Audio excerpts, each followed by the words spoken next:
Imagine starting your day in a tedious factory, surrounded by robots, when an unexpected alert changes everything. Suddenly, you're teleported into a chaotic world where you must face giant orcs, fierce wyverns, and hellhounds. Along the way, you meet people in need, a guy riding a bike in the weirdest way, and you begin unlocking powers that might be your only chance at survival. All this while searching for your missing family and relying on the most unlikely mode of transport to outlast the apocalypse. But before we dive into the video, don't forget to subscribe to the channel. It really helps us keep bringing you more content like this. Already subscribed? Alright, let's get into the video! The main character of this manhwa is one of the most unremarkable individuals you'll ever meet, working at a logistics center to make ends meet. Kim Jong-yum isn't too fond of his job, and you'll soon understand why. When he attempts to make small talk with the robot beside him, the machine simply ignores him and gets straight to work. That's exactly what he dislikes about the place. The entire logistics center is filled with advanced AI robots that handle most of the labor. Jong-yum is responsible for overseeing everything, but there's no one around to chat with. He often feels down, missing the warmth of human interaction, and sometimes wonders if he's in the wrong place. This all began 2 months ago, right after he was discharged from the military, marking the start of a streak of bad luck. The first blow was when his parents relocated to Wajongbu. As a discharge gift, they paid the deposit and 6 months' rent for his small apartment, leaving him to live alone near his old school. Thus, his solitary life was forced upon him. Though financially stable thanks to government support and his parents covering rent, he took his time searching for a job, hoping to find the perfect opportunity without rushing. Unfortunately, things didn't go as expected, and he faced rejection after rejection before even getting a chance to prove himself. After a month of job searching, he was going stir-crazy from boredom. One day, while venting to his sister about being the unemployed brother, she teased him mercilessly. During their conversation, she mentioned that many people were working as operators for delivery companies using AI robots to make things easier. His interest was piqued, which led him to this lifeless place where there's literally no one to talk to. Just as I'm narrating this, someone else calls out to him. This person looks rather grumpy and unpleasant at first glance. Someone who could easily pass for the manager. Anyway, the senior worker informs Jong-yum that they're out of tuna stock, despite the system indicating there's still some. He tells Jong-yum to check the warehouse for any missing stock, and of course Jong-yum agrees with a forced smile. Let's be honest, he finds the robots much warmer than his cold-hearted senior. As Kim enters the warehouse, the door behind him begins to close. He quickly searches for the tuna, eventually spotting it, climbing up to retrieve it. Just then, he hears the door slam shut with a loud thud. He tries turning the knob, but it's jammed. He calls his manager Shin, but there's no response. He briefly considers calling 911 but decides against it, figuring it's not worth the trouble since he's not in immediate danger. Instead, he takes a selfie and sends it to his sister, letting her know he's trapped. She initially teases him, but then mentions hearing a building collapse near her house. Naturally, Jong-yum gets worried and calls her, but when she picks up, she stays silent. Just as he starts thinking it might be a prank, the entire warehouse shakes and an emergency alarm blares. The atmosphere turns chaotic, with announcements urging evacuation. Trapped in the warehouse with no idea what's happening outside, Jong-yum bangs on the door, but no one responds. Panicking, he tries calling 911 again, only to find there's no signal. He's losing his mind, wondering if there's a full-scale disaster outside. Suddenly, he hears something pounding on the door from the other side, each hit leaving massive dents in the steel door like it's made of cardboard. Trembling, he backs away from the door, instinctively knowing things have gone terribly wrong, and if he makes a noise he's done for. Sweating, he drops to his knees, relieved when the pounding stops, though the noise and screams outside still terrify him. 3 days pass and he's still trapped inside, surviving on whatever food is available. With no one searching for him, he's convinced something catastrophic has happened. He wonders if there's a war going on and feels almost grateful to be stuck inside, thinking he might be safer here. The alarm, which used to blare constantly, has been silent since yesterday, giving him a bit of peace. However, with his phone's battery running low, he's unsure how long he can last. This might be his final note to the outside world, praying someone finds him soon and keeps his family safe. Just when he thought it couldn't get worse, a system window pops up, notifying him that he's been selected and should check his awakened abilities. At first, Jong-yum thinks he's hallucinating, but then another window appears, revealing he's gained his own personal subspace for storing items. He starts to wonder if there's some kind of drug in the tuna cans he's been eating for the last 3 days. Another digital notification pops up, informing him that a target has been designated and asking if he wants to store it. Without hesitation he confirms, and suddenly he feels himself falling, landing hard on the ground outside. Scrambling to his feet, he looks around only to find everything in ruins, debris and wreckage everywhere. He spots his senior lying dead nearby. As system windows keep flashing, our protagonist is too busy vomiting after seeing his senior's lifeless body. The system then announces that a suitable operating system has been found for him and is now being installed. Suddenly he hears footsteps approaching from behind, casting a huge shadow over him, and he's almost certain this shadow isn't human. As the scene zooms out, we see a monstrous orc-like creature with sharp fangs and a massive blood-covered body. Jong-yun starts sweating profusely, trying to calm himself, hoping his worst fears aren't true. He convinces himself that the loud roar he heard 3 days ago might have come from a gorilla or a bear. Still, he doesn't dare look back and instead sprints away as fast as he can, running for his life. Panic rises as he realizes he's being hunted by a literal monster. In his frantic escape, he even steps on someone's entrails. He has no clue why an orc-like creature is here or why it's after him, but one thing is clear: he has to get away. Suddenly, a system window pops up, announcing that synchronization is complete and asking if he wants to enter the subspace. Without a second thought, Jong-yun says yes, just as the monster's hand swings at him. He leaps into the portal, leaving the monster trapped on the other side, groaning in frustration. Jong-yun is confused, wondering why the creature can't follow him. A floating drone appears, explaining that nothing can enter his subspace without his permission, as he is the master of it. The drone further clarifies that the subspace is completely under his control. Shocked, Jong-yun feels a strange sense of déjà vu seeing the drone talk to him. Looking around, he realizes he's back in the PAX Fulfillment Center warehouse, but now it's part of his new subspace. The place is filled with the same robots as before.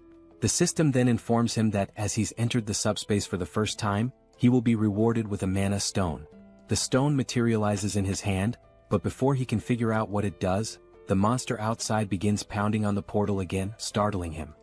He momentarily forgets he's being hunted by a monstrous beast and asks the system if it's sure the creature can't get in. The system reassures him that nothing can enter without his consent.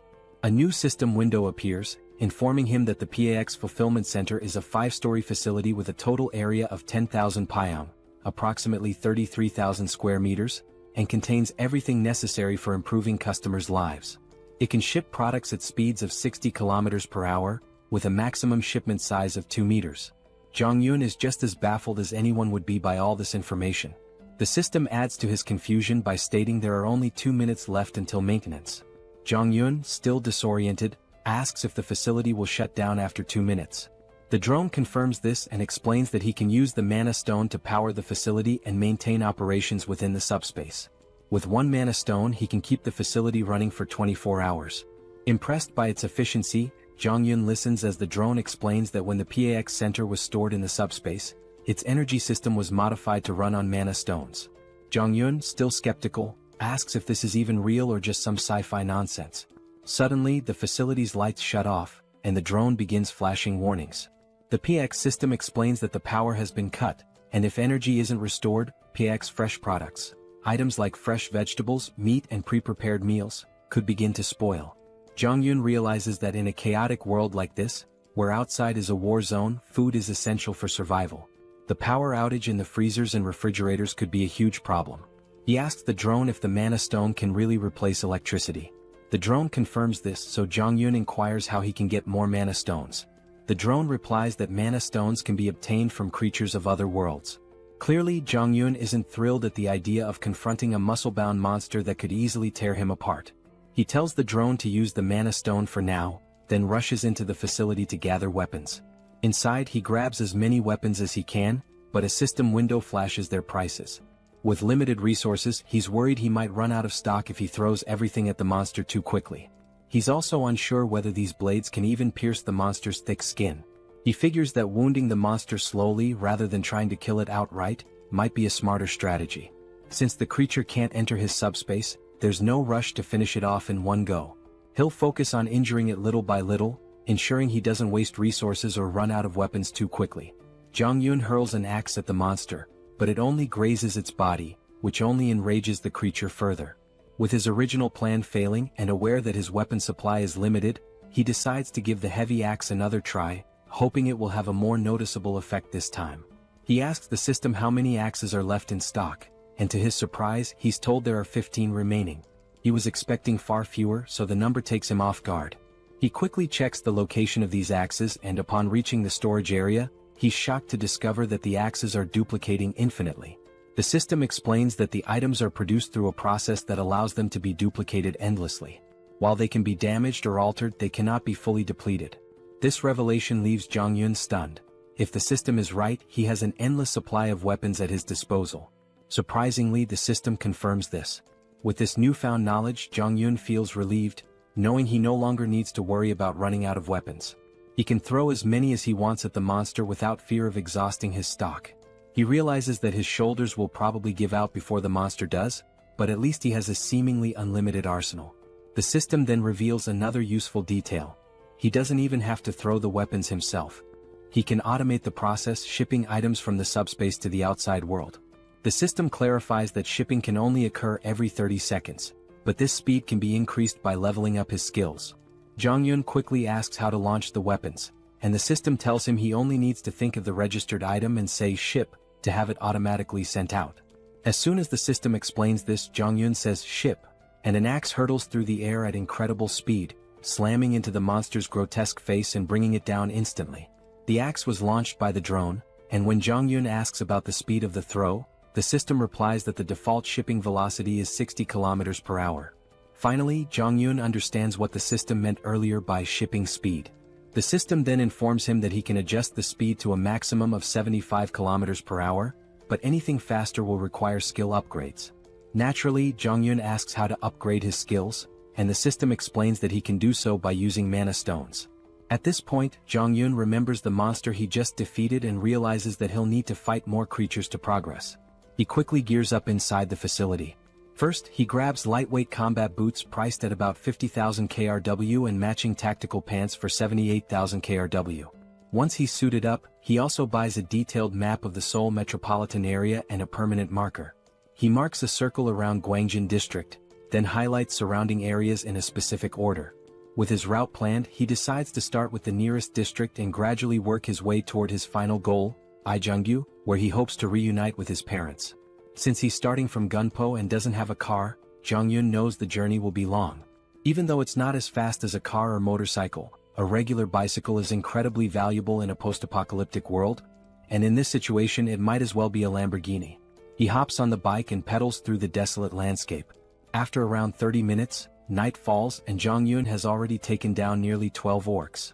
He reveals that he's learned a valuable lesson from defeating them, but before he can explain, a new monster appears and tries to attack him. Jong-yun quickly retreats to his subspace, leaving the creature outside. While the monster is stuck, he uses the shipment ability again to launch an axe at high speed. Unfortunately, the axe only hits the monster's shoulder, wounding it but not finishing it off.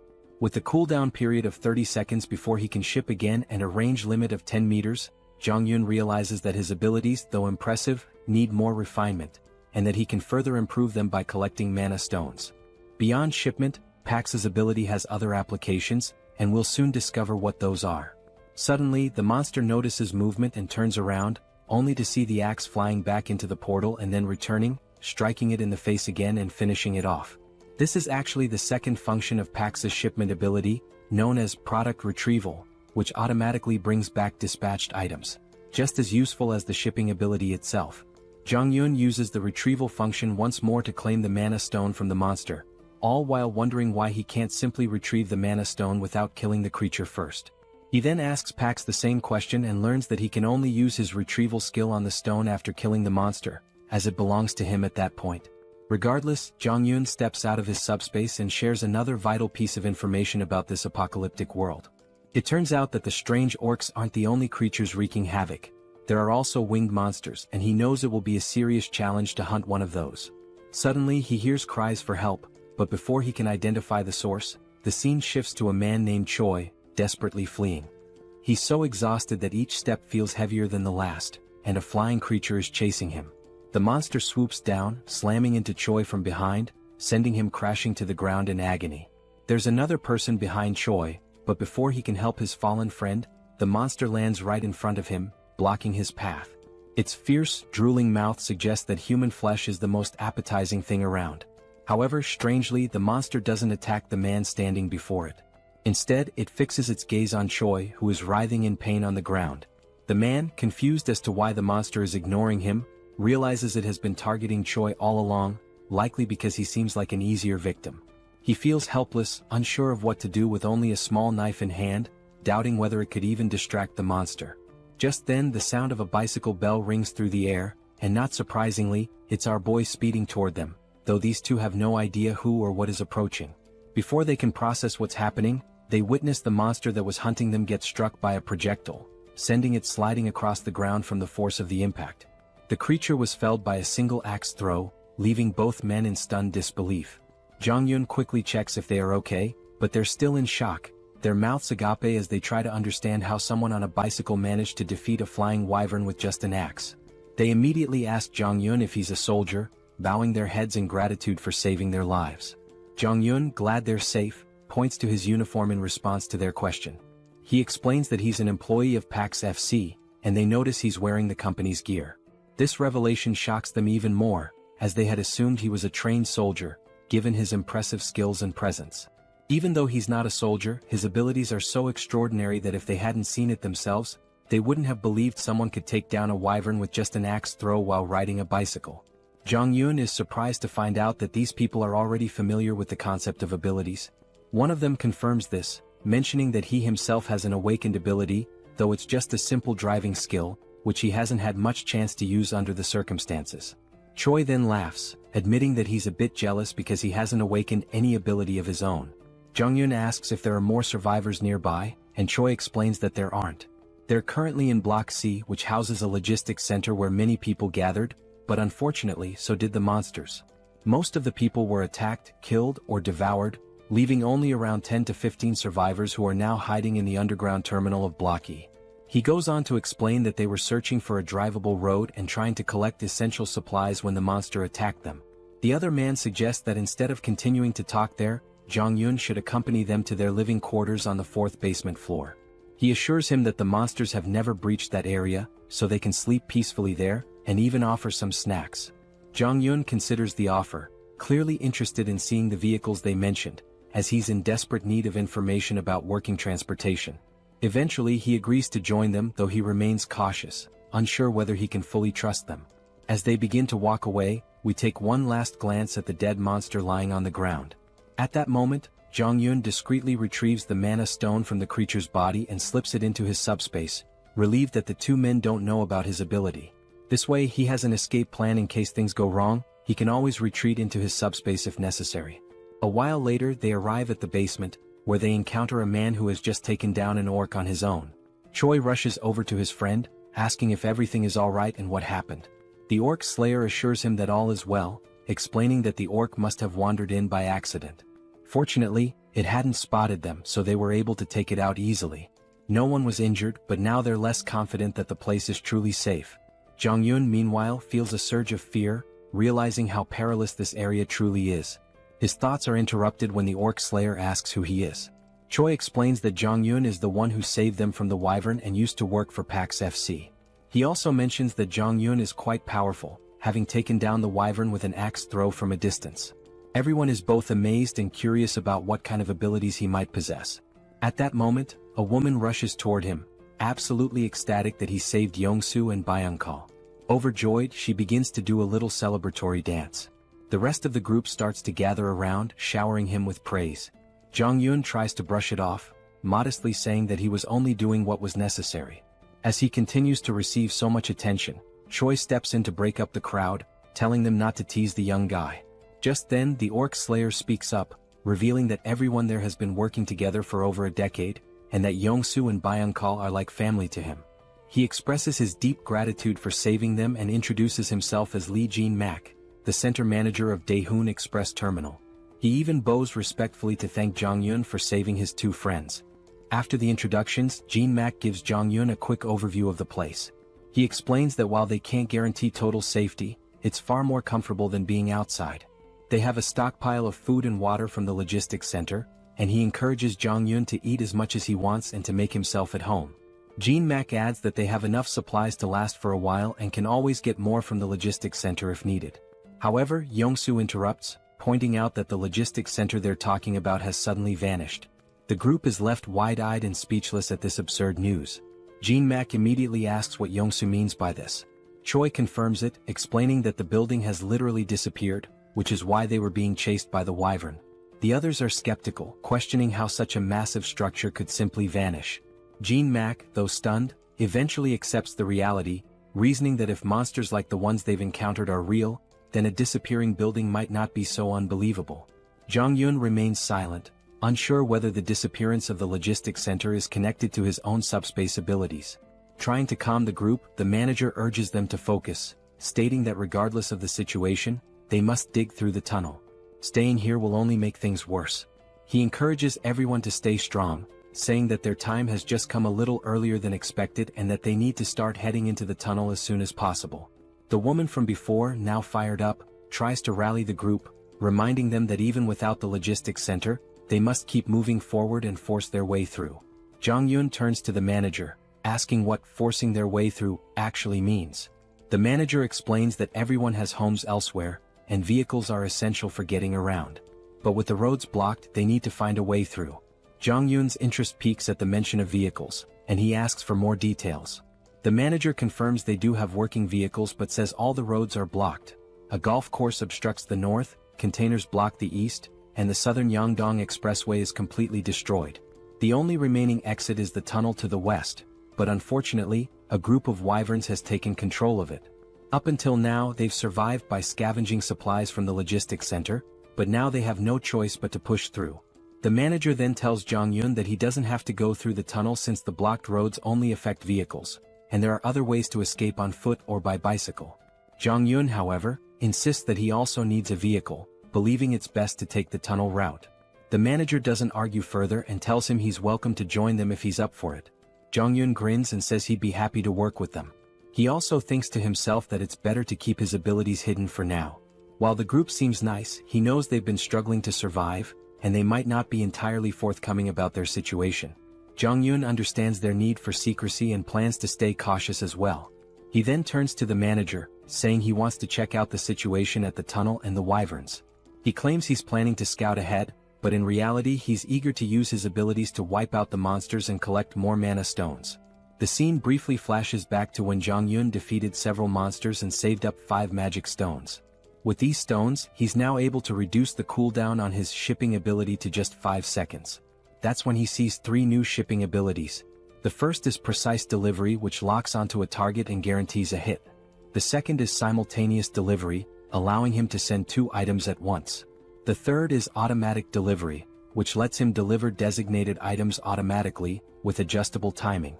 While these abilities sound amazing, each costs 10 stones and Jong-Yun can't wait to try them out, though he's still unsure about the exact function of automatic delivery. In the present moment, Jong-Yun is grinning, thrilled about the mana stones he's collected and eager for his scouting mission to earn more, or so he thought.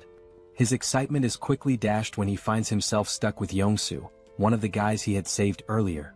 When Jong-Yun asks why he's tagging along, Yongsoo replies that it's too dangerous to go outside alone. Jong-Yun dryly reminds him that he was the one being chased by the wyvern earlier. But Yongsoo insists that it doesn't matter. He can't let him go alone. Besides, he's confident that if needed, Jong-Yun will save him again. Jong-Yun recalls that Yongsoo mentioned he had awakened a driver's ability, so he asks if Yongsoo can see a message window or something similar. Yongsoo replies that he hasn't seen any window, but he feels deep down that he's awakened some sort of ability, it just hasn't fully developed yet. This answer isn't exactly comforting to Jong-Yun, who starts feeling more concerned. As night falls, they zoom down the road on their bike at crazy speeds. Jong-Yun is sweating in fear as he watches Yongsoo steer the bike with one leg while trying to maintain balance. When Jong-Yun asks why he's driving like that, Yongsoo explains that the road is full of cars and it's hard to see. Suddenly, Yongsoo spots a wyvern ahead. Jong-Yun quickly tells him to stop because he can't see anything. It seems like the monster has finally noticed them, and as it stares menacingly, Yongsoo nervously asks what they should do. Just then, a projectile strikes the wyvern, taking it down in one shot, leaving Yongsoo utterly shocked. Meanwhile, Jong-Yun calmly tells him to focus and not look back. While speaking, he discreetly retrieves the mana stone and stashes it in his subspace. Finally, Young-so notices the tunnel up ahead and slams on the brakes. Before Jong-yun can ask why he stopped in the middle of the road, the answer becomes clear. They see a horde of monsters crawling around the area. Young-so is absolutely terrified, and Jong-yun wouldn't be surprised if Young-so had already panicked beyond measure. As one of the monsters starts advancing toward them, Young-so is convinced their time is up. Even with the electric bikes, there's no way they can outrun so many wyverns. Just as Young-so braces for the worst, Jong-yun realizes he has no choice but to use his subspace ability.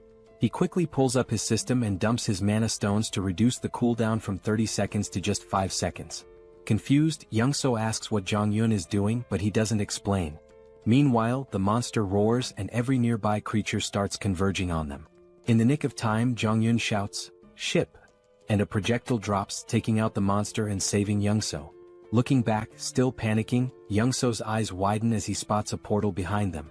After defeating the monster, Jong-yun quickly grabs the stones and tells Young-so to stay close. It's the only way he can protect him. Young-so agrees, though he remains completely clueless about what's happening or why there's a logistics center behind them. Just then, more monsters appear, but Jong-yun swiftly deals with one using his axes. As more monsters prepare to attack, Young-so panics and stumbles back, eventually falling into Jong-yun's subspace. The monster crashes into the subspace barrier, while Young-so falls to the ground in shock. The monster regains itself and charges again, but Jong-yun slips into his subspace just in time. The creature slams into the barrier once more before being taken down by another axe. Young-so watches in awe, unsure what to be more impressed by, the logistics center or the flying axes, but he's certain of one thing. To Jong-yun, these monsters are nothing more than nuisances, and this tunnel is just a minor obstacle he can clear without breaking a sweat. Young-so reflects on how everyone back at the base was relying on the delivery vehicle for safety and food transport, and how the tunnel was part of their escape route. Even if they made it through, monsters still lurked outside. But for Jong-yun, things are different. He only needs the vehicle for transportation since he can handle any threat with ease. Young-so even begins to feel a tinge of jealousy, thinking how with an ability like Jong-yun's, he could reunite with his family much faster. He wonders why Jong-yun needs a vehicle in the first place. Suddenly they notice the monsters starting to retreat. Jong-yun is intrigued, noting that these creatures are smarter than expected since they're fleeing rather than rushing into danger. As Jong-yun collects the mana stones, Young-so spots a blue stone hovering in the air and asks what it is. Jong-yun, surprised, asks if he's never seen a mana stone before. Young-so admits he hasn't, so Jong-yun explains that he uses them to boost his abilities. Young-so finally understands and wonders if he'll ever get a chance to use one himself. This clears up why Young-so didn't bother extracting the mana stone from the orc earlier. Young-so points out that with abilities like Jong-yun's, he could easily clear the entire tunnel on his own. Jong-yun replies that he didn't come here intending to clear the tunnel. He just wanted to check it out. If it seemed manageable, he'd sneak through quietly and not show off his powers. Young-so apologizes for tagging along, but Jong-yun reassures him that it's fine. He didn't know the way to the tunnel anyway, so if he had come alone, he wouldn't have made it this far. He then suggests they head back since the wyvern has retreated, but it could return soon. At that moment, Young-so asks how far Jong-yun plans to travel that he feels the need for a vehicle. Jong-yun explains that he's trying to reach his family, with his final destination being Wajongbu, near the Gangnam district. This revelation surprises Young-so because his own destination is along the same route. He shares that he's heading to Indaequan, which is on the way, and asks if it would be too much trouble to let him tag along until then. Jong-yun hesitates, unsure how to respond, but Young-so continues, admitting that even if he makes it through the tunnel, he's not confident about reaching home safely. His driving ability isn't much help in combat, but since Jong-yun can fend off monsters, he might have a better chance of reuniting with his family. Young-so then promises to help Jong-yun get to Gangnam faster than anyone else and swears he won't be a burden. He even offers to provide food along the way. Jong-yun starts to see some merit in this partnership. Young-so's driving skills are impressive, and more importantly, with him around, his secret abilities might stay hidden. It's a mutually beneficial arrangement since Jong-yun fears that if word got out about his powers, people might try to use or even eliminate him, though that might be overthinking. Still, better safe than sorry. Ultimately, Jong-yun agrees to let Young-so come along, and Young-so beams with excitement like a child in a candy store. Jong-yun then informs him that he'll handle clearing the tunnel, but emphasizes that Young-so should keep his abilities a secret and make sure others don't interfere. Young-so eagerly agrees, vowing to make sure everyone cooperates and stays out of the way. However, things don't go as planned. Youngso, in his excitement, ends up telling everyone that Jong-yun will clear the tunnel using his awakened abilities. All they need to do is wait outside until he's finished. Jong-yun is left in disbelief, realizing that Youngso just spilled the secret. The others are stunned by the news and eager to watch Jong-yun in action, while Youngso proudly explains. Meanwhile, Jong-yun curses his bad luck, knowing he's now stuck in a difficult situation. In the end, Jong-yun steps forward and announces that by the next morning, he'll have the tunnel cleared so everyone can leave. In his mind, helping them seems like the best option, especially since they still have food, which should keep things calm for now. However, once the supplies run out, chaos might ensue, so it's smart to clear the tunnel and ensure everyone's safety. Just then, the manager approaches Jong-yun, stating he won't pry into his abilities or ask questions about them. Instead, the manager expresses respect for Jong-yun's decision to help everyone. He offers some food from their reserves as thanks, which surprises Jong-yun. This level of generosity feels overwhelming. The manager explains that because Jong-yun risked his life scouting the tunnel, the least they can offer is a bit of food. Now that he's clearing the tunnel for them, they feel like they can't repay him enough. They apologize, saying that all they can offer is their gratitude. Jong-yun insists that he did it for his own reasons and that they don't need to go to such lengths. He tells them to keep the food for their families, but Youngso steps in, telling Jong-yun to accept it, reminding him that he also has a family to think about. At that moment, Jong-yun sees how eager everyone is to reunite with their loved ones, which fills him with a sense of sadness. He doesn't want to let them down. The next morning arrives, and when they reach the tunnel entrance, Jong-yun instructs everyone to stay back. He begins pedaling into the tunnel, determined to clear it out and return. As he gets closer, he spots the monsters ahead. But before the scene shifts to his battle, it flashes back to his childhood. We see a young Jong-yun with a sore eye from a fight with his sister. He complains to his father, leading to another argument with his sister, which ends with them brawling in front of their dad. That's when his father comments on how close they seem, reflecting on how he was an only child and always envied the bond between siblings. He tells them that, despite their fighting, they'll eventually realize how precious family is. Suddenly, their mother bursts into the room, sparking a lively argument between the parents. Jong-yun feels a warm sense of family in that moment. The scene transitions back to the previous night, where Jong-yun, seeing how excited everyone was about reuniting with their families, reflects on his own family memories. He knows they're relying on him to clear the path. They spend the night filled with hope and anticipation, waiting for Jong-yun to ensure their safety. After midnight, as everyone sleeps, Youngso wakes up to use the bathroom. Noticing that Jong-yun is missing, Youngseo heads outside and asks the patrolling guards if they've seen him. They tell him that Jong-yun mentioned stepping out for some fresh air a while ago. Curious, Youngseo walks further ahead, scanning the area, and eventually spots Jong-yun. He quickly asks why Jong-yun can't just go to sleep, to which Jong-yun replies that he can't sleep there. As Youngseo looks ahead, he's stunned to see the vehicle loaded to the brim with food and supplies. Completely baffled, Youngseo asks why Jong-yun is giving away so much. Jong-yun casually explains that he only loaded half the supplies to avoid weighing the vehicle down, but assures him it's more than enough for everyone.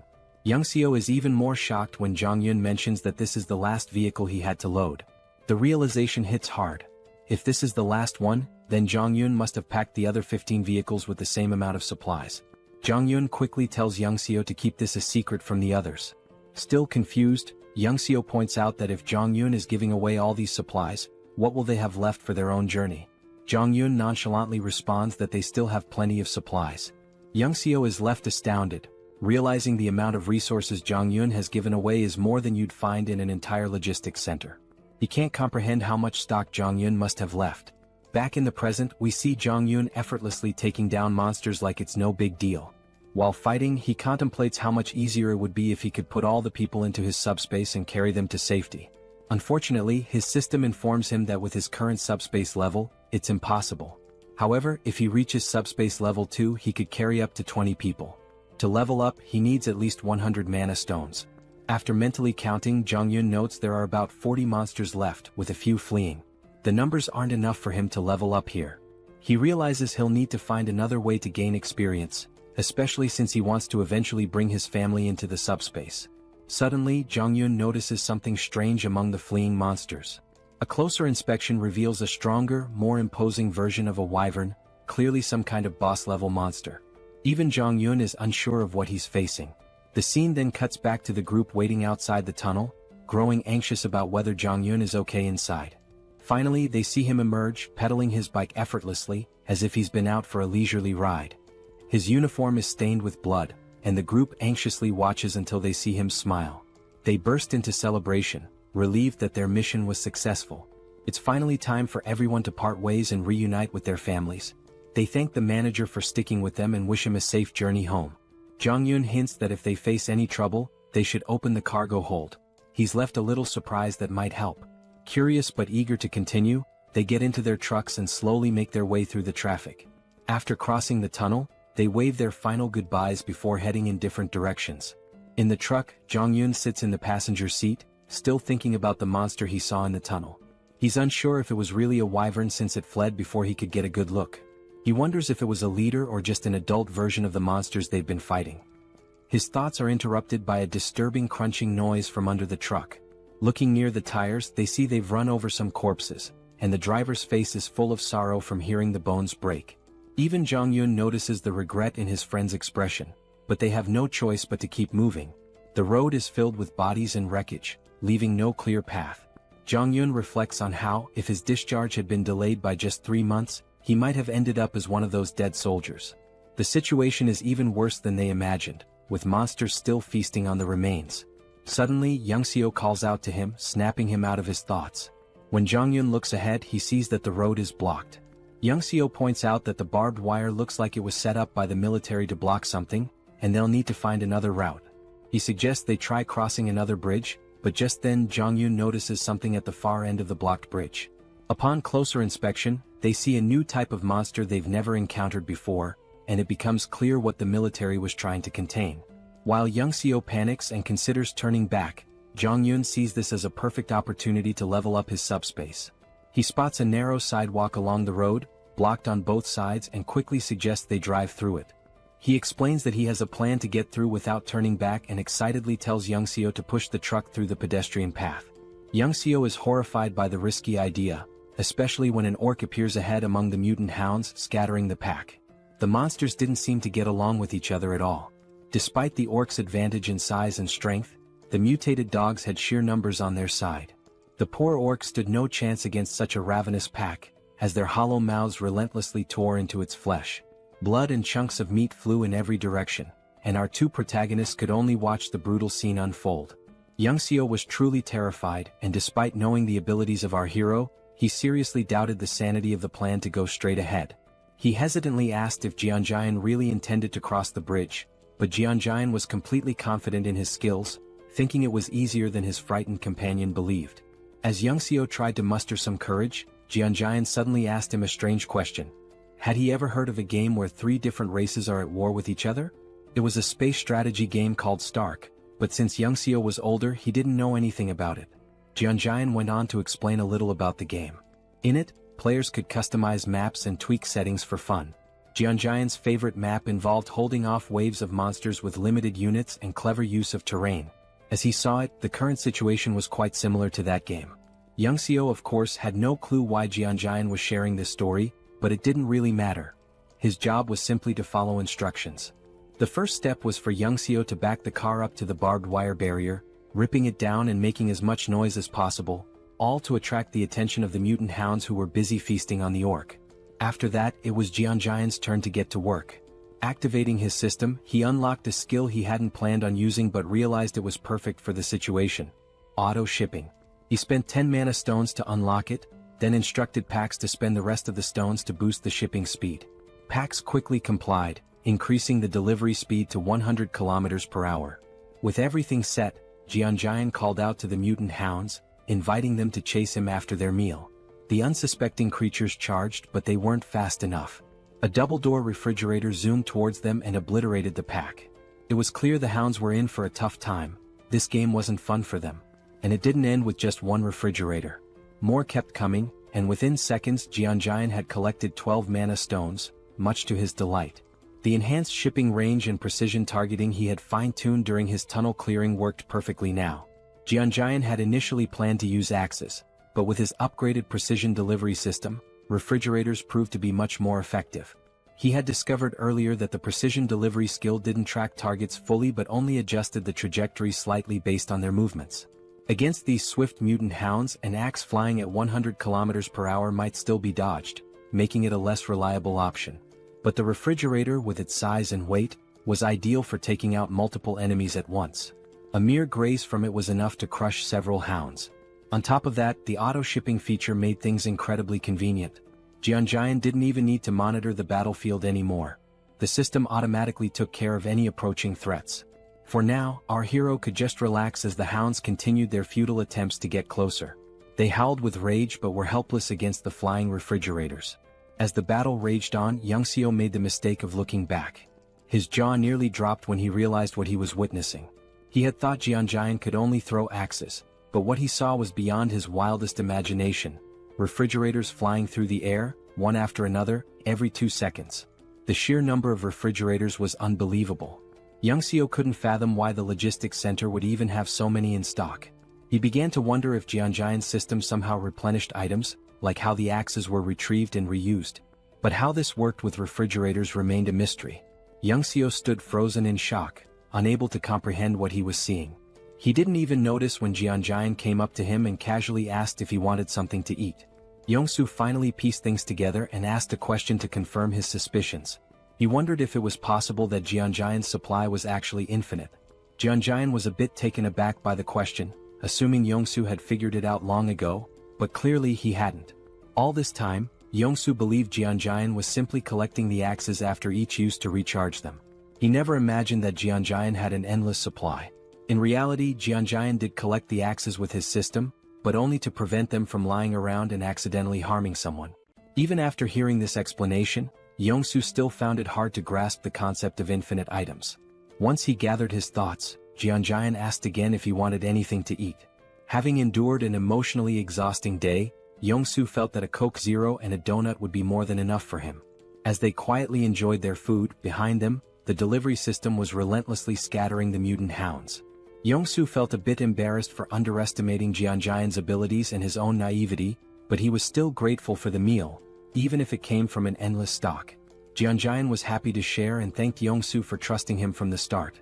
He told Yongsoo that if he ever needed anything he should just ask since he had almost everything in stock. However, Yongsoo wasn't keen on overusing someone else's generosity. Jianjian had already done enough by clearing the path of monsters and helping him get home faster. Once they crossed the bridge, it would only take an hour for Yongsoo to reach his house. Jianjian was glad to hear his friend would soon be reunited with his family, though he could sense Yongsoo's worry about what might be waiting for him there. Yongsoo hoped his family was safe, and Jianjian understood the concern all too well. He was worried about his own parents and sisters as well. Wanting to give Yongsoo a gift, Jianjian noticed his friend's tattered clothes and thought he shouldn't return home like that. Plus, with the hounds still lingering, they had time to resolve the clothing issue. The only question was what style Yongsoo would prefer. Feeling a little uneasy about receiving even more help, Yongsoo didn't refuse. He knew Jianjian probably had what he needed: aviator glasses and a cool jacket, the perfect outfit for a top-class driver navigating the apocalyptic landscape. Just in time, the last few hounds were almost dealt with. Yongsoo's new look gave him a boost of confidence, and with renewed assurance in the truck's durability, he was ready to get going. He moved with speed and precision that would make even Formula One drivers envious. Jianjian barely had time to grab on before Yongsoo floored the gas pedal. The remaining hounds didn't stand a chance as they sped down the narrow road. Yongsoo handled the driving with lightning speed, so much so that it seemed like they'd reach his home in just 20 minutes. But Jianjian had to hold on for dear life as the truck zoomed over broken roads as if they were smooth highways. Jianjian desperately asked Yongsoo to slow down, but it was futile. It seemed like he was about to be sick. Fortunately, the wild ride didn't last too long. They finally arrived at Yongsoo's destination, or rather what was left of it. His home was now nothing more than a ruin. Yongsoo stands in front of his house, looking out at the wrecked buildings through the window. The destruction is overwhelming, and he tries to reassure himself that these buildings were just old. That's why they crumbled. But deep down, Yongsoo's hands are shaking. He's right at his own doorstep, frozen with fear, dreading what might be inside. The thought haunts him. What if his family isn't there? What if he opens the door to find their lifeless bodies? The fear feels suffocating. He keeps repeating that they're safe, that when he opens the door, everything will be okay. But his hands won't move. He's paralyzed, unable to turn the handle. Kim, standing behind him, watches, understanding exactly what Yongsoo is feeling. He had driven like a maniac, covering a journey that would normally take an hour in just 20 minutes, fueled by the hope of reuniting with his family. It shows just how desperate he was to get here. But now, standing before the door with the potential of finding something horrifying, Youngso can't bring himself to move. He knows that if he finds death behind that door, it might destroy him too. Sensing this, Kim steps forward, places a supportive hand on Youngso's shoulder, and offers to open the door for him. Youngso freezes, frustration and fear etched on his face. Almost on the verge of tears, he pleads with Kim to do it. Kim, understanding the fear of facing one's worst nightmare, steps up to the door. If he were in Youngso's position, he'd be scared too, wanting someone else to open it for him. Turning back to reassure Youngso one last time, Kim tells him he's about to open the door. But before Kim's hand reaches the handle, the door opens from the inside. Both Kim and Youngso freeze in shock. Youngso's eyes widen as he sees his wife and daughter standing there. His wife calls his name softly, her voice warm, and his daughter shouts, "Daddy?" Youngso's wife starts crying, and soon he's breaking down too. She runs to him, and the three embrace tightly as if they'll never let go. It's a deeply emotional moment. Kim, standing a short distance away, watches quietly, giving them space. Through tears, Youngso asks his wife how she knew to open the door. She explains that she heard voices outside and saw him through the peephole, which is why she opened it. His daughter, still crying, blurts out, "Dad, I hate you. Why did you make me wait so long? I was so scared." After a while, Youngso's wife notices Kim standing in the background and asks, "Who's this?" Only then does Youngso remember Kim's presence. But before he can respond, Kim's vision blurs and suddenly he collapses. Youngso shouts for him, but Kim can't hear anything.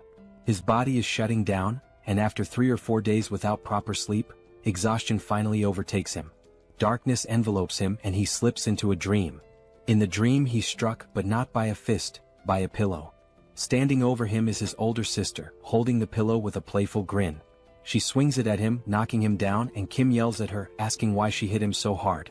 "It hurts," he complains, but she just rolls her eyes and says, "Hard? That was a soft hit. You're such a crybaby." She's unfazed, brushing it off as nothing. Meanwhile, Kim is ready to run to their dad and tell on her. He storms off, determined to complain, but his sister couldn't care less. She stands tall, holding the pillow like she's won the pillow fighting championship of the month. Suddenly the scene shifts. Kim's dad is sitting with him and his younger sister, trying to mediate a sibling quarrel. He calmly explains that, annoying as they might be, family is precious. One day, Kim will realize how lucky he is to have them and how much love there is in their little fights. His father reminds him that, no matter the arguments, their bond is something to treasure. Just then, Kim's mom storms into the room, scolding his dad for not helping with dinner when she asked. She's frustrated, telling him she needed help, but there he is, just lounging around. The scene cuts to the whole family at the dinner table, enjoying delicious food, laughing and sharing stories. As they eat, Kim's mom eyes his older sister, Soil, suspiciously and asks if she's got a crush on someone, noticing how she's always on her phone. Looking nervous, Soil explains that she's just texting her friends non-stop. It's just how things are nowadays. From the outside, their family is filled with pure joy and warmth.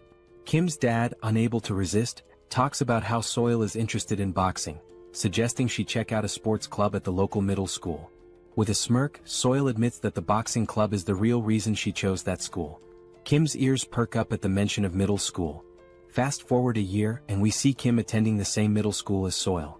He's excited, ready to make new friends and have fun, but things don't go quite as he had planned. Instead of finding new friends, Kim ends up being bullied daily by the older students. They beat him, mock him, and Kim, who tends to be sensitive, doesn't fight back.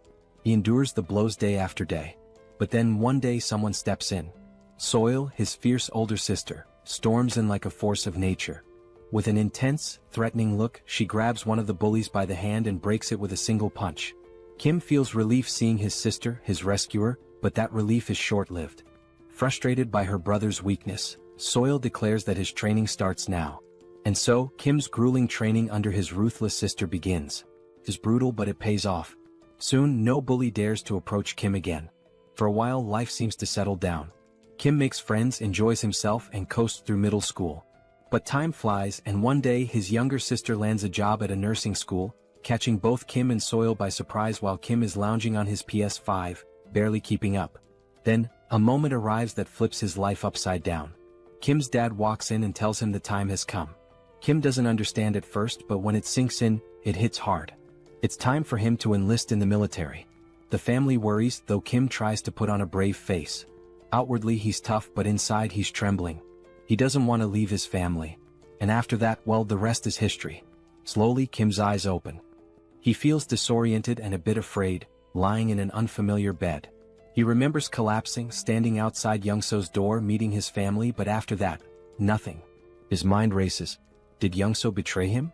Instinctively, he opens his portal and pulls out a heavy axe, gripping it tightly. Suddenly, a calm, warm voice interrupts his thoughts. Kim turns, startled, and sees Youngso's wife and daughter at the table, looking at him with puzzled expressions. Reality hits him. He's in Youngso's house. Looking to the side, he spots Youngso sound asleep, completely out. It dawns on Kim, he must have been so exhausted that he collapsed at the door. Youngso's wife had said he fainted and had been out ever since. He must have been more worn out than he realized. Kim glances down at the heavy axe in his hands, momentarily confused as to why he even drew it. What had he been thinking? Quickly, he stashes it back in his portal, hoping no one noticed, especially Youngso's wife. She didn't need to see that. He asks how long he's been asleep, and she tells him it's only been a few hours. Then the mood shifts. With a soft smile, Youngso's wife begins to thank him, expressing her gratitude for everything he's done. Kim can feel the weight of her words, how he saved Youngso's life and brought him home safely. The gratitude in her eyes and her slight bow make him feel uneasy. Kim isn't used to this, feeling awkward and a little nervous, wanting to brush it off as no big deal. He thinks about how Youngso had helped him too. It hadn't all been on him. Just then Youngso wakes up. Still groggy, he chimes in to back up his wife, insisting that Kim had done far more than he lets on. Youngso makes it seem like driving Kim here was nothing compared to Kim saving him again and again. To Youngso, Kim was a true lifesaver. Even if Youngso hadn't made it, he believes Kim would have come through on his own. Then Youngso's wife changes the subject, saying everyone must be hungry. The atmosphere shifts once again as Kim's stomach growls, reminding him he hasn't eaten in what feels like ages. She mentions that Youngso had refused to eat without him, waiting until Kim woke up. Kim can't help but smile. Youngso, with that goofy grin, is all about eating together. With a warm chuckle, they decide it's time to dig in. Suddenly, Kim finds himself staring at a bowl of kimchi stew in front of him. The sight alone makes his mouth water. The smell pulls him back to memories of his mom, filling him with a bittersweet sense of warmth. The food isn't fancy. Youngso's wife even apologizes for the limited ingredients. But to Kim it doesn't matter. This is his favorite meal. After everything he's been through, nothing feels as comforting as kimchi stew. The first bite? Pure bliss. The moment the stew touches his tongue, it's like fireworks going off in his mind. Every cell in his body feels alive. The flavor, the warmth, it's almost unreal. And just like that, he's taken back. Back to when he'd sit down to meals with his family, back to simpler times. But as the meal ended, Kim felt a wave of sadness. For the first time in 3 months, he'd had a meal that reminded him of home, of family, and the ache of missing them overwhelmed him. The others noticed his quiet sadness, which shifted the conversation back to their journey. He mentioned their next stop was Gangnam, and Kim froze, realization hitting him. He was stunned, unable to fully grasp what Youngso was saying at first. It all felt strange. Then Youngso laid it out. He'd already discussed it with his wife, who insisted that since Kim had helped Youngso reunite with his family, he should return the favor. Kim was still confused. Even if Youngso took him to Gangnam, how would he safely return on his own?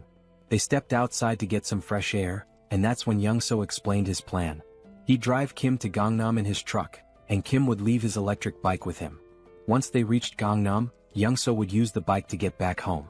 Hearing this, Kim started to feel more at ease, but something still didn't sit right with him. Why was Youngso risking so much to help him? Sure, Youngso was an amazing driver, and with the bike he could avoid most threats. But Youngso didn't have any fighting skills, so if he encountered a large monster, it'd be over. With a truck full of supplies and his family safe, why was he risking it all? Unable to shake his doubts, Kim finally asked the question that had been weighing on him. Why was Youngso putting himself on the line for him? Youngso smiled knowingly, like he'd expected the question. Then he revealed his reason. Why had Kim helped him in the first place? Kim hadn't asked for anything in return or demanded any favors. He just helped. Without Kim, Youngso wouldn't have survived that tunnel. Now, he wanted to return the favor because they were in the same boat.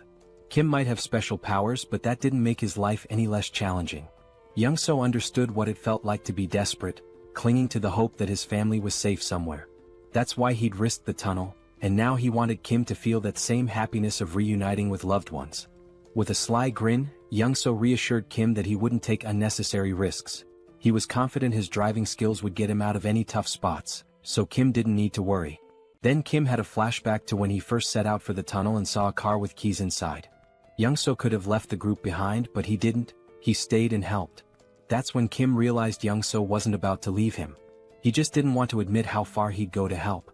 Kim smiled and agreed, but with one condition.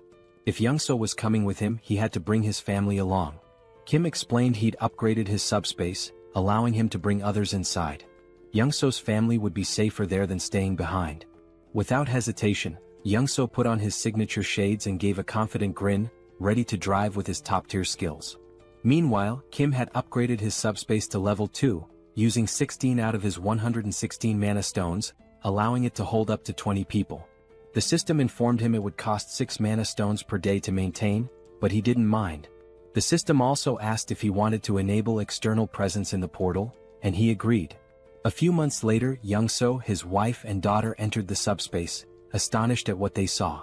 The expansive Logitech Center was stocked with endless resources. Kim introduced PAX to Young-so's family, and Young-so assured them that PAX would handle anything they needed. Everything was available in abundance and they could use it freely. Young-so's wife looked astounded as if she couldn't believe it. Kim told them he had some tasks to attend to and encouraged them to enjoy the place for now. Young-so then turned to his daughter, asking if she wanted to play princess with him, and they looked so happy together. Kim couldn't help but smile as he watched. Then something new happened. Kim unlocked a new ability, a laboratory where he could combine, classify, and transform any item in his subspace. Instantly, the possibilities seemed endless. Kim sat there, his mind racing as he began to wonder if his powers were truly what he had thought all along. He remembered the first time he'd unlocked his ability, which he called Subspace. Back then, it simply allowed him to store anything he wanted. If he stored an apple, it would stay in his subspace permanently. But then, due to a strange accident, he ended up storing the entire Logitech Center, which caused his ability to evolve. His subspace merged with the Logitech Center, taking his powers to a new level. Now, nobody could enter his subspace except him. But that wasn't even the craziest part. The PAX AI from the Logitech Center had also merged with his system, transforming the once emotionless AI into something almost human. And just when he thought things couldn't get any stranger, the Logitech Center's systems, like its shipment functionality, upgraded as well. Now, he could launch items at 100 kilometers per hour. This alone was mind-blowing. But with PAX AI added to the mix, it became pure chaos. Kim hadn't anticipated his abilities would upgrade so dramatically, but reaching level 2 had changed the game. Now he had another exciting option. He could put anything into his subspace once more. The idea floored him. The thought that he could store anything, that he now had a personal lab where he could merge and create new items, was astounding. It felt like he was playing Minecraft in real life. He couldn't help but wonder what abilities would unlock if he reached level 3 or 4. What kind of powers would those levels bring? But thinking wouldn't get him there. He didn't have enough mana stones for another upgrade just yet.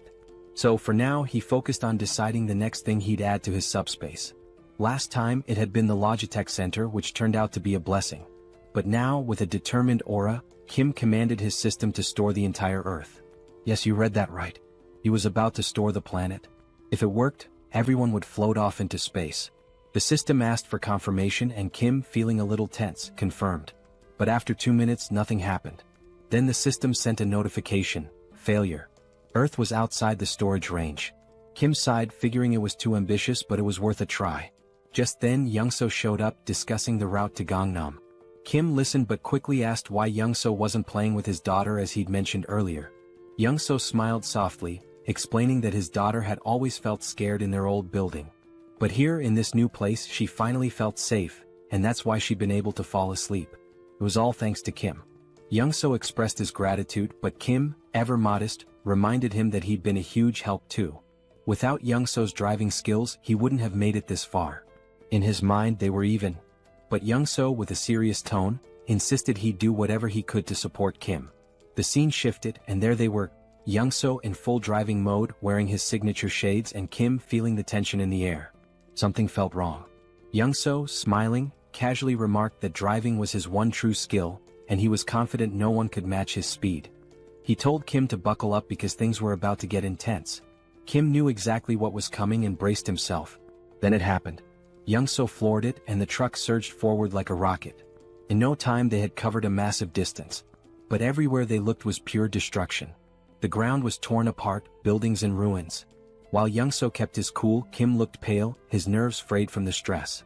Young-so mentioned they were close to their destination, but as they neared, they saw the road blocked by military barricades, complete with spike strips. Kim sensed something was wrong. These weren't standard barricades. As they took a closer look, a military jeep approached, but the people inside didn't look like soldiers. Kim tensed. These men weren't military, they were trouble. Kim knew that if they tried to escape they'd be shot down. Young-so, tense now, asked what to do. Kim opened his portal, telling Young-so to get in, and assured him he'd handle it. Without hesitation, Young-so slipped into the portal, leaving Kim to face whatever came next. Kim stepped out of the truck as three men approached, guns in hand, strutting like they owned the place. One of them, all muscle and little brains, ordered Kim out of the truck. Kim, barely holding back a smirk, stared them down with a cold glare. Without a word he got out. They opened the truck's cargo and were stunned to find it packed with food. Their eyes lit up like they'd just hit the jackpot. They turned to Kim asking if the food was his. Kim, as calm as ever, nodded. But the musclehead stepped forward, puffed up with arrogance, and declared that the food wasn't Kim's anymore. Now it was theirs. Kim knew these clowns were far from military, they were just greedy thugs after his supplies. The musclehead tried to look intimidating as he questioned Kim about where he got all this stuff. Kim played dumb, pretending to be a clueless delivery guy and claimed he worked at the Logitech Center. But they didn't buy it and pressed him on where the center was located. Calmly, Kim explained that even if he told them, they'd never make it there. The roads were blocked and monsters were everywhere. He himself had barely made it out, just trying to survive. The musclehead looked unimpressed, glaring at Kim and asking how much more loot was left at the center. Kim, staying in character, replied that the food in the truck was only a small part of what was stored there. One of the others glanced at his watch, muttering that it was almost time. Kim was puzzled. What was the rush? Before he could figure it out, wham! The musclehead punched him hard in the stomach and Kim crashed to the ground, wind knocked out of him. Before he could catch his breath, the bulky guy behind them clamped a cloth over Kim's face, knocking him out cold. When Kim woke up, he was tied to a chair in a dim room. His vision was still blurry, but he could see the bulky thug sitting on a makeshift commander's throne. Nearby, a body lay on the ground, a pool of blood spreading around it. Clearly a dead soldier. Kim quickly pieced it together. These guys had taken over the military base. The bulky guy started talking, bragging about how they'd wiped out the military and made themselves the new rulers here. Apparently they'd been fighting Vibrants, monsters that swooped in every day at 6 p.m. The military had tried to fend them off with guns but couldn't keep up, so they'd recruited people like him and his crew. When the military was overrun, the gang had taken control, and now the bulky thug was the self-proclaimed commander. He made it clear that Kim was only alive because he needed him. Kim's task? To head back to the Logitech Center with some of the gang and raid it for more supplies. If he succeeded, maybe they'd let him join their group for protection. Kim was beyond annoyed. He was done with these lowlifes. Standing there, he decided what to do next. It struck him. This military base would make a perfect addition to his subspace. Without hesitating, he commanded Pax to store the entire Joint Commander Communication Headquarters in his subspace. The thug didn't even notice what was happening. He just sat there, confused as the entire base vanished around him. 1 second it was there, the next, poof, it was gone. He was left in his chair, now in the middle of nowhere, utterly clueless. By the time the thug realized what had happened, it was too late. Kim had already disappeared into his portal, leaving the thug sitting alone in the wasteland with nothing but his chair. At least Kim left him something to sit on. Around him, the thug's crew was completely baffled. They gripped their rifles, staring at the sky, trying to wrap their heads around the fact that the whole building had disappeared. The thug, wide-eyed and anxious, scanned his surroundings, his face showing a mix of fear and confusion. He was probably thinking, where did the whole building go? Meanwhile, Kim spat on the ground, noticing a trace of blood. That punch must have done some internal damage. He felt himself sway on the edge of fainting. Storing the base had drained his mana like nothing before. He was exhausted, completely wiped out. If he'd known it would take this much out of him, maybe he would have waited, maybe ducked into his subspace first. But it was too late for second-guessing. He had made his choice, now he just had to deal with the aftermath. His priority now was to get into his subspace to recover. As Kim slipped into the shadows, the thug's crew suddenly froze as the sky turned blood red. Dark, looming shadows filled the air, the wyverns were coming. Hundreds of them, wings spread wide, headed straight for them, growling and screeching, ready to tear anything in their path. The sight hit the thugs' men like a slap, sending them scrambling in all directions, completely forgetting Kim as they bolted for their lives. Even the guy who had captured Kim took off, leaving him free to drop to the ground. The thug was furious, shouting at his crew to hold their ground. He yelled that their rifles could still take out the smaller wyverns, vowing to handle the largest one himself. But his men weren't listening, they were too busy running. Rage twisted his face as he cursed them, calling them traitors. Then bam! The ground shook. Something huge landed behind him, shaking the earth. He turned slowly, terror contorting his face, only to see a massive wyvern towering over him. This one wasn't like the others. It stands a solid 20 feet tall, with black scales gleaming under the blood-red sky, and its piercing yellow eyes locked on him with deadly focus. This wyvern is 20 times larger than any he's ever encountered, a real monster brought to life. Amidst the chaos, we see Kim slipping into his subspace, bringing along an injured soldier. The system pings, asking if Kim wants to allow the outsider in. Kim nods, weary but resolute, and both are let inside. Kim feels exhaustion pulling him down even further, and he knows he's just seconds from passing out. His mind races, he barely managed to sneak himself and the soldier in, and he realizes he'll have to be careful with these aftereffects. Storing something as massive as a whole base during such a critical moment might be risky next time.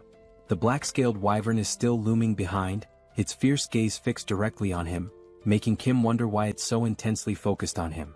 Meanwhile, Pighead stands confidently before the wyvern, boasting about his new physical enhancement power, bragging he can shatter boulders with a single punch. Without hesitation, he swings at the wyvern, but to the enormous creature, it's nothing more than a mosquito's tickle. The wyvern doesn't even react.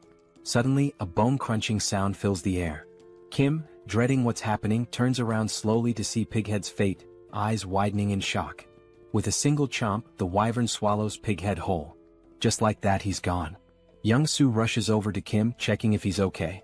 Kim assures him, though he's clearly drained, his energy barely hanging on. He managed to bring the injured soldier along, who looks worse for wear. Kim and Young-soo gently lay the soldier on a bed, relieved to see he's mostly unharmed, with just a few scratches. But the man is severely malnourished. Kim recalls Pighead's rant about taking over the military base while struggling with food shortages, which must have left the soldier without proper nutrition for weeks. Young-soo then mentions something strange happening in Kim's subspace. An enormous structure has appeared, and not just any structure, it looks like an entire city. He leads Kim to a vantage point and Kim's jaw drops. He thought he'd stored just the military base, but somehow he transported the whole base city into his subspace. His mind races. He hadn't realized the extent of his power. He'd only commanded the system to store the base, but without specifying a building, it interpreted it as the entire city. Young-soo is equally stunned, staring in awe at this impossible sight. Kim realizes he needs to explore the military base thoroughly. Young-soo agrees to watch over the soldier and let Kim know when he wakes. Kim hops into his Mercedes and begins driving through the military base city, his mind buzzing with possibilities. Weapons, ammo, gas masks, military vehicles, even tanks. It's the ultimate jackpot for surviving the apocalypse, but there's a catch. Unlike the Logitech Center, where PAX handles everything and can send supplies directly, this sprawling city means he'll have to locate and retrieve each item himself. As he drives, Kim starts to grasp just how huge this place really is, realizing he has a massive job ahead of him to map out every corner. If he'd known it was this vast, he might have stored all the weaponry and supplies directly in his subspace. Now he's planning his next move. Once he identifies the locations, he'll send Young-soo to retrieve ammo and weapons, while he prepares to strike from his portal. Then a crucial thought hits him: supplies here aren't endless. Unlike the Logitech Center's infinite stock, resources from the base could run out. No more limitless bullets or grenades for reckless use. As he's lost in thought, Pax suddenly appears, casually correcting him. Pax explains that the base isn't an ordinary storage area. It's been fully integrated into the Logitech system format. Kim's jaw drops as Pax continues, revealing that since the military base has merged with his subspace, he can now command it just like the Logitech Center. Kim can hardly believe it, but Pax confirms that the base is synchronized. He'll have unlimited access to its supplies, vehicles, and equipment, just like in the Logitech Center. This changes everything. Kim can barely comprehend it. His mind races through the possibilities, his face a mixture of shock, wonder, and pure excitement. He asks Pax for double confirmation, Are they really talking about endless rifles, ammo, grenades, everything? Pax nods, and it's like Kim's entire reality has flipped upside down. This isn't just groundbreaking, it's downright game-changing. Still buzzing with excitement, Kim needs more details. He asks Pax how long synchronization will take. Pax admits it's a massive job with only 0.81% done so far, so there's no clear timeline. But Pax offers a solution. If Kim prioritizes specific items, Pax can sync those first, making them immediately accessible. Without hesitation, Kim lists his essentials. Rifles, ammo, grenades, vehicles, and fuel, the lifeline for surviving this apocalypse. Kim smirks, knowing that with these at his fingertips, there's nothing out there he can't face. Pax informs him that the synchronization will be ready in just 10 minutes. After that, he'll have unlimited access to all the weapons, vehicles, and supplies he needs to go full throttle. Feeling a surge of confidence, Kim asks Pax if there's a security system, something to ensure no one touches the base without his direct approval. Pax confirms with a simple, yes. Satisfied, Kim tells him to lock everything down immediately. Kim thinks about it for a moment, not that he doesn't trust Young-soo and his family, but he's unsure about this soldier they saved. Standing by his portal, he realizes he now holds power over food, vehicles, and weapons in his hands, hoping the outside isn't as chaotic as he suspects. But outside it's a nightmare. The wyverns are on a rampage, tearing through Pighead and his lackeys one by one. Kim understands that the chaos outside won't settle down anytime soon. Back inside, he and Young-soo prepare for battle. Young-soo dons his old boss uniform, looking every bit the part, and Kim grips his M416 rifle, locking and loading. In front of them is a massive crate filled with endless ammo. Young-soo, with a hint of nostalgia, remarks it's been years since he held a gun and never thought he'd be back in action. Kim reassures him. He's duplicated thousands of rounds, each box loaded with 10,000 bullets. Young-soo doesn't need to worry about running out or jams. Kim throws Young-soo a little challenge, asking if he still remembers how to shoot. Smirking, Young-soo picks up his own M416, telling Kim he's about to show him just how skilled he was back in the day. He takes aim, exhales, and fires. Every shot hits its mark, taking down wyverns one after another. Headshot after headshot, Young-soo drops over 50 wyverns in record time. After half an hour, his gun is red hot, smoke thick in the air. When the haze clears, the floor is littered with wyvern bodies. Adrenaline still pumping, Young-soo admits he hasn't enjoyed himself this much in years. He thinks they've cleared them all and are ready to move on. But Kim's face is tense. He has a nagging feeling. Kim warns Young-soo, saying not all the wyverns are dead. Young-soo looks around, confused. Every wyvern he can see is down. But Kim mentions a massive black-scaled wyvern he saw earlier, unique and ominous. Young-soo is skeptical, but then the scene shifts, revealing the creature Kim described. Hidden in the shadows behind Kim's portal, the black dragon waits, silent but fierce, as though it knows Kim and his team are inside and is simply waiting for the right moment to strike. Young-soo peers outside, squinting but sees nothing. He wonders if Kim is just being paranoid. Then Kim shares an idea. What if these massive creatures are lying in wait, hidden and ready to pounce the second they step outside? From what he observed, that black wyvern seemed too smart for comfort. Young-soo agrees, noting that in this post-apocalyptic world, caution isn't just smart, it's survival 101. Then Young-soo has an idea. Could a remote-controlled car serve as bait? Would that huge beast chase a small moving target? They decide to give it a try. The scene shifts, showing both men with remote-controlled cars, each with a humanoid doll mounted on top. With a deep breath, they count to 3 and send the cars forward. The dolls roll out of the portal, looking like humans stepping into the danger zone. In an instant, a massive wyvern swoops down, claws piercing the doll's torso and ripping it apart. Young-soo's jaw drops in disbelief. He can't believe the wyvern was actually lurking back there. His eyes widen in terror as he watches the beast tear the doll apart, its massive teeth glinting in the light, each one nearly the size of Young-soo himself. In the next instant, the wyvern turns, its glowing eyes fixed on the portal. Without hesitation, it lunges forward, trying to force its way inside. Kim's heart skips a beat. He shouts for Young-soo to start firing. Together, they unleash every round of ammo they have on the beast. For 15 solid minutes, they pour bullets into it, the room filling with thick smoke. They think maybe they've taken it down.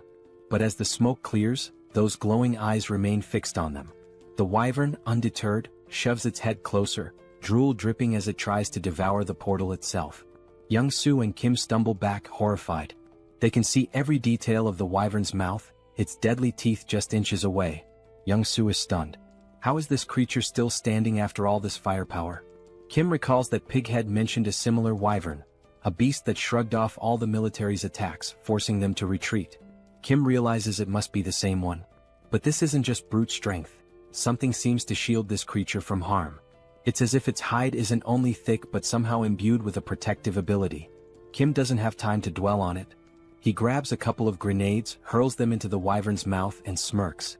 Let's see if that hide's tougher than a grenade. The grenades explode with a deafening bang, filling the portal with even more smoke. Kim and Young-soo don't let up, throwing grenade after grenade, each explosion answered by the wyvern's enraged roars. An hour passes, their shoulders aching from the relentless attack. Young-soo groans, never imagining that throwing grenades could be so exhausting. Kim's shoulder feels like it's about to give out, but the wyvern remains calm as ever, with its fierce gaze locked on the portal. They're trapped. How are they supposed to escape with this beast guarding the exit? Suddenly, the wyvern slams its claws against the portal, but thanks to its unique properties, it can't break through. Kim is left feeling both frustrated and confused. They've thrown everything they have, yet the wyvern's scales remain untouched. Finally, with what seems like a snort of boredom, the wyvern turns away and flies off. Young-soo, bewildered, wonders why it left. Kim suspects it got tired of waiting for them to make a mistake.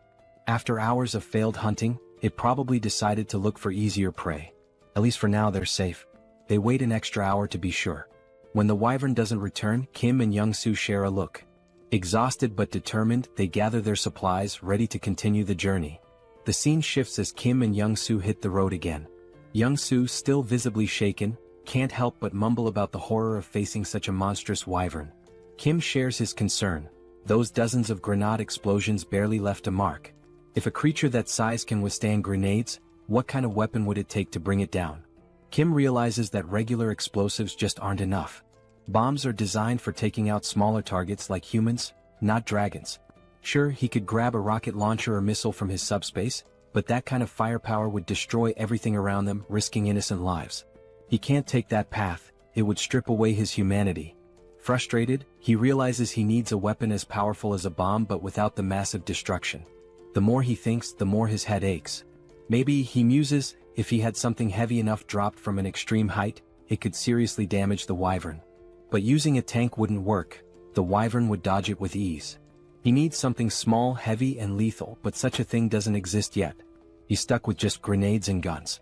Just as he resigns to the situation, he decides to check his magic stones. When he glances at his crystal, he's stunned. 314 magic stones. How did he get so many? He recalls killing dozens of orcs and goblins and barely gathering 50 stones, but perhaps wyverns yield more. With this many stones, Kim gets an idea. He'll upgrade his abilities. He invests 100 stones into his subspace, expanding its range to an impressive 50 meters. Now he can transport 4 items per second, making this skill incredibly powerful. With 189 stones remaining, there's one thing he hasn't tested yet: his pocket dimension lab. It was something he'd unlocked with his last upgrade but never got around to testing. Now, with curiosity piqued, Kim decides to activate it. He channels 50 magic stones into it and suddenly, his pocket dimension lab comes to life. According to the description, this is a space where he can combine or separate anything he desires. A spark of excitement lights up his eyes. Maybe he can create something unique, something that will give him the advantage he's been looking for. Kim turns to Young-soo, telling him he has something important to investigate and that he should hang out in the subspace for a while. Young-soo pauses, then grins, saying they're almost in Gangnam. He points out that there's no sign of any monsters, so he'd rather keep driving while Kim checks out the subspace. Kim, still worried, asks if Young-soo is sure it's safe. Ever the problem solver, Young-soo suggests that if Kim's that concerned, he can go into his portal while Young-soo continues driving the Mercedes. He's noticed that as long as he's driving, the portal stays with them. Intrigued, Kim ducks into his portal and sure enough, as Young-soo drives, Kim realizes he's moving right along with him. Impressed, Kim agrees to the plan, though he still feels a bit tense. He steps into his newly unlocked pocket dimension to explore. Inside, everything is vast, white and empty. He wanders around, testing the space when his system chimes in, explaining the capabilities. He can combine or separate objects here. He can merge multiple items regardless of their type, or break them down into components. Kim's mind races. This could change everything. Could he, for example, merge a rifle with its magazine to create an endless ammo feed so he wouldn't need to reload? Pax confirms that this idea is completely possible. Then Kim wonders if he could pull a grenade safety pin while storing it, so it would explode the moment he sends it out. Pax confirms again. Eager to test it, Kim has Pax remove the pin and create a new item, costing him 15 magic stones. He's fascinated by the result, but he knows a single grenade won't be enough for the wyvern. He needs something far more powerful. A smirk forms as Kim begins crafting a secret weapon. Meanwhile, Young-soo encounters a massive barricade, a wall of stacked cars blocking the road like some post-apocalyptic obstacle. He wonders who would create such a barrier. At that moment, Kim steps out from his subspace and asks how much longer to Gangnam. Young-soo explains that there's no monster trouble, but someone's blocked the road entirely with cars. He suggests they'll need a detour. Kim stops him. No detour is needed. He's got a new weapon to clear the way. Just as Young-soo is about to ask what he means, metal plates, each weighing 20 kilograms, start flying like bullets, slamming into the cars at incredible speed and scattering them like toys. Young-soo watches in shock. It's a stack of plates fused together, flying at 150 kilometers per second, creating a barrage of 500 kilograms that obliterates anything in its path. He's awestruck, yelling, "What on earth did you make?" The scene shifts to a group guarding the road from atop a building, watching for any monsters. They're armed with whatever they could find, mostly household tools. A middle-aged man, nervous and bewildered, wonders how that wall of cars collapsed so fast. Another, equally baffled, mentions how the wall withstood multiple monster attacks. It shouldn't have fallen like that. Then, through the smoke, they see a jeep charging forward, picking up speed until it stops right in front of their building. The men grab their weapons, a wooden stick among them, and stare, stunned. Who are these people? Soldiers, they assume, since they're arriving in a military jeep. Slowly, the black-tinted window of the car rolls down, and Kim smiles up at them, asking kindly, "Is Nurse Kim Jui here?" The scene shifts again, moving into a flashback. Kim's second sister, the middle child, gives him a flying kick so powerful he nearly faints. She huffs in frustration, while Jui, the eldest sister, calmly studies, telling her siblings to quiet down since she's preparing for an exam. Kim and his other sister are stunned, mouths wide open. The middle sister, concerned, asks Jui if she's feeling okay, wondering why she's suddenly so intense about studying. Jui snaps, asking if it's really that shocking for her to study hard. Kim, dead serious, turns to the middle sister. "Yeah, she definitely doesn't look well. We should call Mom. She's lost it." Jui's frustration erupts as she starts shouting, asking if they'll ever let her study in peace. Kim explains that Jui, who is 8 years older than him, only started taking her studies seriously when he was around 7. Since she'd never sat still for more than 30 minutes before, her sudden shift had the whole family on edge. With big worried eyes, Kim and his other sister drag their mom over to Jui, pointing out that their big sister has completely lost her mind. Even their mom looks concerned. Jui can't believe it. Her own family doesn't think she's capable of doing anything with her life. Frustrated, Jui finally reveals her secret. Proudly, she holds up a medical textbook and declares her dream: she's going to be a doctor. She announces, "Even if the world ends tomorrow, today I'll still help those in need." Her face glows with pride, her eyes shining with determination. The whole family is stunned. They just stare at her, speechless. Kim and his other sister turn to their mom, whispering that Jui's condition is getting worse. Maybe she needs a mental hospital ASAP. The house erupts into a family brawl, everyone yelling, laughing, the whole scene chaotic. Days pass, and they assume Jui's passion will fade like a teenage phase, and that her ambition to be a doctor will pass. But no, her grades soar. She skyrockets through high school, and before anyone realizes it, she's accepted into the top nursing school she applied to. Her dad, mom, Kim, and her other sister are shocked. Juri, who once couldn't sit still for 30 minutes, has achieved the unthinkable. In the present, Jui stands frozen in shock, staring at Kim, who's come back to find her. It's all real, her journey, her family, her dream, and now this reunion. Tears start streaming down Jui's face, her cheeks red with emotion. Kim stands before her, his eyes filling with tears too, overwhelmed. Barely able to speak, Jui, still sobbing, asks Kim how he made it this far and if he's hurt. Kim, equally emotional, tries to reassure her, saying he's fine, nothing happened. Young-soo, watching from behind, smiles warmly, whispering to himself, grateful that Kim's sister is safe. Kim and Jui finally embrace, holding each other tightly, letting the weight of the world fall away, if only for a moment. Once they calm down, Kim wipes his tears and introduces Young-soo, explaining how much he helped him get here safely.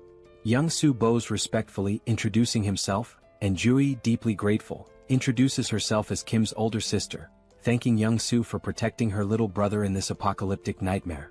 With a small, mischievous smile, Jui suddenly reaches into her pocket and tells Kim she has something for him, figuring he hasn't eaten well in all this chaos. She hands him a chocolate bar, but Kim stops her, saying, "I'm really full, sis. Actually, I've got enough chocolate to last me a lifetime." Then, Kim's expression turns serious as he explains that he has a critically injured patient. Jui's face shifts to concern, and she asks where the patient is, insisting they bring him to her immediately. But Kim explains that the patient isn't in the car. He's in Kim's subspace. Jui's jaw drops, her eyes wide with shock. "Kim, you have an ability too?" Kim nods, explaining he unlocked a power called Subspace, where he can open a portal to a hidden area that only he and those he invites can enter. He laughs a bit nervously, noting that it might scare people if they saw it, so he suggests they find somewhere private. Jui agrees, noting the people around, and they decide to head inside the hospital for privacy. Slowly, Kim, Young-soo, and Jui enter the hospital, and the sight is heartbreaking. People clutching nothing but wooden sticks for protection, hollow-eyed and starving, sprawled across the floor like lifeless bodies. They finally reach Jui's private room. Young-soo closes the door behind them, leaving only the three of them. Kim then opens the door to his subspace, and as he does, Jui stands in shock, her eyes wide, mouth open, as she gazes at the vast, city-like area before her. "What is this?" Jui asks in amazement. "Are all these buildings part of your ability?" Kim reassures her, promising to explain later, but for now she needs to follow him. They make their way to where Kim has kept the injured soldier. Jui rushes to his side and begins examining him. Kim, still anxious, asks, "What do you think, Jui? Will he make it?" Jui, dead serious, asks how long he's been like this. Kim explains he's not sure, but it couldn't have been too long since he found him on the way there. He suspects the man was beaten and tortured. With a solemn expression, she tells Kim that this man may not survive much longer. Upon hearing this, both Kim and Young-soo freeze, fear visible in their eyes. They had been holding on to hope that the man could be saved. Desperate, Kim asks, "Is it really that bad?" Jui's tone then shifts. She smiles and explains that under normal circumstances, his chances would be slim. But then, her hands begin to glow with a green aura, and she grins confidently. "Isn't it cool?" she says, "I've awakened as a healer." She places her glowing hands on the soldier's chest, the green light spreading over his body. She warns them that her skill level is still low, so a full recovery is unlikely, but he won't die. After 5 minutes, Jui finishes the healing. The soldier's wounds close and his breathing stabilizes. Jui explains that while it's not a complete recovery, the essentials are taken care of. He's severely malnourished and will need food and rest to regain strength. Suddenly, Kim says, "Sis, even with the world ending, you're still treating patients. Just like you said you would." Jui, caught off guard and slightly embarrassed, laughs nervously. "Why bring that up now?" But Kim, undeterred, repeats her words from childhood. "Even if the world ends tomorrow, I'll still treat the sick today." Blushing, Jui shouts, "I should have disciplined you like sister number 2 did when you were little." And just like that, they're bickering again. Once the playful quarrel dies down, Jui turns serious. "Now, explain everything. What's been going on?"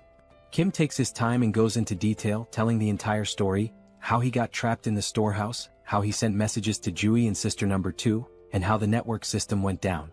He recounts unlocking his subspace ability, accidentally storing the Logitech Center, and merging with Pax AI. He talks about meeting Young-soo and their journey here. While Kim is telling the story, Jui is devouring a meal as if she hasn't eaten in days. Kim sighs, annoyed, and asks, "Are you even listening, Jui?" With her mouth full, Jui nods and says, "Of course I'm listening." Kim challenges her, "Alright, what did I just say?" Jui, clearly distracted, fumbles and gives a brief summary, missing most of the important details. Kim groans but lets it slide, chuckling a little. It turns out the delicious meal was prepared by Young-soo's wife, who introduces herself to Jui. Jui smiles warmly and says, "Nice to meet you, I already love you." They all laugh together. Young-soo's wife offers more food, saying, "If you're still hungry, there's plenty more in the fridge. Just ask." She also tells Kim that she's prepared a bed for him in the first-floor staff room with supplies, suggesting he rest there. Kim tries to thank her, insisting she didn't need to go through so much trouble, but she smiles and replies, "With everything you've done for us, it's the least I could do." Jui, still curious, turns to Kim and asks, "How did Young-soo and his wife get into your subspace?"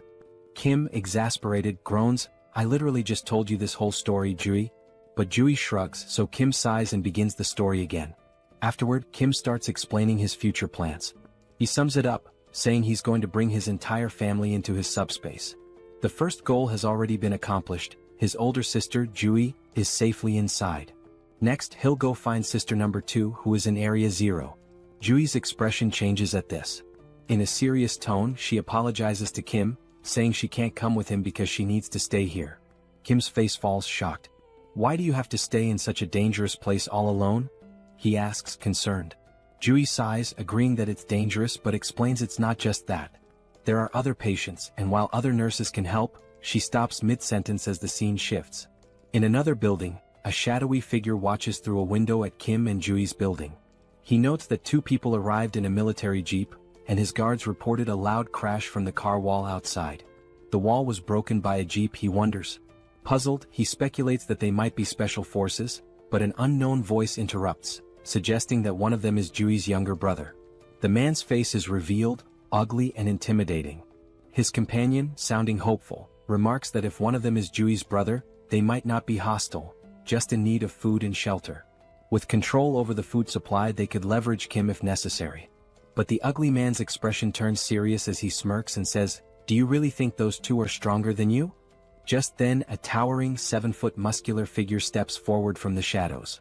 His body is covered in veins and has a lifeless, vacant look, almost like a living corpse.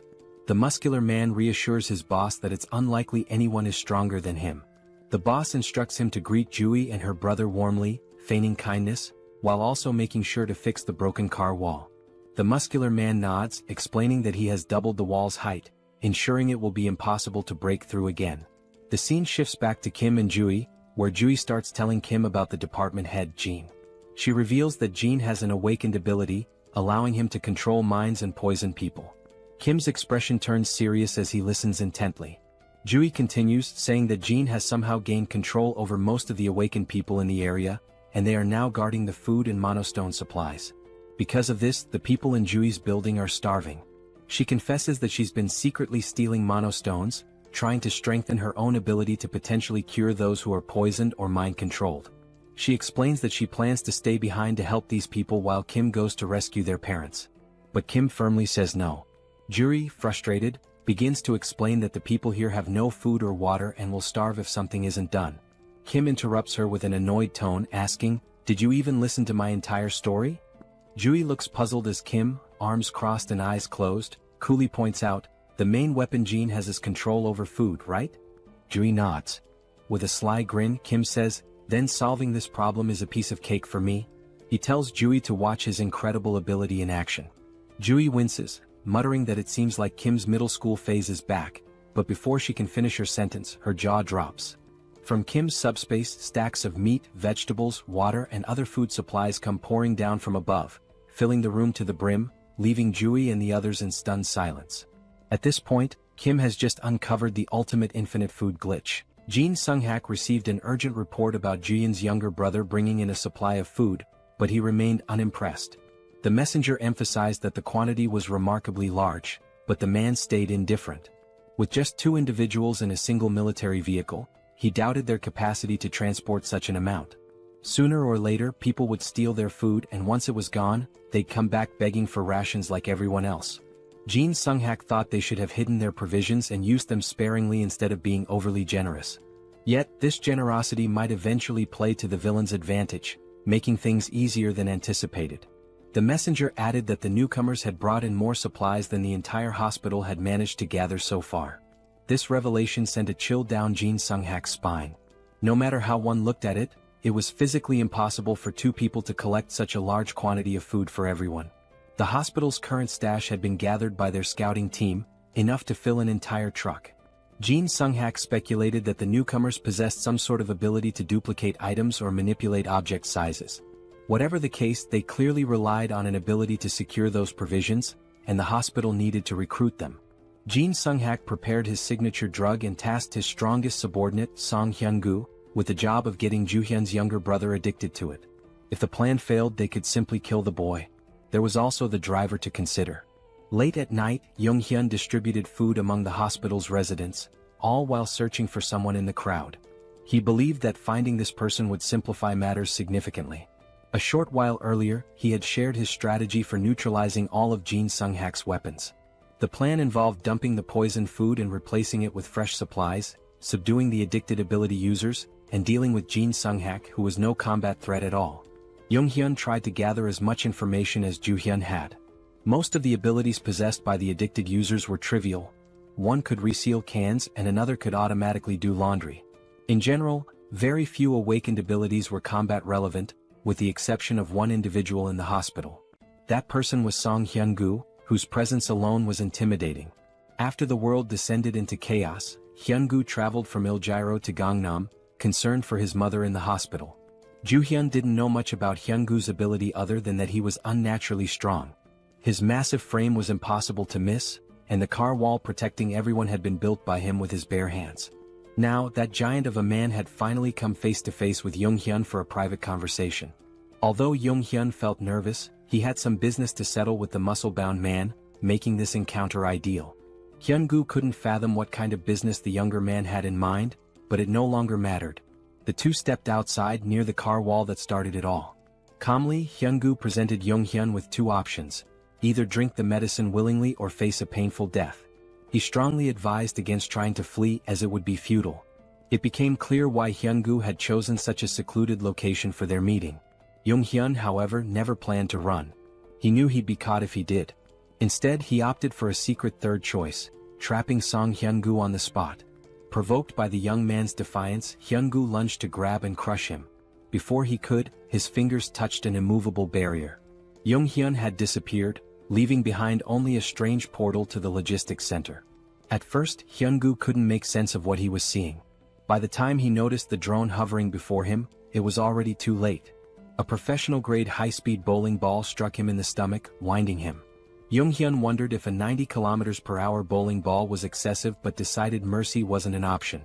He followed up with another strike, this time targeting Hyun-gu's right leg. The attack left Hyun-gu groaning in pain, unable to move effectively. When the muscleman demanded to know what ability Young-hyun was using, the young man responded by launching a barbell plate stack to the ground. Immobilized, Hyun-gu was warned to stay put. The plates, though slowed, were still heavy enough to shatter bones or end lives. Refusing to stay idle, Hyun-gu charged at one of the stacks and managed to grasp it firmly, surprising Young-hyun. The brute began lifting the stack, disrupting Young-hyun's plan. But while Hyun-gu focused on lifting the stack, he unknowingly triggered the metal trap. Young-hyun apologized for the cramped conditions of the makeshift prison and promised to release Hyun-gu once the situation was resolved. For now, all Hyun-gu could do was endure the heaviest cell ever devised. Young-hyun was extremely anxious, worried he might have seriously harmed the big guy. Thankfully, the man was incredibly resilient. Back inside, Nurse Ju-hyun hurriedly let her brother in. She had heard a loud noise outside and feared her little brother had encountered the muscle-bound man. Young-hyun casually confirmed her suspicions as if it were nothing. He gestured outside, allowing his sister to see where he had left the biggest threat. Ju-hyun peeked out and was shocked by the bizarre metal structure she saw. Young-hyun calmly explained that Song Hyun-gu was now his temporary prisoner. With the most dangerous obstacle neutralized, they only needed to wait for Yang-soo to arrive. Right on cue, the East's best driver made his appearance. However, as Yang-soo came into view, the siblings froze. Yang-soo was limping, holding his head in pain, drenched in sweat, and complaining of an intense pounding headache. The symptoms were eerily similar to those of poisoning. It seemed the enemy had gotten to him somehow. Yang-soo's last memory was handing out food to survivors and receiving some words of gratitude. Ju-hyun noticed a tiny puncture wound on his finger, a likely delivery method for the poison. The culprit must have pricked him while pretending to thank him. For now, Yang-soo needed rest and confinement in the subspace. He would have to be isolated for a while. Young-hyun hadn't anticipated this turn of events. He felt responsible for failing to protect his friend. Without knowing how the poison worked, the situation could become even more complicated. Finding Jin Sung-hak quickly was now their top priority to secure a cure. They prepared the break room in Sector 1 as a confinement space, blocking all windows and doors just in case. However, before Yang-soo could step into the portal, the system detected and blocked an unidentified energy from entering. Since Subspace was an independent domain, external energy connections were impossible. Yang-soo, confused, looked to Young-hyun for answers. Miraculously, the pounding headache disappeared as soon as he placed a finger into the portal. To test this further, they decided to try the method on the most prominent poison victim, Song Hyun-gu. Jung-hyun opened a portal beneath the muscle man's feet, pulling him into the subspace against his will. Once inside, the poison in Hyun-gu's system was neutralized. Afterward, Jung-hyun removed his access, returning him to the real world. When Hyun-gu reappeared, his complexion was healthier, and his expression showed clarity as if he had awoken from a deep slumber. The poison had been completely eradicated. Jung-hyun realized that his subspace wasn't just impervious to physical attacks but also to mental and chemical ones. The first thing Hyun-gu did after recovering was visit his sick mother. He hugged her and apologized for neglecting her for so long. Encouraging her to rest more, he assured her he would return soon after settling some important matters. Jung-hyun asked if he'd be okay on his own, and Hyun-gu confidently replied that he would. With his abilities, ordinary attacks posed no threat to him. Still, the vivid memories of his actions under Jin Sung-hak's influence filled him with shame and regret. He resolved to settle things with the mastermind before moving forward with his life. Hyun-gu promised to deal with real cancer in the hospital swiftly. Meanwhile, Jin Sung-hak received notice of losing contact with one of his underlings. He was startled. He suspected the worst, and his fears were confirmed when the last person he wanted to see entered his office. Song Hyun-gu, muscles bulging, held himself back from immediately tearing Jin Sung-hak apart. Although Jin Sung-hak didn't understand how their connection was severed, he smiled smugly and begged for mercy. Hyun-gu responded by slamming his arm into the villain's head, silencing him for good. While Hyun-gu went to finish business upstairs, Jung-hyun and his team discussed how to cleanse the remaining survivors of their poison addiction. Since they couldn't identify everyone who was affected, the safest approach was to let everyone pass through the portal. Even those struggling to move could simply touch it with a finger to be cured. Though it would be exhausting, it was the only foolproof solution. However, as they prepared for a long night, something unexpected happened. Survivors all over the hospital suddenly began acting as if a weight had been lifted off their shoulders. One by one, those afflicted were inexplicably cured. They realized they had been out of their minds and regained their senses. The group was bewildered until Song Hyun-gu arrived, clearing up the mystery. His clothes and hands were smeared with blood, a clear indication of the method he used to resolve his unfinished business. He bowed his head, expressing gratitude to Jung-yum for saving everyone in the hospital. Jung-yum, in turn, thanked the big man for removing the root of their troubles. He also apologized for earlier throwing bowling balls with excessive force. Thankfully, Hyun-gu's resilience meant he only ended up with a few light bruises, his bones miraculously unharmed. Since the apocalypse began, Hyun-gu had encountered many monsters and strange occurrences, but seeing those plates descend from the sky to trap him was truly surreal. Even monsters paled in comparison to the sheer power of Jung-yum's abilities. When Hyun-gu asked if he planned to stay at the hospital, Jung-yum seemed surprised. The big man admitted it might be selfish to ask for more after all Jung-yum had done, but the hospital would undoubtedly be safer with him around. Jung-yum explained he was still on a mission to find the rest of his family and would have to leave soon. Understanding this, Hyun-gu didn't push further and wished him success in reuniting with his loved ones. This brought up the topic of family, and since Hyun-gu came from Ilgyro, it was a good chance to ask about the situation in the city. Hyun-gu was startled to hear that the group planned to head there, warning that it was now impossible to reach. Several hours later, as dawn broke over the hospital, the survivors awoke to a brighter future. Not only had Jung-yum ensured they had enough food to last for a long time, but he had also supplied them with essential items like clothing and tools. Former enemies parted ways as allies, with Hyun-gu shaking Jung-yum's hand and promising to repay his kindness someday. With that, the group departed the hospital, heading toward Ilgyro. Mr. Yong-soo, now fully recovered, drove with his usual expertise. He brought up the wall around Ilgyro that Hyun-gu had mentioned, theorizing it might be a product of someone's ability. If so, Jung-yum hoped to establish communication with whoever created it. Otherwise, breaking through might be their only option. The previous night, Hyun-gu had explained what he saw while leaving Ilgyro. He described the wall growing out of the ground like a tooth emerging, eventually reaching the height of a typical skyscraper. This meant ground travel was nearly impossible. Hyun-gu also mentioned something peculiar about the monsters in Ilgyro. Unlike those in Gangnam, the city was infested with undead creatures, skeletons that reanimated even after being destroyed. Walking corpses were a common sight there. Despite Ilgyro's challenges, Jung-yum wasn't worried about his sister, Seol, who was trapped inside. He believed she could handle herself, even without awakening any special powers. While inside his subspace, Yoongyum received a call from Ju-yun, who had finally agreed to join them after the hospital was freed of poison. When he lazily asked why she was calling, Big Sis immediately scolded him to adjust his tone. She informed him that the soldier they had rescued had regained consciousness. Yoongyum quickly entered the subspace, where the soldier sincerely thanked him for saving his life. The soldier introduced himself as Colonel Han Hyung-ho of the 50th Intelligence Communications Battalion.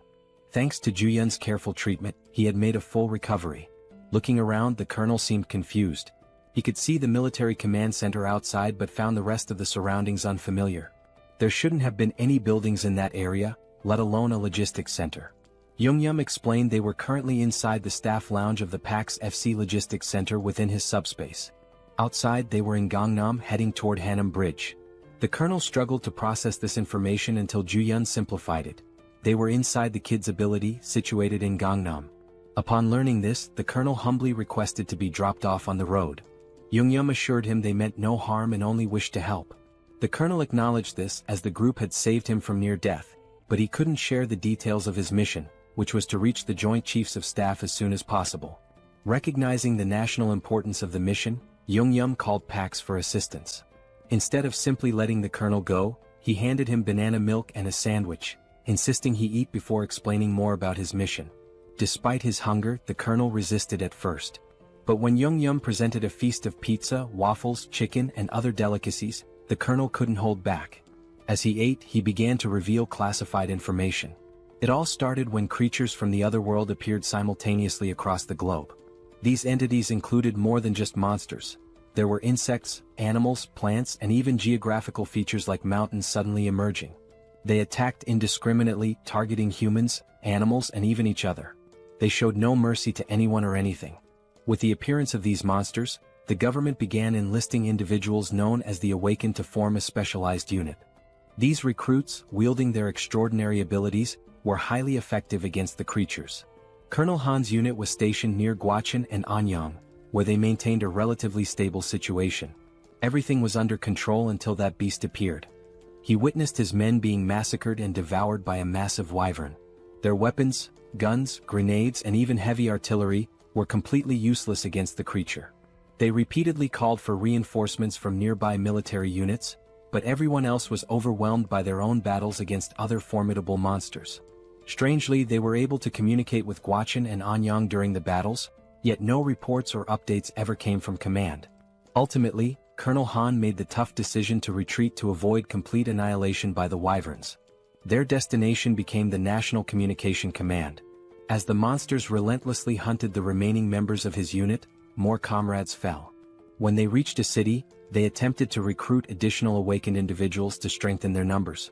After many days of exhausting travel, they finally arrived at the base camp, only to find it deserted as expected.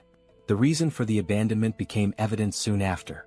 While searching the command center, they discovered suspicious documents containing references to a coup. It appeared a rebellion was unfolding. Colonel Han made every effort to reach the Joint Chiefs of Staff, but the relentless wyvern trapped them at the base. To make matters worse, the awakened recruits turned against them, killing the remaining soldiers and taking over. These rogue awakened individuals were the same ones eventually devoured by the wyverns. Colonel Han suspected the First Corps was deliberately sabotaging government attempts to regroup, with their commander likely siding with the rebellion. In the midst of the apocalypse, even a coup felt oddly unsurprising.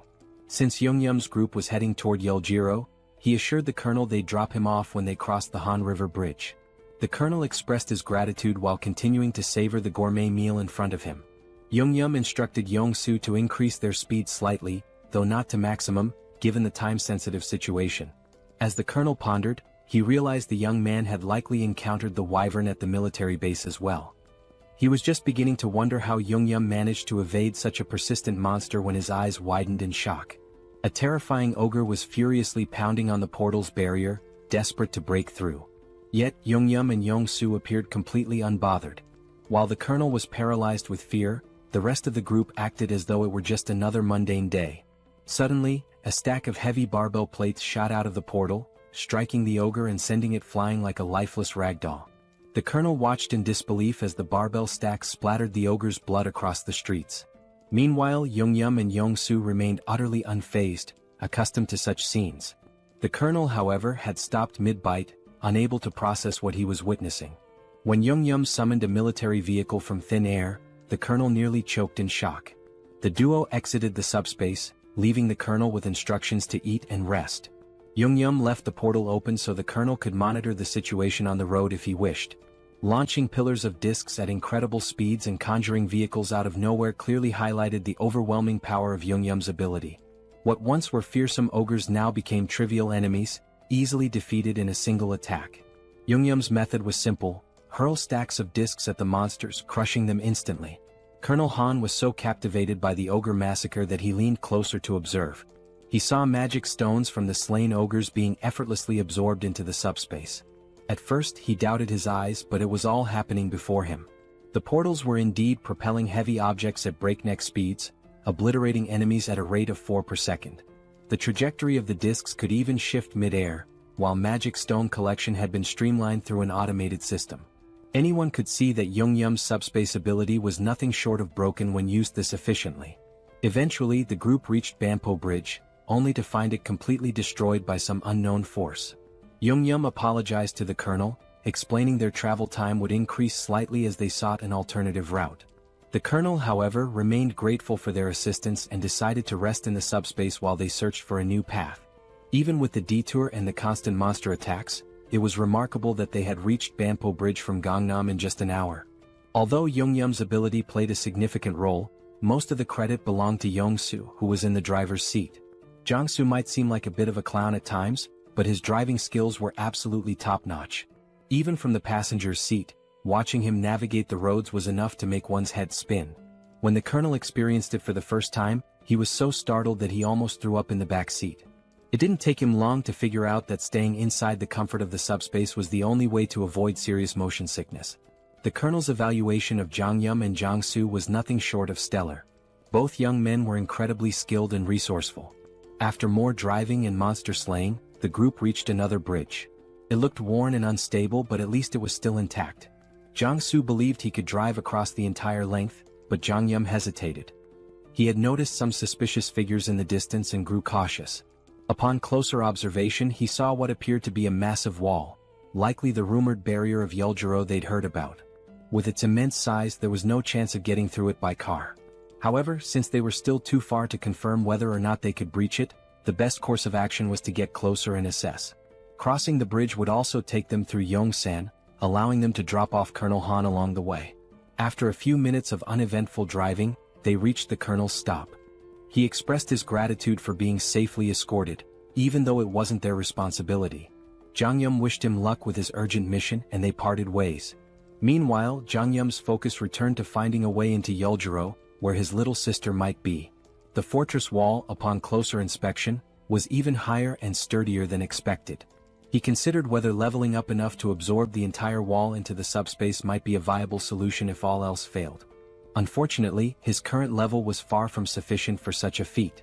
He estimated needing another 2 hours of grinding, collecting 400 magic stones per hour, to upgrade his subspace abilities. Han, meanwhile, suggested that Jongyum and Jongsu join him in the government's efforts. The government was offering mana stones and resources to aid the initial growth of awakened individuals. Han believed the duo's talent would ensure they received substantial support. Jongyum, however, politely declined, explaining that his family was his top priority. As for the magic stones, he had no issue collecting them himself while hunting monsters. Han, though disappointed, understood Jongyum's reasoning. However, he mentioned that if they went to the Joint Chiefs of Staff headquarters, Jongyum might reconsider since they likely had helicopters available. Han guessed correctly, they probably did. Meanwhile, the headquarters was abuzz with reports of Guachen and Anyang falling, along with the destruction of the 56th Division. It seemed that only the 1st Corps retained any semblance of operational strength. In such chaos, the existence of a governing body was uncertain. The military forces that survived were completely in the dark. The director, lost in pessimistic thoughts, was interrupted by a messenger announcing a visitor. Colonel Han, the commander of the 50th Battalion of the National Communications Agency, had arrived. He insisted on delivering a personal message to the director, detailing how his entire unit was wiped out and how he'd made it to HQ. Han gave a flawless salute before recounting the events in excruciating detail, omitting nothing.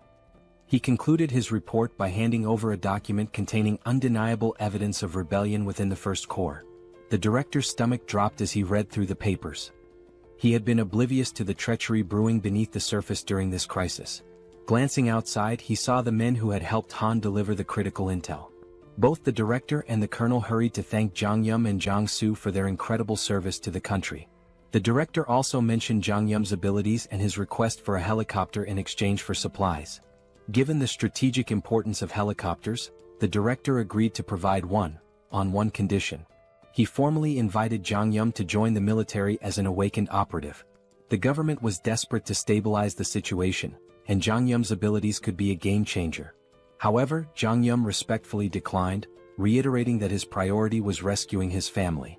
The military, unable to force him into service, had to withhold the helicopter. Jang Yum understood, acknowledging the director's position and wishing him success in restoring order. With a proper goodbye, Jang Yum returned to his vehicle. The director stood there, puzzled and frustrated, realizing he had mishandled the situation entirely. He assumed the young man would eventually give in. But these fools underestimated Jang Yum's determination. He wasn't out of options yet. If the helicopter plan to bypass the wall failed, he'd simply come up with another solution. Since he hadn't even fully assessed the fortress wall himself, he remained optimistic about finding a way through. With the first offer rejected, the director had to set his pride aside and tap on Jang Yum's car window to make another proposal. If the young man fulfilled this request, the military promised to provide the helicopter he sought. Jang Yum agreed, and soon an entire battalion was mobilized, military vehicles lining up in a single file. Sitting in the vanguard, Jang Yum nonchalantly sipped on a juice box, looking more bored than concerned, as though he weren't about to head into battle. Months earlier, the director had laid out the mission. Seoul Station, once a hub for gathering reserve awakened individuals, still maintained communication with survivors there. The problem was the road to the station, completely clogged by skeletons. These skeletons weren't particularly dangerous in combat but were an immense nuisance. They were numerous, tricky, and almost impossible to permanently destroy without targeting the core located at the base of their last right rib. Failing to crush this core meant they would regenerate endlessly. Jang Yum's task was to clear a path through the skeletal hordes and rescue the stranded awakened individuals. With his flying barbell discs, he made quick work of the mission. For him, it was a straightforward job, but for the soldiers watching his abilities for the first time, it was mind-blowing. The operation they had dreaded for weeks was effortlessly executed by a young man with an unusual power. When they finally reached Seoul Station, the awakened survivors erupted in cheers, overjoyed to see their rescuers. The military swiftly evacuated the survivors into armored vehicles. Once everyone was accounted for, the director gave Jang Yum and Yong-soo the signal to leave. Thanks to Jang Yum's skill, the skeletons posed no significant threat during the escape. For the soldiers, fighting skeletons was grueling, requiring near-perfect precision to hit the cores with their firearms. Jang Yum, however, dispatched them with ease. But there was something the young man hadn't yet encountered, a rare and formidable enemy among the skeletons, the Skeleton Knight. The military had a standing order to avoid the creature at all costs.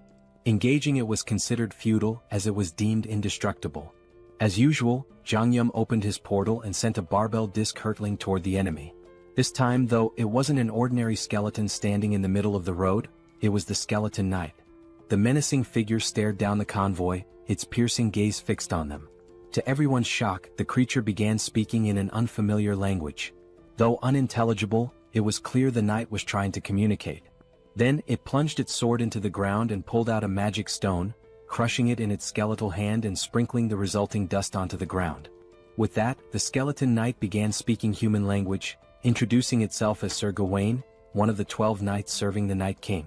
He greeted the humans, referring to them as otherworlders, but Jang Yum seemed more intrigued by the magic stone trick than by Gawain himself.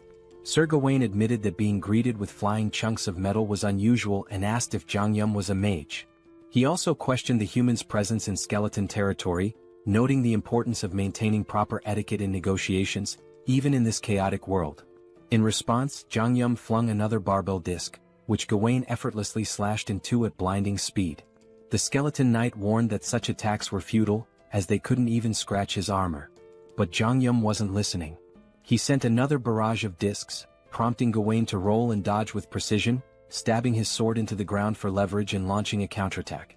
Frustrated, the skeleton knight muttered about the human's preference for violence over diplomacy.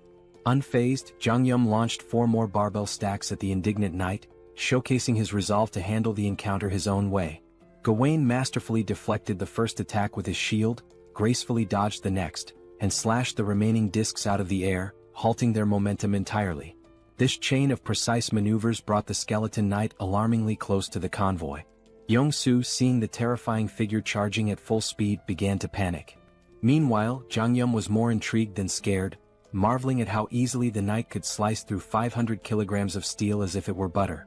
However, he noticed that Gawain was cautious, clearly trying to avoid taking any direct hits. If I can land a solid blow, Jangyum thought, we might have a chance.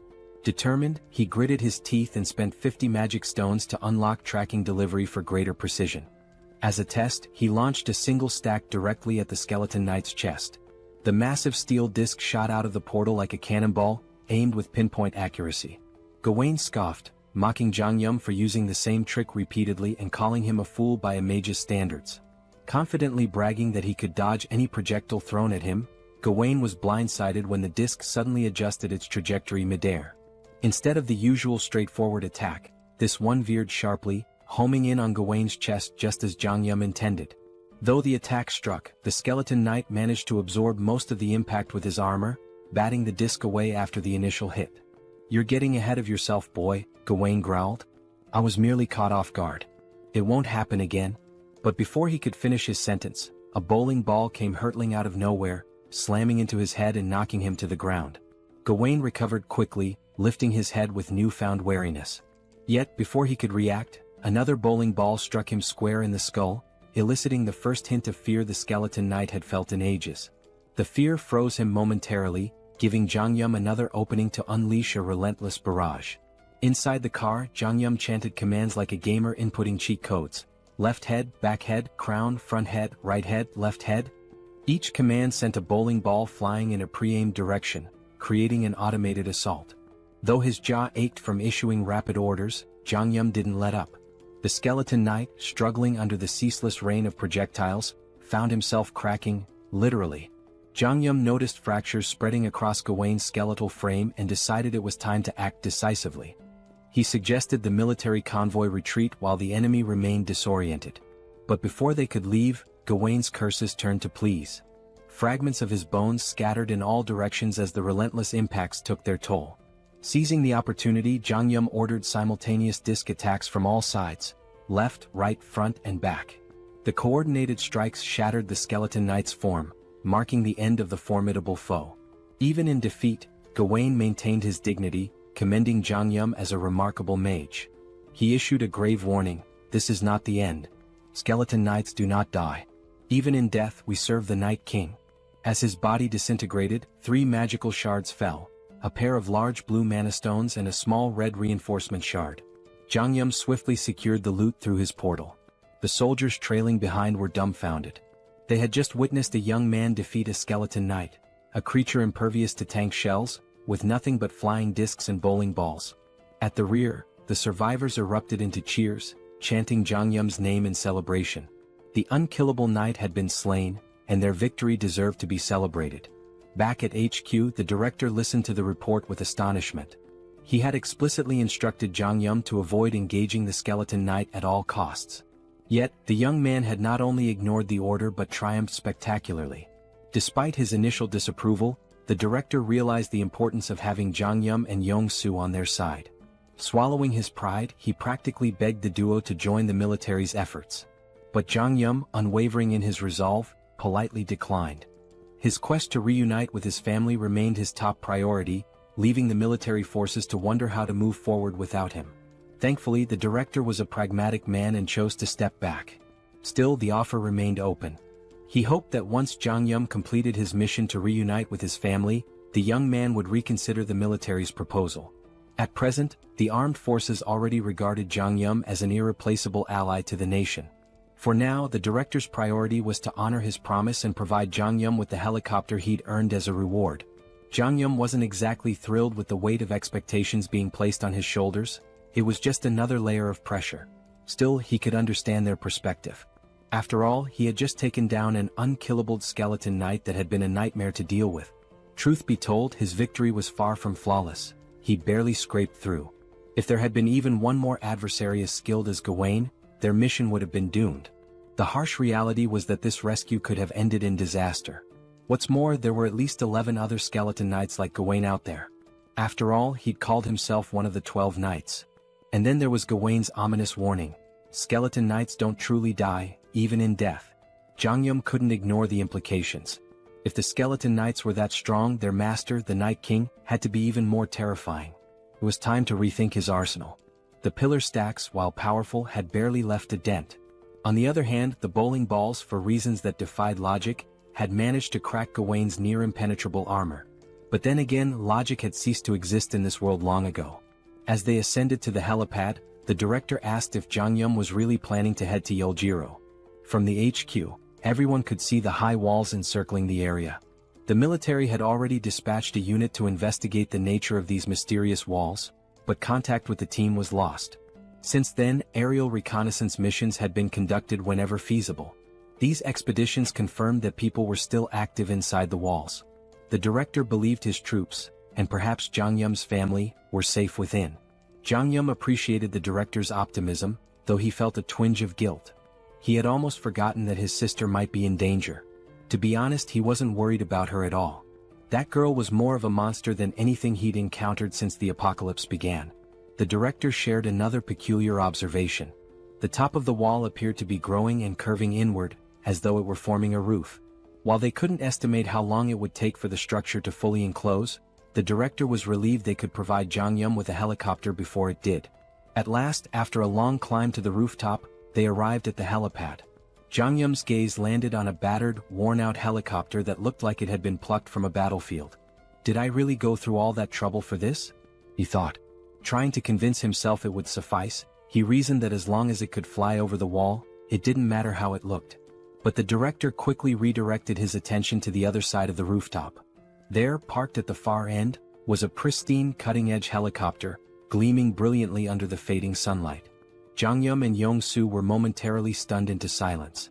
Meanwhile, the director allowed himself a smug smile, finally able to prove his usefulness. Yong-soo burst into laughter, his excitement palpable.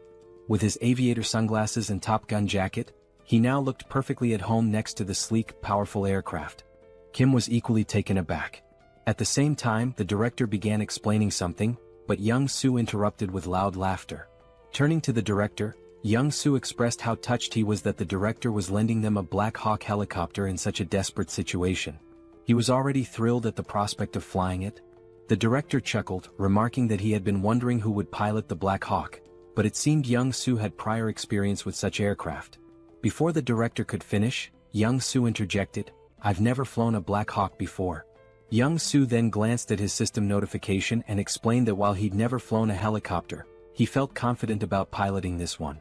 As he inspected the Black Hawk, a notification appeared on his system. It stated that by using 50 magic stones, he could register the helicopter into his system, which would instantly transfer all the knowledge necessary to fly it directly into his mind. Excited, Young-soo enthusiastically shared this discovery with the group, explaining his unique ability, Best Driver. This skill allowed him to operate any vehicle effortlessly. Until now, he had believed his ability only worked with vehicles he'd already driven, but this moment revealed something new. Instead of leveling up his skill traditionally, Young-soo realized he could register new vehicles to his system individually. This revelation exhilarated him. Kim was equally amazed and things began to fall into place. Reflecting on their countless battles together, Kim recalled how Young-soo's ability never seemed to evolve in a conventional sense. Now it was clear, Young-soo's skill wasn't about progression but about expanding his arsenal by registering new vehicles. The director then surprised them by retrieving a suitcase from the Black Hawk. Opening it, he revealed a collection of magic stones. Placing the suitcase before Kim, he explained that it contained 200 magic stones. Originally intended as a surprise for their journey, the director now offered the stones so Young-soo could register the Black Hawk immediately. Hearing this, both Kim and Young-soo expressed their deep gratitude. Without delay, Young-soo took 50 magic stones and began the registration process. As the process completed, a torrent of information flooded into Young-soo's mind about piloting the Black Hawk.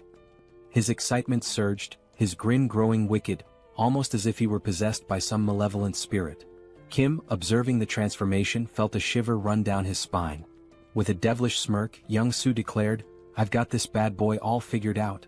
He urged Kim to board the helicopter quickly, claiming he couldn't wait to take off. Nervous about Young-soo's enthusiasm, Kim hesitated and cautiously asked if he could fly the helicopter at a slower pace. Maintaining his mischievous tone, Young-soo laughed. "Slow? I don't do slow." Moments later, Young-soo leapt into the pilot's seat, his excitement palpable.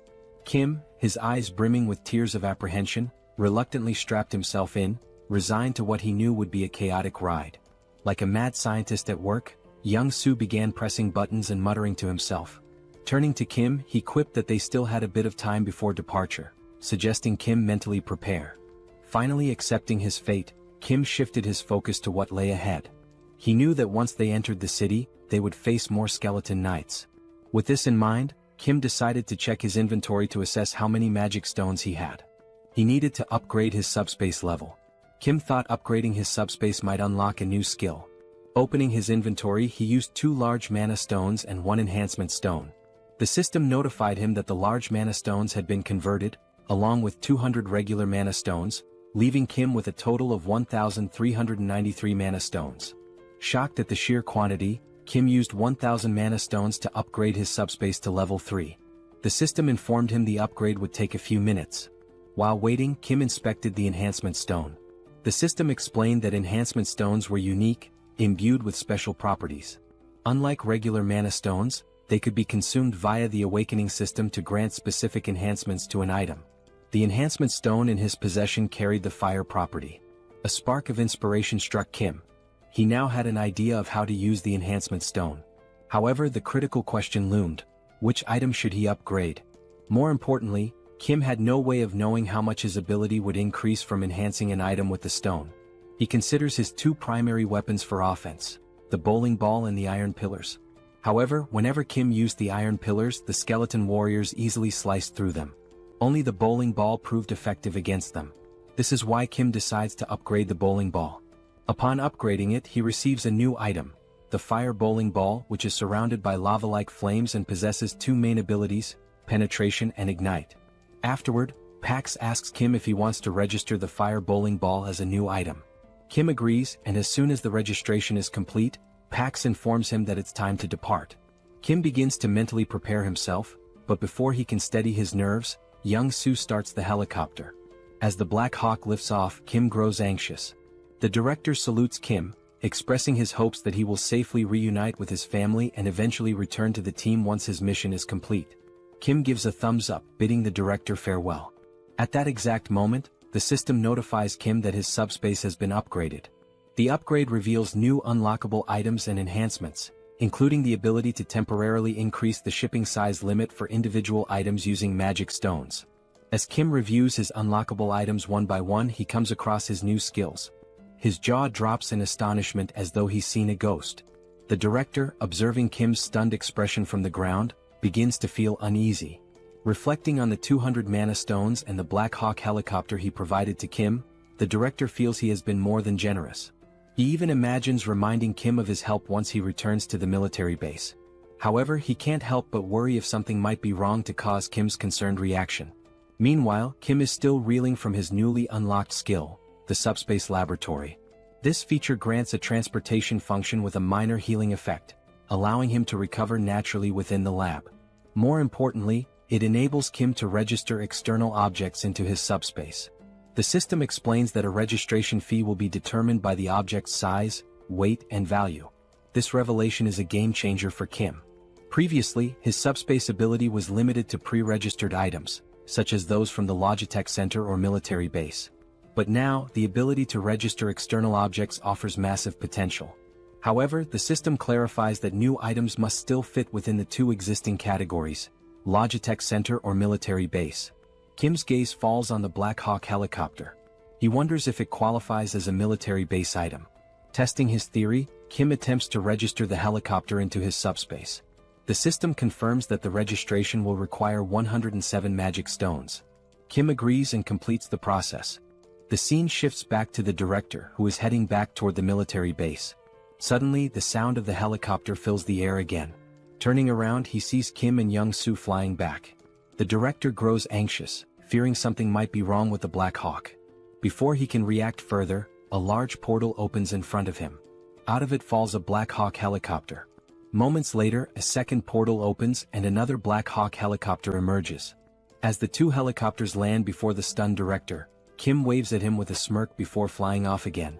The director stands there speechless. He doesn't understand what just happened. He gave Kim a battered old Black Hawk, only for Kim to somehow gift him two brand new ones in return. As the director contemplates the situation, his confusion quickly turns into mounting worry. The scene transitions to Kim, who has now entered the city. A massive fortress looms ahead, its upper sections gradually closing in to form a roof. The fortress is on the verge of sealing itself entirely. The focus shifts again, revealing a foreboding castle. Its dark and sinister interior radiates an evil aura. Sitting on an enormous throne is the Skeleton King, whose skeletal visage is illuminated ominously. In a chilling, clicking voice, the Skeleton King speaks. He admits that no matter how much he contemplates, he cannot comprehend one thing. The entry permit level for the Earth dimension is only tier 8 at most. For higher tier beings like himself to enter, they must lower their tier just as he did. It's surprising to think that a wizard, infamous for his arrogance, would come here, even agreeing to a tier reduction. Even more shocking is that he dared to invade the Skeleton King's domain and kill Guan. The Skeleton King is referring to Kim. We learn that the Skeleton King comes from another dimension, while Earth is classified as an 8-tier dimension. To enter Earth, the Skeleton King had to significantly lower his power, with the ultimate goal of conquering the planet. Now, the Skeleton King believes that Kim, who killed Guan, is also from another dimension. A wizard who reduced his tier to come to Earth with the same objective, to take control. To the Skeleton King's right, a purple flame begins to morph into the shape of a skull. It addresses the Skeleton King, explaining that before Guan's death, he had attempted to communicate with the wizard, but the wizard killed him before he could utter a word. This indicates that the wizard is incredibly dangerous. The flame advises the Skeleton King to kill the wizard on sight during their next encounter, without attempting any conversation. The Skeleton King considers this carefully. He deduces that the wizard is here for one purpose, to take over the territory just like himself. But there can't be two tigers in the same jungle. If the Skeleton King wants to claim this land, he must eliminate the wizard. He mentions that the harvest is nearly complete, and once it is finished they will launch an assault on the wizard. The flame introduces itself as Lancelot, revealing that it is the spirit of a knight whose physical body exists elsewhere. Lancelot communicates with the Skeleton King through this magical flame. Lancelot then informs the Skeleton King of an intruder approaching the castle. Assuming it to be more of those bothersome minions, the Skeleton King dismisses the threat, claiming they will inevitably perish soon. The scene shifts to Kim and Young-soo entering the city. A bat-like monster appears but is instantly obliterated by Kim's Ignite bowling ball in a single, powerful attack. Kim marvels at how much stronger the bowling ball is compared to the iron pillars. While Kim ponders this, Young-soo interrupts, pointing out that it will be difficult to land because a skeleton knight is fighting a monster below. Kim looks down and spots another skeleton knight, similar to the one he killed before, but this one wields a lance instead of a sword, like the kind knights used in ancient justs. The skeleton knight enhances his lance with powerful magic and unleashes a devastating attack on his opponent. As the camera focuses, we glimpse the figure of a human, a female silhouette. When Kim notices her, he reacts with a mixture of irritation and disbelief. The human channels magic into her fist and, with a single overwhelming punch, sends the skeleton knight flying. The scene fully reveals the figure, a muscular and striking woman with an imposing presence. As the skeleton knight crashes from a great height, Young-soo nervously suggests they might have to deal with both of these figures if they land now. Startled, Kim exclaims that one of them is his older sister. Shocked, Young-soo asks which one. Kim clarifies that the one who just sent the skeleton knight flying is his sister. The fog clears, fully revealing Kim's sister, Sol. She stands confidently, her toned muscles and impressive physique drawing attention. Viewers might even call her a muscle queen. Clearly annoyed, Sol remarks that while she felt the full impact of her punch on the skeleton knight, the creature refuses to die no matter how many times she beats it senseless. Kim begins narrating Sol's backstory, referring to her as Sister Number 2. He explains that, as a child, Sol discovered mixed martial arts by chance on TV and was immediately captivated. Luckily, she had a supportive younger brother. Whenever she watched martial arts matches, she would practice the techniques on Kim. But Soul's victories over weaker opponents left her unsatisfied. Her desire for greater challenges drove her to find tougher opponents at the local playground. There, she defeated anyone who dared to face her, boys, girls, even kids 3 years older. Recognizing her extraordinary talent, their father enrolled Soul in a mixed martial arts academy. Thus began her journey toward becoming a powerhouse of martial arts. This was the moment Soul encountered her first defeat.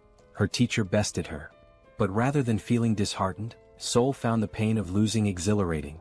At last, she had found a challenge worth her effort. Her new goal became defeating her teacher. Along the way, she achieved victory in multiple jiu-jitsu competitions. By the time she reached 7th grade, she had no equal in the junior division. Her intense passion for training and obsession with fitness drove her to constantly strive for perfection. However, this fixation soon spiraled into a dangerous addiction. Eventually, Soul sustained a serious injury, tearing the cruciate ligaments in both legs. Impatient with the recovery process, she resumed training prematurely, leading to further injuries. The cycle continued, injury, recovery, and relapse, until she finally made her professional fighting debut at the age of 24. Her skill level could have allowed her to debut much earlier, but her stubbornness and repeated setbacks delayed her entry. Despite the late start, Soul became so formidable that she easily ranked among Korea's top 10 fighters. Young-soo, hearing this, is dumbfounded. But Kim reassures him there's no need to be intimidated by Soul, suggesting they land the helicopter slowly. However, Young-soo, still observing Soul from afar, mutters that she looks more like a monster than a human. Meanwhile, the skeleton knight approaches Soul, his sword in hand, and with a rattling voice, questions why his attacks are failing to connect. Soul replies nonchalantly, "Isn't it obvious? Your movements are too slow." The skeleton knight counters, claiming his speed is no less than hers and accusing her of using some incomprehensible trick. Soul chuckles and explains it's not a trick but simply martial arts. She delivers the explanation so casually that it leaves the skeleton knight bewildered. Hearing this, the skeleton knight compliments Soul, remarking that people like her are rare. He suggests that if Soul were to raise her rank, she could become the greatest knight. Soul, however, is unimpressed and confused, muttering about how all this talk of skeletons, knights, and rankings makes no sense.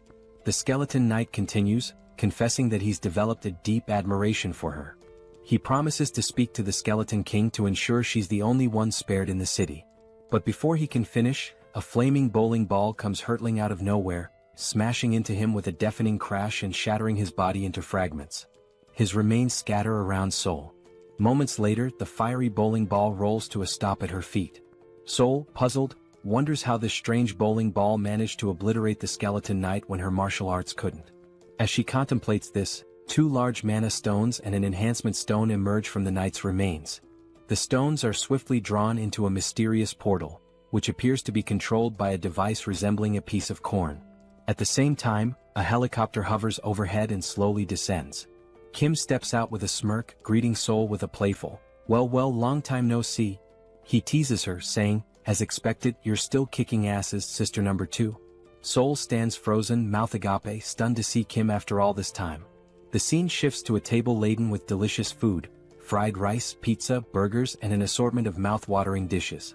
Joo-hee and Kim sit silently, watching in amazement as Soul devours the food with feral intensity. Unable to contain her curiosity, Joo-hee asks if Soul uses some special ability to enhance her strength. Between enormous bites of chicken and pizza, Soul casually responds, saying Joo-hee is partly right and partly wrong. Her physical prowess, she explains, is natural and unrelated to the barrier. The barrier's sole purpose, she says, is to shield her from external attacks. She delivers this explanation as if it's no big deal.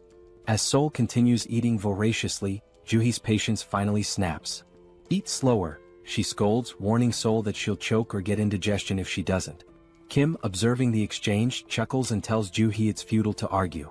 "She's been eating like this since we were kids," he says with a resigned smile. Amid their playful banter, a warm, heartfelt conversation unfolds.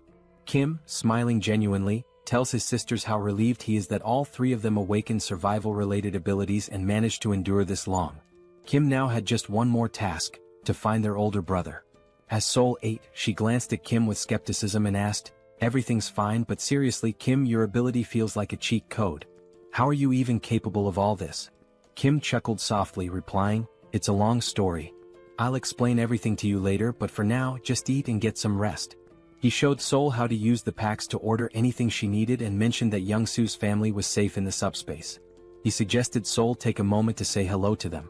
Sol agreed with a nod but then asked, "Are we leaving this city right now? Are we really going?" Kim rose from his chair and answered, "Yes, we need to leave immediately. The city's ceiling is closing at an alarming rate, and I'm not sure if this fortress can shield the entire city." His tone was grave as he emphasized the urgency, adding that he had to gather as many mana stones as possible before the ceiling fully closed. Looking up at the sky, Kim felt a pang of dread. The ceiling had already sealed shut, plunging the entire area into darkness. Wasting no time, he boarded his Black Hawk, ascended into the sky, and launched 5 blazing fireballs at the fortress walls with all his strength. Yet, despite the ferocity of the attack, the fortress remained unscathed. There wasn't even a scratch. A sinking feeling washed over Kim. Not even a dent, he thought. He contemplated his options. Should he take the entire city into his subspace? The thought seemed tempting but reckless. He reminded himself that moving such a massive structure into his subspace could have unpredictable consequences. Kim had already exhausted his remaining mana stones, expanding his portal's radius to 19.76 meters, just large enough to fit the Black Hawk. Now he had no resources left. He considered hunting skeletons and monsters in the city to collect more mana stones, but he wasn't sure what would happen to the city's inhabitants if he took the entire structure into his subspace. As Kim wrestled with these dilemmas, Sol's voice interrupted his thoughts. "This seems like a lot of trouble," she said from behind. She then recounted her encounter with the skeleton knight, explaining how he had promised to spare her life because he liked her. Before his demise, the knight had mentioned that if Sol stayed in the city, her death would only be delayed. Curious, Kim asked for more details. Sol shrugged and replied, "I couldn't get anything else out of him because you smashed him into pieces." She admitted she still didn't know how her death would have been delayed if she remained in the city. The skeleton knight had only mentioned speaking to the skeleton king on her behalf. Kim realized then that if they wanted to escape, he would have to confront the skeleton king directly. The challenge was figuring out where to find him in such a sprawling city. Before Kim could devise a plan, the demon king within Young Su awakened. With a wicked grin, Young Su announced, "I only need 5 minutes. In 5 minutes, I'll locate the skeleton king's castle." Kim immediately sensed the impending chaos. "Stop yelling, Young Su," he shouted, but it was too late. Young Su had already transformed into his demon form. Cackling wildly, Young Su did something reckless. He flipped the helicopter into a full 360-degree spin and declared, "I'll scour every corner of this city." The helicopter twisted and dove like a snake, zigzagging through the air as it covered every inch of the city. Inside the cockpit, Kim clung to his seat, nauseated and dizzy, while Sol remained calm watching the chaos outside. The scene shifted to the Skeleton King's castle. Lancelot informed the Skeleton King that Lionheart had been destroyed by Kim's fireball. He reported that the knight was obliterated in a single strike, suggesting their opponent was exceptionally powerful. Enraged, the Skeleton King bellowed, "The harvest is so close, and now this intruder is meddling in my plans again." His anger boiled over as he vowed to personally kill the intruder. He demanded to know the enemy's location, but Lancelot calmly replied, "There's no need to search. The intruder is coming here." At this, the Skeleton King let out a deep, ominous laugh. From his vantage point within the castle, he watched Kim's helicopter approaching. Initially, he assumed it was a wizard's trick, but after studying Kim more closely, the Skeleton King murmured, "This doesn't look like a wizard. It seems undead." For a moment, the irony hung in the air. When even the undead think you're undead, things have clearly gone awry. Yet, the Skeleton King dismissed his confusion. His focus remained on annihilating the intruder no matter what. Wizard or undead, whoever dared to ruin his plans would not leave alive. The scene shifts again to reveal a massive door leading into the Skeleton King's chamber. Inside the castle, bat-like monsters cling to the walls, poised to ambush any intruder. The huge door creaks open and Kim stumbles into the room, looking barely alive, almost ghostly. In a faint voice he mutters, "I'm never getting on a helicopter again." The motion sickness was on another level. Suddenly Sol notices something behind Kim. She bolts forward, calling his name, but before Kim can react, he sees a massive, muscular bat monster with razor-sharp teeth lunging at his neck. Just in time, Sol leaps into action. With a devastating punch, she obliterates the bat monster, tearing it apart in one blow. The attack jolts Kim out of his dizziness. He quickly thanks Sol, but she rolls her eyes and tells him to stop being so formal. However, her attention soon shifts elsewhere. Something feels off. Soul scans the dimly lit chamber with a serious expression. There's more, she mutters. Kim looks around, confused. To him, the hallway ahead seems empty. But then, out of the shadows, countless glowing red eyes emerge, glaring menacingly at them. Kim's heart pounds as he realizes the danger. He turns to Young Soo and urgently says, "Retreat to the subspace." Kim knows he can't handle this alone, but then remembers he doesn't have to. Soul, the martial arts enthusiast, is with him. A wicked grin spreads across Soul's face as she watches the flood of monsters advancing. "Now this is more like it," she says, her excitement growing. One monster wasn't enough for her, it would have been too dull. With a wild smile, Soul dashes into the dark hallway at incredible speed. Before Kim can react, she leaps into the air and lands with a thunderous crash, crushing a bat monster's head beneath her foot. Her movements are graceful yet ferocious, each attack filled with precision and power.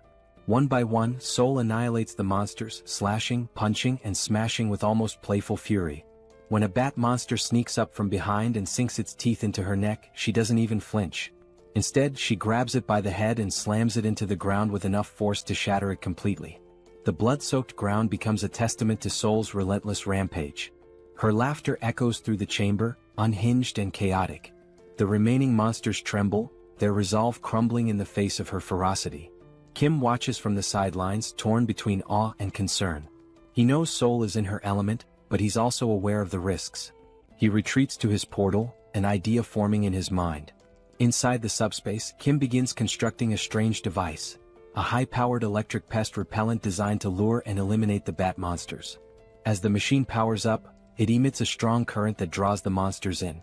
One by one they are electrocuted, falling lifeless to the ground. Soul notices the device and glares at Kim, irritated. "Is this your idea of fighting? It's boring," she yells. Kim responds calmly, "I'm just trying to help you." Soul, clearly annoyed, retorts, "Stop interfering. I can handle this myself." Their argument intensifies, even as chaos rages around them. Kim shouts back, "Fine. But be careful and stop taking stupid risks." Meanwhile, outside the chamber, Lancelot reports to the Skeleton King. The wizard is struggling, Lancelot begins, but he's not alone. "There's another warrior with him, someone as strong as I am." Lancelot adds that the wizard is using unconventional tools and seemingly limitless resources. Hearing this, the Skeleton King's irritation grows. He growls in frustration, realizing the fight is far more complicated than anticipated. Defeating a wizard was one thing, but now he had to deal with another formidable opponent, and that was no small challenge. The Skeleton King, deep in contemplation, mutters that he has no alternative. Lancelot warns him, however, that summoning additional power might provoke the wrath of the Chamber of Commerce. Ignoring the warning, the Skeleton King insists he has no choice. After all, the wizard is at least an 8th tier rank, the same as himself. While the Skeleton King might stand a chance against the wizard alone, the presence of another 8th tier warrior drastically shifts the odds. He knows he cannot triumph by himself and resolves to summon Lancelot. Extending his hands forward, the Skeleton King begins chanting an ancient incantation. The holographic image of Lancelot's skull vanishes, replaced by 3 reinforced stones instead of the usual one. He rotates the stones around the projection of Lancelot's skull as a surge of mana gathers, signaling the powerful summoning ritual. Meanwhile, in the team subspace, electric appliances and tangled copper wires are scattered everywhere. The group is hard at work, constructing a new weapon. Wrapping thick copper wire around an aluminum rod, they create the electric repellent bat, a semi-rare grade weapon crafted specifically for Soul. Holding the new weapon, Soul's face lights up with excitement. The bat, infused with an electrified ability, delivers double damage to enemies. Soul twirls the bat skillfully, testing its weight and power, clearly thrilled by its potential. As they exit the subspace, she thanks Kim, teasingly calling his crafting skills a scammer's ability for how effortlessly he can produce items. She remarks that the electric bat will be perfect for dealing with the monsters but warns Kim not to interfere in her battle this time. She wants to face the bat monsters alone. As Soul steps out, she begins scratching her neck. Concerned, Kim asks if she's injured. Soul explains that since the bat monster bit her, she hasn't felt any pain, but now there's an itch. She adds that she received a system notification earlier, stating that all impure energy had been expelled from her body. This revelation makes Kim uneasy, wondering if Soul might transform into a vampire.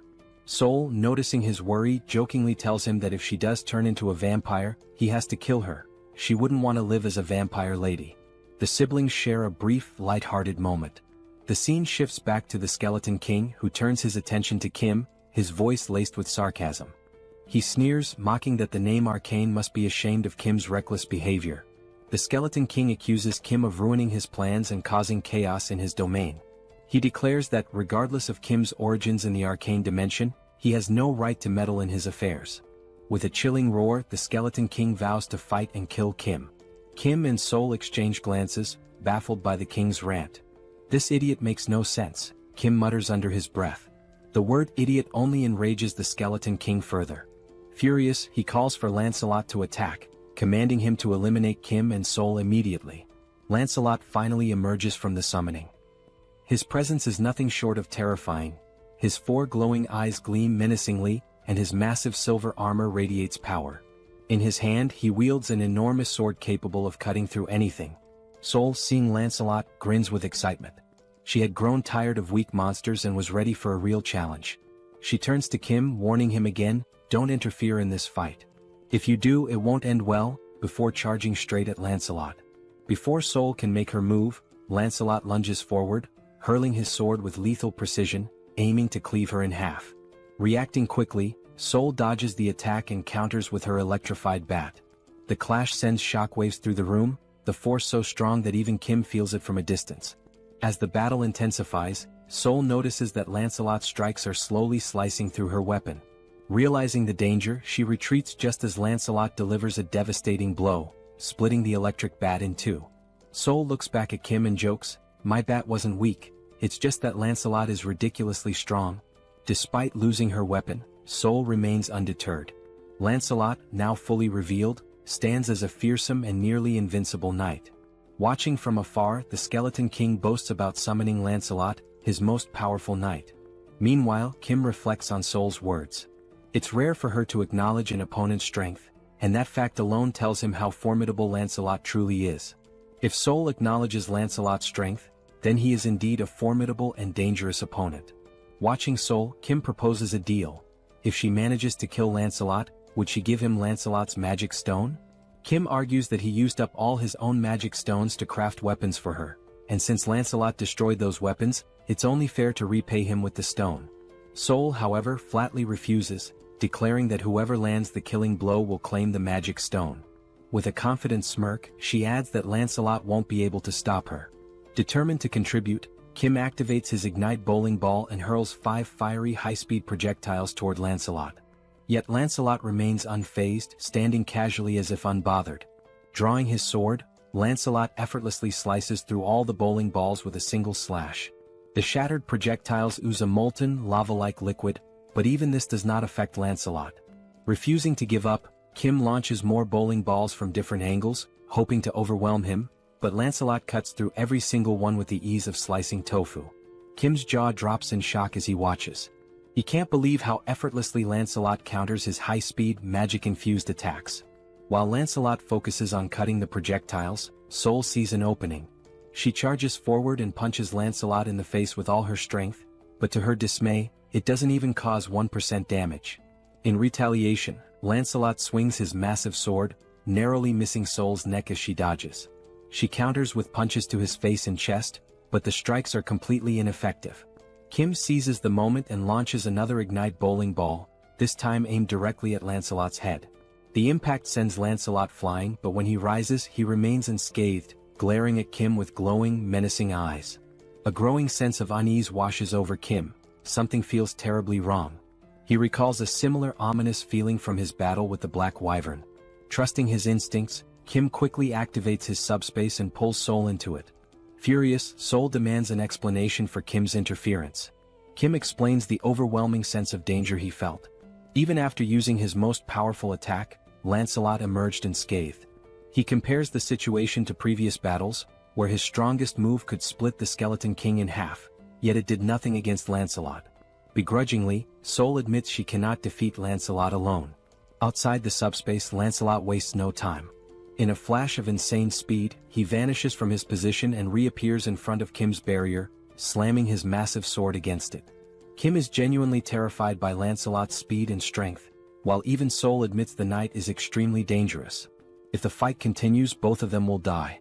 Despite Lancelot's relentless assaults, the barrier holds firm. Kim notices something crucial. Lancelot is standing dangerously close to the barrier. An idea forms in his mind. If he launches his ignite fireballs at such close range, Lancelot won't have enough time to dodge. Acting quickly, Kim unleashes 5 fireballs at point-blank range. To his horror, Lancelot effortlessly slices through every fireball, even at such proximity. The situation grows more dire. Lancelot isn't just strong, he's unstoppable. Kim is baffled. None of their attacks are effective. He watches in disbelief as Lancelot cuts through every projectile with precision, as if the heavy metal were nothing more than butter. Meanwhile, the Skeleton King observes the battle from afar, finding it dull. With a smug grin, he taunts Kim, mocking how long he plans to cower behind his barrier. He declares that Lancelot is a 7th-tier warrior, immune to all of Kim's abilities. According to the Skeleton King, no matter what Kim tries, he cannot defeat Lancelot. Seated arrogantly on his throne, the Skeleton King begins reminiscing. He reveals that he poured all his resources and wealth into coming to Earth and believed summoning Lancelot was the only way to survive against Kim and Sol. Now, watching their futile efforts, he expresses disappointment. Had he known how weak they truly were, he wouldn't have taken the risk of summoning Lancelot. As the Skeleton King observes, something unusual catches his attention. Kim is no longer using magic. Instead, he's pulling strange, unconventional items from his portal in an endless stream. Realizing this, the Skeleton King's eyes gleam with inspiration as an idea begins to take shape. Meanwhile, Kim is at a complete loss. He checks all of his abilities: Subspace Laboratory, Replicate, Extra-Large Subspace Life Support, but none seem useful in defeating either the Skeleton King or Lancelot. Desperate, Kim resorts to repeatedly throwing ignite bowling balls at Lancelot, but Lancelot slices through them with ease, leaving Kim genuinely stuck. Suddenly, the Skeleton King bursts into loud laughter.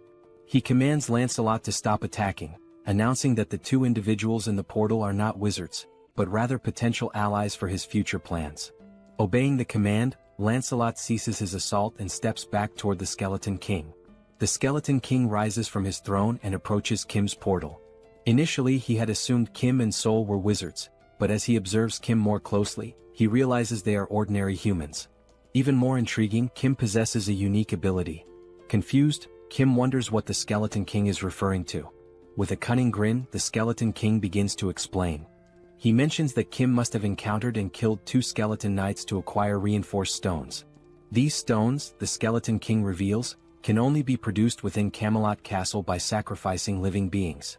The Skeleton King elaborates on his original plan: to sacrifice the inhabitants of the nearby city to mass-produce reinforced stones, which he would then use to summon an army of skeleton knights. However, he proposes an alternative: a business partnership with Kim. The Skeleton King suggests that Kim, with his unlimited replication ability, could duplicate the reinforced stones, allowing them to dominate not just Earth, but the entire universe. Kim stands silently, processing the offer. As the Skeleton King laughs sinisterly, envisioning his grand scheme, Kim suddenly begins laughing and crying simultaneously, leaving the Skeleton King perplexed. Kim thanks him, explaining that the Skeleton King has unknowingly solved all of Kim's problems. Before the Skeleton King can react, Kim utters 4 decisive words: Pax, put Camelot in subspace. Instantly, the entire Camelot Castle vanishes before the Skeleton King's eyes. The Grand Fortress, once the source of his power, shrinks and disappears into Kim's subspace. The Skeleton King and his skeleton knights are left standing outside, bewildered and enraged. Looking around in disbelief, the Skeleton King tries to comprehend what just happened. Meanwhile, the castle reappears in Kim's hands, now reduced to the size of a toy. Sol, observing the shrunken structure, casually remarks how small and insignificant it looks. Overcome with fury, the Skeleton King roars, "How dare you 9th-tier slaves!" He accuses Kim and Sol of destroying his life's work and vows to annihilate them. Enraged, he summons a dark purple orb of energy, brimming with the souls of the dead. The green, ghostly spirits surge toward Kim's portal, attempting to shatter it. Yet as the smoke clears, Kim and Sol remain unharmed. Now calm, Kim begins to think strategically. He recalls the name of the skeleton knight summoned by the Skeleton King: Lancelot. Deciding to take a bold risk, Kim calls out Lancelot's name, attempting to summon him. To everyone's astonishment, Lancelot materializes before Kim. However, this time his appearance is different. Gone is the dark aura that usually surrounds him. Instead, he radiates a golden light, warm and majestic. Lancelot turns to Kim and acknowledges him as his new master. Without hesitation, Kim commands Lancelot to kill the Skeleton King. Obeying immediately, Lancelot draws his sword and, with a single precise slash, cleaves the Skeleton King cleanly in two. The Skeleton King, unable to react or defend himself, is defeated in an instant. With grace and overwhelming power, Lancelot ends the battle in one swift motion. As soon as Lancelot struck the Skeleton King, the violet core within the Skeleton King was destroyed. It shattered into fragments with a faint explosion. Lancelot then drove his blade into the back of the Skeleton King like a royal decree. We see the Skeleton King's body sprawled before Lancelot, his jagged crown lying discarded at Lancelot's feet, and his dismembered parts scattered across the ground. As the Skeleton King's form faded, a golden mana crystal began to glow. The system alerted Kim that he had defeated the Skeleton King. When Lancelot transferred ownership of the Night King's dimensional account, it became Kim's property. Upon opening the system notification, a new feature appeared, the dimensional account. When Kim accessed it, he discovered 3,086 mana stones within. Staring at such a vast number of mana stones, Kim felt both bewildered and astonished. This meant that by defeating the Skeleton King, Kim had acquired thousands of mana crystals in one go. Despite his happiness, Kim couldn't help but wonder, what would he do with so many mana stones? As Kim stood lost in thought, Sol placed her hand on his shoulder. She told Kim that if he had any sense of morality, he should gift his sweet little sister 1,000 mana stones. After all, she reminded him, she had saved his life when they entered the Skeleton King's castle. Did he forget that? Kim sighed and told Sol that 1,000 mana stones was too much. He accused her of acting like a mob boss and exaggerating her role in saving his life. Kim pointed out that he had also given her a weapon, which allowed her to fight Lancelot on equal terms for a brief time. Shouldn't she repay him for that? Sol looked at Kim and retorted that they had both helped and saved each other, so it would only be fair to settle on 500 mana stones instead. Kim smirked and said that if she wanted to assign a price to everything, then she should also start paying rent for living in his subspace free of charge. Did she think she could live and sleep safely without contributing anything? Taken aback, Sol called Kim a miser. She asked if he was so stingy that he couldn't even spare 500 mana stones. Frustrated, Kim finally handed over 500 mana stones to his sister, not wanting to argue further. Sol smirked, thanked Kim and declared the argument over. But with a serious tone, Sol asked Kim what he planned to do next. Both Kim and Sol turned to their left. From Kim's subspace, Lancelot emerged. Towering at 10 feet tall with eyes glowing red, Lancelot approached them with heavy, deliberate steps. Sol glanced at Kim and asked what he intended to do with Lancelot. Meanwhile, Lancelot reached Kim and in a deep, resonant voice, called him his lord. Lancelot informed Kim that he had carried out his command and cleaved the Skeleton King in two. Now he awaited Kim's next order. Kim stood silently, pondering what to do with Lancelot. The scene shifted, and Kim narrated that no one could have foreseen what happened next. We saw Lancelot standing still. Sitting atop his helmet was Young-Su's daughter, clutching tightly to one of its feathers. Lancelot gently moved to keep her entertained while, from behind, Kim, Juhi, and Sol watched in astonishment. Kim thought to himself how unimaginable it was that one of the most fearsome knights could end up in such a situation. Meanwhile, Young-Su and his wife stood in front of Lancelot. Young-Su's wife was beaming with joy as she watched her daughter play happily with Lancelot. She apologized to Lancelot, explaining that her daughter was usually shy and didn't enjoy playing with strangers. But this was the first time she had played so freely with someone she had just met. To her, this meant her daughter genuinely liked Lancelot. While Young-Su's wife was overjoyed, the same couldn't be said for Young-Su. He stood there, stunned, his mouth agape as though his entire world had crumbled. His face reflected despair, like someone who had just received a dire sentence. Lancelot, meanwhile, continued playing with Young-Su's daughter. He calmly assured Young-Su's wife that aiding the Lord's companions was equivalent to serving the Lord himself. She apologized repeatedly, worried that her daughter would keep bothering Lancelot to play. But Lancelot, in his commanding voice, reassured her that it was no bother at all. He said he loved children and saw her as if she were his own. From afar, Kim, Juhi, and Young-Su watched this touching moment. Juhi, with a warm smile, turned to Kim and remarked that it was impossible not to admire someone so considerate. She commented that Lancelot wasn't just strong but also kind and compassionate, someone anyone would look up to. But Kim didn't share her sentiment. With a side eye, he muttered that calling Lancelot a person felt strange.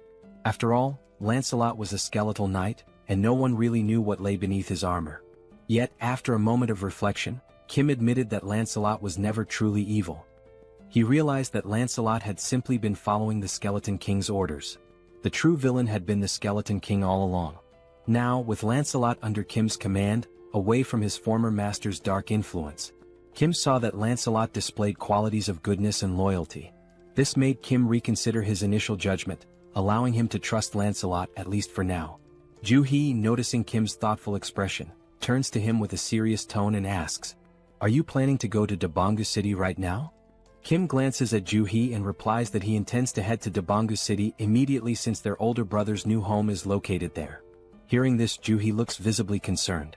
She tells Kim that she has observed from the start how tirelessly he's been working, without taking proper rest for days. With a worried expression, Ju-hee warns Kim that, while she understands his urgency, what if he collapses or falls ill? She pleads with him to prioritize his health, cautioning that overworking himself could lead to severe problems. If that happens, she asks who will look after him. Ju-hee insists that it's already too late to leave tonight. She advises Kim to rest and wait until sunrise to set out and rescue their brother. Kim listens to her advice and nods in agreement.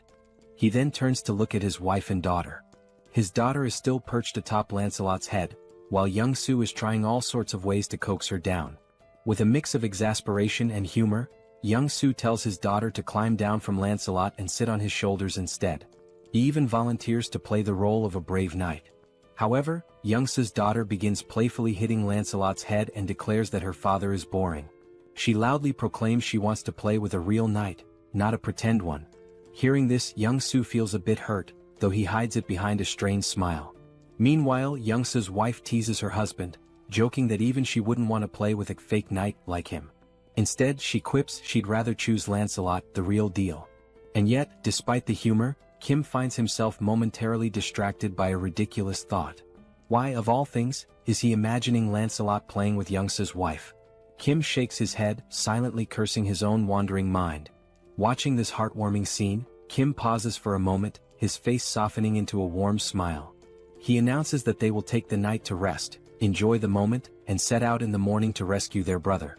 The scene shifts to young Su carrying his now sleeping daughter on his shoulders, her face peaceful after hours of play with Lancelot. Young Su wears a contented smile, as if this moment alone fulfills him completely. Kim suggests that young Su take his wife and daughter to a private room to rest for the night. Young Su agrees, nodding appreciatively before leaving with his family. As time passes and the room empties, Saul smirks mischievously. Slowly, he removes his shirt and walks toward Kim, suggesting with a sly grin that now, with everyone asleep, they can begin their real work. Kim responds with a knowing smile and turns to Lancelot, asking if he needs a place to rest. Kim summons the Camelot Castle, and a miniature version of the castle materializes in his hand. The system notifies Kim that this artifact is a unique grade item known as the Palace of the Cursed Knight. It explains that the castle's size depends on the number of mana stones invested.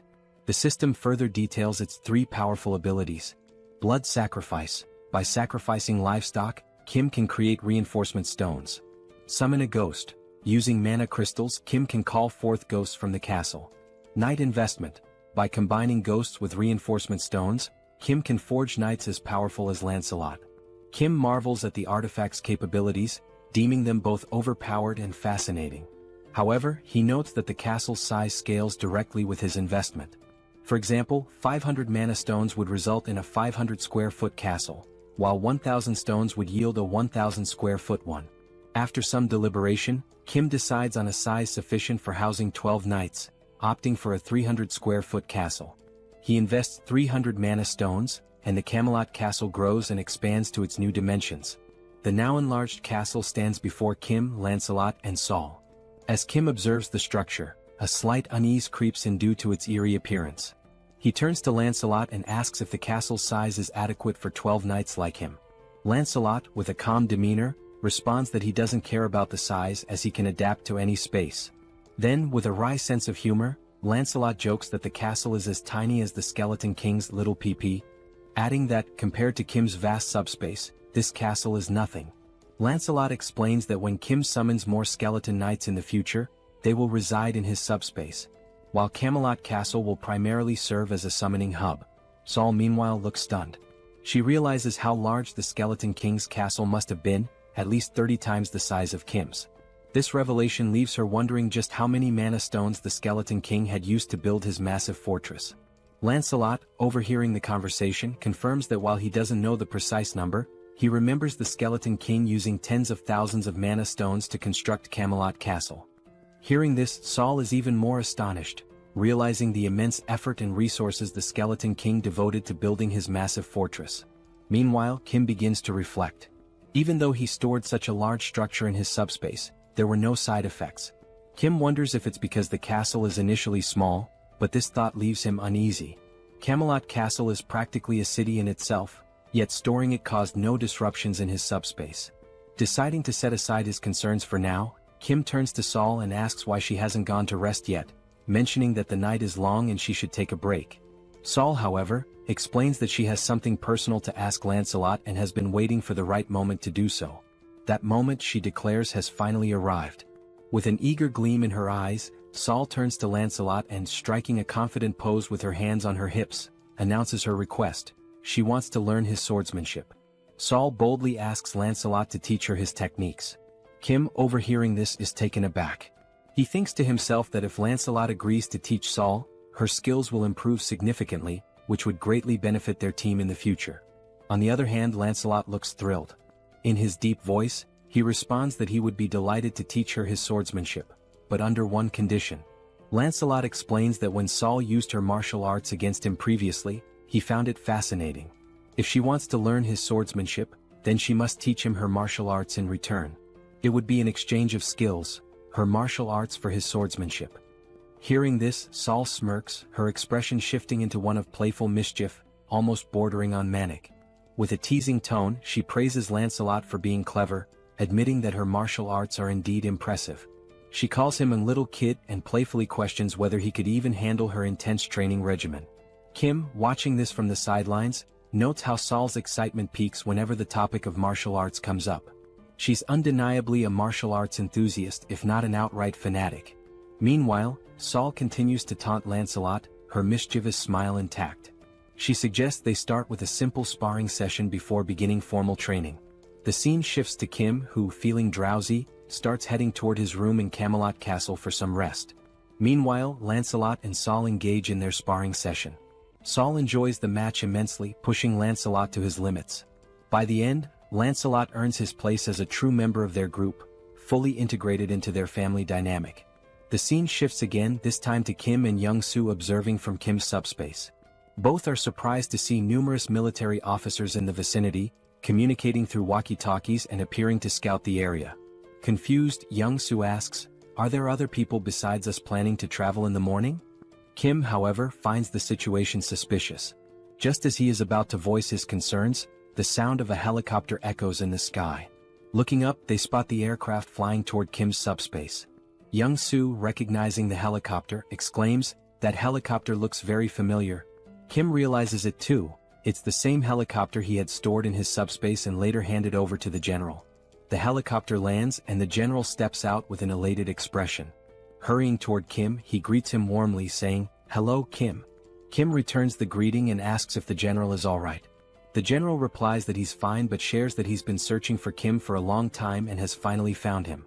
He explains that when the wall of Yeoljoro City vanished, he suspected it was Kim's doing. Kim, now irritated, cuts to the chase, asking if the general is here to convince him to join the military. With a firm tone, Kim makes it clear that if that's the case, his answer is no. His priority is finding his family. The general quickly reassures him, saying, "Kim, you've misunderstood." He explains that he hasn't come to recruit Kim but rather to deliver critical news. In a serious tone, the general warns Kim that traveling by helicopter is not safe. He explains that a faction that betrayed the military has seized a base and now controls air defense systems.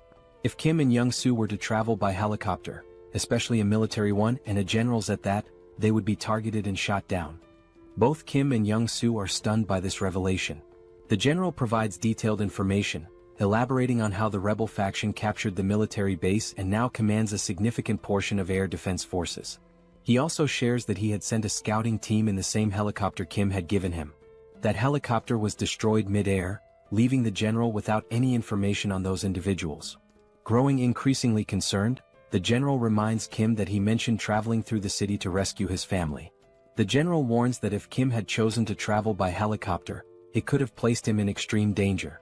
Upon hearing this, Kim realizes that if they had used the helicopter, their deaths would have been almost inevitable.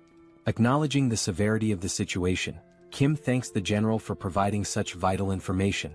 At this point, the general shifts the conversation. He brings up how the wall surrounding the city vanished last night, suggesting that Kim must have defeated the Skeleton Knight. However, Kim's focus drifts away from the general's words. Instead, he contemplates the mention of the next city being under military control. Kim understands that if the military has already taken over the next city, it's only a matter of time before they dominate other cities as well.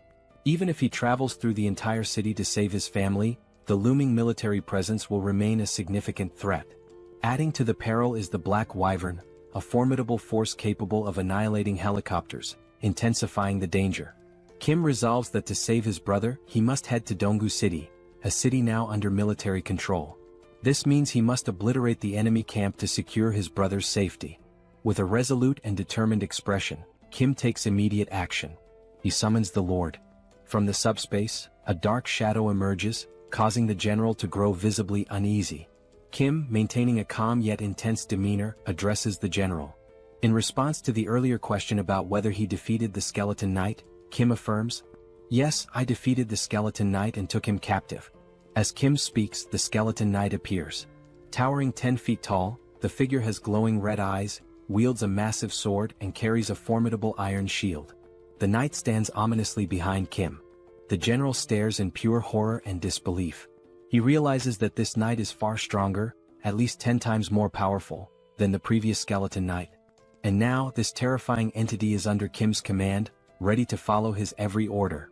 The general struggles to process the sheer weight of what he is witnessing. Kim, undeterred, confidently declares that his older brother's new residence is in Donggu City, the very city housing the military camp.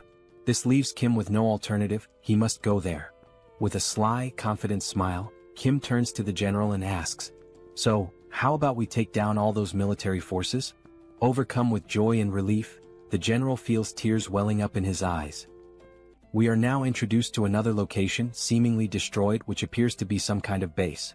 In this base, goblin soldiers, clad in military uniforms, are seen wielding rifles and equipped with heavy artillery. Behind one of the goblins, a human hand becomes visible, revealing humans imprisoned in cages under the watchful eyes of the goblin soldiers. As the goblin squints to focus, it notices something unusual ahead, though it cannot determine what it is. From a distance, we see Lancelot's ghostly head infiltrating the goblin base, investigating how it operates. Noticing that the goblin is approaching, Lancelot decides to retreat to avoid alerting the enemy.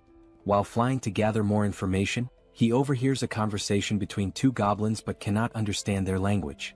However, upon observing their movements more closely, he notices that even within the goblin army, there is a ranking system that dictates the level of importance and influence each goblin holds over the others.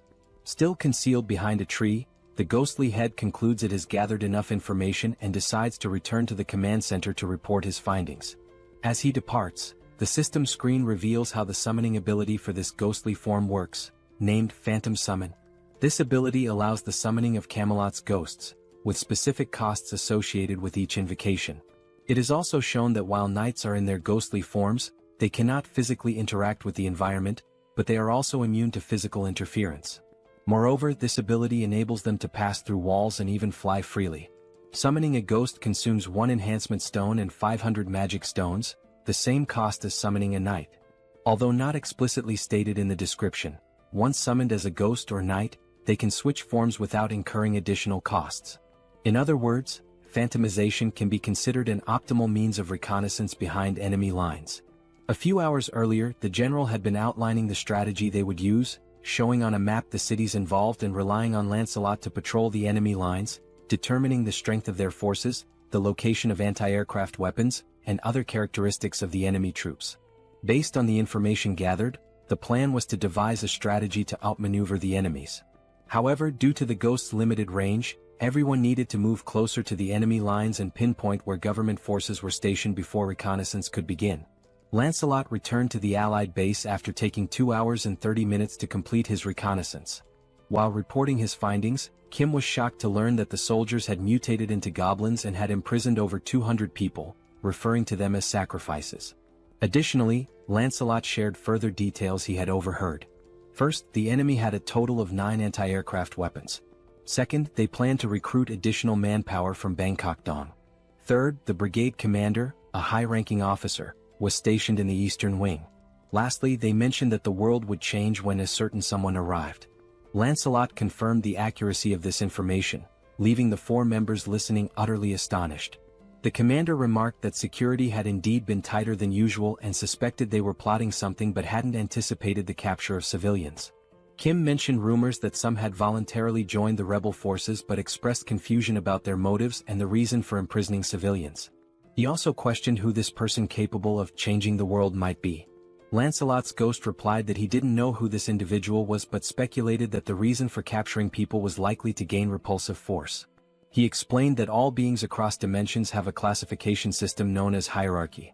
Repulsive force is the power granted by this hierarchy, essentially the right to be protected from lower-ranked beings. The lower the hierarchy number, the stronger the repulsive force, preventing attacks from lower ranks, e.g., a 9th rank attack cannot affect an 8th rank being. However, this is not an absolute rule. At this point, Kim recalled the attack by the Skeletal Knight. The sister asks if they are sacrificing people to achieve this hierarchy. Lancelot, based on prior information, confirms it, stating that this method is instinctively used by beings with lower intelligence as a shortcut. With a serious expression, he explains that when this method is used in a lower dimensional hierarchy, it signifies that contact has been made, and possibly an agreement, with a higher-ranked being. Intrigued, Kim asks what kind of agreement this could be, but Lancelot admits he doesn't know the specifics. Sol, now furious, says that since they are sacrificing people, they're undoubtedly up to no good and suggests going to the base to eliminate them all. Kim responds that if it were that simple they would have already done it. The Colonel adds that these enemies seem extremely dangerous. The Colonel also notes that the information provided by Lancelot has been excellent. They now know the positions of the brigade commander and the anti-aircraft cannons, which increases their chances of success. However, he emphasizes that the enemy's defensive line is much stronger than expected. Once the operation begins, the enemy will likely call reinforcements from the 1st Legion, potentially escalating this into a large-scale war. Given that they don't know the full strength of the 1st Legion, it's crucial to capture the enemy before reinforcements arrive. This will require requesting support from nearby units to handle such a large-scale target with sufficient weaponry and troops. Deep in thought, Kim realizes they don't have time to wait for reinforcements. Moreover, Bangkok Dong, where his brother lives, is at risk, making it imperative to finish the mission before the enemy moves there. He also remarks that since Lancelot is of the 7th hierarchy, he could theoretically eliminate the enemy on his own, but the area is too vast for him to cover alone, giving the 1st Legion's reinforcements enough time to arrive and turn this into a full-scale war. Lancelot suggests that if the anti-aircraft cannons are a problem, Kim could simply summon another knight, and points out that summoning requires both enhancement stones and magic stones. While they have enough magic stones, they are short on enhancement stones. Kim also mentions that while he could unsummon Lancelot and summon another knight, it wouldn't increase their overall strength, making it an unwise move.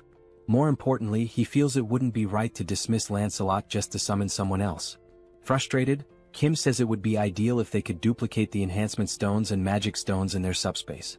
Lancelot then recalls that after defeating the Skeleton King, they acquired another enhancement stone.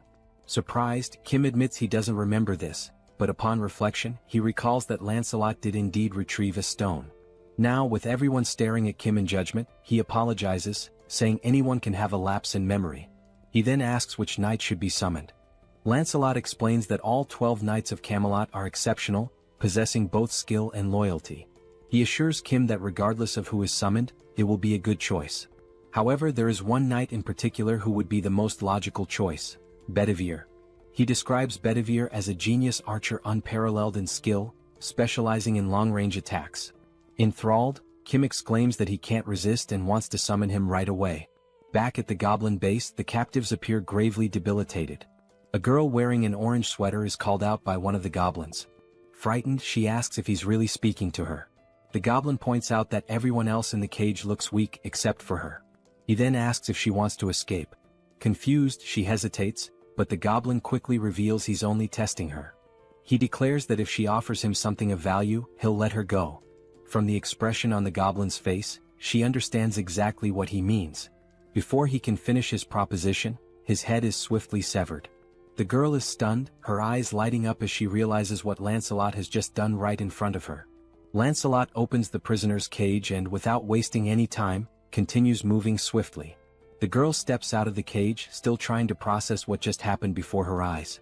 In the sky, something resembling a flaming bowling ball appears. From a distance, the goblins notice the strange object in the sky but cannot identify it. Upon closer inspection, one of them realizes it is indeed a bowling ball, but it makes no sense to him. Before he can react, the ball suddenly hurtles in his direction, catching him off guard, and moments later, it strikes one of the anti-aircraft weapons. A goblin further away hears the explosion and wonders about its origin. The only thing he knows for sure is that something has blown up somewhere. From a distant viewpoint, we see the explosion and, coincidentally, also a hand gripping another flaming bowling ball. Yes, the summoned knight is hurling bowling balls at the enemies, already contemplating his next target. Moments earlier, Lancelot reveals something he hadn't mentioned before. Bedivere has only one arm.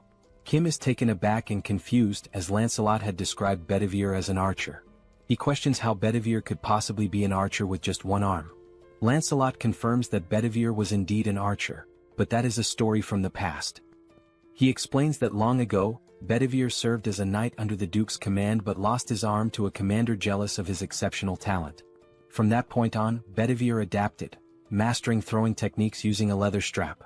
Thus, he earned his place among the 12 Knights of Camelot. Still skeptical, Kim asks if Bedivere can truly destroy anti-aircraft cannons from such distances. Lancelot reassures him, stating that he fought alongside Bedivere for a long time and knows the full extent of his abilities. Additionally, Lancelot confirms that after scouting the enemy lines, only he and Bedivere will be needed for this mission. Back in the present, we see Bedivere launching more flaming bowling balls at the enemies from afar. The ball soars through the sky and strikes another anti-aircraft cannon. As the goblin base is a large area, a goblin from a distance notices the explosion and wonders what is happening. Turning around, he sees another goblin soldier being attacked and flung away by someone. Alarmed, he asks his officer what's going on, but then hears the distinct sound of a sword. When he looks closely, he spots Lancelot calmly walking in his direction. The goblin, trembling with fear, stammers that this is a restricted area where unauthorized individuals are not allowed.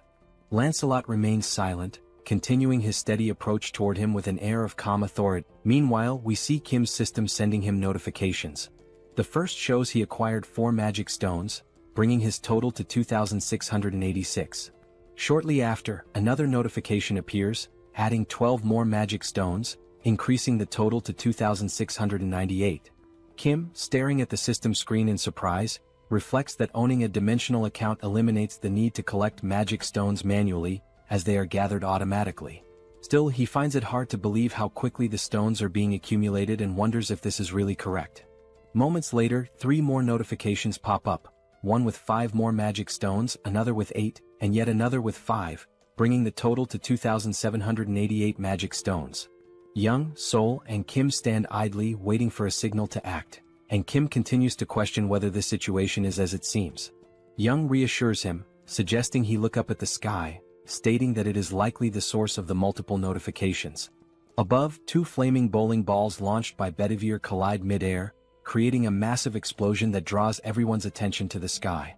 Amazed by Bedivere's precision, Kim remarks that the knights had mentioned they would signal when all major anti-aircraft artillery had been destroyed. Young adds that it's now clear why Sir Lancelot takes so much pride in the Knights of Camelot. As the group stands in awe, the colonel comments on the extraordinary combination of Lancelot's tactics and Bedivere's abilities. He notes that if all the knights possess this level of skill, there's absolutely no need for special forces to intervene. Young simply nods in agreement. Kim, still astonished, declares it's time to make their move and execute their part of the plan. He also contemplates the immense power he now wields with all 12 knights, most of whom he hasn't even met yet. As the explosion in the sky subsides, smoke begins to fill the air. The scene shifts to the source of the explosions, Bedivere. He is examining a map and muttering to himself that there's a problem. He notes that he destroyed all the necessary targets and even sent the signal in the sky, but now he can't make sense of the map. The map indicates the locations of the anti-aircraft artillery he had to eliminate, a goblin circled in red, and an arrow pointing somewhere else. However, he cannot figure out where Lancelot told him to go next. Bedivere continues staring at the map, trying to recall the route Lancelot had given him earlier, but he has no idea which direction to take now. He mutters that if there were written instructions, it would be much easier to understand. Shrugging off his frustration, he decides to trust his instincts and proceed. Back to Lancelot, he punches a goblin in the face, causing the creature to cry out in pain. Without hesitation, Lancelot follows up with a more forceful blow that sends the goblin flying. Unapologetic, he steps on the goblin with enough force to make it scream in agony. Still pinning the goblin underfoot, Lancelot states that controlling his strength is exhausting and warns the goblin to speak the truth before he accidentally kills it. He demands to know who informed them about using this shortcut, sacrificing humans to climb the hierarchy. He also presses for their plans and the strength of the First Legion's forces. The goblin chuckles, commenting on how much Lancelot seems to know about their operations. Eventually, the goblin gives in, revealing that the one destined to change the world is named Tonetiuh. He calls Tonetiuh a bastard of the 8th class, a giant compared to himself. Lancelot, unfazed, replies that he has never heard of this being and asks what Tonetiuh wants with the goblins and what exactly his plan entails. Reluctantly, the goblin admits he doesn't know and is promptly kicked by Lancelot, spinning him through the air. Now farther away, the goblin uses the last of his strength to flee. He leaps from a nearby window in a desperate attempt to escape. Upon landing, he finds himself near a group of goblin soldiers patrolling the area. Unfortunately, he lands awkwardly, injuring his foot. The goblin soldiers rush to him, asking if their commander is all right. Wincing in pain, the commander urgently orders them to fetch his bicycle. One goblin obeys and runs to retrieve it while the commander hobbles away slowly on his injured foot. Suddenly, he hears a sound behind him. When he turns to look, he sees Lancelot leaping from the building in pursuit. Calm and determined, Lancelot declares that attempting to flee is futile. Unaware of the level of the threat in front of them, the soldiers surround their commander, vowing to protect him.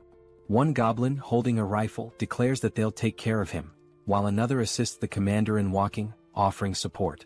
Lancelot changes his tone and remarks on how remarkable it is that they're so willing to sacrifice themselves so easily, adding that their judgment is indeed at a goblin's level.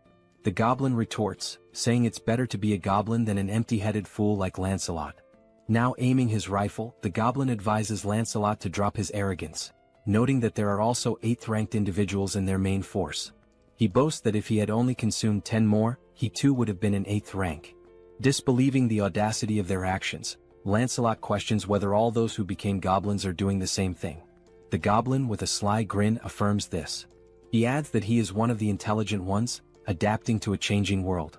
Before he can finish his sentence, Lancelot swiftly lunges forward and drives his sword through the goblin's neck. Lancelot coldly remarks that knowing this will make it easier to decide whose lives to take. The fleeing commander glances back to see what is happening, only to witness blood spurting into the air.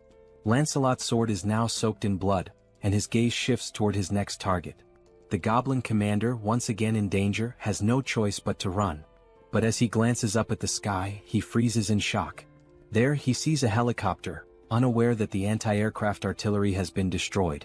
Inside the helicopter are Kim and Young.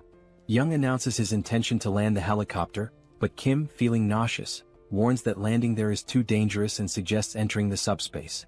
The goblin commander realizes that government forces are also attacking them. However, with a newfound dark aura, the commander mercilessly strikes down one of his own soldiers. From a distance, Lancelot observes this gruesome act, disgusted by the goblin's depravity. Kim descends from the helicopter and runs toward Lancelot, but upon looking to his side, he is horrified by the goblin commander's actions. With the magic stones of the fallen goblin in hand, the commander consumes them.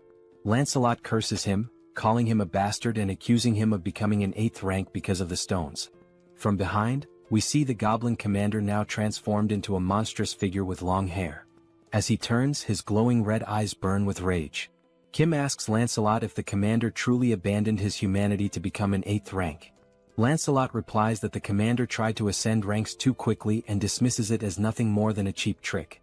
Now consumed by fury, the mutated goblin roars and charges forward to attack.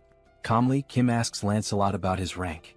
Lancelot replies that he is 7th ranked but assures Kim there's no need to intervene since Bedivere can handle it with ease. On the rooftop, Bedivere readies his weapon to launch another flaming bowling ball. He comments that he's glad he trusted his instincts and found the correct location. The mutated goblin's blood sprays far and wide. The system notification flashes, showing that Kim has acquired 322 magic stones, bringing the total to 3,542. Moments later, government reinforcements arrive. The head of operations acknowledges that thanks to the knights, the removal of enemies and the rescue of civilians is progressing much faster. Kim feels a wave of relief hearing this. A soldier asks where the commander is, and Kim directs him to look to the side, where the lifeless body of the goblin commander lies. The head of operations is stunned. Kim asks Lancelot if he has uncovered more information about their plans. Lancelot apologizes, stating that the only piece of information he managed to extract was the name of a high-ranking being, Tonetiuh. He adds that it's the first time he has ever heard that name. Kim remarks that everything remains a mystery. The head of operations suggests searching the building's documents for clues. Lancelot points to the shattered windows on the 4th floor, explaining that the commander was staying in that room. He notes that there are numerous documents to sort through in that area. The chief of operations thanks them for their service, but Kim quickly interjects, asking if the PAX system is capable of storing all the military documents from the building. PAX confirms and immediately begins calculating the number of documents and the cost to process them. The system reveals there are 5,086 documents, with a cost of 120 magic stones. Kim gives the order to proceed. The chief of operations remarks that such measures weren't necessary, but Kim explains that PAX will handle it efficiently, and he needs to locate the family as quickly as possible. Soon after, the system alerts him that an unsuitable document has been detected among the military files, labeling it as an incompatible item. Confused, Kim tries to understand what an incompatible item might be. Now holding the document, he attempts to read it. It turns out to be a registration form for dimensional beings. Lancelot clarifies that it's a document capable of increasing someone's rank. Examining the 2 documents in hand, Kim notes that one is in poor condition. Lancelot explains that the pristine document is the official form, while the damaged one is a shortcut. He further elaborates that the soldiers likely turned into goblins because they failed to register properly using the official method. To add to this, Sir Lancelot explains that registering a dimensional being requires magic stones and a dimensional account. He states that Earth's dimension is still in its early stages of exploration, and no one currently meets these conditions, except for Master Kim, who defeated an 8th rank being possessing a dimensional account. Kim and the Colonel fail to grasp much of what he says, but Lancelot continues, emphasizing that despite the oddity of the document's existence, Kim should register since he meets the requirements. This suggestion catches Kim off guard. However, Lancelot assures him that by completing the official form, Kim will avoid becoming a goblin. He also explains that dimensional being registration is automatically adjusted for each dimension, and the reason Kim can read it in a standard language is that it's the official document. Holding the document, Kim scans the fine print and notes that the process would consume only 1,000 magic stones. Without hesitation, he signs his name on the form. The system announces that the dimensional being registration is complete, leaving Kim with 2,422 magic stones. After signing, the document begins to glow and disintegrates into dust. Jokingly, Kim remarks that he's curious to know where the system wants him to submit the documents. Outside, someone arrives on a motorcycle, calling out to the commander and apologizing for the delay. The individual explains that the holdup was due to something being incredibly heavy to carry. However, upon taking a closer look around, they are baffled by what happened to the goblins in the area. From atop the building, Bedivere watches the scene with curiosity, wondering aloud if the vehicle the goblin is riding might be a horse. Meanwhile, back in the document room after the PAX scan, they manage to retrieve not only the contract but also approximately 40,728 pages of military documents. Kim informs the colonel that he remains worried about his family and won't be able to review the documents himself since he's heading out to search for them. He adds that the director of operations will handle the verification and assures the colonel that once he finds his family, he will return to assist the government forces. The colonel thanks him and wishes him good luck. As they leave, Kim tells Lancelot that the plan is to enter without the rebels mistaking them for government troops. However, they learn that Dobongu has been occupied by the rebels, making it too dangerous for Yongsu to drive. Kim decides to take the wheel instead. He considers that, for now, It's safer for him and the two knights to travel in unassuming vehicles to avoid drawing attention and being identified as enemies. However, a significant problem arises. Upon inspecting the subspace inventory, they discover that only military vehicles are available, which completely disrupts the plan. Kim wonders how they will resolve this issue, convinced there must be a non-military vehicle somewhere. Determined, he decides to search thoroughly to find something usable. Descending the stairs, he acknowledges that the task will be slow and dangerous but accepts that there is no other option. He also expresses hope that they will locate a drivable vehicle. As they step outside, they are startled by the sound of a roaring engine. Looking ahead, they see Bedivere perched atop the motorcycle previously owned by the goblin. Suffice it to say, he looks incredibly stylish. Stunned, Kim, still processing what he's seen, asks why Bedivere is on a motorcycle. The newly self-proclaimed rider explains that he thought it was a horse. Pointing to the goblin's corpse on the ground, Bedivere says the goblin had been riding this modern horse, and he found it amusing, so he decided to learn how to use it. It wasn't even that difficult, he adds. Kim, still surprised, recognizes the vehicle as the brigade commander's motorcycle and hatches an idea. Opening the system, he learns it will cost only 22 mana stones to store the motorcycle under the military unit category. With 2,400 stones remaining, he approves the storage. A while later, goblin soldiers armed with rifles notice something unusual approaching them. One goblin, puffing on a cigarette, asks what the hell that thing is. As it gets closer, the goblins realize it's a motorcycle, but they don't feel alarmed. Another goblin asks if they're expecting any visitors, to which the first responds he hasn't heard about any. They decide to point their rifles and shout at the approaching figure, demanding to know who they are and where they came from, warning them to stop immediately. One goblin adds that, regardless of who they are, no one can enter without proper authorization. Seconds later, before the goblins can react, one of them is struck by a bowling ball, leaving only the cigarette burning in his hand. Here's a lesson: if you're a goblin, don't smoke. The other goblin, bewildered by the sudden demise of his comrade, turns around to investigate what just happened. Still astride the motorcycle, Lancelot unsheathes his sword, turning those few seconds into the goblin's last. Without hesitation, he eliminates the goblin with a precise strike to the neck. The group continues forward, now riding two motorcycles, Kim and Lancelot on one with Bedivere piloting the other, steadily distancing themselves from the scene. A goblin watching from afar notices the suspicious movement and remarks that he's never seen anyone ride motorcycles like that before. Eventually, they seem to reach their final destination and decide to stop. All signs suggest this is Kim's brother's apartment. Inside, on the 14th floor, Kim knocks on the door of apartment 1405, calling out for his brother, Hyung, and asking if anyone is inside. He keeps calling, but the silence hanging in the air suggests no one is there. Worried, Kim decides to open the door using the handle, and to everyone's surprise, it's unlocked. Inside, amidst the destruction, they see wedding photos of Kim's brother and his new wife hanging on the walls, alongside apparent bullet marks on the TV. Kim freezes at the doorway, calling out to his brother and sister-in-law once more, but still there's no response. Concerned for Kim's safety, Lancelot, ever the loyal servant, asks for permission and declares that he will take the lead. They decide to enter, and as Kim looks around, he notices something odd. It doesn't seem like they were attacked. Instead, it feels as if they abandoned the house and evacuated somewhere else. While searching for clues, he spots a letter on the bed and decides to read it. The paper contains a message from his brother addressed to Kim or their sisters. It explains that the phones weren't working, so he left the letter in case one of them came looking for him. In the letter, his brother writes that they decided to head to UINGBU but admits he's uncertain about their safety given the current situation. He mentions that his wife's family is also nearby. He adds that he doesn't know when they might read the letter but assures them there's no need to risk facing danger to look for him.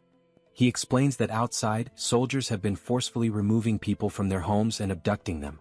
As Kim reads, Bedivere and Lancelot finish their sweep of the house and confirm there's nothing unusual inside. The letter continues, describing how people are being taken indiscriminately, adults and children, regardless of gender. It warns that the situation is perilous but expresses hope that they'll survive somehow and urges Kim to do the same. Finishing the letter, Kim feels a sense of relief, thinking it's likely his brother and family managed to escape before the First Legion occupied the area.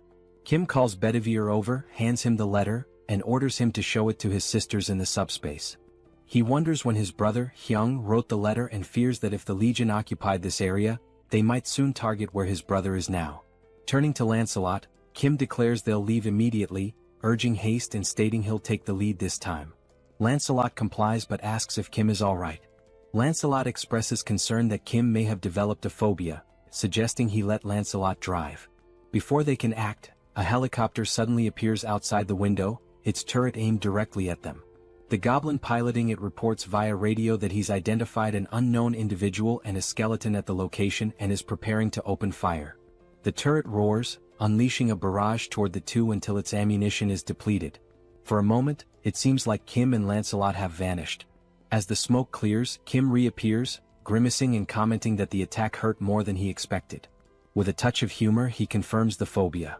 Somehow, Kim commands Pax to store the Black Hawk helicopter in the warehouse, noting that its maintenance hadn't been completed and its weapons were for demonstration purposes only. The system confirms the operation will consume 141 mana stones. The goblin, utterly shocked, demands to know who they are, bewildered that they survived being hit by the turret.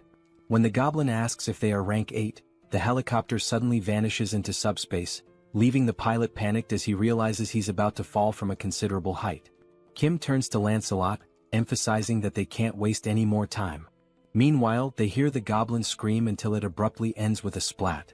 Kim reflects on how many rebels they've eliminated along the way but hadn't expected them to have a Black Hawk in their possession. He silently hopes his brother and family are safe. The scene shifts to a group of goblins having a conversation. They discuss how the high priest promised to distribute rewards based on the number of offerings they've collected. It's been several days since then. One goblin mentions there's only one building they haven't managed to destroy and questions if it's really necessary to interfere like this. He adds that another lieutenant's team has already captured 300 offerings. Another goblin scratches his head, admitting it's not easy to take down that building unless you're rank 8. The goblin lieutenant chastises him, saying they should have asked for reinforcements or figured out another way. He criticizes the others for risking their lives to collect more offerings while they lag behind. Declaring he'll handle things personally from now on, the lieutenant tells the goblin to work harder to make up for the delay. The subordinate obeys. Turning to the side, the lieutenant asks another goblin if he heard the instructions and orders him to destroy the building. The monstrous goblin growls furiously but doesn't reply. The mutant goblin charges toward the building, but abruptly halts as he notices strange movement coming his way. Alongside the mutant, all the other goblins in the area stop in their tracks, watching as the figures draw closer. The goblin lieutenant hears shouting but can't make sense of it, bewildered by the approaching shapes. As they get closer, Kim bellows furiously, commanding the filthy goblins to leave immediately, declaring that this is his home. Lancelot, right behind him, unsheathes his sword and prepares to do what he does best. In mere moments, striking a dramatic pose, he wipes out all the goblins before they can even react. Wasting no time, Bedivere hurls a single flaming bowling ball at the mutant goblin, striking its head and defeating it instantly. With the goblins swiftly dealt with, the building in the background comes into full view. The structure bears the name Zhongyao Tool Shop, a clear indication it belongs to Kim's family. Inside, peeking through a hole in the wall, a few people anxiously observe the scene outside. Someone asks if things are truly as bad as they appear. Another voice questions the father, wondering what's going on and why he's hesitating. The father, seated in a chair and spying on the commotion, reassures them not to worry. He explains that Kim has arrived on a motorcycle, accompanied by skeletons, leaving everyone utterly confused.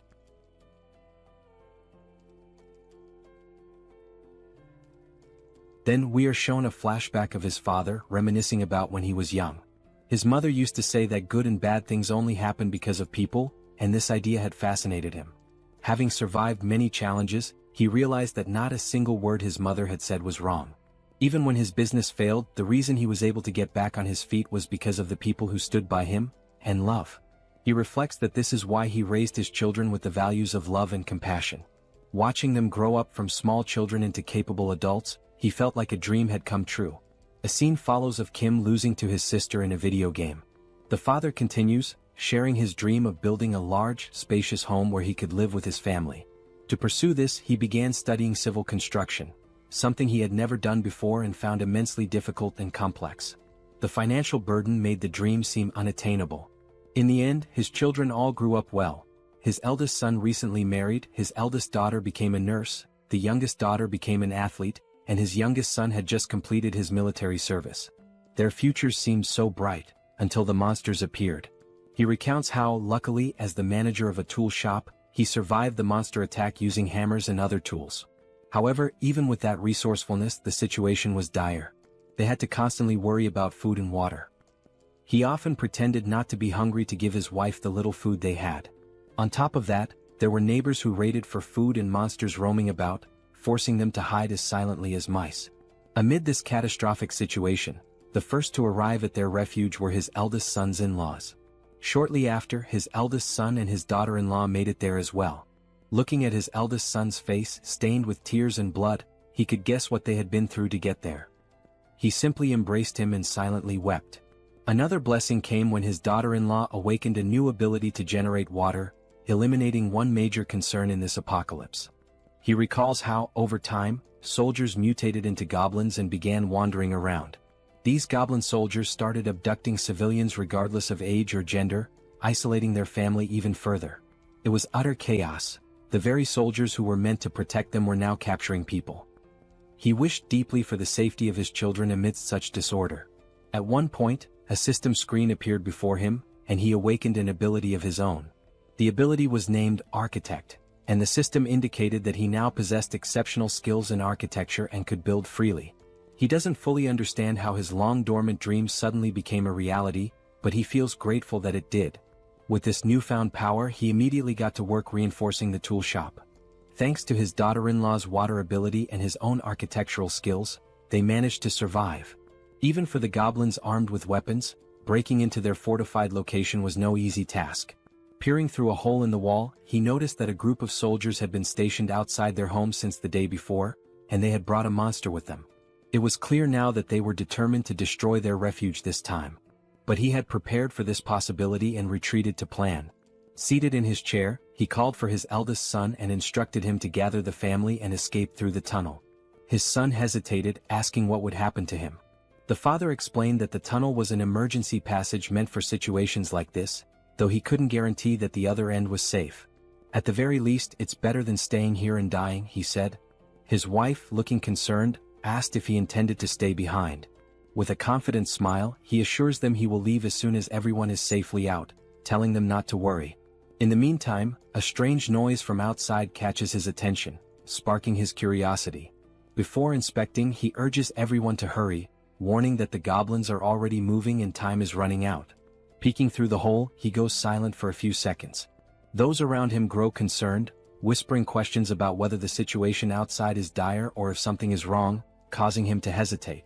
Still in shock, he turns to them and says it's not what they think. It's just Kim. He's out there.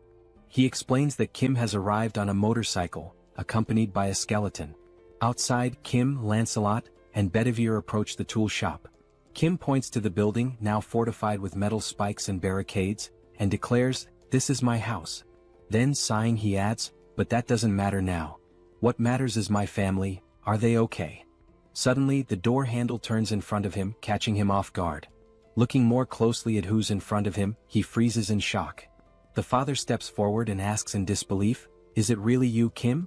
At that moment, Kim realizes the rest of his family, the ones he'd been desperately searching for, are standing right in front of him. Without hesitation, he bursts into tears, running toward them like a child, wrapping his father in a tight embrace he'd been longing for. But the father and brother interrupt the emotional moment, startled by what was standing behind Kim.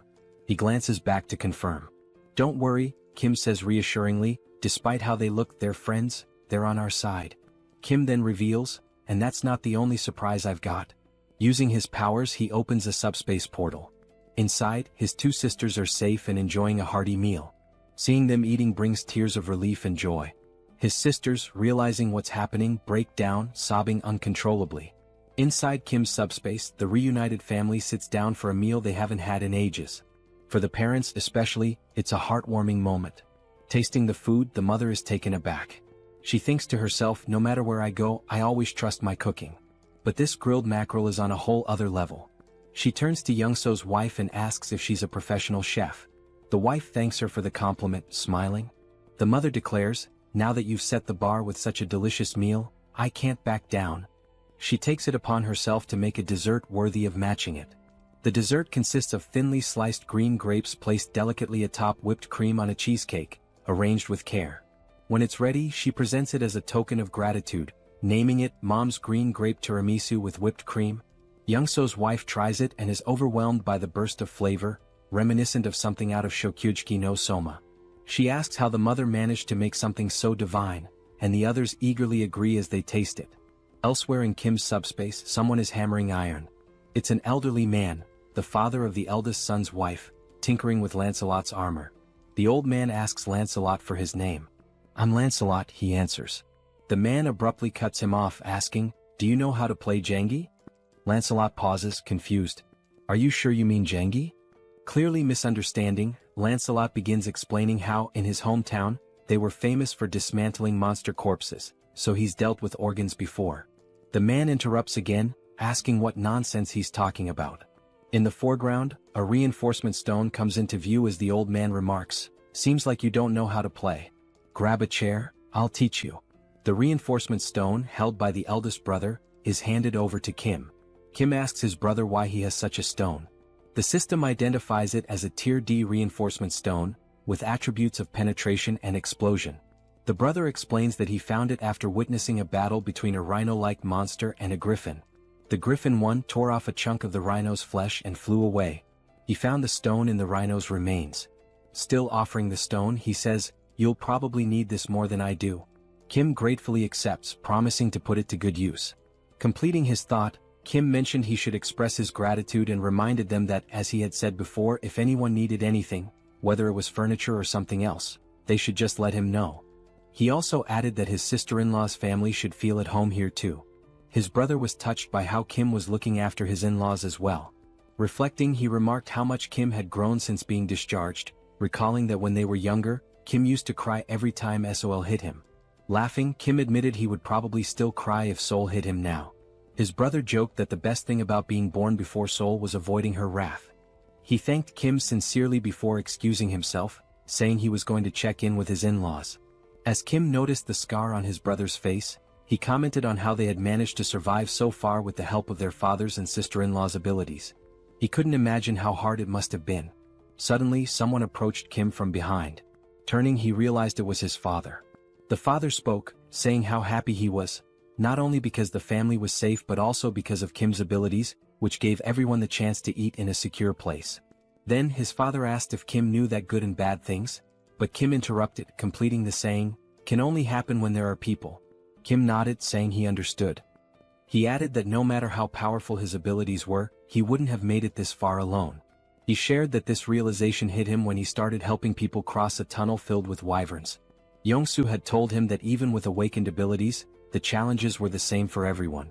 That was when Kim understood the real reason people help each other.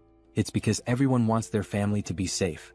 People help with the hope that someone else might assist them in return, especially in an apocalypse where empathy is essential. Smiling, Kim concluded, "After all, we're all human. Everyone feels pain when they're hurt and everyone fears death. We help each other because we're in the same situation. Otherwise, it would be unbearably cruel." Looking at his father, Kim asked, "Am I right?" His father, now smiling with pride, replied, "I couldn't be prouder to have you as my son." Kim smiled back, saying he was grateful to have him as a father. Kim then suggested that his father rest, as he must be tired, and mentioned that he would have to leave soon. His father cautioned him to be careful, and Kim reassured him, joking, "I can't even get hurt now, even if I wanted to." Meanwhile, back at the headquarters, the commander was sorting through documents that had piled up, finally feeling some relief that half of them had been taken care of. Thanking the soldiers for their efforts, he told them to take a short break. One of the soldiers joked, saying his eyes felt like they were about to fall out from all the reading. At that moment, another soldier entered, reporting that a short while ago, a skeletal knight riding a motorcycle, who introduced himself as Bedivere, delivered a message. Kim had already departed for Payu. The colonel, puzzled, asked why Kim would go to Payu. The commander thought for a moment before realizing with growing alarm that the First Corps was stationed there. After a brief pause, panic overtook him as he realized Kim intended to confront the First Corps alone. The scene shifted to a sunset, showing Kim and his team heading into battle. Riding his motorcycle, Kim commented on how pleasant the weather felt at that moment. Meanwhile, inside the subspace, Sol, wearing boxing gloves, was counting aloud to 19. Her eyes glinted with determination as she trained tirelessly. She lunged forward with speed, unleashing a flurry of punches on a punching bag while vividly imagining an opponent before her. Like a skilled fighter, she rotated her torso flawlessly, channeling all her strength into a powerful kick that landed squarely on the bag. Wasting no time, she followed up with a devastating punch that shredded the punching bag, sending its remains flying several meters away. The count of 19, as it turned out, referred to the number of punching bags she had already destroyed. Frustrated, she called out to Pax, demanding he bring another bag and chastising him for being too slow. Nearby, her eldest brother, joystick in hand, observed the scene while Pax muttered that the speed of requests was set by Kim. The older brothers were engrossed in a video game and one of them asked why Sol was so angry. She replied that it was because Kim refused to let her leave the subspace and risk her life. She added that while Kim acknowledged her awakened abilities, he reminded her that facing weapons, electric vehicles and similar dangers was still too risky. Sol had insisted on at least being allowed to set up punching bags to train, and ever since she had been relentlessly hitting them. As they continued playing Overcooked, her older brother noted that Sol had mentioned her awakened abilities. He agreed it was dangerous outside and questioned her eagerness to leave, adding, "But then again, we're talking about Sol."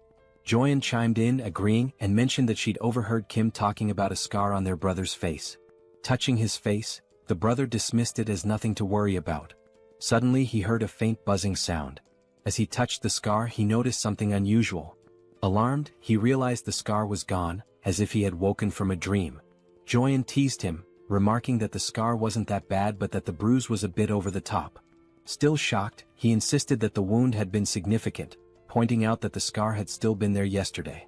Smirking, Joyeon mockingly told him he shouldn't act injured, recounting how scared she had been when she was in the hospital. She also recalled a certain chief of internal medicine named Jin Sung-hak who had used his powers to manipulate and brainwash the hospital staff.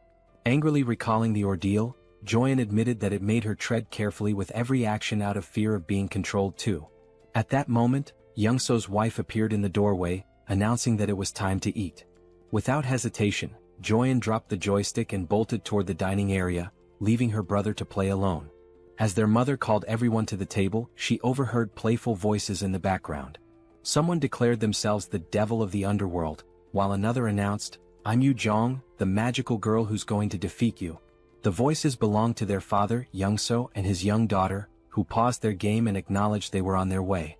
The mother announced that today's menu was kimchi stew and mentioned she had already served the black rice, urging them to eat while she joined them shortly. She turned to ask where Grandpa was, and the father replied that he likely wouldn't be eating just yet.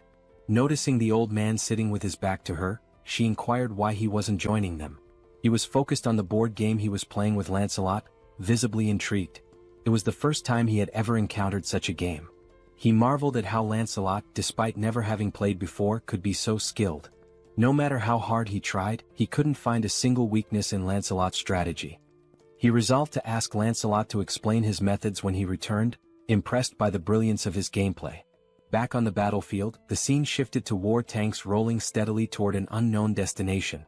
Suddenly they stopped and opened fire, their shots striking a target ahead. Another volley followed, resulting in a massive explosion at the impact site. From the devastation, a radiant blue light emerged, illuminating the entire area where the tank's shells had landed. As we approached, we noticed that the blue light was actually Kim's subspace, which had been struck by the attacks. In retaliation, Kim launched several missiles. The system screen displayed the status of the missiles, noting that they were ranked rare and had the ability to penetrate and explode.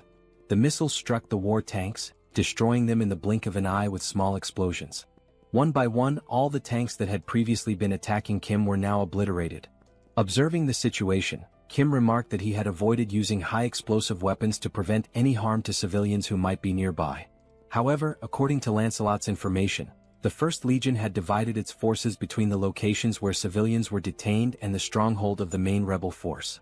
In line with Lancelot's plan, he himself would handle the rescue of the hostages, while Kim was tasked with attacking the primary rebel force. Given this, Kim no longer needed to hold back, as there were no civilian hostages at the rebel base he was currently targeting. Fortunately, he had stored a Black Hawk helicopter equipped with missiles. Using the subspace lab and the enhancement stone his older brother, Hyung, had given him, Kim was able to upgrade individual features. Additionally, he improved the basic functionality of Pax's deployment system, which he had been procrastinating on for some time. The upgrades extended the range to 100 meters, and the maximum deployment speed increased to 300 kilometers per hour. What was already powerful now packed even more destructive force. Inside the subspace, as he studied the system screen, Kim realized that while the missiles were already powerful on their own, they could be upgraded to become far stronger. With this level of power, he could gather numerous magic stones in the blink of an eye. Looking again at the system display, he saw that 10,000 magic stones were required to upgrade the subspace to level 4. By now, he calculated he should have collected 2,000 magic stones. But when the system displayed the actual count, it showed only 1,890 stones. Puzzled, Kim questioned why the number was so low, insisting he should have more. The system then displayed a message stating that, according to the platform's terms and conditions, 45% of the revenue was deducted as a fee paid to Tonatiuh from the Mexica dimension. Additionally, the regulations required that 25% of the magic stones acquired be allocated to Priest Bongsu. Confused, Kim remarked that the names Tonatiuh from the Mexica division and Priest Bongsu sounded familiar. At that moment, he recalled a conversation with Lancelot in which Lancelot had revealed that the goblins had made contact with a high-ranking entity known as Tonatiuh. This memory startled Kim as he began piecing together the facts they had uncovered earlier. Suddenly, something appeared before him. It was Lancelot, addressing Kim as "my lord" and reporting that he and Bedivere had destroyed all the fields. Lancelot mentioned that Bedivere was helping people escape and that he had come alone for now. He asked if Kim was injured. Kim thanked Lancelot for his excellent work and assured him he was uninjured. Turning to Lancelot, Kim brought up the earlier conversation where Lancelot had mentioned a high-ranking entity named Tonatiuh that had contacted the rebels. Lancelot confirmed this and asked why Kim brought it up. Kim explained that both Tonatiuh and Priest Bongsu were taking his magic stones. He added that Tonatiuh was from the Mexica division and asked Lancelot what the Mexica division was. Lancelot explained that Mexica likely referred to the name of the planet or civilization from which Tonatiuh originated, using the example that their own location was referred to as the Earth dimension. He further stated that Priest Bongsu was sacrificing people to other planets and noted that a traitor was worse than someone betrayed. The scene then shifted to show a mutant goblin from behind, with a system screen open in front of it, displaying the same message Kim had just seen. The goblin tinkered with the system, questioning what he was doing to sound so crazy, remarking that this behavior was unusual. As he continued to look at the system, he wondered how the magic stones could be deposited into the dimensional account so quickly. He also mentioned that there had been massive explosions some time ago. The scene shifted to reveal where the goblin was, a setting resembling a sacrificial altar. He muttered that he hadn't heard the sound of helicopters or jets, much less any gunfire, which made him question where such powerful weaponry had come from. As a light approached him, he commented that, despite everything, none of his soldiers had come to report anything amiss. That light turned out to be a missile launched by Kim, which pierced the goblin's body like a donut. Due to the upgraded missile speed, the goblin had no time to react. After being struck, the goblin was hurled backward, landing hard on the ground.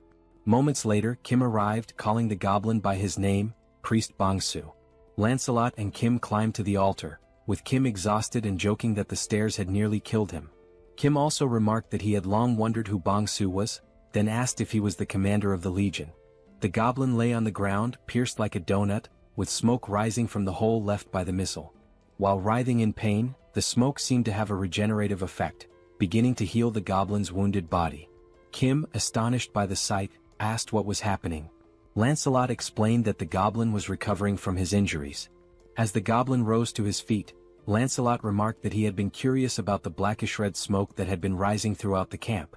Kim, still stunned, asked if such a thing was possible. Now fully healed, the goblin smiled and revealed his sharp claws. He yelled at the two, saying this was more surprising than he had imagined. In front of him stood a human and a skeletal knight, with the latter being loyal to the former. Kim, equally surprised, remarked that he didn't know goblins could talk. The mutant goblin responded, saying that they must have already encountered his goblin soldiers. He explained that the goblins had recklessly consumed magic stones, transforming themselves into goblins. This transformation was a side effect of trying to gain power too quickly before their bodies could adapt. He added that he had given them guidelines, but their greed had led them astray. The goblin then speculated that since Kim had a dimensional account, he must be an 8th level hierarchy user. He questioned where Kim had obtained all the investment for it and proposed a deal. The deal was simple. Kim and his allies should cease their destruction and leave the area, and in return the goblin would refrain from harming them. Brimming with arrogance, the goblin declared that, as they had seen, they couldn't kill him. If he wanted, he could kill both Kim and Lancelot right now. However, the only reason he hadn't done so yet was that it would cost him some damage. Priest Bongsu concluded by saying that fighting at a time like this was nothing but a waste of time. Lancelot retorted that the goblin couldn't kill them either, let alone leave a scratch, and invited him to try if he wanted. Meanwhile, Kim was deep in thought, pondering the sudden offer of peace. He questioned whether he could truly kill the goblin or not. If he couldn't, it was likely due to the mysterious smoke. Staring at the goblin, Kim wondered about the true nature of the smoke, suspecting it might be a remnant of human sacrifices. He recalled that Lancelot had mentioned seeing the smoke at the camp, though he hadn't seen it himself. If he had, perhaps he could have deduced its principles. Looking beyond the goblin, Kim noticed a strange hum and a dark red smoke gathering in the sky.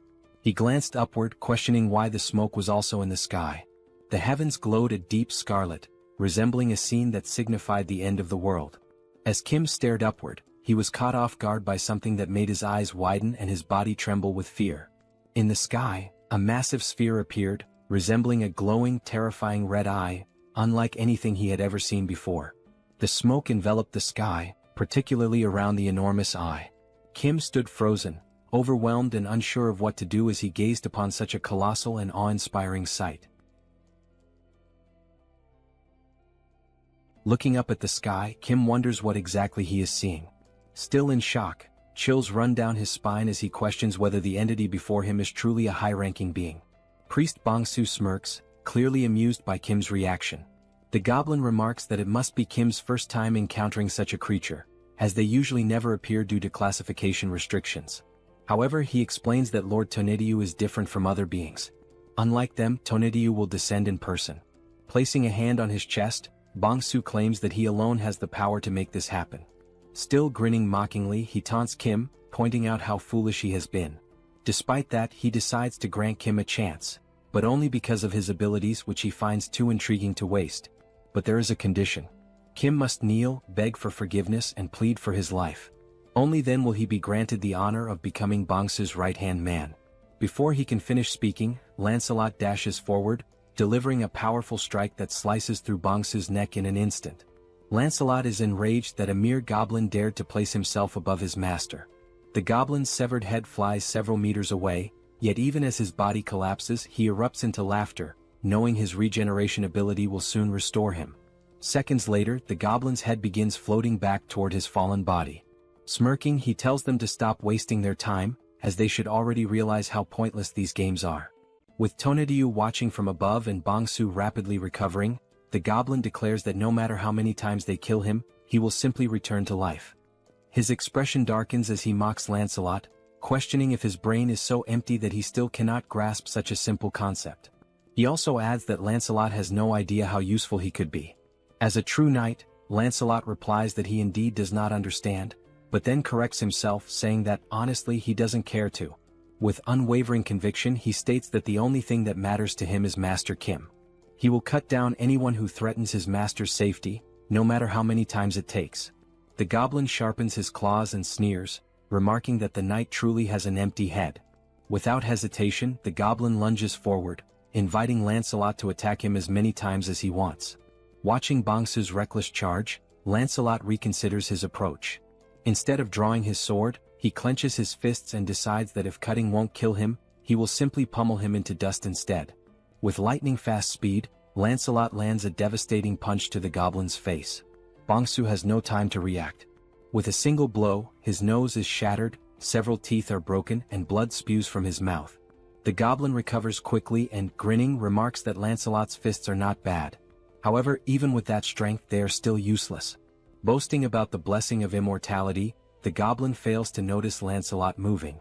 Wasting no time, Lancelot seizes him by the hair with his right hand. Focusing all his strength into his left fist, Lancelot states that if something doesn't work, then he will simply make it work. Bongsu's expression instantly shifts to fear as he stammers, pleading for Lancelot to wait a moment. Without mercy, Lancelot begins his onslaught. With the first punch, even more teeth shatter and blood splatters everywhere. But he does not stop there. He continues throwing blow after blow, a relentless flurry of strikes so brutal that the scene is censored, as there may be children watching this absolute manhwa. While Lancelot buries his fists into the goblin's disfigured face, Kim silently observes. He recognizes that Lancelot is doing his best, but if he cannot defeat Tonatiuh, Bangsu's regeneration will continue endlessly. Looking up at the gigantic eye in the sky, Kim realizes that it must be dealt with. However, removing it might be impossible without a proper plan. Still gazing upward, Kim forces himself to think. After a few moments, he wonders whether there is at least a way to stop Bangsu's regeneration. Then, a memory surfaces. He recalls how he disrupted the mind control of that muscular man. He had used Subspace. While Lancelot continues pounding Bangsu's face beyond recognition, Kim finally calls out to him. Lancelot halts his fun momentarily. Bangsu, still suffering in Lancelot's grip, keeps insisting that none of this matters. It is pointless. Ignoring him, Kim activates his power and gives a command. Throw the goblin into Subspace. Without hesitation, Lancelot swiftly hurls Bangsu toward the portal. The moment the goblin makes contact with it, the system issues a notification. Warning, entity Bangsu is attempting to enter Subspace. Do you wish to allow access? Then, Kim grants permission, and the system confirms that entry has been allowed. Inside Subspace, while Joyeon is carrying supplies, she notices the portal opening. Instinctively, she assumes that Kim, her third brother, has returned faster than usual this time. However, before she can finish her thought, the system issues an alert. An unidentified energy attempting to enter from the outside has been blocked. Her eyes widen in shock as she sees what is now before her. A scream escapes her lips as a malnourished goblin comes flying into Subspace, hurtling directly toward her. Before the goblin can crash into her, potentially causing harm, someone catches him midair. It is Sol who, with a sharp glare reflecting her frustration at being trapped in Subspace, declares that this is not number 3 and demands to know what exactly it is. Lifting the goblin by the head, she catches sight of something beyond the portal that immediately grabs her attention. She spots Kim and, still holding the goblin up, asks if this creature is one of his friends. With a demonic grin, Sol surges forward, dragging the miserable Bangsu toward Kim. Kim, eyes wide with panic, shouts for her to stop. Terrified and drenched in sweat, he quickly defends himself and orders the system to shut the Subspace portal immediately. Only then does he issue the command to remove Bangsu's registration from Subspace. The system notifies that it is canceling Bangsu's registration. A moment later, the malnourished goblin is forcefully ejected, thrown out of Subspace, losing one of his teeth in the process. In the background, Sol watches the scene unfold, her expression filled with hatred and amusement. As the portal closes, she speaks again, asking if Kim sees what just happened, because that will be his future. Bangsu, now sprawled out on the ground, remains motionless. Meanwhile, Kim is still shaken, not by the goblin but by what Sol might do to him. With a shudder, he mutters that, for a brief moment, Sol was more terrifying than Tonatiuh has ever been. The system then sends another notification. The ownership of a dimensional account has been transferred. Since Kim already possesses a dimensional account, the mana stones will automatically merge. The new total, 14,823 mana stones. Reading the notification, Kim is stunned. The suddenness of it all leaves him struggling to process what just happened. Staring at the system display, he realizes that Bangsu must have acquired a massive amount of mana stones through taxation. Then, something else catches his attention. The Tonatiuh tax notification is missing. That means, Kim abruptly halts his train of thought and looks up toward the sky. Only then does he realize, the enormous threat and the ominous red-black smoke are gone. The sky is now clear, bathed in the gentle glow of the moonlight. Kim turns to Lancelot, stating that Tonatiuh is gone. Lancelot recalls that Bangsu had claimed he was the only one capable of summoning Tonatiuh, which means that, in some way, Kim must have severed the connection between them. Lancelot then speculates that now that Tonatiuh has failed once, he might never attempt to return. Hearing this, Kim finally relaxes, dropping down to the ground in exhaustion. Seated, he admits to Lancelot that he genuinely thought his heart was going to stop. Despite barely having fought, he feels more drained than ever before. Just as Kim begins to rest, a familiar voice calls out his name. Turning around, he sees soldiers ascending the stairs, shouting for him and asking if he is all right. The colonel arrives, stating that aside from essential personnel, he has brought every awakened and unit available for mobilization. He then asks if they arrived too late. Kim shakes his head, assuring them that they arrived just in time. However, deep down, he knows that these soldiers must have endured immense hardship climbing all those stairs under such extreme conditions. As the colonel approaches, he inquires about the Legion commander's whereabouts. Only then does he notice the malnourished goblin's body lying motionless on the ground. Examining the goblin closely, the colonel questions what could have possibly reduced him to this state. Realizing that the fight is truly over, the colonel holsters his weapon, recognizing that it will no longer be needed. Kim watches him and remarks that it's been a while since he's seen someone carry their weapon on their back like that. Just then the colonel receives a radio transmission. It is from Captain Deok Yong, the commander of the second company, reporting on the reconnaissance of the first area. He states that all the rebels have been found in a condition resembling mummified corpses. After thorough confirmation, they are all dead. The first area has been neutralized. Over. The colonel acknowledges the transmission and orders his forces to remain on high alert, prioritize civilian rescues, and begin clearing the area. Turning back to Kim, he sighs and admits that he has no idea how Kim pulled this off. But in the end, Kim was the one who resolved the situation once again. Long live the power of protagonism. Kim states that he was the one who put an end to the situation, but he lacks sufficient knowledge about the mummified transformation the rebels underwent. The colonel bows and expresses his gratitude to Kim for everything he has done so far, acknowledging that his contributions have been immeasurable since the very beginning. Kim, caught off guard by the sudden gesture, widens his eyes in surprise. Turning toward the colonel, Kim gestures and tells him that such formalities weren't necessary out of nowhere. The colonel responds that he should have said something much earlier. Continuing, the colonel admits that when he initially asked Kim to join the military, he now realizes how foolish that request was. At the time, they believed they were offering Kim something beneficial, but in reality the so-called benefits meant nothing to him. They had underestimated his power and influence, viewing him merely within the framework of military service. As Kim decides to stand up, the colonel continues, stating that the military should not have been this incompetent. Even if it is shameful to admit, he remains bowed and asks if Kim is still willing to help the people, even though requesting such aid now is undeniably disgraceful. Many people are still in dire situations. Some have lost loved ones, others are gravely injured, and many remain anxious due to their inability to awaken their abilities. Kim extends his hand, and the colonel firmly affirms that the damage was worsened by the government's incompetence, which is precisely why he seeks Kim's help.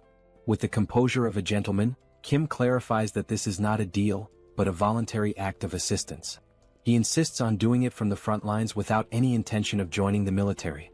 Moreover, whether he chooses to help or not is his own decision. He adds that he only says this to make everything clear, all while keeping his hand extended toward the colonel. Upon hearing this, the colonel smiles, realizing the depth of Kim's kindness, his willingness to help without expecting anything in return. Only then do the two shake hands, signifying mutual agreement. The colonel reassures Kim that he doesn't need to worry. Reaching for his radio, the colonel pauses before activating it and asks Kim to wait for a moment, promising to ensure that he will always have military support whenever needed. Activating the radio, the colonel makes an official announcement to the troops. In recognition of Kim's significant contributions to strengthening the armed forces and neutralizing the rebel army, he declares through this broadcast that Kim Jong-jaem is now granted the title of honorary colonel. As Kim listens, he becomes increasingly uncertain about everything being said over the radio. The colonel continues, stating that from this moment forward, all military personnel without exception must show full respect to the newly appointed honorary colonel, Kim Jong-jaem, and cooperate with him whenever necessary. He adds that a response is not required, but whenever possible, everyone who hears this message should pass it along to others. Over. Still in shock, Kim mutters that there was no need to take things this far. Then the colonel salutes Kim and, with a cheerful tone, states that the soldiers will handle the cleanup and resolve the rest of the situation. He then orders Kim to rest, noting that it is getting late. Hearing this, Kim's face flushes red, and he protests, saying that he is not a soldier, so there is no need for such formalities. The colonel responds that if it makes him uncomfortable, he should simply ignore it, but reiterates once again that Kim has done an outstanding job. As the colonel steps back to rejoin the rest of the military personnel, Kim, still slightly flushed, comments on how exhausting everything is. He then tells Lancelot to rest as well, acknowledging that he too has worked hard. Lancelot responds by saying that Kim also did a great job and, by the way, asks if there is any news about Bedivere. Kim agrees, realizing that in his exhaustion he hadn't even thought about it. However, he suddenly smiles upon remembering that the subspace has a recovery function for lost items. He immediately gives the command for the system to retrieve the items. The system then notifies him that the recovery function does not work for items that have been moved beyond a certain distance, instructing him to stay close to the item and use the ability again. Disappointed, Kim realizes the limitations of the ability upon reading the system message. Thinking back, he recalls that when he used it with Sol, she was practically right next to him. Since he cannot use the ability at the moment, they need to move. Calling out to Lancelot, Kim asks him to come along, suggesting that on the way they can also upgrade Pax's level. Lancelot nods in agreement, saying he understands.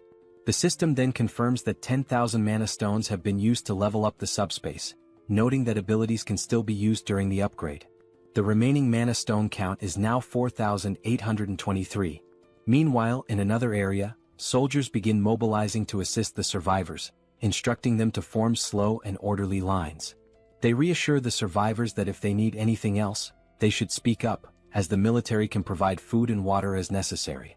At the same time, Kim turns to Lancelot, mentioning that he just thought of something.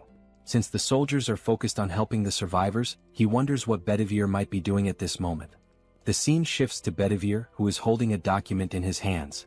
While examining it, he mutters that he has found it, admitting that it was a good idea to change routes. After all, who would have guessed that entering a random building out of boredom would lead to the discovery of documents like these? Now crouching as he reads through the papers, Bedivere remarks that Kim will definitely be pleased when he brings these findings back. However, he can't help but wonder what kind of place this is, given the sheer number of documents. This is already the third one he has come across. Some time had passed, and in the meantime the system continued displaying the progress of the subspace upgrade, now at 45%. The documents that Bedivere had found all turned out to be dimensional being registration requests. Now holding the documents in his hands, Kim asks Bedivere if he was the one who found all of them, to which Bedivere confirms. Kim thanks him, thinking that these might have a good use after all. He spends some time considering what exactly he can do with them. Then he opens a portal to the subspace and sees Sol waiting for him inside. However, just like the last time, she still has a terrifying expression and immediately tells Kim that she has been waiting for him, asking if he is ready. Joyen, noticing Sol's intent, urges her to hit Kim, saying that he left everyone worried. Sol smiles and agrees to do just that. Kim quickly tries to calm them down, presenting the dimensional being registration document to Sol, who at first does not understand what it means. Kim explains that he prevented her from leaving and kept her confined because he feared she might get hurt. However, with this document, she can now fight alongside him without any worries. He also adds that he wants to see her kicking the monster's asses, making it clear that he didn't keep her locked up just to provoke her. As Sol listens and reads the document, Kim feels relieved, thinking that saying this to her might have just saved his life. After reading it, Sol points out a problem. For her to obtain the registration, she needs a dimensional account. Kim immediately acknowledges that she is right. As Kim admits that he had forgotten this detail, a fist slams into his chin before he can even finish his thought. Sol punches him with full force, sending him flying and spinning through the air.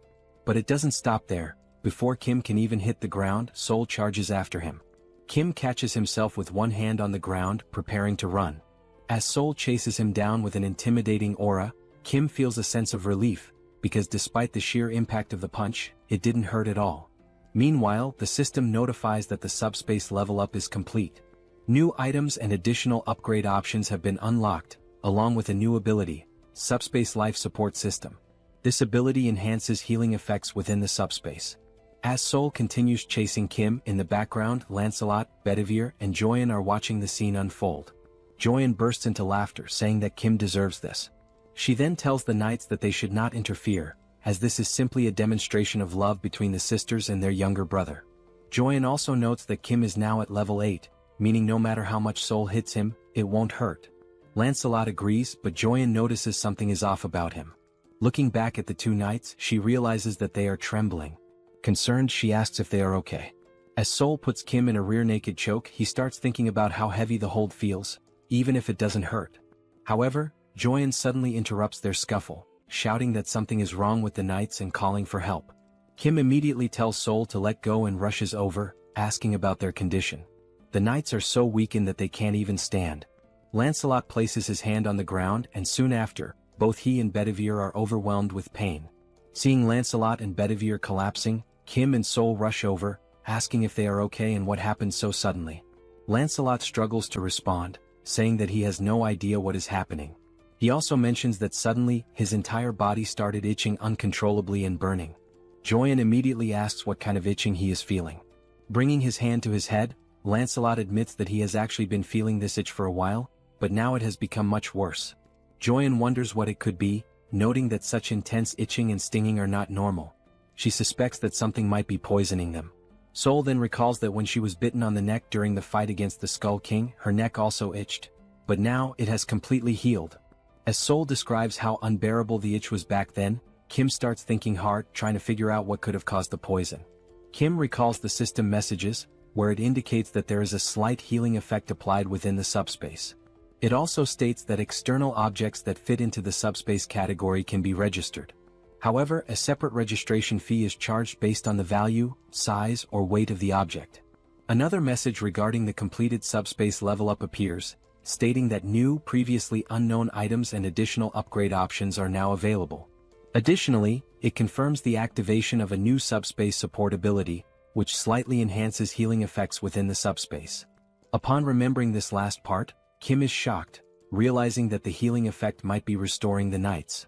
Looking at them on the ground, he begins to wonder if this form they are in is not their original state and questions what he should do, since leaving them outside the subspace may not be the right choice. As he contemplates, Lancelot suddenly mentions the name Camelot, leaving Kim confused. Lancelot then says that he feels a little better whenever he is in Camelot. The system then displays a skill called Blood Ritual, which allows him to generate random enhancement stones by either aging or extracting the vitality contained within them. Now in Camelot, the red ceiling emits a strong glow. A stone falls from above, hitting Lancelot on the head before dropping to the ground. The knights immediately kneel in reverence before Master Kim, and Kim kneels as well to pick up the white stone that had just fallen. Now holding two stones, Kim observes that the white stone appears to have just been created, whereas a blue stone, already lying on the ground, seems to have been there for some time. The system displays the statuses of both stones. The white stone has a resistance option, while the blue stone possesses electric attributes along with penetration and shock effects. The two knights speculate that the blue stone must have been there for a while. Now holding both stones, Kim realizes that the Camelot ability, Blood Ritual, does not only activate manually but also functions automatically. He also thinks that it was a good decision to keep sisters number 1 and number 2 away from here. Still deep in thought, he notices that he does not feel any itching or stinging sensation, leading him to believe that the blood ritual effect does not apply to the owner of the item. Still kneeling, Lancelot apologizes to Master Kim, expressing shame for showing such a weak side as a knight. As Kim stands up, he reassures them that there is no need to worry, acknowledging that they must have been in great pain. He also states that he should be the one apologizing for being careless. Kim then asks if they feel better when inside Camelot, to which Lancelot firmly confirms that it is definitely much better. Hearing this, Kim smiles and declares that from now on, whenever they enter the subspace, they should remain in Camelot for their own well-being, and for his as well. Lancelot, realizing that simply resting there allows them to be of help, expresses his happiness, while Bedivere also gives his gratitude. Seeing both knights kneeling before him, Kim asks them to stop with the formalities, stating that he is the one who is truly grateful for everything. Looking at the stones in his hands, Kim reflects on how the Subspace Life Support System and Camelot's Vitality Extraction, two systems with completely opposite properties, somehow create a fantastic harmony of perpetual motion. Closing his hands around the stones, he comes to an exciting realization. He now has the ability to produce enhancement stones infinitely, increasing his abilities as he strengthens these superpowered capabilities and expands their applications. He then remembers Tonediu in the sky with that enormous red eye, and acknowledges that he is still not strong enough to deal with it.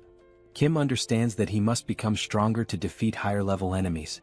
Furthermore, he needs to fully understand his abilities and learn to use them effectively. Determined, he sets off, thinking that now that the subspace level has increased, he should check what new functions were added in this upgrade. Meanwhile, outside the subspace, in the real world, two military officers are having a conversation.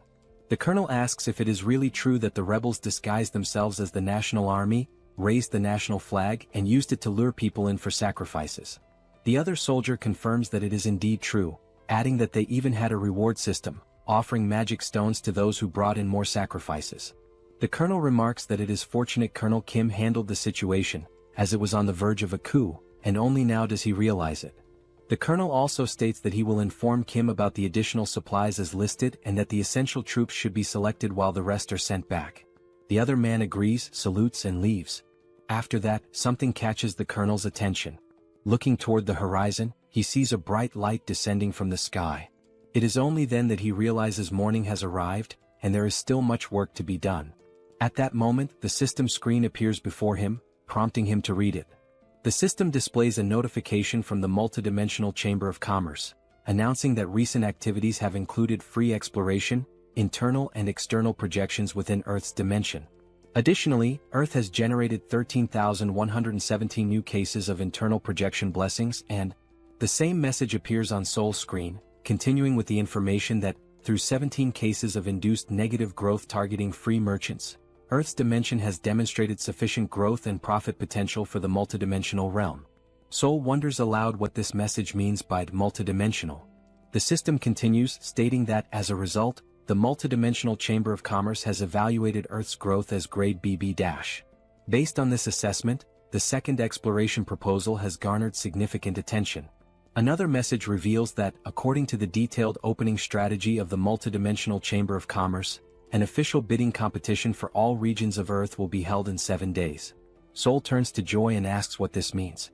The messages continue, explaining that residents from other dimensions and from Earth who participate in the proposal will select representatives for each region, who will then compete for potential profits according to the rules established in the bidding competition. It seems this system message has appeared for everyone, as even a mother cooking in the kitchen has received it. The system further states that if other dimensions win, they will install portals in the corresponding regions to facilitate future exploration. However, if Earth's residents win, they will receive separate rewards. Additionally, it is revealed that more detailed information about the bidding competition will be announced 24 hours before the event begins in each respective region. Finally, the multidimensional Chamber of Commerce awaits Earth's support and participation. Upon reading this, Kim tells everyone that, in other words, they are planning to come in full force. It is all pointing in that direction. The two sisters question whether this is some kind of joke, to which Kim replies that it is not, pointing out that the document that elevated him to an 8th-level entity was also issued by the multidimensional Chamber of Commerce. The mother, now visibly frustrated, asks if all the monsters sent so far could be the work of this Chamber of Commerce. She grows even more irritated, demanding to know who they are to send monsters like this and questioning if they are aliens. She continues, expressing her indignation at how they dare to talk about rights to exploration, bidding, and competition over Earth. Both Kim and Joy smile, and Kim admits that he does not know much about it either, but what he does know is that the multidimensional Chamber of Commerce does not take anything seriously, treating everything like project proposals, bidding contests, and so on. Realizing this, it becomes clear that the bidding competition, structured with these rules, is essentially a kind of game that will take place across the entire Earth. At that moment, the system reappears, but this time only for Kim, announcing that he has been identified as the entity with the highest profit in the Seoul region during the free exploration period. It further states that if he accepts the position of regional representative, he will gain access to more detailed information about the competition. However, if he refuses, the selection authority will be transferred to the second highest profit-generating entity. Reading this message, both Kim and Joy are taken aback, and Joy questions what it means, pointing out that she did not receive the same message. Kim's older brother then explains that if Kim accepts the role of Seoul's representative, he will be participating in the bidding competition. The mother asks what exactly this competition entails, to which the older brother admits he does not fully understand, but judging by the context and system messages, it is likely that they will be competing against alien life forms from other dimensions. Upon hearing this, everyone in the room falls silent, their expressions shifting as their eyes widen in shock, creating a tense yet electrifying atmosphere in the room. The system reappears before Kim, stating that if he accepts the position of representative, he will be able to select up to 100 members, including himself, to participate in the bidding competition. It then asks if he accepts the role of representative. Standing alongside his sisters and looking at the message, he ponders whether he should truly accept and take on this responsibility. Then, with a determined look, it seems that Kim has made his decision. Sometime later, the colonel questions whether this is really true. He is speaking with Kim, who confirms that it is indeed true. He has accepted the role of Seoul's representative. He explains that they have tasked him with recruiting up to 100 team members to face the alien forces invading Seoul. Kim also mentions that for now he has included the 2 knights in Seoul to participate in the first battle, but as a precaution he has also registered his family members in the subspace. However, they still need to recruit approximately 80 more people. The colonel, now excited, shakes Kim's hand, exclaiming that this is a stroke of luck. With a relieved smile, he admits that he was deeply concerned about who would become the representative upon hearing about the bidding competition. But now that it is Colonel Kim, he feels much more at ease. Taking out a notebook from the pocket of his uniform, he asks Kim to take a look at it. Kim, surprised, asks what it is before reaching for it. Handing over the notebook, the colonel explains that it is a simple list of awakened individuals and their abilities, compiled by the Joint Chiefs of Staff. Since Kim mentioned needing to find 80 more fighters for the competition, this list should prove useful. Kim expresses his gratitude, but comments that perhaps special-class snipers would be better suited. The colonel, caught off guard, asks if he heard that correctly. Kim confirms, stating that it is exactly as he said, regardless of whether they are awakened or not. The colonel hesitates, pointing out that they still do not know whom they will be fighting. However, Kim disagrees, stating that when he accepted the position of representative, he gained access to detailed information about the bidding competition. As he navigates through the system, Kim explains that the enemies worship the goddess Eames, and their specialty lies in construction and the production of weapons infused with divine power. Instead of explaining further, he suggests that it might be better for the colonel to see it for himself. The system then displays a saved message, containing the advance warning from the Eames dimension. It states that the goddess Eames is so revered by her followers that they carry her image as a blessing upon their helmets.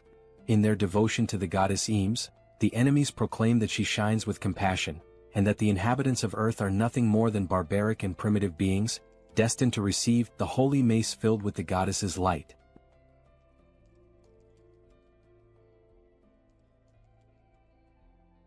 After Kim shows the video to the colonel, he opens another system screen to display the list of participants from the Eames dimension. The list includes 4 8th-rank knights, which means that the participants from Eames are not weak. Kim tells the colonel that the alien lifeforms they will be facing are sacred knights clad in shining armor and wielding radiant weapons. The colonel then asks how they are supposed to fight against these alien lifeforms.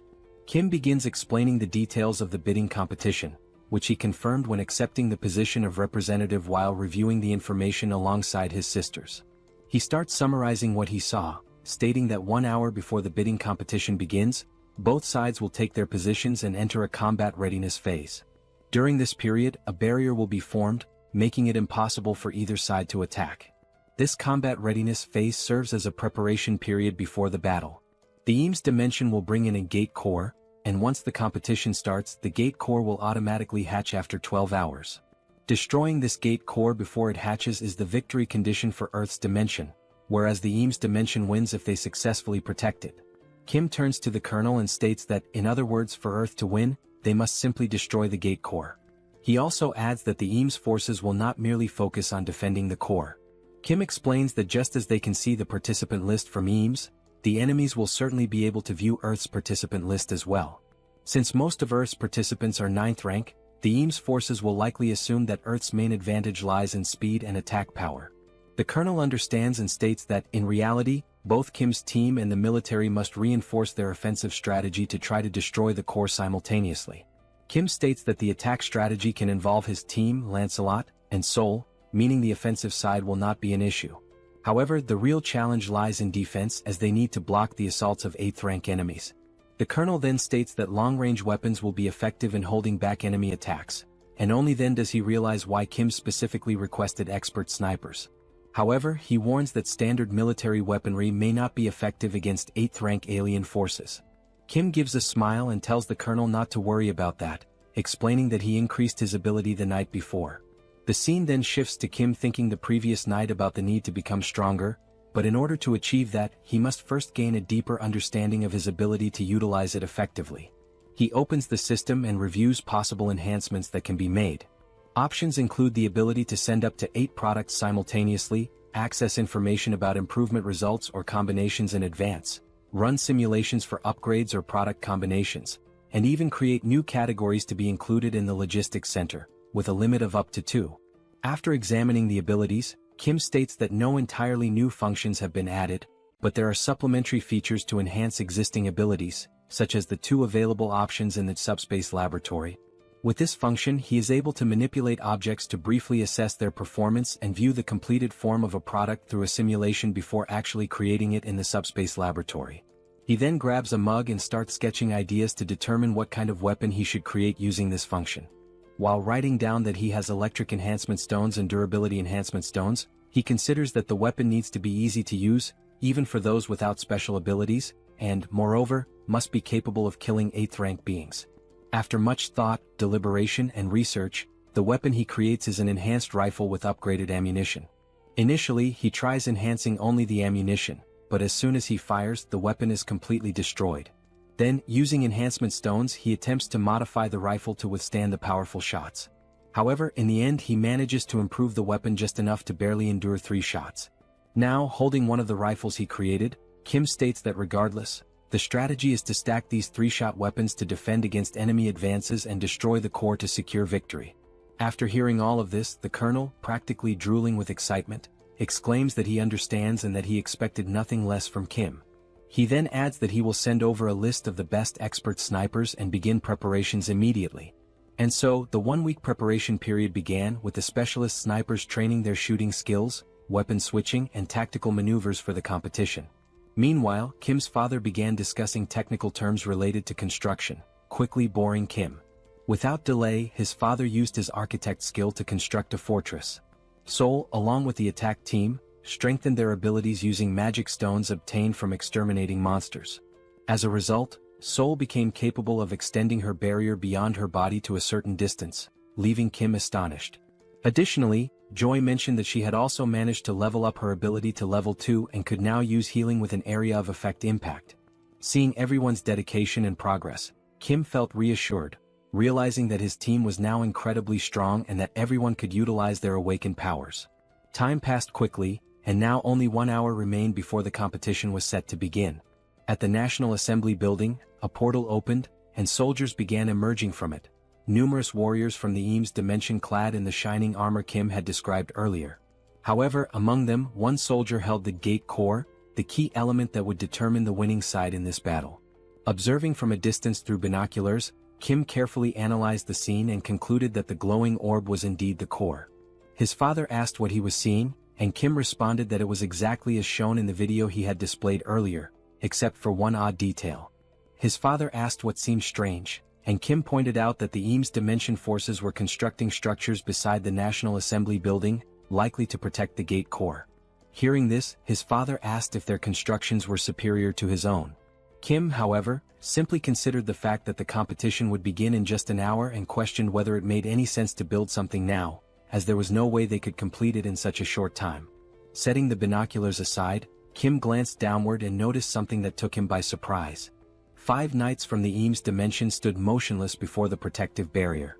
The leader among them began speaking, stating that he had reviewed Earth's participants and found that while there were a few at the 7th and 8th ranks, the majority were at the 9th rank. From above, Kim wondered if they were already preparing to attack and reach the defensive line. The knight then declared that the goddess Eames had spoken of mercy and salvation for the weak and that, in her name, they would grant such mercy and salvation to Earth. Suddenly, the knight's expression twisted into one of hatred as he proclaimed that their mercy would come in the form of tearing out the tongues of Earth's people while they were still alive, ensuring that no one could ever speak ill of them again. Their salvation would be granted by allowing them to repent for their sins through hard labor. From his vantage point above, Kim observed the scene and noted that it was quite the impressive speech, fitting for holy knights, but, glancing at the system screen, he commented that they were underestimating them simply because they were ranked 9th. The system screen then displayed a notification indicating that the bidding competition was about to begin. Down below, the leader of the Eames Knights gave the order to advance. Like primitive warriors, they charged forward, shouting that their actions were in the name of the goddess Eames. The colonel, seeing the enemies advance, immediately commanded all soldiers to open fire. The troops, armed with the rifles Kim had developed, took their positions and began shooting. A barrage of gunfire struck the approaching Eames Knights, the bullets carrying electric attributes. The shots pierced through their armor, leaving the knights stunned and confused as they struggled to understand what was happening. One of the soldiers, bewildered, questioned how it was possible for 9th rank fighters to accomplish such a feat. Another knight shouted an order to use their shields for protection and continue advancing. One among them activated a barrier skill to block the gunfire and called for everyone to deploy their Eames barrier abilities. Their leader bellowed that, although they had no idea what kind of weapons they were up against, their shields were undoubtedly stronger. He ordered them to hold their ground and maintain their defenses. Believing himself to be insightful and strategic, one of the knights remarked that since their enemies were relying on long-range weapons, they would eventually run out of ammunition. If they could endure long enough, victory would belong to the Eames dimension. Meanwhile, up above, countless rifles were lined up, ready for use as the soldiers assisted each other in switching weapons after each rifle broke from firing its 3 allotted shots. The pile of discarded weapons had grown massive, prompting the military to inform Kim via radio that approximately 20% of the total weapon stock had already been used. Hearing this, Kim put away the radio and remarked that things were going much better than expected. He instructed them to keep up the momentum, as the attack team would soon begin their advance. The attack team, consisting of Lancelot, Sol, and Kim, set out on 2 motorcycles to carry out their mission. The bikes moved at such incredible speed that they passed through the knights before they even had a chance to react or block their advance. One of the knights mentioned having seen 3 individuals heading toward the gate core, but another dismissed the concern, stating that it didn't matter and should be ignored since the core wouldn't be destroyed anyway. While defending with his shield, he shouted that their current priority was to hold the line and maintain their position. He acknowledged that the enemy appeared to have far more weapons than expected but reassured everyone that, once reinforcements arrived, they would be able to advance little by little.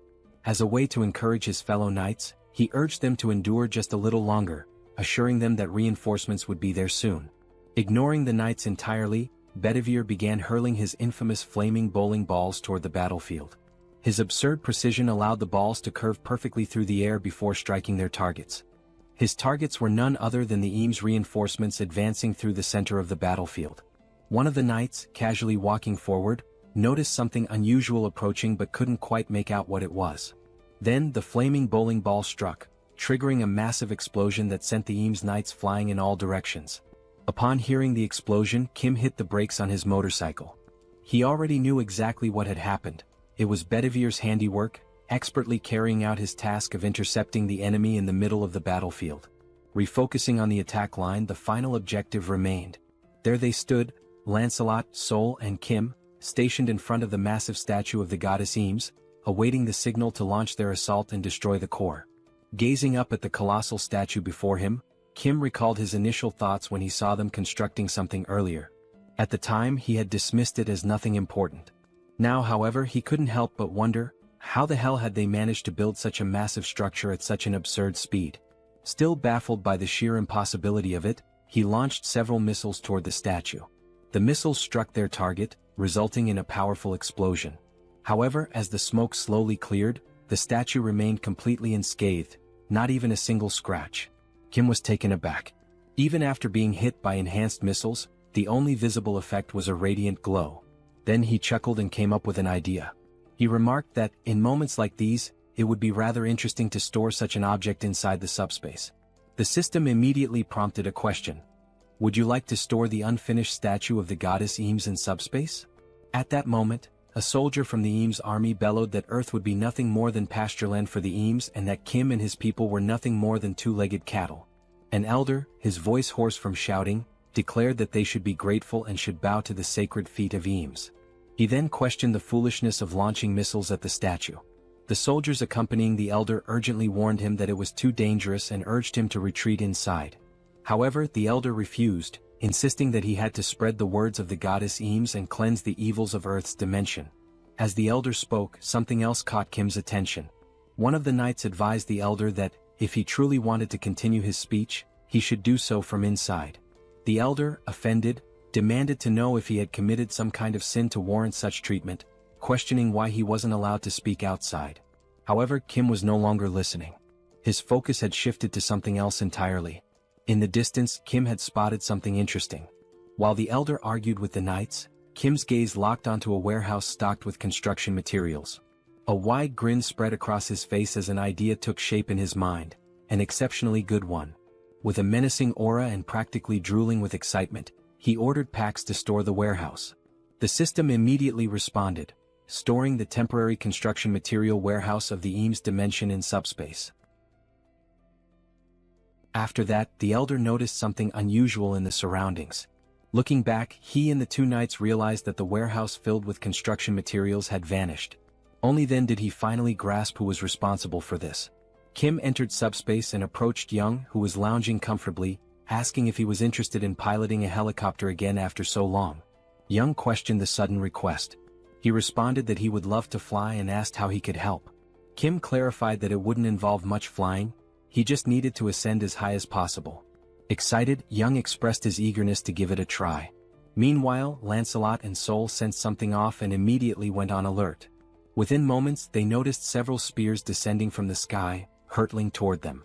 Sol attempted to use her newly developed barrier ability to halt the incoming spears.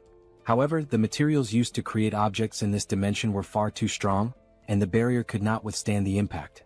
The spears shattered through the barrier, perfectly aligned to strike Sol, who was momentarily frozen in place. Reacting swiftly, Lancelot stepped forward, using his sword to deflect the spear that was about to hit Sol. She turned to Lancelot, questioning whether these were no ordinary spears. She explained that her ability had evolved to the point of stopping even Kim's enhanced bullets, yet she had failed to block these. Lancelot confirmed that these were far from ordinary spears, though it wasn't a matter of enhancement. Hearing this, Sol became puzzled and asked what made them so special. Lancelot explained that he had heard of something like this before. A certain dimension had developed a technique that produced an effect similar to item enhancement. The knights then realized that Kim's group had been the ones who looted the warehouse.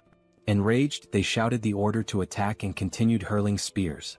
Preparing to defend, Lancelot explained that this technique was referred to as a blessing, and that the construction materials likely carried such a blessing, which was why they had resisted Kim's attacks. With his sword, Lancelot skillfully deflected another spear aimed at them. The deflected spear soared toward Sol, who caught it midair. Now holding the spear in her hands, Sol grinned and remarked that, regardless of the origin, this spear was incredibly powerful. Inside the helicopter, Kim observed everything happening below. Young noted that the number of incoming spears had decreased and announced that he was about to take off. Kim acknowledged the update and instructed him to ascend as high as possible. Still watching from the window, Kim set his sights on the enormous statue. It was undoubtedly the source of the enemy's increasing strength. As the helicopter approached the statue, he declared that he would bestow a blessing in the form of a gift to the Eames dimension. At that moment, he released the stolen construction materials from the highest altitude, naming the attack god's staff. The materials plummeted, striking the statue and obliterating it with the very essence of its own dimension. From a distance, Lancelot and Sol observed in awe as the sheer power of these materials reduced the statue to rubble. As the dust slowly settled, something crushed beneath the debris became visible. Then the system broadcasted a message. The Earth dimension has won the bidding competition in the Sol region by destroying the core of the Eames dimension's gate. Rewards will be distributed to all inhabitants of the dimension who participated in the competition. The rewards included dimensional accounts for all participants, 5,000 destroyed magic stones based on individual contributions, and additional items from the Eames dimension, which would be transferred and allocated accordingly. Without hesitation, the very first thing Kim did was register his entire family as 8th rank. As soon as the registration process was complete, the documents began dissolving in the hands of those receiving them. Just then, a paper descended from the sky, landing near Kim. He picked it up, puzzled by its contents and its sudden appearance. The system then issued another announcement.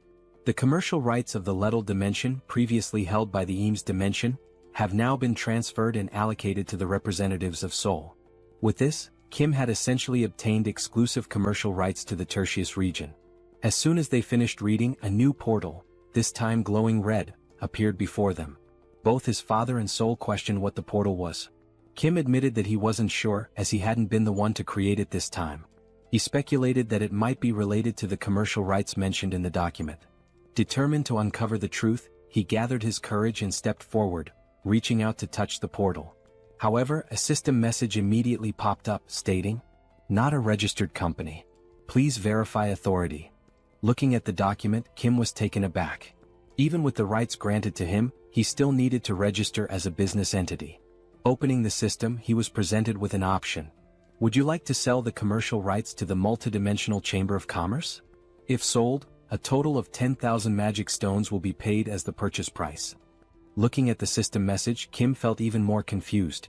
He wondered what these commercial rights for the Lettal dimension really were, granted as a reward yet unusable without being registered as a company. And despite not being able to use them at the moment, the system was already offering to buy them for 10,000 magic stones. Kim pressed the option to decline the sale and grew increasingly frustrated as he read the message. To him, they were nothing but a bunch of thieves. They had given him a reward that he couldn't even use. Thinking about it further, he realized that the multidimensional Chamber of Commerce had been unfair from the very beginning. They had been forced to participate in a competition organized by the chamber itself, where every single opponent was of the 8th rank. Even while facing overwhelming disadvantages and unfavorable conditions, they had won. Yet the chamber was now pretending to offer a reward. Kim's anger only intensified. Crumpling the document in his hand, he refused to let the chamber profit from this. He wouldn't throw the document away, but unless they increased the number of magic stones, he wouldn't sell it either. After all, without his intervention, many more lives would have been lost.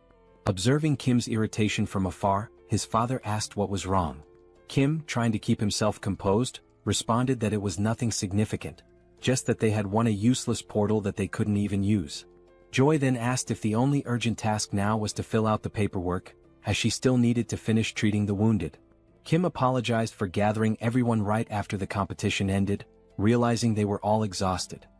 His father reassured him that it was fine, especially since filling out the documents would only make him stronger. Kim acknowledged that everything was settled and stated that he would open the portal to go rest. Meanwhile, Sol mentioned that she would play around for a bit to test her new spear and told him to call her if he needed anything. Kim simply nodded in understanding. Young said he planned to finish some games he hadn't completed on his console, while his father decided to rest as well, complaining that his body ached from all the effort put into building the base. Just then, his father's eyes widened as he noticed the newly acquired construction materials. There were now several high-quality options available. Still in awe, he began listing them: bricks, drywall, beams, and even rebar. At that moment, Kim realized he had forgotten to mention them. But the real shock came when Kim casually revealed that all these construction materials were infinite. Kim had anticipated that this revelation would leave his father speechless. As he entered the portal, another thought crossed his mind. He wondered about the results of the competition in other regions. Given the 12-hour time limit, the results might be available by nightfall. When night finally arrived, the competition results were displayed, confirming that the event had concluded. The system then announced the final rankings for the Earth region's bidding competition. The results for South Korea showed that out of 5 competitions, there were 4 victories and only 1 defeat. Then, another system message revealed the global outcome. Out of 761 competitions, there had been only 113 victories and a staggering 648 defeats. Based on these results, the multidimensional Chamber of Commerce decided to downgrade Earth's growth potential from BB to CCC. This message was broadcast to everyone. Kim immediately recognized how disastrous this was, while Young admitted he hadn't expected the competition's overall results to be so terrible. Kim analyzed the data and noticed that some areas had an equal ratio of wins and losses, but the majority had suffered significantly more defeats. As a result, the global situation was dire. Even though he had anticipated this, he hadn't expected it to be this severe. The colonel pointed out that, fortunately, South Korea's situation wasn't as bad. If it came down to Incheon, they could quickly resolve the issue by concentrating their forces. He also mentioned that Incheon was nearby, so they could deploy as soon as they were ready. At that moment, a soldier rushed in, apologizing for interrupting the meeting. He handed a report to the colonel, informing him that they had just received an urgent radio transmission from the 17th Division in Incheon and that the colonel needed to read the report immediately. Scanning the document, the colonel asked why Incheon had contacted them. The report stated that they had been defeated and were transmitting urgent engagement information. The enemy force was identified as the Lizard Men from the Sabros dimension, and their portal was currently located in Chinatown. These Lizard Men appeared to be a highly trained military force, engaging in both ground and aerial combat simultaneously, demonstrating superior mobility, and completely annihilating Incheon's team. The battle had ceased approximately 2 hours before the end of the competition, and after the fighting had stopped, the Lizard Men began organizing their forces, with even more troops emerging from the portal. Additionally, they had deployed a team for reconnaissance and securing access routes, which suggested a large-scale troop mobilization was underway. The reason for the urgent transmission was that, based on their movements, their next target was Seoul, which was exactly what the colonel confirmed in the report. Kim was surprised that they were heading directly for Seoul. Hearing this, Young found it highly unusual, reasoning that it was unlikely they were targeting Kim, as no one knew his exact location. Seoul remained deep in thought, while Young pointed out that furthermore, there was no bounty on Kim's head. Looking at the map, Lancelot noted that, given the proximity of the 2 cities, the Lizard Men were already close. Kim turned back to the system interface, where a new message appeared. From this moment onward, the names of the regional representatives who had emerged victorious in the Earth Dimensions competition would be displayed above their heads. Sol also read the message and questioned what it meant, commenting on how random this was.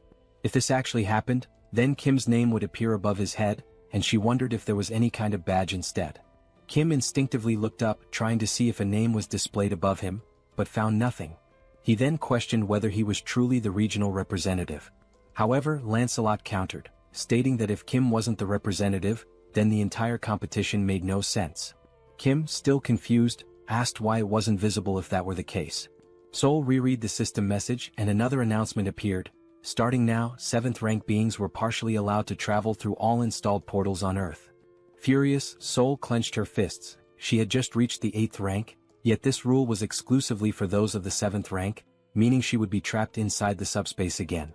The system message continued, stating that dimensions that had acquired commercial rights by winning the competition could now establish portals in the corresponding regions to eliminate the Earth Dimension's regional representative.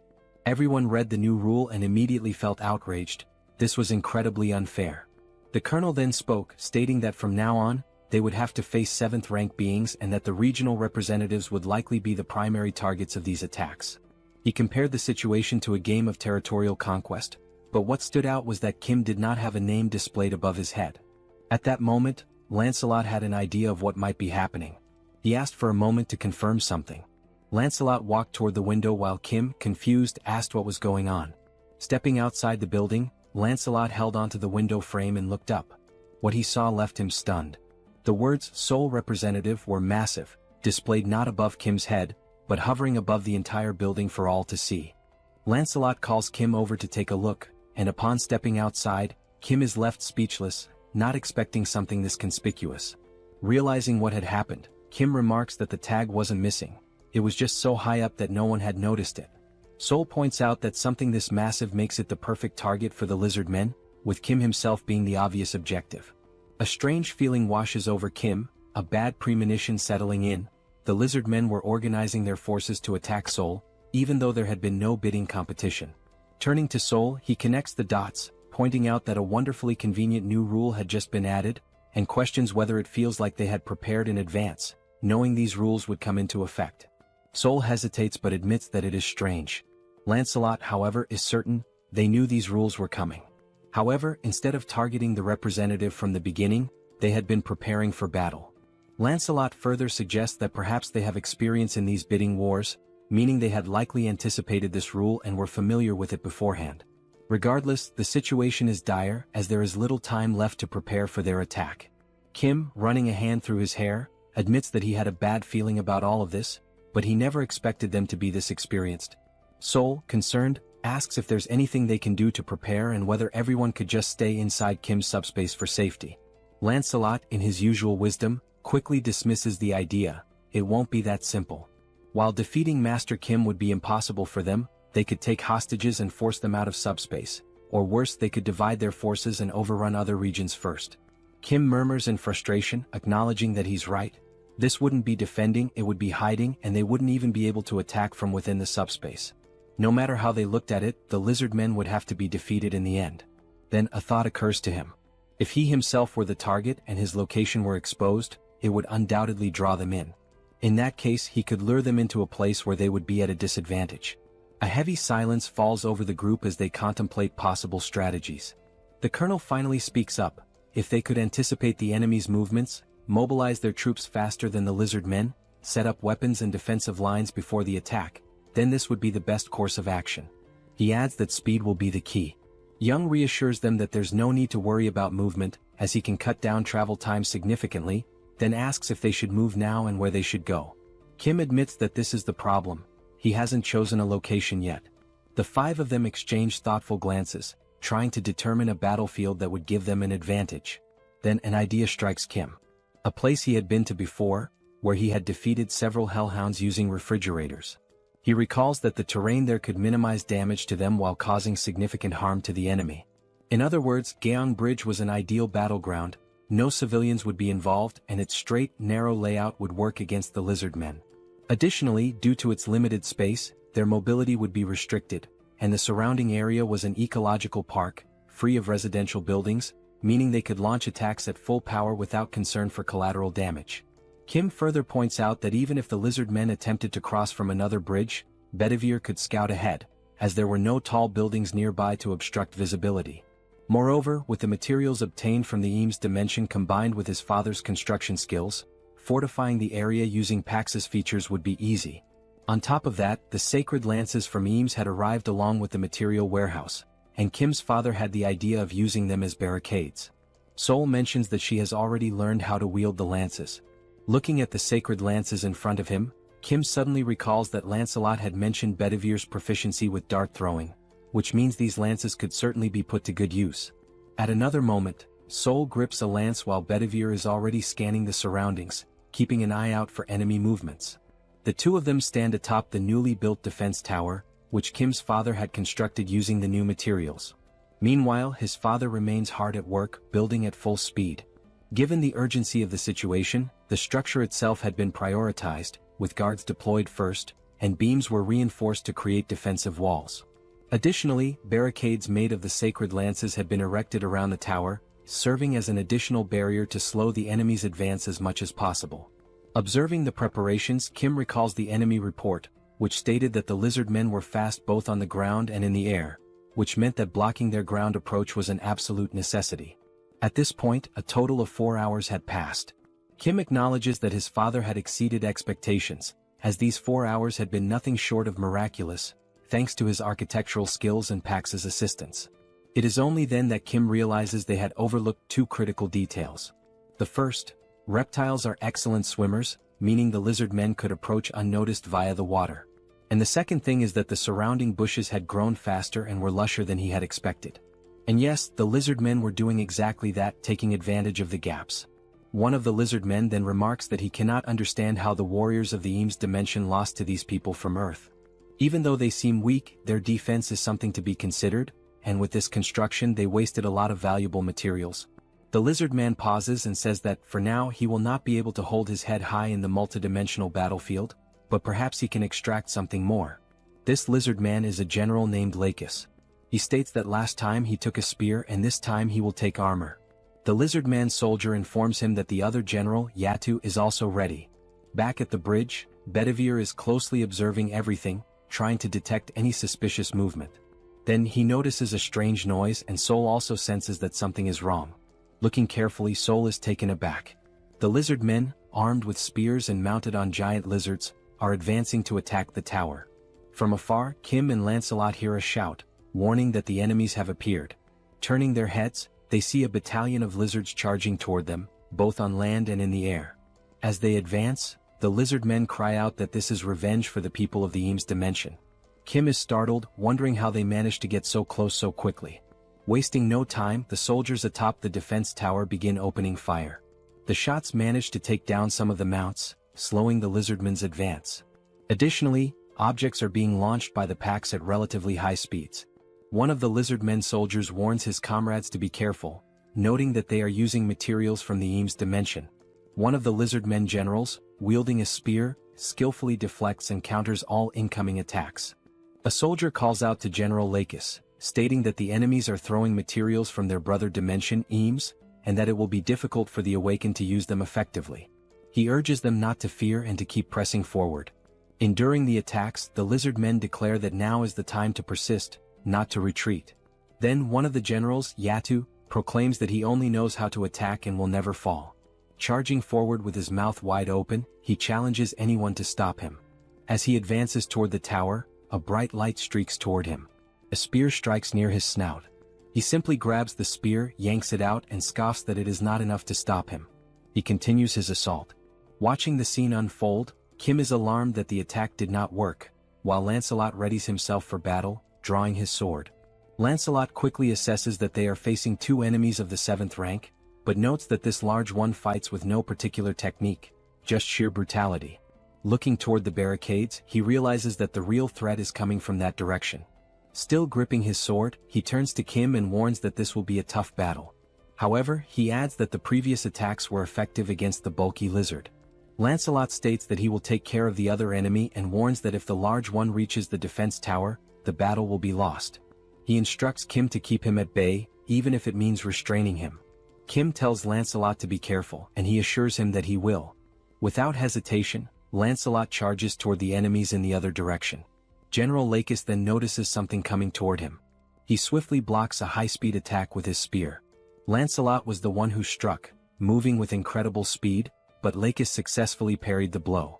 A lizard-man soldier asks General Lakis if he is alright, to which the general replies that he is fine and orders him to keep attacking. Turning to Lancelot, Lakis states that it seems he has a personal matter to settle. Studying Lancelot, the general comments on his boldness for leaping alone into enemy lines. Furthermore, he notes that Lancelot specifically aimed for his neck, calling it a remarkable move. Lakis smirks, remarking that it has been a long time since he has encountered a warrior like this. He then asks Lancelot for his name. Lancelot introduces himself, and the lizard man is enthralled, calling it a magnificent name. Lakis introduces himself in return. Lakis acknowledges that Lancelot's goal is to keep him occupied. The only reason he is paying attention to him is because he recognizes him as a true warrior. Lakis adds that a warrior's instinct is to seek battle when faced with a strong opponent, and so he challenges Lancelot to a duel where their lives will be on the line. Without hesitation, Lancelot accepts, declaring that if Lakis does not value his own life, neither will he. Lakis laughs, praising Lancelot's fighting spirit, and declares that he will test whether his skills are as great as his resolve. Lancelot then raises a finger and tells him to wait, asking if he plans to fight while mounted on his lizard. Lakis states that this is truly unfair, as a warrior's duel to the death is meant to determine who is the strongest. Lancelot then remarks that the mount is merely a way for him to compensate for his lack of skill or even to save his own life. He goes on to say that even if he loses, he will not complain, urging the lizard man to come at him. Hearing this irritates Lakis, and a tense atmosphere floods the area.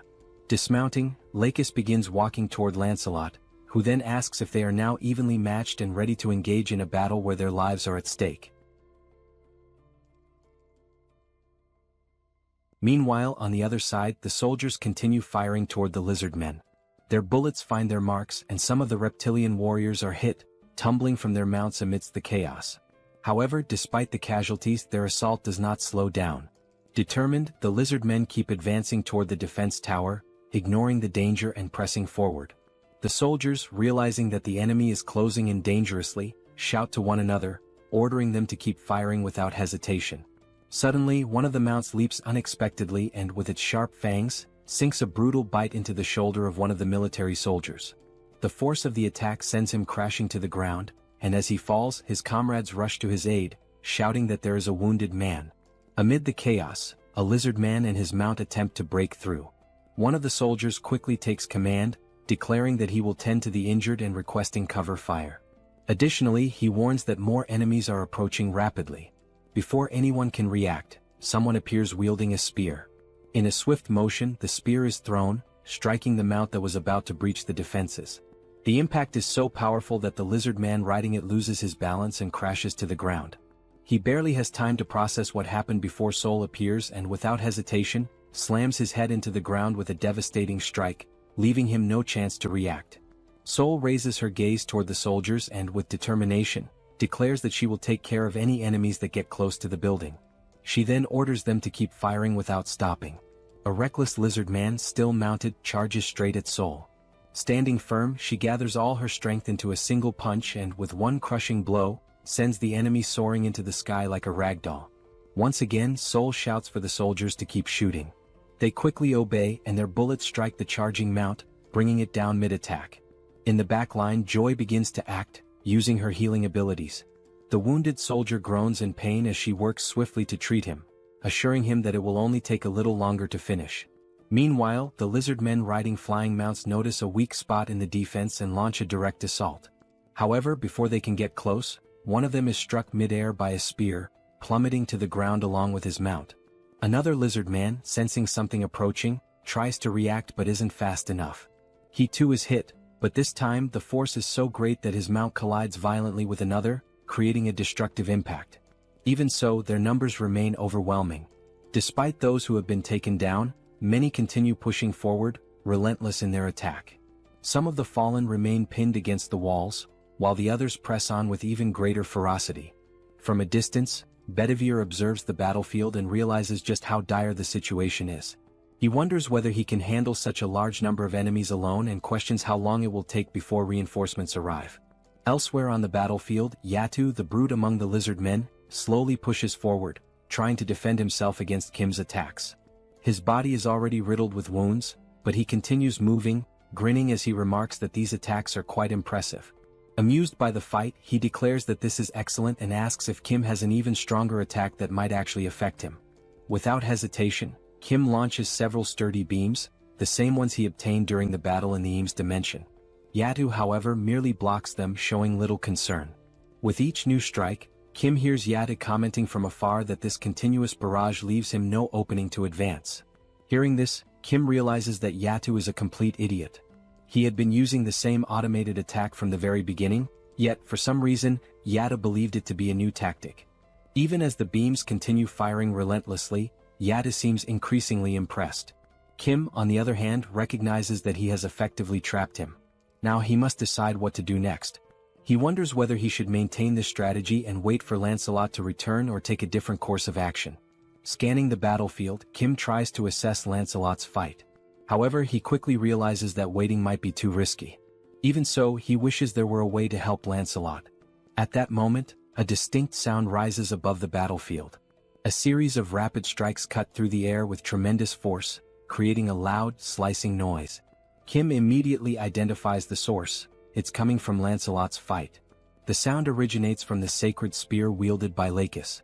The power of the spear is so immense that, even when Lacus swings and Lancelot manages to dodge, the impact completely shatters the ground beneath them. Right now, Lancelot is focused entirely on evasion. He knows that the spear is incredibly powerful and that facing it head-on would be a fatal mistake. Noticing this, Lacus taunts him, questioning how long he intends to keep running. He remarks that he thought Lancelot was a true warrior, but perhaps he had been mistaken. Lancelot puts some distance between himself and Lacus, reflecting on his words. He wants to respond to the provocation, but in some way Lacus isn't wrong. The truth is that his weapon is overwhelmingly powerful, and Lancelot realized this before it was too late. Observing closely, Lancelot confirms that the power of this spear surpasses that of the spears from the Eames dimension. Moreover, he recognizes that it possesses additional properties, making it far more dangerous than he initially expected. Lancelot interrupts his thoughts and remarks that, upon further reflection, the lizard men refer to the Eames dimension as their sister dimension. He then inquires whether the spear was created in Eames. In response, Lacus immediately denies it and adds that the spear was actually forged in the Suburos dimension. However, he explains that the people from Eames provided a special enhancement to it. Lancelot states that he suspected as much and then mentions that he has a proposal. However, he quickly corrects himself, calling it a question instead, which causes Lacus to hesitate momentarily. Without missing a beat, Lancelot then taunts Lacus by questioning whether that weapon is merely a means to conceal the lizardman's lack of skill. Hearing this, Lacus gives a faint smile and calmly states that he is not foolish enough to fall for Lancelot's provocation a second time. Without a moment's hesitation, Lacus charges forward, aiming to strike Lancelot with his spear. Lancelot evades the attack with ease. However, in the midst of his assault, Lacus abruptly alters the direction of his strike. Yet, as if anticipating this maneuver, Lancelot is already prepared and successfully defends against the blow. The sheer power of the spear proves overwhelming, pushing Lancelot several meters back upon impact. Not allowing him a chance to recover, Lacus presses the attack, determined to prevent Lancelot from regaining his footing. However, Lancelot is already prepared, kneeling on the ground with his sword pointed forward in defense. Lacus deflects the strike effortlessly with his spear. Seizing the opportunity to counterattack, Lacus declares that Lancelot may be a warrior, but his life will end here. Lancelot remains still, watching the incoming strike without any visible reaction. Just as the attack is about to land, ending the fight once and for all, something entirely unexpected occurs. The spear begins to tremble violently, as if resisting the act of striking Lancelot. With an immense effort, his face flushing red from the strain, Lacus demands to know what is happening to the sacred spear. Suddenly, the spear wrenches itself free from Lacus's grasp, leaving him utterly shocked. This has never happened before. To his astonishment, the spear then soars through the air in a completely different direction. This was Kim's doing. The spear had been pulled into subspace. A notification from the system appears, stating that 238 magic stones were used to store the spear under the category Eames Dimension Construction Materials. Kim stands momentarily stunned, realizing that his plan had actually worked under such circumstances, and that, in doing so, he had also saved Lancelot.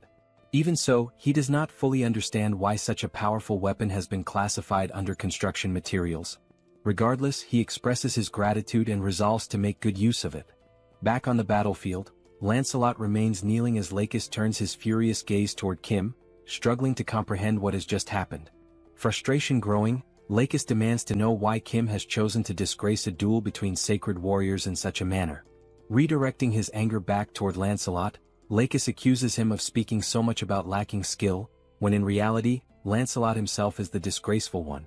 Lancelot swiftly denies the accusation and explains that Sir Kim took the spear because he clearly had a purpose for doing so. He then warns Lakis not to speak so recklessly.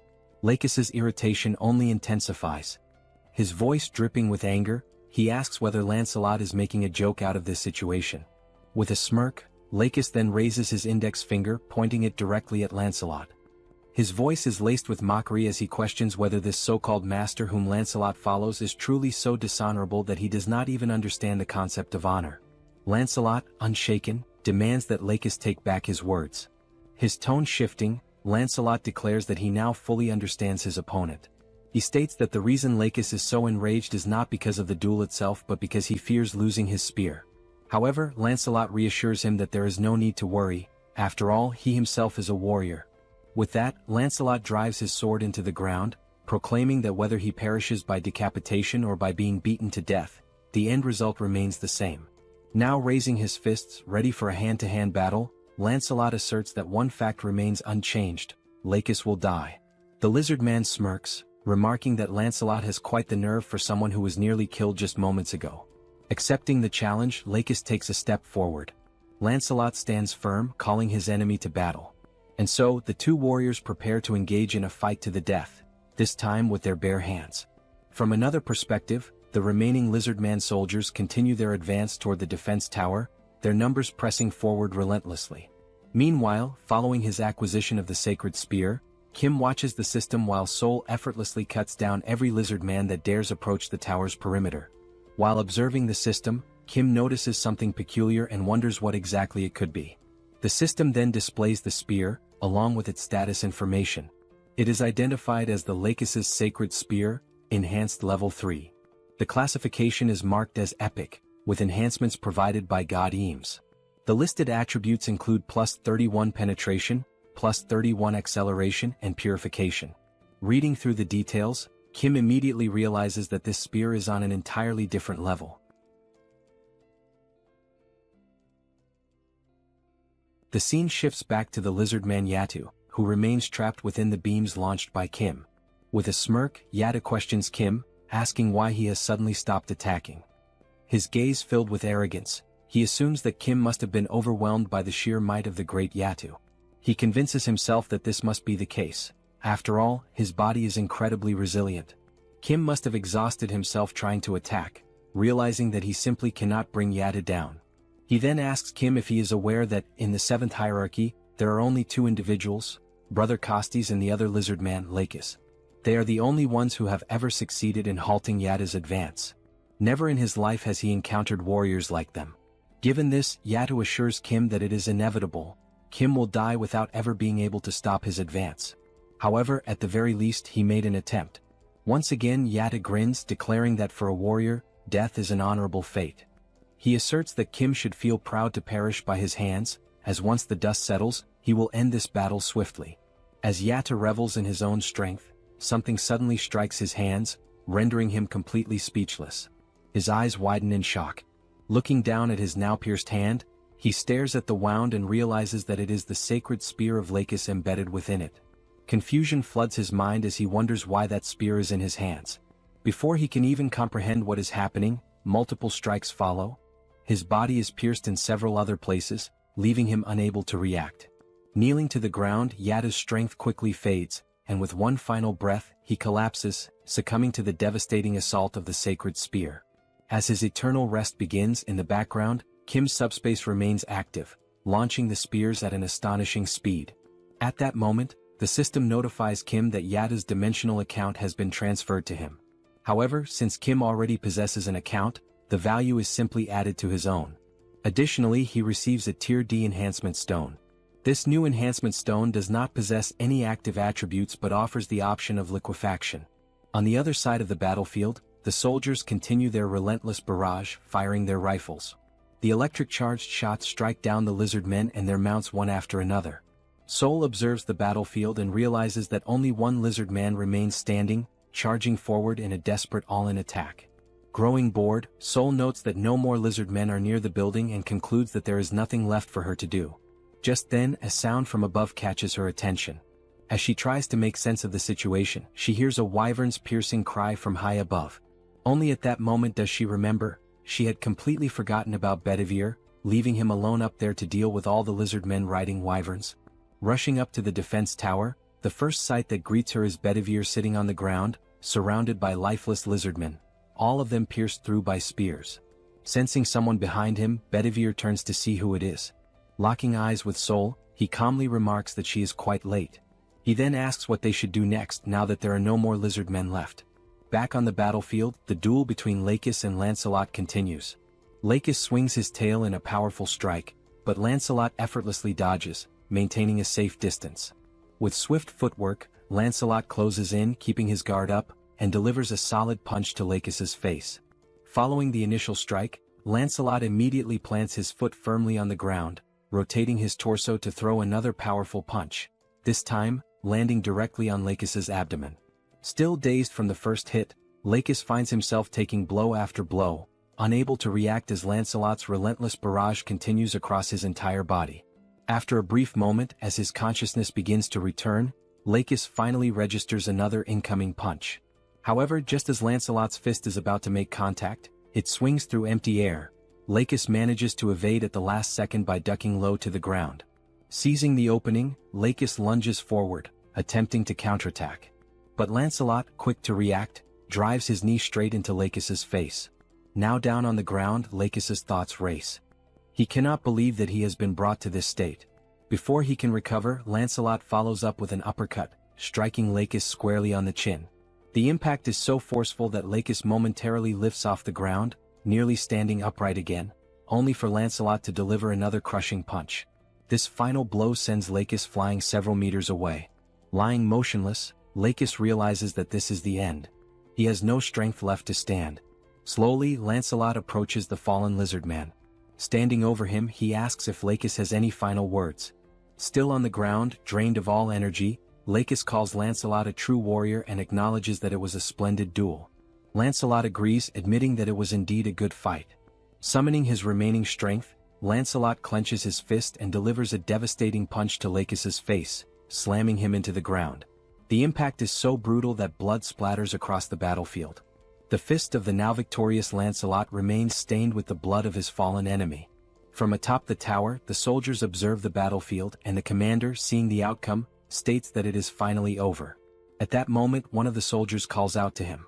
The soldier informs him that they have just received an urgent message from the Joint Chiefs of Staff Headquarters, causing the colonel to feel a slight unease.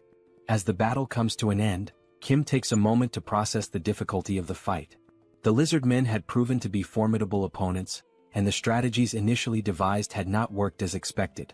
However, what matters now is that the portal to the lizardman's dimension remains open. As long as it stays that way, there is always a risk of more enemies returning, potentially in even greater numbers. With that in mind, the time has come to launch a counterattack. Sometime later, Kim sits inside a helicopter, his system interface displayed before him. The system indicates that he is currently using 1,000 magic stones to unlock a new ability, granting him the capacity to send up to 8 items simultaneously. Beyond that, Kim still ponders over the best way to utilize the new enhancement stone he obtained after defeating the crocodilian enemy. The stone possesses the liquefaction property, and it is becoming increasingly clear that the time has come for Camelot to begin mass-producing enhancement stones. At that moment, Youngso informs him that they are about to land, catching Kim off guard with how quickly they have arrived at their destination. Before disembarking, Kim acknowledges the urgent need for more intelligence, information regarding the exact location of the lizardman's portal, their numbers, the defensive lines, and any other strategic details. Additionally, he also requires data to determine the ideal location for launching the counterattack. As he steps off the helicopter, one of the soldiers suddenly calls out, instructing the others to salute Colonel Kim. Watching the scene unfold before him, Kim scratches his head, feeling slightly uncomfortable. He has always found these formal salutes to be rather embarrassing whenever he receives them. A soldier steps forward, introducing himself as Park Inbo, Lieutenant Colonel and Operations Officer of the 17th Division of Incheon. He states that he has heard many impressive things about Kim, particularly how he managed to halt the lizardman's assault without a single casualty. He mentions that he received this information directly from the Chief of Operations, who unfortunately could not be present due to urgent business matters. Kim recalls that the Chief of Operations had received a wireless message and had immediately sprinted off without offering any explanation. Thinking back, Kim vaguely remembers overhearing something about insects attacking headquarters as the officer rushed away. Shrugging off the thought, Kim comments that it is probably nothing too serious. He also recalls that the colonel mentioned having some unfinished business to handle at the Joint Chiefs of Staff. Lieutenant Colonel Park nods, expressing relief that the situation is not a major issue, and then invites Kim inside to discuss the matter further. Once inside, Lieutenant Colonel Park wastes no time, opting to get straight to the point. He reveals that they have discovered the location of the enemy's gate. However, there is one major issue: the core of the gate remains unknown. Park explains that their forces were initially able to position snipers to track the location of the core. However, after the bidding competition ended, a strange sludge-like substance began seeping from the portal. As a result, they lost all visibility of the core's position. Hearing this, Kim inquires if it is really just sludge. Lieutenant Colonel Park, reaching into his pocket, confirms that it is. However, he adds that it would be easier for Kim to see it for himself. He then places 2 photographs on the table, explaining that these were the best images they managed to capture. He points out that, as Kim can observe, a thick, mud-like substance has spread outward, engulfing the area surrounding the gate. Park further clarifies that this sludge does not cause any harm upon contact with the skin. However, it makes movement incredibly difficult, almost impossible to traverse normally. The lizardmen have taken advantage of this terrain, using it both as a means of concealment and free movement, treating it as if it were a swamp. Examining the photographs, Kim remains unfazed. He remarks that this is not a problem. Kim states that he has allies capable of traversing and gathering intelligence within this swamp freely, summoning Lancelot. Lancelot takes the photographs in hand, carefully analyzing the situation depicted. Without hesitation, he immediately apologizes, admitting that this will be difficult, leaving Kim momentarily uncertain. Lancelot then elaborates, explaining that movement itself would not be an issue due to the phantom effect. However, if the entire area is submerged in the swamp, their presence would be easily detected as there would be nowhere to hide. Kim acknowledges that he had not considered this factor. However, Lancelot, as always, reassures him that there is still a way. He states that he knows someone who is both swift and stealthy. Kim, curious, immediately asks who fits that description. Moments later, the system interface activates, notifying that an enhancement stone and 500 magic stones have been consumed. As a result, Mordred has been officially appointed as one of the 12 Knights of Camelot. At that very instant, a portal materializes before them, heralding the arrival of a new warrior. The figure steps forth and, without hesitation, announces that he has arrived in response to Lord Kim's summons. Introducing himself, the newly summoned ally declares his name as Mordred, one of the 12 knights under Lancelot's command. With unwavering resolve, he swears to serve Lord Kim with his life.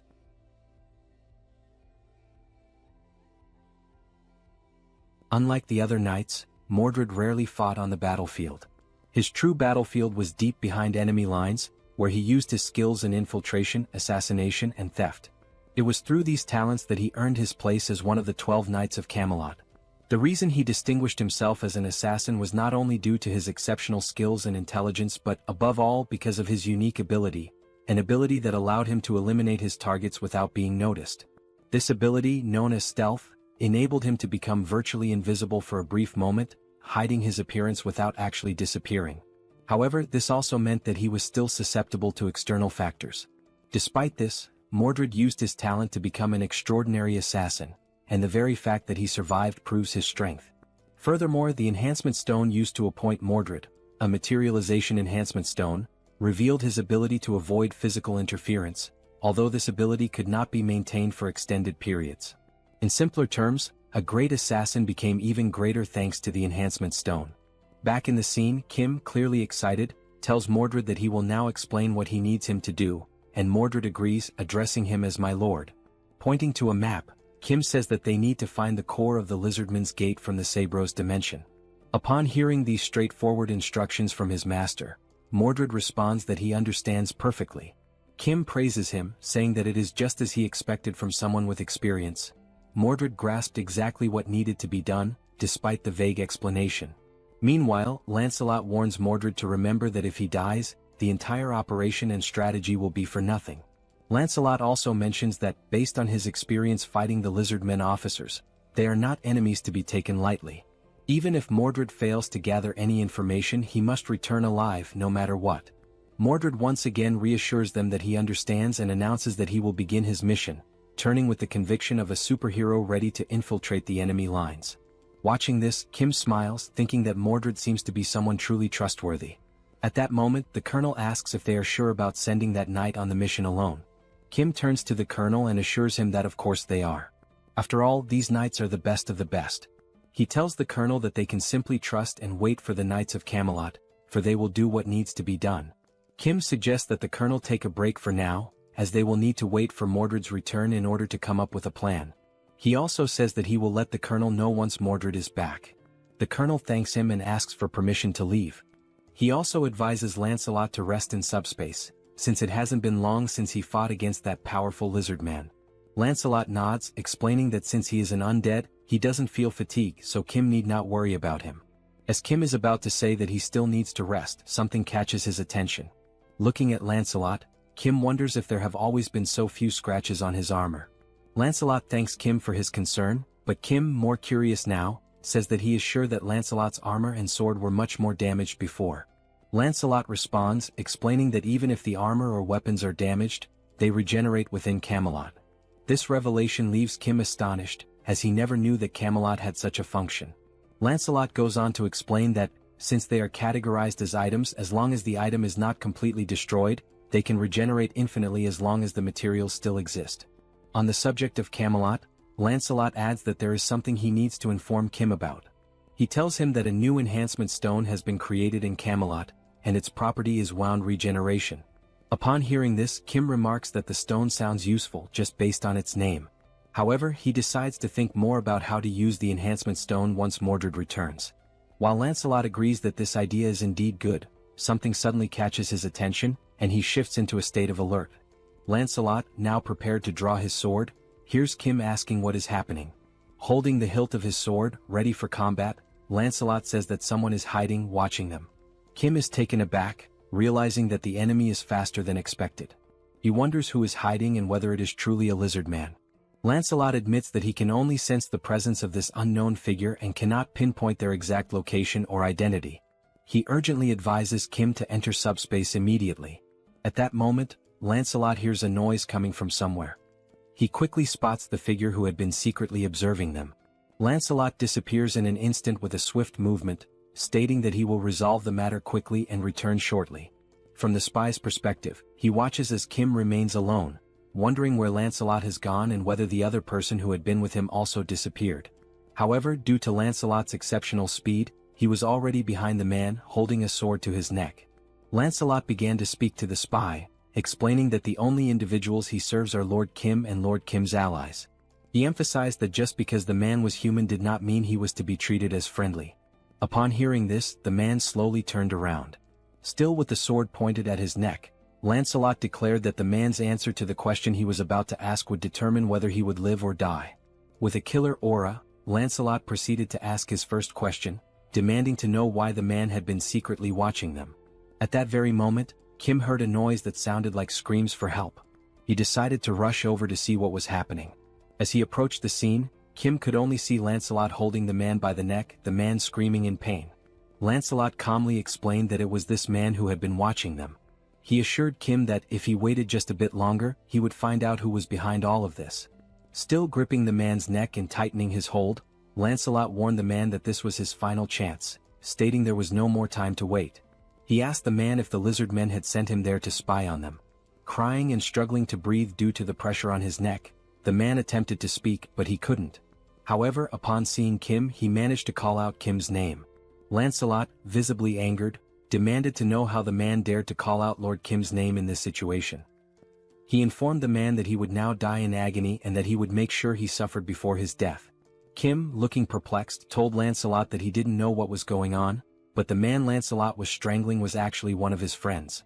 Lifting the man by his neck, now turning purple from lack of oxygen, Lancelot asked if that was truly the case. Meanwhile, in the enemy area, the entire area was covered by something that looked like sludge. All the buildings, cars, and even some lifeless lizard men lay scattered on the ground. At that moment, Mordred realized that the lizard men were a warrior race that considered dying in battle an honor, meaning they were often exposed to the smell of blood and became desensitized to it. As he observed a lizard man lying on the ground, Mordred thought that, based on this, if he covered himself with blood, it would make it much harder for the lizard men to track him. He also knew that erasing his trail was a vital skill. Pouring the lizardman's blood over himself, he made his way toward a tunnel, thinking to himself that now that his scent was gone, it was time to begin the infiltration. Moving slowly and carefully to avoid drawing attention, Mordred noticed that the place was enormous, with unusually large corridors. He wondered why they had built something so vast. As he ventured deeper into the area, he commented that this place seemed terribly inefficient, especially since the size of the lizard men varied greatly. Some were very large while others were quite small. Having realized this, Mordred speculated that the corridors were so large because there was one exceptionally large lizard man, and if that were the case, that giant must be a key figure. Trying his best to avoid touching anything, he thought that if this giant wasn't important, there would be no reason to create such an inefficient structure. At that moment, a lizard man stopped beside him, preventing Mordred from making any move. Realizing he had almost been discovered, Mordred was forced to use the power of the immaterialization enhancement stone.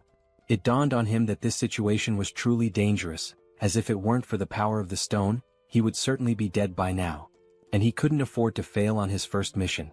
He recalled how Lancelot had been very specific about returning alive, and how his task was to find the core of the gate and return quickly. The deeper he went into the facility, the more he noticed that the lizard men seemed to be stronger and more organized. However, there was a creature unlike anything he had seen before. This new creature was purple, with an enormous round head and only one eye.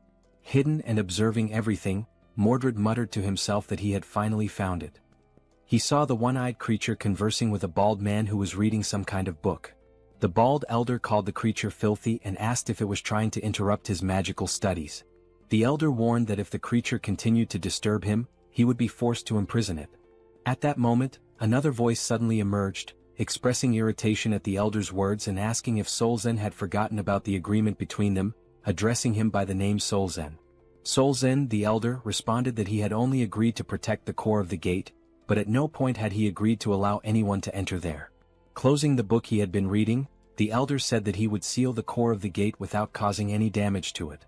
He added that if he had time to worry about the core of the gate, perhaps he should start thinking about the subordinates who had already died.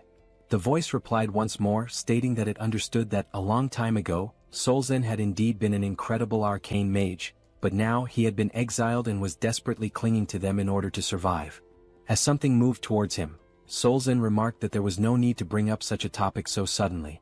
The thing, which resembled a tail, started wrapping around the elder's neck, and the voice spoke again, warning Solzen to understand his place, unless he wanted every bone in his body to be crushed to death. At that moment, it became clear that the voice was coming from a giant lizard man, who was the leader of all those present there. After this, Solzen acknowledged the situation, stating that he understood and perhaps had misspoken. He then asked the giant lizard man not to be so harsh. Still hidden and observing everything that was happening, Mordred noted that just by looking, it was evident that this was no ordinary lizard man. He wondered whether this elder, Solzen, was truly an arcane mage. Mordred then reflected on what the giant lizard man had said, that Solzen was an arcane mage but was no longer one. Mordred began to ponder the connection between the arcane mage and the lizard men, especially considering that Solzen had been entrusted with guarding the core of their portal. Unable to see everything clearly, he questioned whether the elder was talking to a tail or a tentacle. Not noticing what was beside him and listening to the conversation, Mordred could tell by the tone of the voice that it was authoritative and oppressive, clearly indicating that the giant creature must be the leader of the lizard men. A giant chameleon had blended into the environment so well that even Mordred hadn't noticed it, leaving him vulnerable. At that moment, Mordred realized that, from where he was standing, he could not fully see the entire shape of the massive creature, but it was enormous, and he speculated that the large corridors might exist solely because of that creature. Mordred mentioned that the lizardman's defenses didn't seem so strong, so perhaps he could move a little closer to confirm the size of the creature. But just then he sensed something strange. Despite not being able to see anything or notice the giant camouflaged chameleon, he felt something pressed against his leg. The chameleon then launched its enormous tongue in Mordred's direction. A strange sensation made him turn to look, trying to understand what had just happened. By the time he realized it, something had already wrapped tightly around his arm, leaving him no chance to escape. As he was dragged by the chameleon's tongue, Mordred understood in that instant that everything had gone horribly wrong. The chameleon hurled the stealthy knight against the wall, giving him no opportunity to react. Upon impact, Mordred's camouflage began to fade, leaving him exposed in enemy territory and completely vulnerable. At that moment, the enemies also noticed something unusual and turned to investigate. The giant lizard called out to the arcane mage, demanding to know what was going on. Solzen, who had already understood what needed to be done, responded without hesitation, stating that someone had infiltrated their domain and had been spying on them. The bald elder then activated one of his red aura spells, summoning several scrolls into his hands. Unrolling one of them, he prepared to unleash an arcane spell. Without hesitation, he cast a magic missile, sending multiple powerful projectiles, imbued with a crimson aura, flying straight toward Mordred, who was still in the process of recovering. Seeing the attack rushing toward him, Mordred tried to react quickly. His eye gleamed, possibly as he activated his materialization ability to avoid being hit. At that moment, a flashback emerged. Kim's friend mocked his uniform, calling it pathetic and asking if he had pulled it out of the trash, pointing out how tattered it was. Kim thought back to the very first impression he had of this guy, and how it made him want to buy him a new pair of glasses.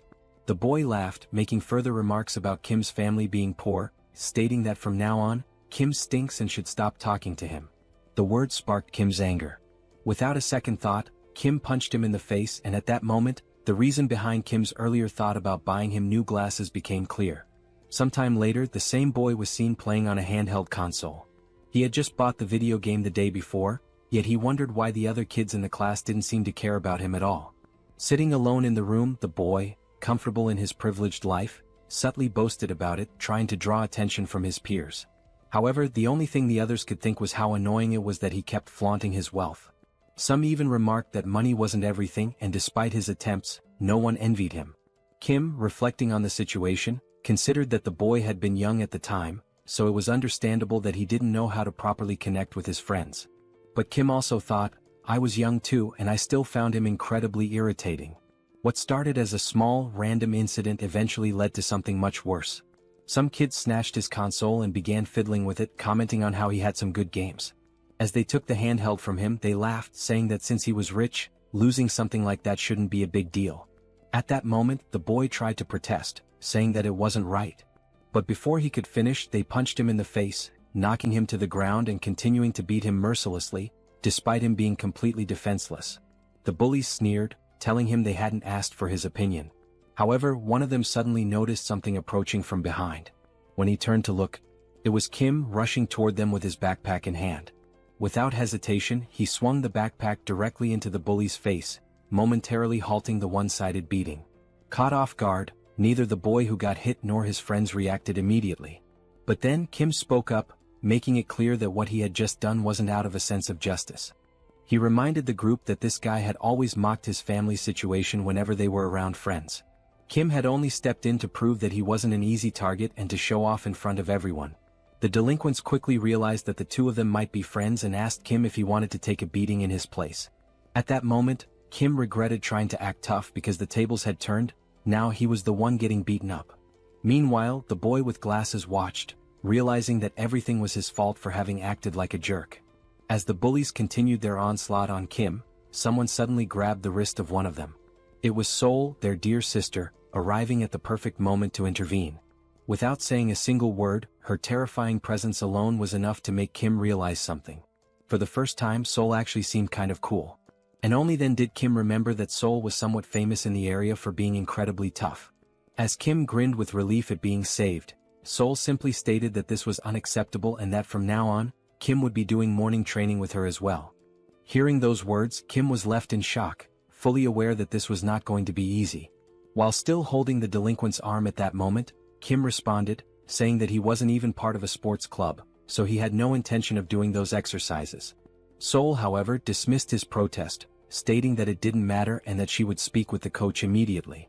The other members of the club started asking if Kim was Sol's younger brother, commenting on how adorable he was, while the delinquent stood there, completely unaware that he had just messed with her little brother. The other members patted Kim's head and he thanked them for everything, while Sol took the opportunity to lecture the delinquent, ordering him to go home. As Kim was leaving the scene, he turned around to take a final look and noticed that the rich kid was still standing there. Curious, he asked what he was doing and told him to hurry up and leave as well. Tears streamed down the boy's face, and at that moment, the only emotion filling his heart was gratitude. From that incident onward, the two of them grew close remarkably fast throughout high school. They began spending more time together both at school and outside of it, watching promotional fights featuring famous fighters, cheating on tests, and laughing when Kim got annoyed for still scoring lower than his friend despite his efforts. Even after going to different schools, they remained in frequent contact, constantly checking in on each other's academic performances and sharing updates about their lives. Then, after graduating high school, they ended up enrolling in the same university, and over time their bond grew even stronger. Now, they were not just close friends but the kind of best friends who genuinely influenced each other's lives. The two even played League of Legends together, where the glasses-wearing friend would come up with wild builds. At some point during one of their matches, he casually mentioned that he had been thinking about joining a kendo dojo. Kim, caught off guard, asked why he suddenly had that idea. His friend explained that watching Kim and Sol train had looked really cool, and it made him want to try a sport of his own. Since there was a kendo dojo near his house, he figured it would be a good place to start. Still shocked that his friend found that kind of training cool, Kim jokingly asked if he had hit his head recently. His friend simply responded that not all training was as brutal as Sol made it seem. At that moment, Kim realized something. That was the exact moment Manhwa started training kendo. Thinking back, before that, he would have never even considered joining a dojo. Returning to the present, Manhwa suddenly said something that left Kim completely stunned. Manhwa repeated himself, revealing that he had awakened swordsman abilities, leaving Kim wide-eyed with shock. Manhwa, noticing Kim's reaction, questioned why he looked so surprised. After all, Kim was the one who should be more shocking. He had become Sol's representative after all. Manhwa even admitted that, at first, he wasn't sure if it was really the same Kim he knew. The sight of Kim's skeletal companion had terrified him so much that he hadn't been able to approach. Explaining further, Manhwa admitted that he had hidden himself, waiting for the skeleton to leave before stepping out. Even though it had been dangerous, he understood that Lancelot had simply been doing his duty. Turning to the side, Manhwa then asked Kim to call off his skeletal friend, saying that he was too intense. Meanwhile, Lancelot had pressed his own head into the ground, bowing deeply as a sign of apology. Kim, observing this, explained that even if he told Lancelot to stop, he wouldn't listen.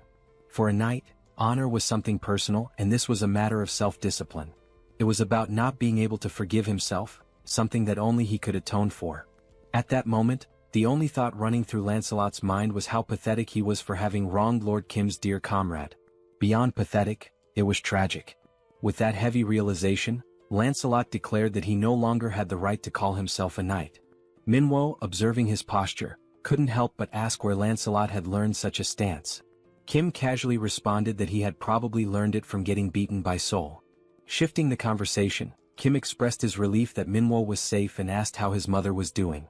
He then suggested that if Manhwa agreed, his mother could stay within a secure subspace, ensuring her safety. Upon hearing that, Manhwa turned his face away, as if something was weighing on his mind. After a moment he responded, probably she was fine, maybe. Kim, now feeling uneasy, realized that Manhwa didn't even know for sure if his mother was safe. Sometime later, in enemy territory, where the homes had been consumed by mud and filth, Manhwa's mother could be seen, lying down to rest, surrounded by only a few meager supplies. A noise from nearby caused her to wake up. Alerted, she got up and decided to check what it was. As she turned around, her eyes widened at the sight of Lancelot standing outside her window, his fist raised, ready to strike. In an instant, his punch shattered the window, sending shards of glass scattering throughout the house. Stepping inside, he introduced himself. He was Lancelot, the captain of the Knights of Camelot, and one of the loyal knights serving Lord Kim. Then with a steady voice he asked, "Are you Manhwa's mother?" The woman responds affirmatively, confirming that she is Manhwa's mother, but immediately questions what all of this is about. Lancelot then states that from this moment on, he will personally ensure her safe passage to where her son is waiting. Manhwa then recounts how, shortly after the apocalypse began, a bidding war ended with a transparent barrier tragically separating him from his mother. Desperate to see her again, Manhwa even offered himself as a participant in another bidding war, hoping to reunite with her. However, he lost. The barrier eventually disappeared, but due to the terraforming, he still couldn't reach his mother. He explains that terraforming occurs when an environment from one dimension flows into another, altering its landscape and accessibility. Depending on which dimension the terraformation originates from, it may not necessarily be dangerous. In this particular case, while the environment was difficult to access, it wasn't inherently lethal, meaning there was still a strong chance that his mother had survived. Filled with renewed hope at the thought that his mother might still be safe, Manhwa's excitement grows. However, Lancelot tempers that optimism, warning that despite these conditions she may not be as safe as they assume. While this terraforming event may not have been toxic or deadly, the reality remains that this territory belongs to another dimension. In other words, it is still enemy territory. That is precisely why, as Lancelot carries Manhwa's mother on his back, he speaks with unwavering conviction. Even if the risk of failure is high, even if the mission is arduous and dangerous, he must prove himself worthy of being called a knight. And so, Lancelot declares that he will not repeat the failures of his past. At that moment, Lancelot notices a sudden increase in noise nearby. Glancing to the side, his eyes catch sight of someone running while shouting his name. The voice grows clearer as the person calls out, addressing him as Captain, while sprinting toward him. Focusing on the approaching figure, Lancelot recognizes Mordred, running frantically and yelling that he doesn't know why Lancelot is here, but that he needs to hurry. Mordred, looking increasingly desperate, pleads once more for Lancelot to run and look behind him. For a brief moment, Lancelot struggles to process the urgency in Mordred's words. Then, making the decision to turn around, he finally sees it. A wave of enemies surging toward them at full speed. The advancing enemies, their voices filled with pure hatred, declare that under no circumstances can they let that rat escape. It is only now that Lancelot fully realizes the grim reality before him. The plan to rescue Manhwa's mother quietly has completely fallen apart. Irritated by the situation, Lancelot turns his frustration toward Mordred. Fuming, he snaps at him, calling him a useless idiot, blaming him not only for failing the stealth mission but also for making the rescue significantly more difficult.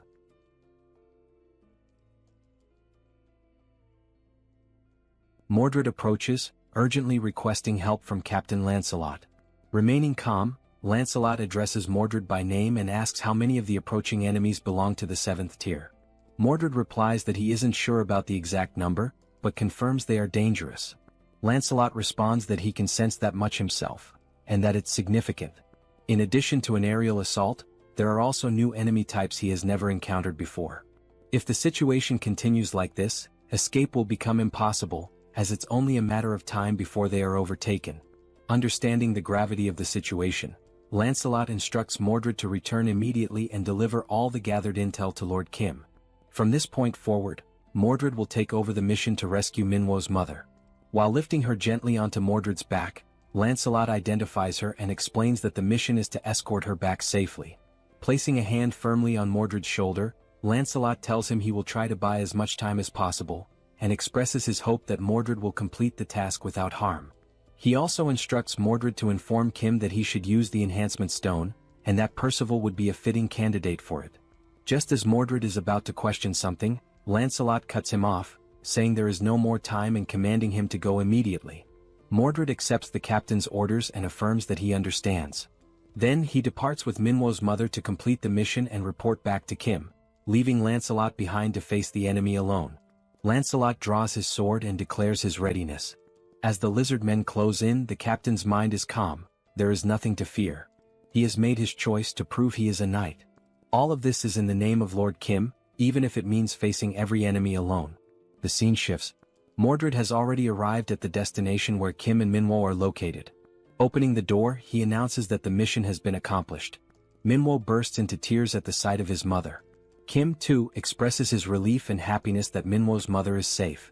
Kim recalls that Lancelot had vowed to bring her back and asks whether Mordred is alright or if he was hurt somewhere. At that exact moment, Kim senses something is off as a system notification appears out of nowhere. The message reveals that the ghost of Camelot, Lancelot, has disappeared. Outside, Mordred begins recounting everything he witnessed and what happened after the split. Upon hearing this, Kim realizes that Lancelot must have sacrificed himself to complete the mission. And thanks to that sacrifice, Mordred was able to deliver the vital information, and Minwo's mother was saved. Kim then reflects that Lancelot may not be truly gone, as he could be revived by naming him once again using the Enhancement Stone and the Magic Stone. Even so, the thought leaves Kim uneasy. Being able to revive and being able to survive are not the same thing. He begins to question whether he placed too great a burden on Lancelot, now realizing that perhaps such a sacrifice wasn't necessary at all. Kim continues to reflect that he shouldn't have let Lancelot go like that. Even if Lancelot didn't want to listen, Kim should have told him that everything was alright, and that he didn't need to give up his life to prove his worth as a knight. Interrupting Kim's thoughts, Mordred recalls that Captain Lancelot specifically asked him to say that the Enhancement Stone would be well suited for Percival. This reminds Kim of the conversation he once had with Lancelot regarding the proper use of the Enhancement Stone, which possesses healing attributes. Kim acknowledges to himself that Lancelot truly thought of everything in advance, strategically and efficiently, even considering how best to use the Enhancement Stone. Once again lost in thought, Kim pulls himself back to the present and orders Mordred to share the rest of the information he gathered. With a look of unwavering determination, Lord Kim states that Lancelot's sacrifice will not be in vain, and that they will now formulate a plan to close the gate used by the lizard men. Back in the enemy's hideout, we see Lancelot's helmet, shattered and battle-worn, lying as the only remnant of the fierce fight that claimed his life. The bald old man, Sozen, is shown to be manipulating the helmet through the use of his magic. As he observes it closely, Sozen realizes that it belonged to an undead knight, and begins to wonder if there is a sorcerer somewhere responsible for creating such beings. While the old man is still deep in thought, he hears a voice commending him for a job well done. The voice belongs to the giant lizard man, who says that although the infiltrator was lost, they managed to capture someone else in his place. The old man responds dryly, saying that in situations like this, it's not about saying well done, but about offering a proper thank you, since it was the giant lizardman's duty to capture intruders in the first place. The lizard man admits that it's no easy task, and the old man then asks what he plans to do with the enhancement stone they obtained after capturing Lancelot. The giant lizard man says that for now he'll put the matter aside. Originally he would have handed it over to Lakis or Yatu, but since both are dead, the old man takes the opportunity to suggest that, since there's no one else to use the stone on, perhaps the stone could be invested in him instead. The lizard man then asks what he would gain in return if he were to invest in the old man. Still levitating Lancelot's broken helmet, the old man now begins levitating a scroll as well. He takes hold of the scroll and describes it as remarkable. He explains that, as the lizard man should know, scrolls can be used even by those without magical abilities, single-use items that allow anyone to cast magic. The value of each scroll, he says, depends on the type of magic imbued in it. At the very least, they're worth more than 3 D-tier enhancement stones. The lizard man grunts in response, stating he can vouch for that. He also says he's heard rumors that the old man crafts his scrolls by embedding living people into them, which he finds disgusting. He adds that he much prefers the weapons and armor from the Eames dimension, as they are more efficient. The old man replies that the lizard man doesn't understand the artistry of creating scrolls using uncivilized beings. The giant lizard man then questions whether he too would be considered an uncivilized brute just for not understanding the old man's customs. He declares that arcane mages are themselves uncivilized beings. He goes on to say that they're barbaric sorcerers, and asks what it feels like to be powerless and exiled. He concludes that the enhancement stones will be used to acquire equipment from the Eames dimension, while the revolting scrolls will continue to be made using the prisoners they capture. The old man accepts this outcome with a sigh and comments that the lizard men truly lack imagination. At that moment, he hears a sound coming from deeper within the hideout, something that draws his attention. Their focus turns to the entrance and soon someone begins to step through. The old man and the lizard man exchange confused looks, unsure who the newcomer could be. Then they see a knight entering, holding a shield in one hand and an axe in the other. The knight announces himself to the enemies. He is Percival, one of the 12 knights of Camelot. The old man demands to know who this man is, and once again the knight identifies himself as Percival. The old man scoffs, saying it doesn't matter, and asks if he's come to avenge his fallen comrade. Wasting no time, Sozen casts a flame spell using one of the scrolls and tells Percival to try and endure it. A fireball crashes into Percival, but after the blaze dissipates he stands completely unharmed, having blocked it entirely with his shield. without even taking a step back. Seeing the hulking figure standing firm before him, Sozen mutters that Percival is far tougher than he expected. Then, wondering whether the knight can withstand the next spell, Sozen prepares another attack, moving his fingers to control more scrolls. But nothing happens. Turning to look at the scrolls, he sees a portal sucking them all in, every last one of them at once. Sozen freezes in disbelief. This is the first time he has ever seen scrolls behave this way. At that exact moment, the system sends a notification to Kim, stating that all magical scrolls have been stored, at the cost of 3,914 magic stones, leaving only 1,843 remaining. Kim, currently inside a helicopter with Yongsu, confirms that the scrolls have all been safely stored and says he'll leave the rest to the team. The message is transmitted to a radio device, one that is in Percival's possession. Upon hearing the message, Percival raises his voice and asks if Mordred just heard that. The old man, completely confused, asks who this Mordred is that Percival keeps referring to, and whether he's the one who stole the scrolls. Before anyone can react, Mordred deactivates his camouflage right behind Sozen. Without wasting a moment or giving Sozen time to respond, Mordred swiftly swings his weapon, slicing the old man's head clean off with a single blow to the neck. And with a cold finality, he declares, "Mordred is the name of the one who killed you." A short while earlier, during the planning phase, Mordred had described the characteristics of the enemies they were about to face, mentioning that there was even a mage among them. That mage's name was Sozen, an old arcane sorcerer who had been exiled from Arcane. Kim then recalled how the man who used to be called the King of Knights had once mistakenly referred to Kim as an arcane. Bedivere took the opportunity to explain that arcane is the dimension of the most powerful mages. According to what he remembers, there are 3 levels of mages there, and even the lowest ranked among them is classified as 6th tier. Sol, surprised, pointed out that if even the weakest mages from that place are ranked 6th tier, then they must be incredibly powerful. Mordred then added that, for reasons still unknown, perhaps due to his exile, Sozen, the bald old man, was unable to use magic freely and immediately. Sol commented that if a mage cannot use magic at will, then maybe he isn't as dangerous as they had initially thought. Once again, Mordred said that Sozen certainly lost both his status and magical strength after being expelled, and that there was no reason they shouldn't be able to kill him. However, since he was unable to cast spells normally, Sozen had devised a way to use magic through the creation of scrolls. Sol asked what exactly a scroll was. Mordred explained that a scroll is a piece of paper capable of storing magical energy. In theory, it can only contain relatively simple spells, but because it can be used by anyone, regardless of magical ability, it's considered a valuable item due to how easily it grants access to magic. He also stated that Sozen almost certainly crafted the scrolls himself and stored them in bulk, giving him a distinct advantage in battle by allowing him to unleash magic when needed without relying on real-time casting. Thinking about the situation, Kim pointed out that there were 2 key questions they needed to answer. First, whether any of the lizard men also had access to these scrolls, and second, what types of magic those scrolls actually contained. Mordred admitted he hadn't been able to determine that yet, but he mentioned that during the moment he was discovered inside the hideout, Sozen had fired some spells at him. The spells consisted of 3 red magical blasts that detonated upon impact with the wall. Mordred had been saved only thanks to the materialization of the enhancement stone. The only thought running through Mordred's mind at the time was why a mage would be so dependent on scrolls instead of simply casting spells himself. At that moment, the sound of the explosion drew the attention of a nearby lizard man, who came running and asked what was going on, inquiring whether the commander was safe. The commander, who happened to be a chameleon, responded that there was an intruder in the area. The lizard man then asked where the intruder was. The chameleon said the intruder could disguise himself and that they needed to warn the others as quickly as possible.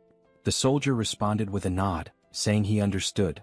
Mordred considered the idea of simply slipping away and escaping undetected, but he couldn't bring himself to leave without understanding why a mage wouldn't use his own magic. The lizard man stated that the first priority was to block the entrance to prevent the intruder from escaping. The chameleon agreed, saying they needed to act quickly. As soon as the chameleon finished speaking, Mordred revealed himself and swiftly decapitated the lizard man. As Mordred's camouflage gradually faded, the chameleon stared in horror, realizing that the intruder was still there. Mordred thought to himself that he needed to gain some sort of strategic advantage and gather more information. Without wasting a moment, he struck again, this time slashing the chameleon's throat with a clean swipe of his dagger. As the chameleon collapsed to the ground, convulsing and gasping for his last breath, Mordred turned his head upon hearing a voice shouting insults at the fallen lizardmen, calling them idiots and bastards. It was the bald old man, Sozen, floating in the air and ranting that the lizardmen were too stupid to catch a single intruder. Still hovering, Sozen complained that he had to take matters into his own hands and write a new scroll himself, which was a difficult task. He looked at Mordred and stated that he was also unlucky because regardless of what happened, he would eventually be caught. At that moment, Mordred didn't quite understand what Sozen meant by that. Reflecting on the past, Mordred later explained that what surprised him the most was that Sozen had been able to track him even after he'd successfully escaped the cave. It was only because of this pursuit that Mordred was able to learn the extent of both the lizardman's and Sauzen's abilities. Mordred bowed his head slightly, apologizing and admitting that the pursuit had been more intense than expected, and that as a result, Captain Lancelot had made a great sacrifice. Kim responded by telling him not to blame himself. Without Mordred, none of them would have even known there was a mage among the lizardmen. Kim went on to say that Mordred had taken action not only to gather information but while being fully prepared to die in the process. No one, he added, had the right to judge that. And once again he told Mordred not to feel guilty, because it was Kim's responsibility to act and make decisions. Right now, the top priority was to shut down the lizardman's gate. Bedivere then commented that it was very likely Sozen was reluctant to produce more scrolls, possibly because they were not simple to create. Because of this, Bedivere believed the probability of scrolls being distributed among other lizardmen was quite low. The military officer then confirmed the names of the enemies and of the bald mage, stating that they were likely hiding in a cave because it would be easier to conceal the portal's core there. He went on to say that Sozen was almost certainly the main defensive force guarding the portal, which meant he would not be leaving the cave. And this indicated two things. First, that the strength of the enemy forces was insufficient, and Sozen had no choice but to step forward himself. Second, that the full power of the Guardian mission needed to be deployed, and that the leakage of any information had to be avoided at all costs. Kim then pointed out that if they could just take out the old mage, the rest of the operation would become significantly easier. The real issue, however, was figuring out how to neutralize such a mage. The officer agreed. Kim said that, in his opinion, there was a good way to deal with that, and it involved using his newly unlocked level 3 subspace abilities. He referred specifically to the category skill, which allowed all items stored in the subspace to possess their own distinct properties and to be automatically classified according to specific criteria.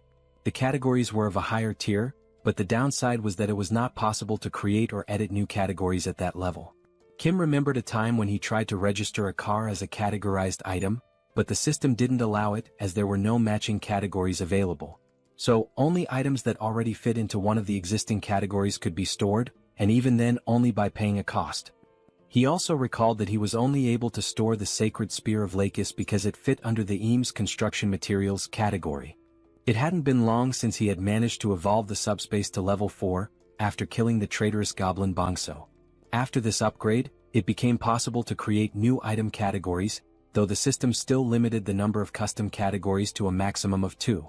At that moment, Kim realized that since the mage couldn't use magic freely and relied on scrolls instead, there might be a workaround. While adjusting the system, he thought about adding a new category for the scrolls, with the intention of removing Sauzen's access to them. Kim mentioned that Pax's ability could be used from a relatively long distance, and that even if Sozen was hidden deep inside a cave, the ability would still be able to reach him. Once the plan was finalized, an assault group was dispatched to the cave. This group was composed of Sol and Percival, the newly appointed Tank Knight. Sol teased him, asking whether he was the leader of this operation, to which he answered affirmatively. She said she was eager to see what he was capable of, and Percival also added that he was looking forward to it. However, as soon as the action began, Percival realized that Sol never really had a chance to take the lead, and Kim decided to keep her inside the subspace to avoid any unnecessary complications. Inside the subspace, Sol was furious, yelling that she wanted to fight too. Kim responded by saying that her time would come, and asked her not to be too upset. Meanwhile, the lizard men within the cave were communicating among themselves. One of them announced that there was an intruder and that everyone needed to be alerted. Another said he would go report this new invasion to Sozen. As that lizard man ran off to deliver the message, a camouflaged figure suddenly appeared in front of him. It was Mordred, who, true to his skills as an assassin, intercepted the message by decapitating the lizard man in a single clean strike. The infiltration team also included Mordred, who, back in the present, The scene revealed Saozin's severed head rolling across the floor of the cave as Mordred calmly held his dagger. The massive lizard man commented that he had felt a faint vibration in the ground, and then suddenly this man showed up and killed Saozin. He admitted that he hadn't paid much attention to it, since the vibration was weak, and never imagined someone could get so close without making a sound. Now he wondered whether this was the same intruder from before. On the other side of the cave, Percival, wielding his giant axe, charged toward the grotesque one-eyed creature. Realizing that this might truly be its end, the creature froze in place, paralyzed by fear. Percival leaped into the air, aiming his attack directly at the creature's enormous eye. But just before the axe could strike, something moved in front of him, blocking the blow. It was the tail of the giant lizard man, who now seemed to be more like a serpent, swatting Percival away and sending him flying after parrying the attack. Witnessing this, Mordred told Percival to hurry and destroy the gate. But he too was hit by the same tail, sent crashing to the ground. Now both Mordred and Percival lay on the ground, and it became clear that the giant lizard man was, in fact, a massive serpent. The serpent declared that the gate would not be touched.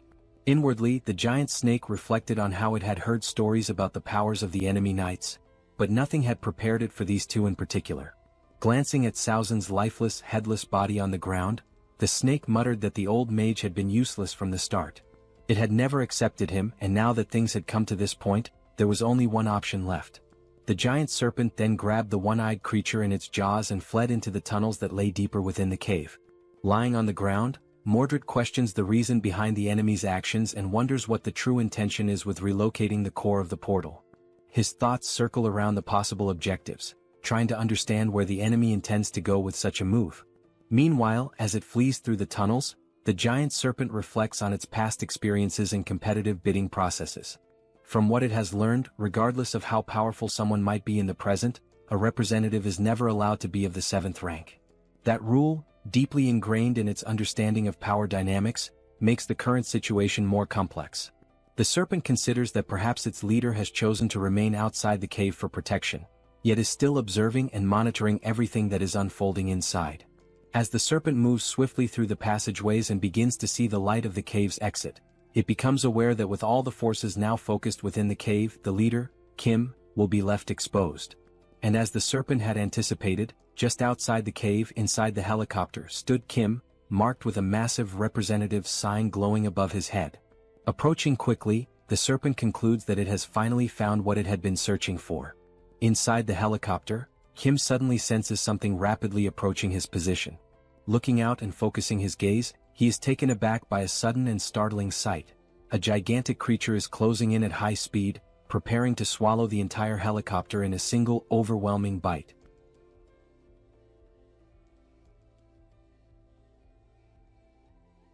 Kim notices that the massive serpent is getting closer and closer. However, in some way he remains composed, perhaps due to the confidence he has in the capabilities of his powers. Recognizing the imminent danger, he calmly instructs Pax to throw something at the enormous creature approaching the helicopter. Without hesitation, Pax hurls an object at incredible speed, striking the serpent and causing it to recoil in pain, thereby interrupting its attempt to attack the aircraft. The impact is so intense that the colossal snake is slammed into the ground with tremendous force. The object thrown is revealed to be a beam from the Eames dimension, known for its highly durable properties. The serpent, catching the beam with its tail, flings it far away. After tossing the object aside, it realizes that the material is indeed a construction element from the Eames dimension. Having heard rumors about Kim's strange abilities, the serpent begins to understand that the rumors might be true. From inside the helicopter, Kim watches the creature and assesses its power. The snake, as enormous and intimidating as it appears, is evidently just as strong as its size suggests. Kim instructs Yongsu to keep some distance from the creature for the time being. Determined not to give the enemy a chance to recover, Kim gives the order for Pax to continue the attack. In response, Pax rapidly launches several Eames dimension beams at astonishing speed, all directed at the giant serpent once again. Sensing the incoming assault, the serpent coils its massive body in an effort to shield itself from the barrage. With its incredibly resilient body and the advantage of anticipating the strike this time, it manages to block the incoming beams, seemingly taking no damage at all. Observing the creature's movements as it defends itself, Kim realizes that defeating this enemy may not be so simple. The beam barrage from Pax continues, but this time the giant serpent seems to come up with a plan. it begins dodging each of the beams one by one with precise and agile movements. It slithers swiftly through the area until it comes across a building which it begins to climb. Reaching the top, the serpent positions itself at an altitude parallel to the helicopter. From inside the aircraft, Kim and Yongsoo remain unsure of the creature's strategy. Then, trying to catch them off guard, the serpent suddenly spits a venomous substance from its mouth, aiming directly at the helicopter. Noticing the incoming attack, Yongsoo attempts to maneuver the helicopter out of harm's way. However, the evasion is only partially successful. The venom still manages to strike part of the windshield. As the toxic substance begins to corrode the surface, Yongsoo panics, knowing that if the windshield weren't so resilient, the venom could have reached him directly. Reacting swiftly, Kim opens the subspace and instructs Yongsoo to enter it immediately. The portal begins to close slowly behind him. Watching the situation unfold, the giant serpent assumes they have chosen to flee from the fight altogether. But the system then displays a new deployment, another unit of the Black Hawk helicopter, emerging from the subspace and returning to the battlefield. The window that had just been hit by venom now appears flawless, as if it had never been damaged. And indeed that is the case, this is a different helicopter altogether. Witnessing this, the only thought running through the serpent's mind is whether the venom attack was somehow undone by re-entering the portal. It wonders what kind of ability Kim could possibly possess. Inside the new helicopter, Kim reflects on the situation. Whether or not the vehicle is struck, as long as it is part of the subspace, he can simply replace it with another. However, he now recognizes that attacking the creature using the EAMS beams is ineffective, and he begins to wonder what alternative strategy he should use. The serpent, now coiled around another building, continues to watch him closely. Kim considers whether he should try using that newly acquired item. Choosing not to waste time overthinking, he commands Pax to launch the spear imbued with electrical properties. Flying at high velocity, the spear hits the serpent directly. At first, it shows no reaction, no visible pain. However, unlike the beams, the spear manages to pierce through the creature's thick hide. The serpent turns its gaze toward the object lodged in its body, questioning what it is and where it came from. Upon closer inspection, it realizes that the weapon is none other than the sacred spear once belonging to its ally, the lizard man Lakis. As the serpent tries to process how this is even possible, another spear swiftly follows, landing right next to the first and piercing its flesh once again. The serpent now begins to question just how strange the situation truly is. It was already unsettling to see Lakis's spear embedded in its body, but now there are two of them and Lakis only ever possessed one. Still in disbelief, the serpent tries to process how such a thing could be possible. Meanwhile, yet another object is rapidly approaching, clearly intended to strike it as well. Unlike the previous spears, which carried electrical properties, this new one is imbued with the power of ice. It pierces the serpent's thick hide just as easily as the others, causing it to react with a hint of alarm. Because the spear holds icy properties, it leaves a thin layer of frost spreading from the impact point across the serpent's flesh. The giant creature recognizes that this particular magical signature originates from the old bald sorcerer Saozin's scrolls. It then wonders how Kim is managing to employ such a wide array of different attacks. Enraged, the colossal serpent lets out a furious roar, declaring that weak attacks like these are incapable of bringing it down. Then, in a swift and aggressive motion, it lunges once again toward the helicopter, bearing its enormous fangs. Inside the aircraft, Kim notices that the area surrounding the squad has become slightly frozen due to the latest spell's effects. Reacting quickly, he opens the subspace once more and steps through, thereby avoiding the serpent's assault. In addition to the helicopter, Kim also pulls others into the subspace. Mordred and Percival, who were still hiding, and Bedivere, who had been watching everything from afar. All of them are sucked through the portal in a single motion. Still frozen in place, trying to understand the nature of her opponent's abilities, the serpent notices that the representative mark of soul remains floating in the same place, exactly where Kim vanished into subspace. As she begins to open another portal in front of her, the serpent thinks to herself that Lakis never possessed two spears. Everything must somehow be a part of Kim's ability. This time, what she sees emerging from the portal causes her eyes to widen in disbelief. Kim appears once again, this time accompanied by Soul and their father, each holding one of Saozin's spell scrolls. But they are not alone. Kim has coordinated for everyone who had been inside the subspace to simultaneously release spells using different scrolls, amplifying the impact of the coming attack. At that moment, Kim signals for everyone to launch their spells and unfurls his scroll, casting the powerful joint spell. The resulting magical force is so immense that the sky lights up in a blinding radiance, leaving the serpent unable to perceive what is coming toward her. As before, dozens of icy spears are launched in unison, forming an overwhelming barrage. This time, the serpent is unable to dodge the attack. Just like the previous strikes, the spears penetrate the serpent's thick skin, each freezing the area around the point of impact. But the assault continues relentlessly. Wave after wave of icy spears rain down, giving the serpent no opportunity to recover. Overwhelmed by the sheer number of piercings and the accumulating frost, the serpent finally collapses to the ground, its body unable to withstand the brutal combination of wounds and freezing effects.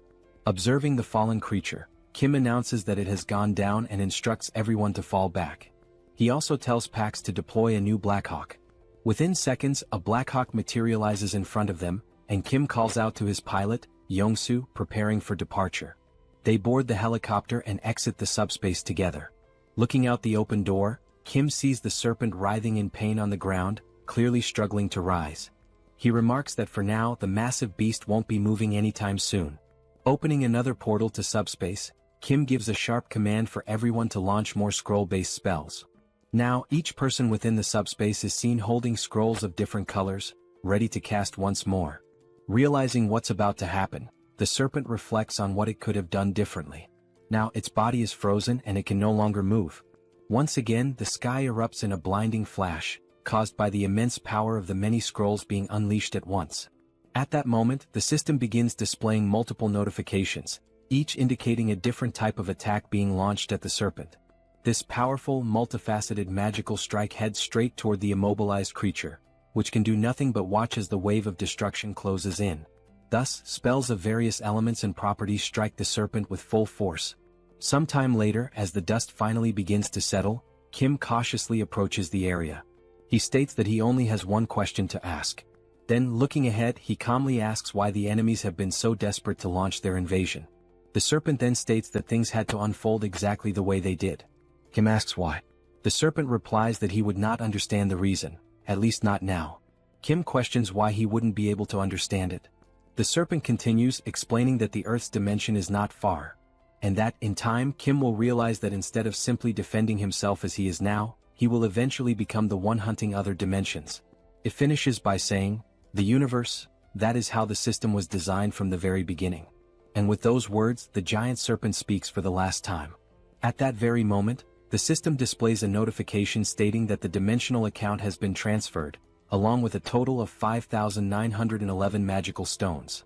Another screen appears, confirming that since Kim already holds a dimensional account, the values are combined, bringing his new total to 17,668 magical stones. Mordred, approaching silently like the assassin he is, comments that the serpent does indeed appear to be dead. The serpent's final phrases are echoed once more, raising questions about what she meant when she said there was no other choice but to invade, and about the system of the universe having been structured that way from the beginning. Mordred explains that although the leader of their enemies is now dead, the core of their dimensional gate is still intact. Kim asks if he knows where it is, and Mordred responds that he saw the serpent swallow the gate's core in an effort to protect it, something he witnessed not long ago while they were still in hiding. Upon hearing that, Kim points out that even after everything they went through to defeat her, they now have to locate the gate's core inside the enormous corpse of the serpent. Mordred confirms this. However, Mordred adds that Lord Kim doesn't need to worry. Back in their hometown, they were well known for dismantling and breaking down corpses. Taking the lead, Mordred calls out to the other knights, stating that their objective is to destroy the gate's core and drive the Sabros dimension out for good. All of them step into the remains. After some time, the system displays another transfer notification, this time for 33,638 magical stones, with no depositor information provided. Another screen confirms that since Kim already has an active dimensional account, the total value is updated to 51,306 magical stones. Kim observes that the terraforming in that area is slowly beginning to dissipate. Then Mordred calls out to him, saying that while destroying the core of the portal, he happened to stumble upon something unexpected. Impressed by Mordred's speed and efficiency, Kim turns to see what it is. He sees Mordred holding 3 red enhancement stones in his hand. Without hesitation, Kim commands the system to use the stones. The system then displays a message. The 3 enhancement stones are being consumed, along with 500 magical stones, to designate Lancelot as one of the 12 Knights of Camelot. The enhancement stones begin to float, enveloped by a glowing red aura. Then a voice resonates. Knight Lancelot. I swear to serve you with unwavering loyalty and devote my life to you, my lord. The system reveals Lancelot's updated stats. He is now a level 7 knight, one of the Knights of the Round Table. His attributes include penetration, acceleration, immunity, control, and critical accuracy. Lancelot is summoned once again, though now he may be in a factory reset state with no memories of his previous self, but stronger than ever before. At that very moment, a system notification appeared, announcing that the Sabros dimension had officially lost its commercial rights over the Inchan region. The message indicated that, because of this, Inchan had now been fully restored as part of Earth's territory. The land, which had previously been altered to favor the lizard men with its thick layer of mud, was now gradually returning to its original state, slowly but steadily. Lancelot stood quietly, taking in the scene unfolding before his eyes, while someone nearby remarked that all of this was happening thanks to him. The comment caught Lancelot's attention. As Lancelot turned to face Kim said that although it might be a little late to say it, he was grateful for everything Lancelot had done. Lancelot paused for a few seconds, falling silent. Then finally he spoke, not to deny the gratitude but to apologize, explaining that he had only done what was required of him as a knight. Kim responded by acknowledging how hard it must have been to do what needed to be done. He added that, regardless of whether Lancelot was good or bad, simply saying thank you would be better than offering an apology. Lancelot seemed ready to apologize again, but he stopped himself midway and instead offered a sincere, heartfelt thank you to Kim. And in that brief moment, Kim felt a quiet joy as he realized that his friend Lancelot had truly returned. He had not been reset from scratch, but was genuinely himself once again. At that exact moment, something caught Kim's attention, prompting him to look toward the sky. There, multiple helicopters were approaching in formation, heading in their direction. The city was no longer covered in mud. Throughout Korea, only Inchan had lost the bid for territorial rights. And now that it had been recovered, it meant that all the monsters who had attempted to conquer Korea had been successfully eliminated. Of course, this did not mean that the situation was entirely safe. Primitive monsters such as orcs and wyverns still roamed the land. Those remaining threats would need to be dealt with before the country could truly resume its normal functions, and that process could take a very long time. The helicopters completed their descent and landed at the site. The head of operations disembarked and addressed Kim as Colonel Kim, a title that made Kim pause for a moment, slightly puzzled by being called Colonel. The operations chief explained that they had not arrived earlier due to the ongoing terraforming process, but now additional helicopters were on their way transporting supplies. As he looked up at Kim, who stood atop the massive serpent's corpse, the chief remarked that this enormous creature had to be the leader of the lizardmen, and asked how something that size could even exist. Kim replied that he hoped the other head of operations was doing alright, since the last time they met, that man had fled the scene, claiming he had been attacked by insects. Sometime later, within the subspace, it was finally time for a meal. Plates were being served to everyone, and Kim couldn't help but think about the strange contrast, being served Chinese food in a world where monsters still roamed the streets. He wondered where the dish had even come from. The story had begun shortly after Minwo's mother had been rescued and received care from Joy inside the subspace. Minwo's mother had mentioned that she should offer food to express her gratitude to everyone, but Joy reassured her that she was fine. She had eaten a lot lately, though she would gladly accept the offer as a kind gesture. Curious, Minwo's mother asked how Joy had managed to eat so much food in a place like that. In response, Joy asked if she really didn't know. That was how Minwo's mother came to learn about Kim's abilities, specifically his power to produce infinite ingredients. She then mentioned that she had a friend who was an excellent cook. With materials provided by PX, dishes were prepared by the owner of a renowned Chinese restaurant located in Chinatown. This chef cooked with joy in his heart, because even in such a ruined world, he could still prepare food for others. It made him feel blessed to serve people again. And that was the story behind the Chinese dish. Thanks to the kind heart of the chef, it had become possible to enjoy a meal of such quality even in the midst of the apocalypse. Of course, even if the ingredients were unlimited, it was still questionable how the chef had prepared so much food alone. In truth, he had made only one dish, and from that single plate PX had duplicated the rest. Seoul, known for her large appetite, devoured the meal and repeatedly asked Kim to bring more food, faster. Hearing this, Kim told her to slow down, commenting that it didn't even look like she was chewing. The women around them were astonished, still wondering how food could possibly taste that good. Meanwhile, Kim reflected on everything that had happened. He had defeated the lizard men, reclaimed Incheon, and now, everyone was able to sit down and enjoy delicious Chinese food together, and celebrate. And there was one more reason to celebrate. At that moment, Kim's sister-in-law, his older brother's wife, was not feeling very well. Joy asked her if she was okay, suggesting she might have caught a cold or something like that, since she hadn't eaten much. Looking down at her nearly full plate, the sister-in-law told them not to worry. But Joy continued, asking whether she had been feeling more nauseous lately, if her urination had decreased, if her mouth felt dry, and whether she experienced dizziness when moving quickly. The sister-in-law responded affirmatively, clearly confused as to how Joy could know all of that. Then Joy said something that took everyone by surprise, even the sister-in-law herself. She explained that those were early symptoms of pregnancy.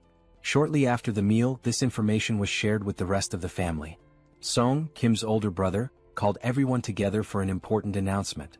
He explained that after Joy's suspicions, his wife had taken a test, and it had confirmed the pregnancy. Everyone congratulated them with smiles and heartfelt joy. Yangso turns to Kim and congratulates him as well, acknowledging that Kim is now about to have his very first nephew. At that moment, even though the baby's gender is still unknown, Kim suddenly feels as if he has crossed into adulthood, an inner shift he wasn't expecting. As the family gathers, their thoughts begin to wander toward the future of the baby.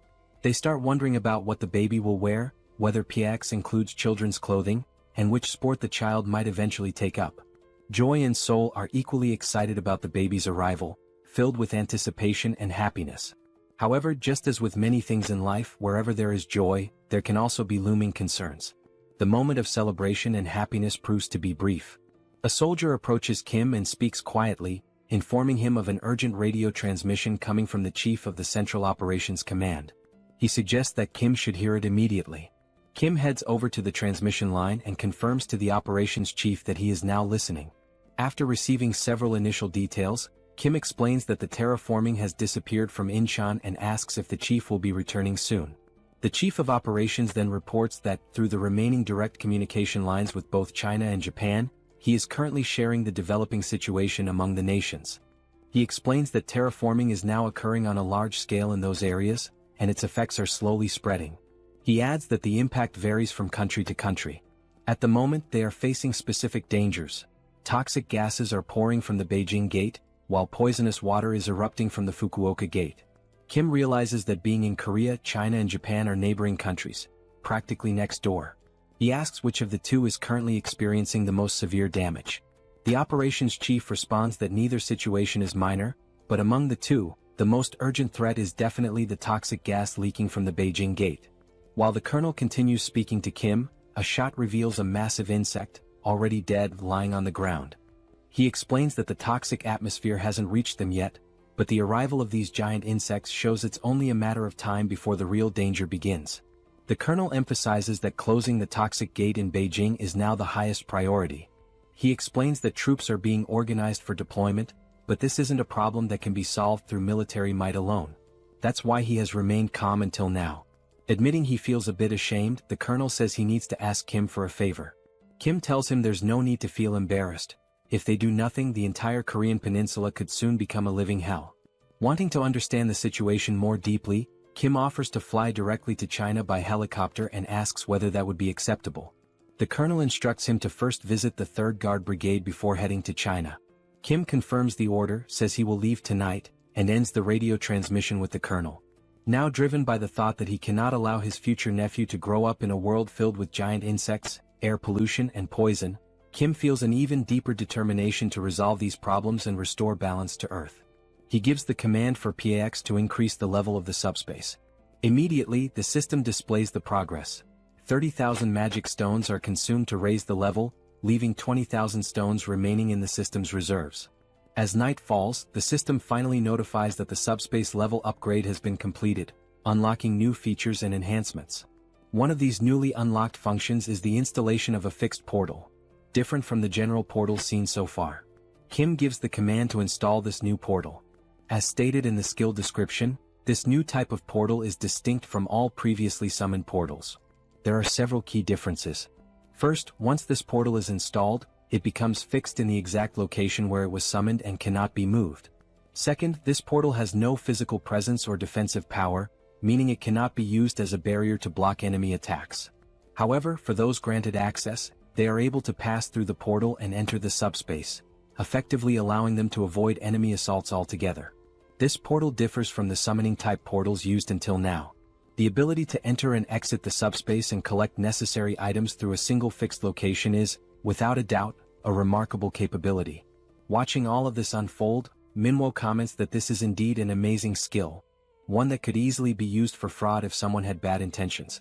He then asks if Kim is really going to China and urges him to hurry up. Kim confirms that he will be heading there soon, and adds that after closing the gate in China, he will have to go to Japan as well. Manhwa, clearly pleased, observes how Kim's abilities are now developing and expanding on a global scale. He tells Kim that if he ever needs assistance, he can count on him, because although he hasn't demonstrated it yet, Manhwa has awakened as a swordsman.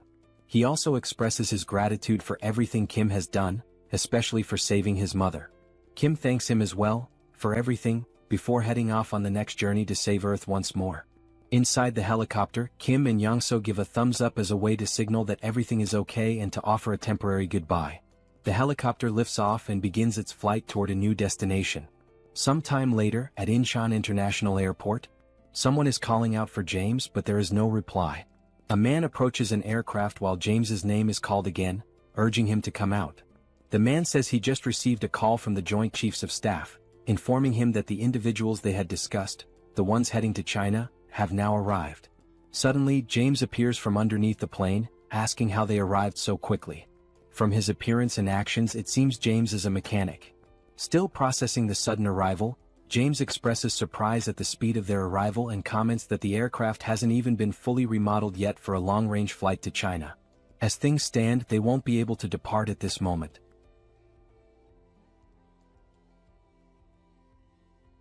After arriving at the airport, a military officer was already waiting for them, standing at attention and expressing his gratitude for their efforts in coming all the way there. This officer introduced himself as Park Cheo-hwan, captain of the 3rd Guard Brigade. Both Kim and Yongso respectfully returned the gesture and introduced themselves by name. The officer mentioned that he had already been informed in advance about their arrival so that preparations could be made for their flight to China. Yongso, visibly eager, commented on how excited he was to pilot a new type of aircraft. Without further delay, the officer instructed them to follow him. Once inside, they entered a hangar where the aircraft that would take them to China was waiting. The officer explained that the model of the aircraft was the C-130J, which is significantly faster than a Black Hawk, making the journey to Beijing possible. Hearing this left Yongso fascinated, and he quickly asked whether this aircraft was the same kind used by special forces in spy movies, equipped with cargo compartments. The officer confirmed it was, but added that maintenance work on the aircraft had not yet been completed. He asked them to wait a moment until the preparations for takeoff were finished. Curious, Yongso asked what kind of modifications were being made. The officer explained that they anticipated encounters or possible monster attacks on the way to China, so the aircraft was being upgraded with minimal defensive capabilities. However, they were not equipping it with missiles or similar offensive weapons, just enough to improve survivability. As Yongso stared in awe, clearly itching to fly the aircraft, the officer noted that it was almost ready, they just needed to be patient a little longer. However, he mentioned that there was only one engineer working on it. This surprised Kim, who questioned whether just one person could really handle modifications on an aircraft of that size. The officer admitted that Kim had a point, but added that the engineer, a man named James, was quite an unusual individual. Even with that reassurance, Kim couldn't help but feel skeptical about a single person managing such a massive task. Looking behind him, the officer suddenly noticed someone approaching and remarked that if he was already on his way over, it must mean the job was done. Walking over calmly was James, the engineer responsible for the aircraft's maintenance, who called the others over to show them the result. Holding a magic stone in his hand, James explained that if they looked carefully at the aircraft's exterior, there wouldn't appear to be any difference before and after the upgrade. That was intentional. He had focused all the modifications on the aircraft's underside. He went on to explain that flying monsters typically attack from below, which was why the upgrades were concentrated there. Observing the scene, Kim could only think that James must be an awakened person with a mechanic-type ability. The magic stone in his hand made that clear. James was likely an aeronautical engineer who had awakened after the beginning of the apocalypse. because engineering was already his profession. His skills had been enhanced in ways that aligned with practical, technical needs. As Kim looked at the sharp metal spikes attached beneath the aircraft, he couldn't help but be impressed by James's extraordinary abilities. Still, part of him wondered if the plane would even be able to fly properly after being modified like that. Before departing for China, they would test the functionality of the modified parts. In the meantime, Kim distributed food and other supplies to the local soldiers. As a portal opened beside James, Kim observed him closely. What stood out was how James showed absolutely no reaction to the portal's sudden appearance. In a world filled with monsters, where people were forced to hide, live with anxiety and fear, endure hunger and thirst, and where resources were incredibly scarce, any sign of food or water usually brought joy. But James didn't react at all. Not even when presented with first-class Chinese cuisine prepared by a professional chef. He simply said that he had already eaten too much and was full, remaining entirely indifferent. Kim wasn't sure whether this was a good or bad thing. But what he did realize was that James genuinely wasn't interested. And just as the captain of the 3rd Brigade had said, James truly was a special kind of person. Kim called Pax and asked it to take the dish away. It was only then that Kim noticed something that did interest James. James's expression changed when he caught sight of the machines inside the subspace. He even stood up from his chair to get a better look, his face lighting up with surprise and curiosity. Watching him, Kim thought, this man rejected fine food without a second thought but showed clear excitement over machinery. There was no doubt in Kim's mind, James was a complete and utter machine fanatic. Thinking about recruiting James into his team just as he had done with Yangso, Kim wondered what dreams James might have, if any. He couldn't help but think, would James be interested in a flying motorcycle? Or maybe a motorcycle designed to look like a horse? Kim's expression shifted as he suddenly realized that he had absolutely no idea who this James truly was. He only had a vague notion of the man's abilities, but he already felt a strong urge to explore them further. With the limitless supply of materials available to him thanks to his subspace ability, he could potentially make such exploration a reality. Unable to hold back, Kim asked James whether he would be interested in accompanying him to China. Upon hearing Kim's proposal, James simply looked at him in silence, not uttering a single word. Kim then began to explain that he shares food with others, that he possesses many mechanical capabilities, and that James would be free to use a motorcycle whenever he wanted. He also added that by joining them, James would be protected from monsters. Believing he was making good progress, Kim smiled and added that he helps people by defeating monsters. But James replied that he was not fond of such things. James then stated that this was the first day he had even met Kim, and they had barely spoken at all, so he couldn't place his trust in someone so unfamiliar. Hearing this left Kim momentarily stunned, because it was undeniably true, there was nothing substantial he could say to change James's mind. Kim replied that he understood, acknowledging that the proposal had indeed been sudden. However, he said that perhaps their abilities would be highly compatible if combined. Now rubbing his neck and already sweating nervously, Kim remarked that it had been a good conversation, but the time had come for them to part ways. At that point, James asked if what Kim truly wanted were his mechanical abilities. Kim confirmed that, yes, it was those abilities he wished to make use of. However, he also admitted that he did not have enough time at the moment to prove himself worthy of trust. James then stated that there was one condition. If Kim were willing to travel to America, then James would accompany him on that journey. Kim asked if that meant James would only lend his skills if they went to America, to which James replied affirmatively. At that moment, Kim could only think about how the trip from their current location to the United States would not be short. Still, something told him it might be worth the effort. He then asked James why he wanted so badly to go to America.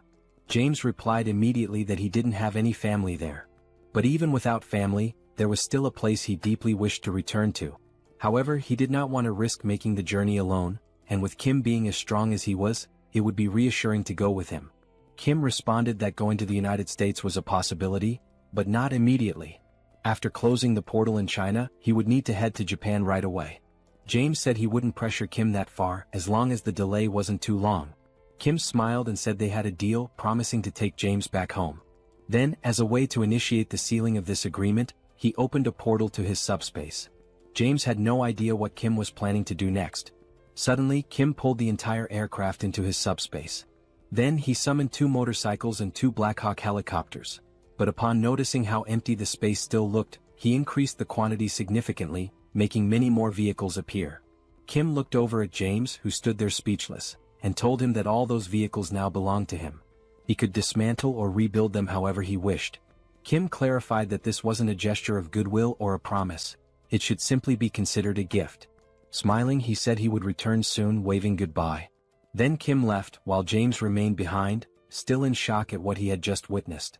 As Kim continued walking away, the only thing running through his mind was that what he had just done might have seemed frightening, but also slightly amusing.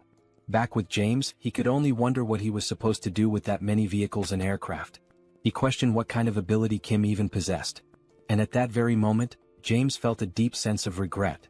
If he had known that Kim had that kind of power, he definitely would have agreed to join him right away. Meanwhile, the flight continued on its course toward China. From inside the aircraft, Kim thought to himself that James truly had no idea what he was capable of. A few hours passed after the beginning of the journey, and they appeared to have reached their destination. In the city below, something abnormal was taking place. Giant insects were scaling the buildings, what appeared to be cockroaches, and not just a few of them. The number of these creatures was uncountable, crawling all over the structures. In addition to the cockroaches, there were also massive praying mantises, which were feeding on equally giant crickets. In the distance, the aircraft could be seen arriving, drawing attention from everyone on the ground. Looking through the window at the horrors below, Kim could only think that their previous enemies, the lizard men, had been noble by comparison. Meanwhile, Yangso announced that he was beginning the landing process. As the aircraft touched down, some of the insects were already hiding in its landing gear. The airport itself was filled with wrecked airplanes and the lifeless bodies of dead insects. However, Kim had anticipated this situation and quickly opened his portal, pulling the aircraft into his subspace for safety. The aircraft was fully pulled into the subspace in a swift motion. However, to ensure safety, Kim opened another portal and from it someone stepped out. It was Lancelot who emerged, and it was clear that his aura had grown noticeably more intense. Lancelot addressed Mr. Kim, informing him that it was safe to come out.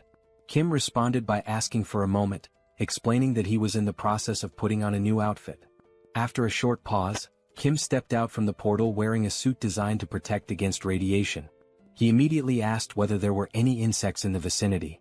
While adjusting the helmet, Kim remarked that the toxic gases presented a significant hazard, and beyond that, the giant insects were likely to be both numerous and formidable.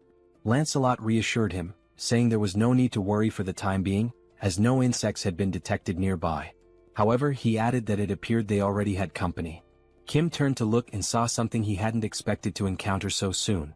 A man stood there, his hands pressed together in a respectful gesture, asking whether they were from Korea and saying he had been waiting for their arrival. The man was not alone. He was accompanied by several others, all of whom expressed their happiness that Kim had come to assist China.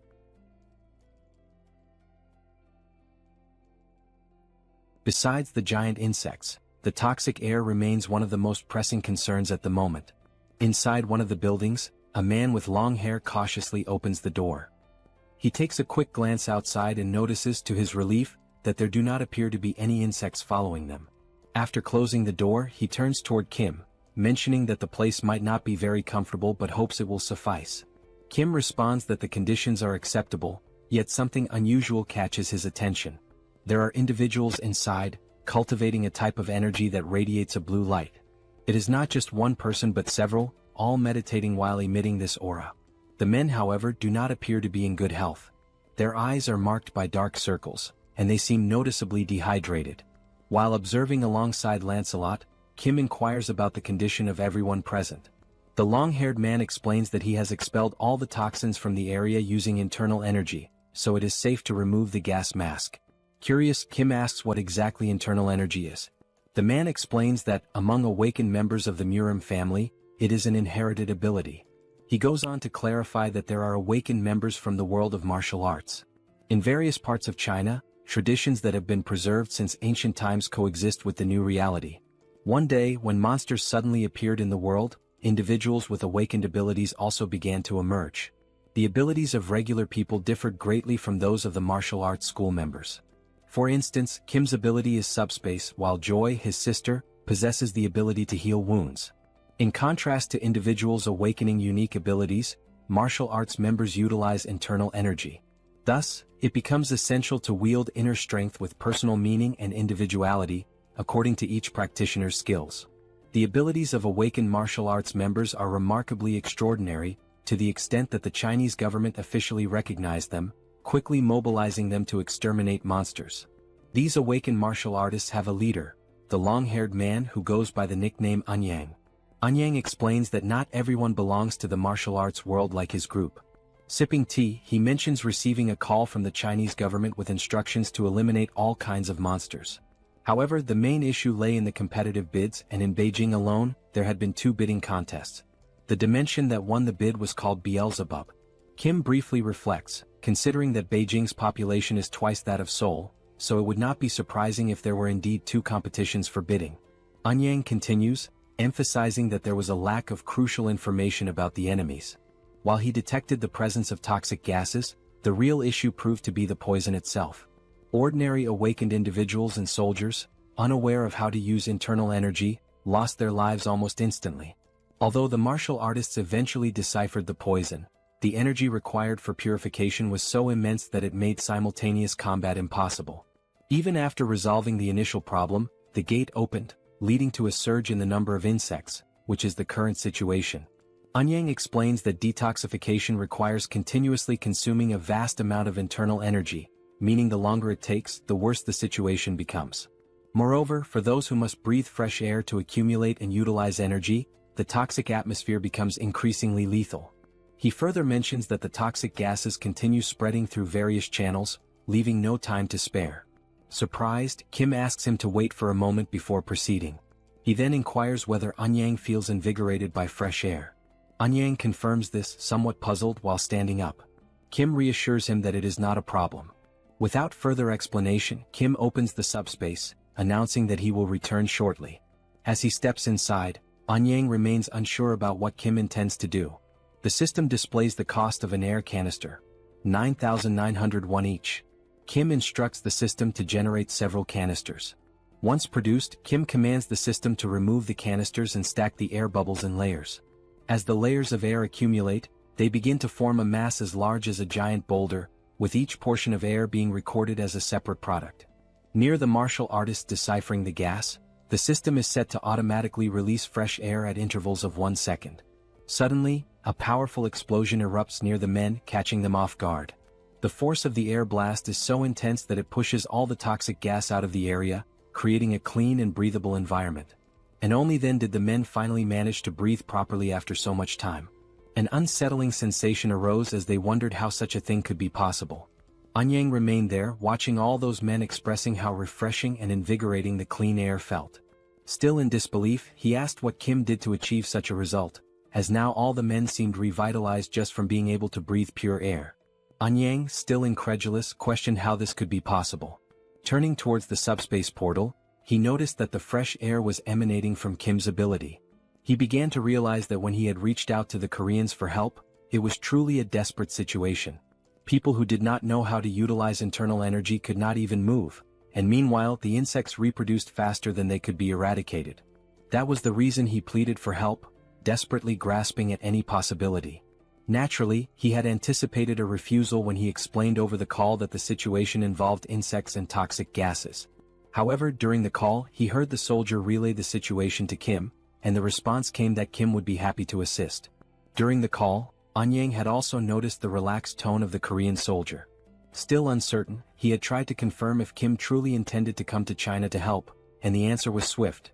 The soldier explained that Kim would be departing that very night and arriving the next morning. For a brief moment, Anyang had thought the Koreans were being arrogant, assuming that the problem was small enough to be resolved by just Kim. And at that precise moment, when Kim did not merely arrive to eliminate the insects but genuinely demonstrated his immense strength, Anyang realized that he himself had been the arrogant one by underestimating Kim. Casting a sidelong glance with a look of surprise, Anyang finally grasped why Kim had been so composed. His abilities were indeed astonishing. Kim then noticed something that caught his attention. Looking to the side, he saw Anyang leaning towards him, seemingly wanting to express gratitude. Furthermore, Anyang sincerely apologized for any inconvenience caused to Korea, thanking Kim and assuring him that he would never forget this gesture. He continued by saying he intended to act before the toxic gas spread to Korea. Kim responded that he was taking his apologies too far and asked him to raise his head, emphasizing that there were ways to help people survive. Anyang raised his head, acknowledging that originally, it had been a battle where the longer it lasted, the more disadvantageous it became. However, thanks to Kim's ability, the internal energy could now be used in an optimal way. This meant that recovering their strength first would be beneficial, although it was clear they did not have unlimited time.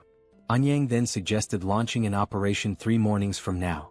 Kim agreed, stating that it was a good plan as they were already recovering, so it made sense to do it right. Sometime later, Kim served Chinese dishes from the subspace to the Chinese men, who ate as if there were no tomorrow. With every bite, they enthusiastically gave a thumbs up, clearly savoring the meal. Even Anyang remarked that the Chinese food was excellent, even by local culinary standards. After the meal, he moved to the front of a whiteboard and announced that it was time to discuss how they would exterminate the insects. First, however, he would explain everything they knew about the giant insects. He began by explaining that there were some variations among the insects, but most of them resembled the ones they were accustomed to seeing. Some of the insects were larger and emitted toxic gas. Flying insects, such as moths or flies, tended to do this more frequently. Most of the insects were classified as rank 9 or rank 8, but occasionally, there were some classified as rank 7. The challenge was that, with so many of them, it was difficult to track them accurately. Anyang continued his explanation, addressing not only Kim but the entire group. He noted that identifying rank 8 insects often involved spotting large numbers of them, while rank 7 insects were rarer and appeared more formidable at first glance. Moving on to the locations of the gates, Anyang described their positioning, but Lancelot suddenly noticed something unusual. Deciding to investigate, he moved closer to the window. The toxic gas was still present in the area, except inside the building, where Kim had configured the air to refresh every second. Suddenly, the leg of an insect appeared near the building. Lancelot, interrupting the explanation, called out to Lord Kim, mentioning that something had shown up. Kim inquired what had appeared, but Lancelot admitted he had never seen such a creature before and could not accurately describe it. The creature continued to approach the building, revealing itself as a giant centipede with a seemingly resilient carapace. Observing it carefully, Lancelot remarked that just from looking at it, it was evident that the creature was rank 7. As the centipede approaches rapidly, its immense size and speed become increasingly evident. Kim comments that although he already found it disgusting before, it now seems even worse due to its larger size and increased speed. He also mentions that it does not seem to be a 7th level creature, but rather a 6th level one. However, Anyang corrects him, explaining that this monster is actually classified as an 8th level being. Kim then points out that it appears far too powerful for an 8th level creature. Anyang agrees that it is indeed strong, but continues to explain that, compared to other insects, this centipede is particularly formidable. Suddenly, Sol interrupts the conversation by questioning whether that creature truly belongs to the 8th classification. Cracking her neck with a sense of anticipation, she remarks that she has been feeling extremely bored and hopes that this fight might finally satisfy her. She firmly requests that the others refrain from intervening. Continuing to stretch, Sol mentions that it has been a day since she moved from Korea to China, and she feels the need to move her body to relieve stress. After preparing herself, she dashes toward the giant centipede with remarkable speed and determination. Seeing her rushing forward, Kim encourages her to show the monster what they are truly capable of. Anyang, however, becomes worried, but Kim reassures him, insisting that everything is fine and that there is no need to worry, as Sol is so strong that it almost feels like something is amiss. At that moment, another man interjects, questioning whether Sol is prepared to deal with the toxic gases, leaving Kim stunned as he realizes they had completely overlooked that crucial detail. Outside, Sol focuses all her strength into a single punch, appearing to channel an electric current into it. She is exhilarated as it has been a long time since she last fought monsters. In one powerful motion, she delivers a punch to the centipede's head, strong enough to shatter its exoskeleton. Inside the building, Anyang continues to explain that regardless of the level of one's skills, fighting while inhaling toxic gas inevitably leads to poisoning. Furthermore, he notes that the centipede's shell is exceptionally hard and will not break easily. He then states that he will help Sol alongside his disciple, urgently calling for her. He declares his intention to confront the centipede himself, while the woman takes care of Sol's injuries. However, an unusual noise suddenly draws their attention, and out of curiosity, they decide to investigate its source. Upon reaching the building's balcony, Anyang is taken by surprise. As he closely observes the scene, he realizes that Sol managed to break the exoskeleton and defeat the centipede with just one punch. While Sol jubilantly celebrates her victory, Anyang and his disciple cannot help but think about the tremendous amount of internal energy they would need to break through that monster's shell. Amidst the commotion caused by that singular punch, Kim merely reflects that to him, it was just another one of Soul's usual blows. Meanwhile, the man contemplates the possibility that Soul's body might be a gift from the heavens, as she possesses remarkable physical capabilities and an innate talent for martial arts. As Soul continues to rejoice in having defeated the monster, blood suddenly spurts from her nose, a consequence of the toxic gas present in the air. Subsequently, she collapses on the ground, leaving Anyang in a state of panic as he urgently instructs his disciple to quickly attend to Soul's internal injuries. Returning to the ongoing lesson about insects and proceeding with the plan to breach the insect gate, the situation is summarized as follows. Firstly, there is a polluted atmosphere that significantly hinders movement.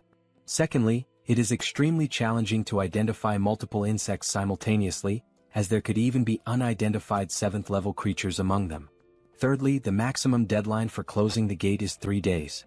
Therefore, the primary objective is to destroy the gate's core while avoiding contact with the insects as much as possible. The destination is to move rapidly toward the mountain. Anyang continues explaining, acknowledging the difficulty of the task, as it is certain that the closer they get to the gate, the more insects will appear. He admits that the plan may seem somewhat reckless and bold, but for now it remains the best strategy available. Hearing this, Soul becomes deeply thoughtful. Anyang then states that they will teach Soul all the skills they possess. He proposes a sparring session as it would not take long to accurately assess her abilities. He hints that Soul seems to prefer fighting bare-handed rather than using weapons and suggests that it would be beneficial for her to learn the secrets of martial arts from Ryong, his disciple. Soul, however, declines, expressing gratitude for the assistance with her injuries and the willingness to teach new skills, but questions whether it is truly necessary to go to such lengths. Ryong then explains that it is also a training exercise for them and will aid in closing the gate. She assures Soul that despite being young, she is skilled enough and that there is no need for concern. Soul states that since Ryong insists so much, she will go ahead with it, but she reminds her that she is still in the process of recovering. In response, Ryong politely requests her assistance with the training. Without hesitation, Soul quickly raises her fists and declares that she will begin first. Moving with remarkable speed and agility, she advances toward Ryong, initiating the confrontation. In that instant, a frenzied exchange of blows commences, capturing the attention of everyone present and filling the atmosphere with excitement. Despite the intensity of the scene, Kim remains somewhat unaffected, as he can only perceive the movements as typical punches and ordinary techniques. This reaction stems from having spent his entire life alongside Soul, making such actions appear completely usual to him. Amid the ongoing combat, Anyang remarks that it would be advantageous if Soul wielded a sword, a statement that catches Kim off guard. Anyang elaborates, explaining that his own expertise lies in fencing, and then inquires whether Kim would be interested in learning the art from him. Politely, Kim declines the offer but follows up with a question, wondering if a friend of his might learn and practice fencing instead. He reveals that this friend has a deep passion for swords. Naturally, this friend is Minwo, who initially underwent posture training as part of the learning process. Kim begins to notice a key difference between himself and the Chinese practitioners. It is not as though he can effortlessly manipulate internal energy, as this capability varies from person to person. Soul, on the other hand, benefits significantly from the situation, as she learns swiftly and successfully immerses herself in the world of martial arts. Even without fully grasping the evolution taking place, Kim quietly contemplates what has changed compared to before. Though uncertain, he starts to sense that martial artists seem to share a common trait. They have elevated their endurance to its peak by acquiring new abilities, making those who were already strong even stronger. Acknowledging this evolution, Kim realizes that he cannot afford to remain idle. With the abundance of magical stones available, he contemplates the possibility of creating a weapon specifically designed to combat insects. As he navigates the system, he discovers that enhancement items can be strengthened after upgrading the subspace to level 5. The system window displays the status of the subspatial laboratory, indicating that objects can now be viewed as holograms. The first concept that comes to Kim's mind for an insect extermination tool is an electric trap. While this device would work well against small insects, most of them are considerably larger than the trap itself, rendering it ineffective. To address this, he uses the holograms for simulation, designing a larger trap. However, the efficiency remains low as the cost would be prohibitively high. This realization leads Kim to consider that developing such a device might be more challenging than it initially appeared. Regardless of how hard he thinks, no viable ideas emerge, partly due to his lack of specialized knowledge in mechanical engineering or electricity. Confronted with the limits of his intelligence, Kim finds himself stuck, unable to proceed even with the simple task of protecting the helicopter. Furthermore, he lacks familiarity with 7th-level flying insects, and according to his new allies, the situation becomes increasingly dangerous the closer one gets to the gate, as the insects grow more alert and aggressive. While analyzing the hologram, he notices that the maximum range of the packs is 100 meters, which means staying relatively close. Reflecting on this, he mutters to himself that if it were solely up to him, he would produce pesticides and eradicate them all. At that precise moment, someone approaches and asks whether he truly spoke about creating pesticides. It turns out to be his sister-in-law, who confidently states that she is capable of making the pesticides. Recalling past events, Kim remembers that when he brought his entire family into the subspace, everyone managed their food consumption carefully. The water supply, on the other hand, resulted from Sun's awakening as an alchemist, something his older brother had mentioned quite clearly.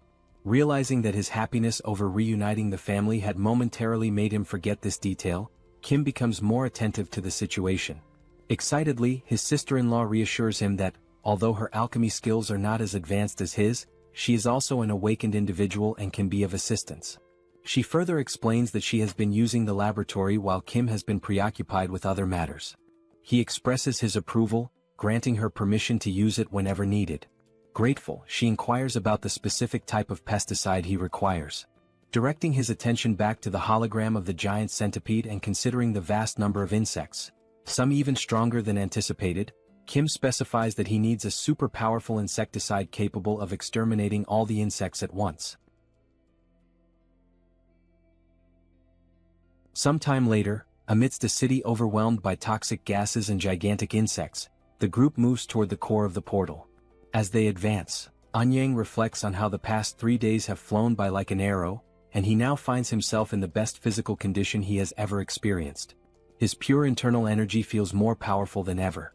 At that moment, one of the men interrupts his thoughts to alert him that insects have appeared up ahead. Thanks to Kim's assistance, they now have the means to fight against the insects, although they still don't know how to properly repay him for such invaluable help. Suddenly, a horde of insects emerges in front of them, prompting Anyang to instruct everyone to prepare for battle.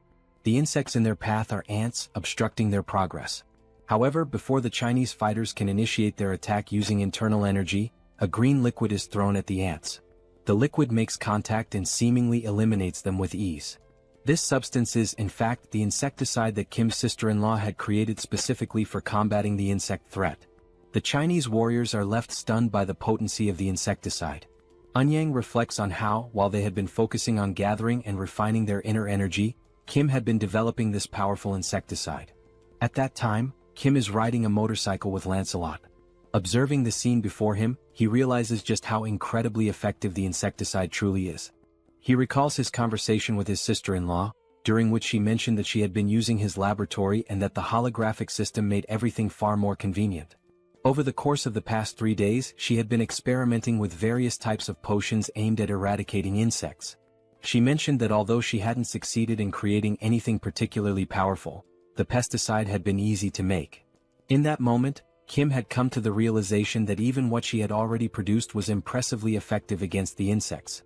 Moreover, it was completely harmless to humans and entirely odorless.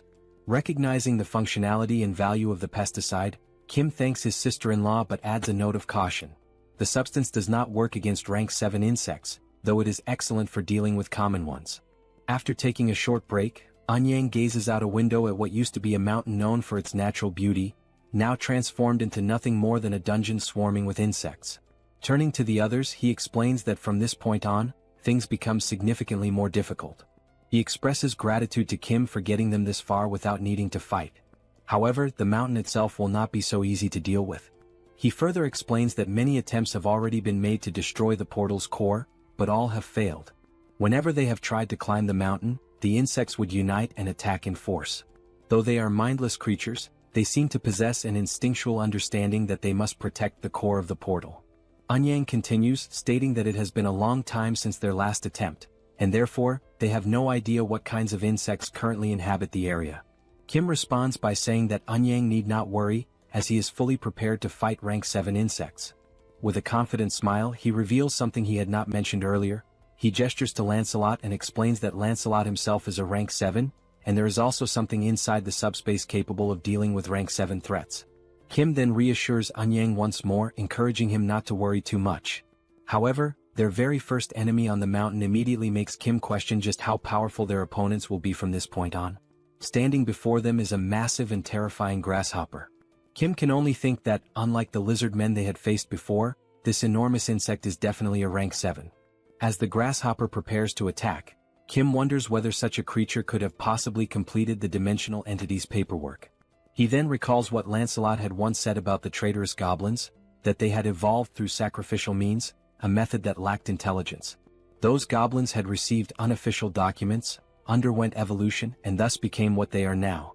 Kim begins to question whether some intelligent life forms had taken the shortcut of evolving by sacrificing other creatures. He then wonders how primitive life forms managed to achieve similar results. It occurs to him that perhaps, by eliminating and consuming the mana cores of other beings, they are able to evolve without needing any official documentation. Looking at the massive creature standing in front of them, Kim concludes that this grasshopper must have devoured many others to reach such an advanced state of evolution. It had grown into something incredibly powerful, so much so that intelligence was no longer necessary. Trying to catch the creature off guard, Kim opens the subspace and launches several beams from the Eames dimension, aiming directly at the grasshopper's face. However, even those powerful beams are unable to leave a single scratch on the creature. Kim is left speechless, realizing that although the beams had at least been effective against Yatu in the past, they now barely tickled the grasshopper. Just as Lancelot is about to say something, Sol steps forward and announces that she will take care of it. Kim quickly urges her to be careful. As something catches Lancelot's attention, Kim mentions that it would be a good idea for Sol to bring Lacus's spear with her. Lancelot turns all his attention in that direction, trying to understand what exactly is happening. He begins to wonder what that could possibly be. As he attempts to get a better look, he questions why the trees are moving. Gradually, those trees seem to be drawing closer. It is only then that Lancelot realizes that they are not trees at all, but rather the legs of something enormous, something whose full form is still obscured. Suddenly, the massive creature leaps forward, rapidly closing the distance between them. The loud noise from the impact causes Kim to turn his attention to the source, curious about what just arrived. Now, standing opposite the colossal grasshopper, there is a gigantic spider, both towering creatures facing each other, while the group of people remains in the center, caught between them. For a moment, everyone struggles to comprehend exactly what is unfolding before their eyes. Amidst the confusion, Kim remarks that the next wave of giant insects might appear on a continental scale, hinting at the magnitude of what they could face next. Lancelot calls out to Mr. Kim, urgently suggesting that they should climb onto the spider's back. He explains that the spider is incapable of reaching its own back with its legs. From that elevated position, they would be safe from immediate attack, buying enough time to devise a new strategy. Kim expresses his appreciation for the idea and immediately gives the order for everyone to move onto the spider's back. Even without knowing what the specific plan is, everyone follows his command without hesitation, quickly making their way upward. They ascend using various methods, some relying on a technique known as light steps, which allows brief bursts of flight or enhanced movement, others using barrier jumps, while a few grab hold of the spider's thick hair for support. Now safely positioned on the spider's back, the group looks around trying to figure out what comes next. They begin to question what the plan will be moving forward. Kim states that Lacus's spears might be effective against the spider, but they won't work against the grasshopper. Sol adds that she had already struck the grasshopper multiple times and found its exoskeleton to be unbelievably hard. While the spears could manage to leave shallow scratches, actually taking the creature down seemed impossible.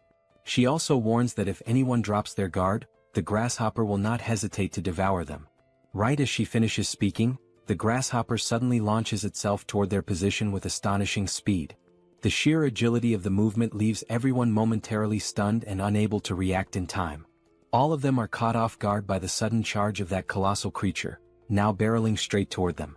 Seeing that massive creature charging toward them with clear intent to attack, Kim shouts for everyone to get out of the way. Instinctively, the group is already moving, reacting without hesitation. In the next moment, the giant grasshopper collides violently with the spider. From a distance, Lancelot shields Kim from the force of the impact, placing himself between his master and the shockwave. The men around them begin to question what on earth just happened so quickly. Looking down at the ground, they spot insect blood splattered across the terrain. The grasshopper remains standing, and now it begins to devour the spider it had just so effortlessly defeated. Witnessing this, Kim questions why the grasshopper would attack what seemed to be its own ally. It becomes clear to him that, although these creatures are capable of identifying enemies, they have no real concept of alliance or loyalty. They are instinct-driven beings acting on pure impulse, attacking first without consideration. Sticking to the original strategy, Kim points forward and says they must climb onto the grasshopper's back while its vision is obscured by the rising dust. Without delay, everyone follows the order, quickly making their way onto the creature's back. While ascending, Kim can only wonder whether the grasshopper has detected their presence. However, it continues feeding on the spider without showing any signs of awareness. Then suddenly the grasshopper stops moving entirely. No one can figure out the reason behind its stillness, but the unexpected pause grants them a valuable moment to breathe and prepare. Sol turns to Kim and asks what the next step should be. Kim replies that they need to wait just a bit longer. If they can destroy the portal's core, the insects will be forced to return to their original dimension, making it unnecessary to fight the grasshopper at all. Once the right moment comes, they will descend and destroy the core. At that moment, the grasshopper begins to move again. It suddenly leaps into the air, forcing everyone to brace themselves tightly to avoid being thrown off. The landing sends a shock through its massive body, nearly causing the entire group to lose their balance and fall. It jumps once more, and as Kim holds on for dear life, the impact causes his protective mask to fly off his face. Each of the grasshopper's jumps hits with such intensity that Kim begins to vomit from the violent motion. He starts to question whether getting onto the grasshopper's back was actually the best decision after all. Not only might the repeated impacts break their backs and spines before they ever get close to breaking the portal's core, but the nausea is becoming overwhelming. Compared to the first time he rode with Yangso, this experience is significantly worse. At that moment, a new sound begins to rise, something similar to the sound of helicopter blades cutting through the air. Kim turns his head and spots a gigantic wasp approaching. The grasshopper halts in place as the wasp draws closer, and everyone remains still, waiting to see what will happen next. Sol points out that dealing with the wasp right now will be extremely difficult. The wasp approaches even closer, revealing a long, sharp stinger. It heads directly toward Kim, who is in an exposed position on the grasshopper's back. Kim's eyes widen as he realizes the imminent danger he's in. Lancelot rushes toward him, urging his master to be careful. But it isn't only Kim who notices the threat. The grasshopper also seems to sense that it could be the next target of the wasp's sting. As the wasp gets close, the grasshopper reacts swiftly, swinging one of its powerful legs to strike it down to the ground. Kim starts to think that maybe the grasshopper assumed it was the wasp's target and simply acted in self-defense. Now the grasshopper charges toward the fallen wasp to launch a full attack. Trying to defend itself, the wasp bites down on one of the grasshopper's legs and successfully rips it off. The massive creature now stands with one less limb. Kim can only hope the grasshopper will continue to fight despite the injury. The wasp remains on the ground, seemingly vulnerable. However, the towering insect no longer makes any aggressive moves. Kim grows increasingly frustrated by the mindlessness of these creatures, annoyed at how they act like idiots without any coherent behavior. He begins to wonder if it's even possible to control such beings. At that point, he remembers someone capable of controlling certain things. Kim opens his subspace and calls for Yongsu, who appears to be in the middle of playing a video game. Kim then asks whether it would be possible to control insects as well, not just vehicles. Shortly afterward, there was Yangso firmly gripping a set of ropes tied to the grasshopper's antennae. Kim states that the wasp is still exhausted and unable to get up. He adds that, in the worst-case scenario, they can retreat into the subspace, so it's worth trying to control the insects. Yangso agrees to attempt it and tells everyone to hold on tightly. He begins maneuvering the ropes, attempting to steer the massive creature, which to everyone's surprise appears to be responding. Slowly, the grasshopper begins turning toward the wasp lying on the ground. With a sudden move, the grasshopper strikes and tears the wasp's head off with a single bite. Witnessing that, everyone becomes overjoyed to see that Yangso has managed to control even a creature of that size and power. But before they can fully process their success, more insects emerge. This time it is a giant moth. Wasting no time, Yangso moves the ropes once again, signaling the grasshopper to attack the new threat. The grasshopper immediately jumps toward the moth and delivers a powerful strike. Alongside the moth, a mantis also appears, only to be swiftly eliminated by the grasshopper as well. Next, a swarm of giant ants arrives. To handle them, the grasshopper receives help from Kim, who summons beams from the Eames dimension to assist in wiping out the attackers. After all those confrontations, the group reflects on how they initially thought the grasshopper was special only because the dimensional beams had no effect on it. But now they realize it is an incredibly powerful predator, far beyond what they had expected. Seeing the grasshopper now lying lifeless on the ground, everyone expresses their gratitude for how much it had helped to make things easier up to that point. Lancelot remarks that among rank 7 creatures, there are very few that he believes could have taken down that grasshopper. Kim adds that without Yangso's intervention, they would have found themselves in serious trouble. Then Bedivere appears, reporting that the area is now completely cleared of insects and promising to remain on alert. As he looks to the side, something catches his attention, something he has been searching for a long time. There, standing before them, are 2 open portals. And beside those portals stand 2 creatures, guardians whose sole purpose is to protect the cores of the gates and prevent anyone from trying to close them. There stood the 2 grotesquely deformed creatures, shaped like massive balls of twisted flesh. Anyang steps forward, his presence firm, and says he has waited a long time for this moment. With his sword already drawn, he turns toward Kim and expresses his gratitude for giving him the chance to avenge his fallen comrades. Kim responds that no thanks are necessary, stating that nothing could be fairer than allowing Anyang to be the one to destroy the cores. Anyang nods in appreciation of the gesture, then turns his focus back to the enemies ahead. He remarks that no matter what he does, the millions of lost souls can never be truly honored. Still, he chooses to unleash his most powerful technique, because that is the least he can offer them. As he prepares to strike, an intense orange aura begins to radiate from his body. Gathering his strength, he raises his weapon and launches the attack, shouting for those disgusting insects to vanish.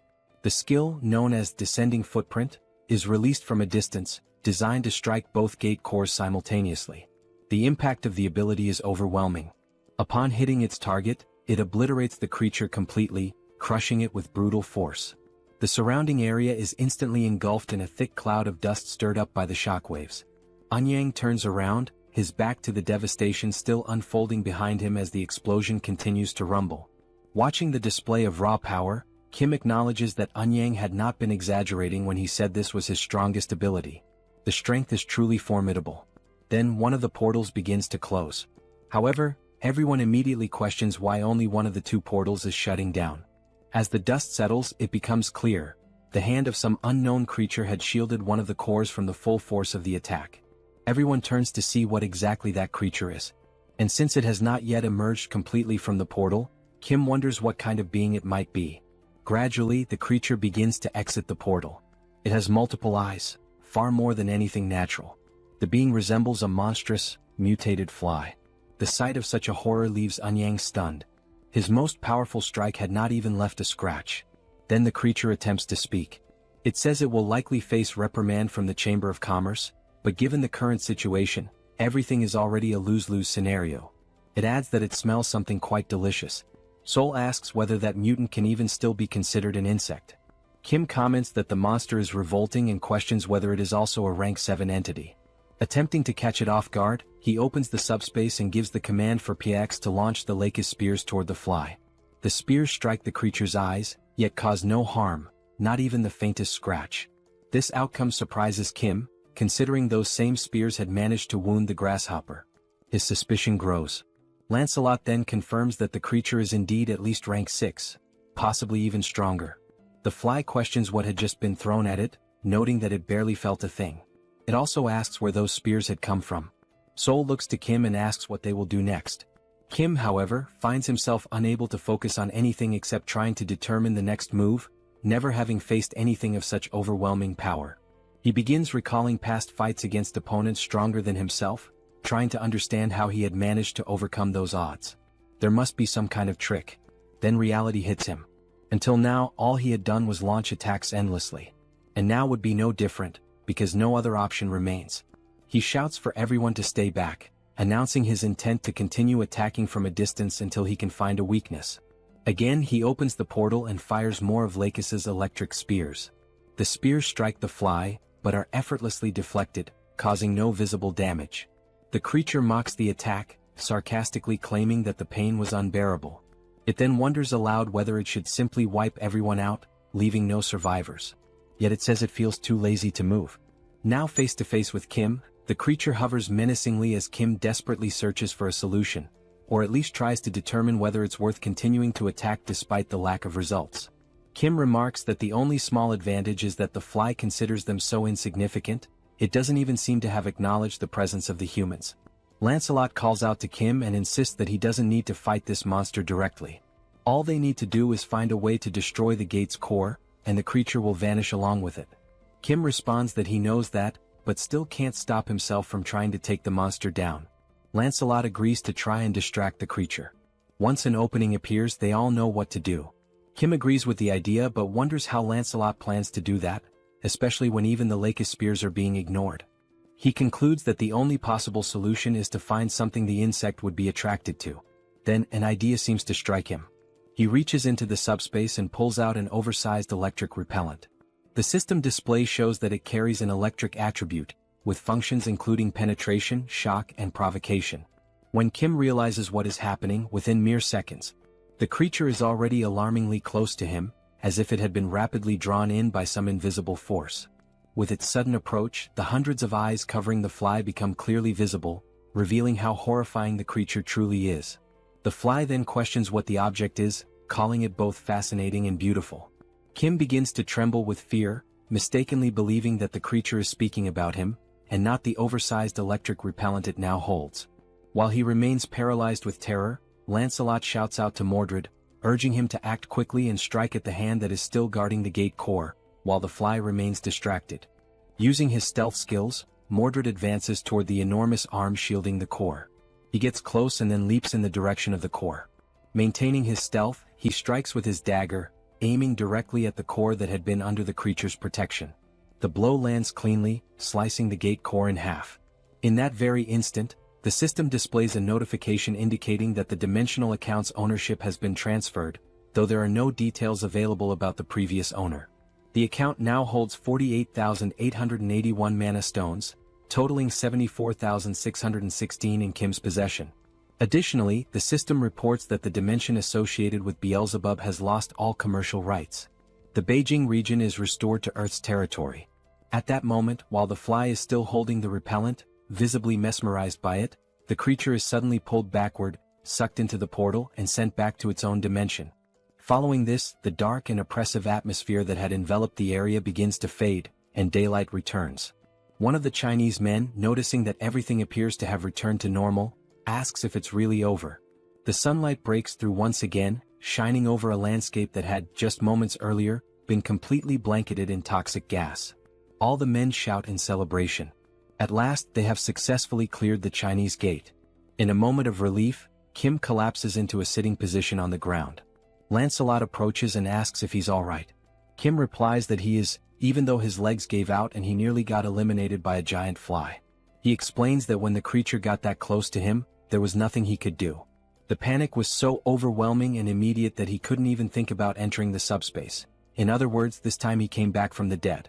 He adds that what is most shocking is the fact that even a monster like that is afraid of the multidimensional Chamber of Commerce, the same organization behind the ongoing war.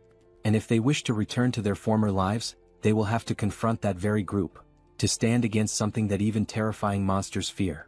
Seeing Kim so drained, Lancelot asks Mordred to remain on alert. Kim can only think about how he needs more allies, and how he must become even stronger. Sometime later he is seen speaking with Anyang. The Chinese warrior asks why Kim had requested to borrow the martial arts manuals.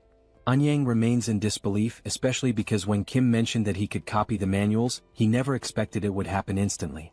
With the help of Pax, Kim manages to compile all the manuals into a single, extremely thick volume. Anyang expresses that he still feels he hasn't thanked Kim properly, and says it's a shame that Kim has to leave so soon. Kim tells him not to worry as he is already configuring a portal to this location and will be visiting regularly. He adds that if they ever need help, they should not hesitate to reach out because he will be there. Anyang then asks what Kim plans to do next. Kim responds that his next destination will be Japan. And so, the scene transitions, revealing what awaits Kim and his companions in Japan.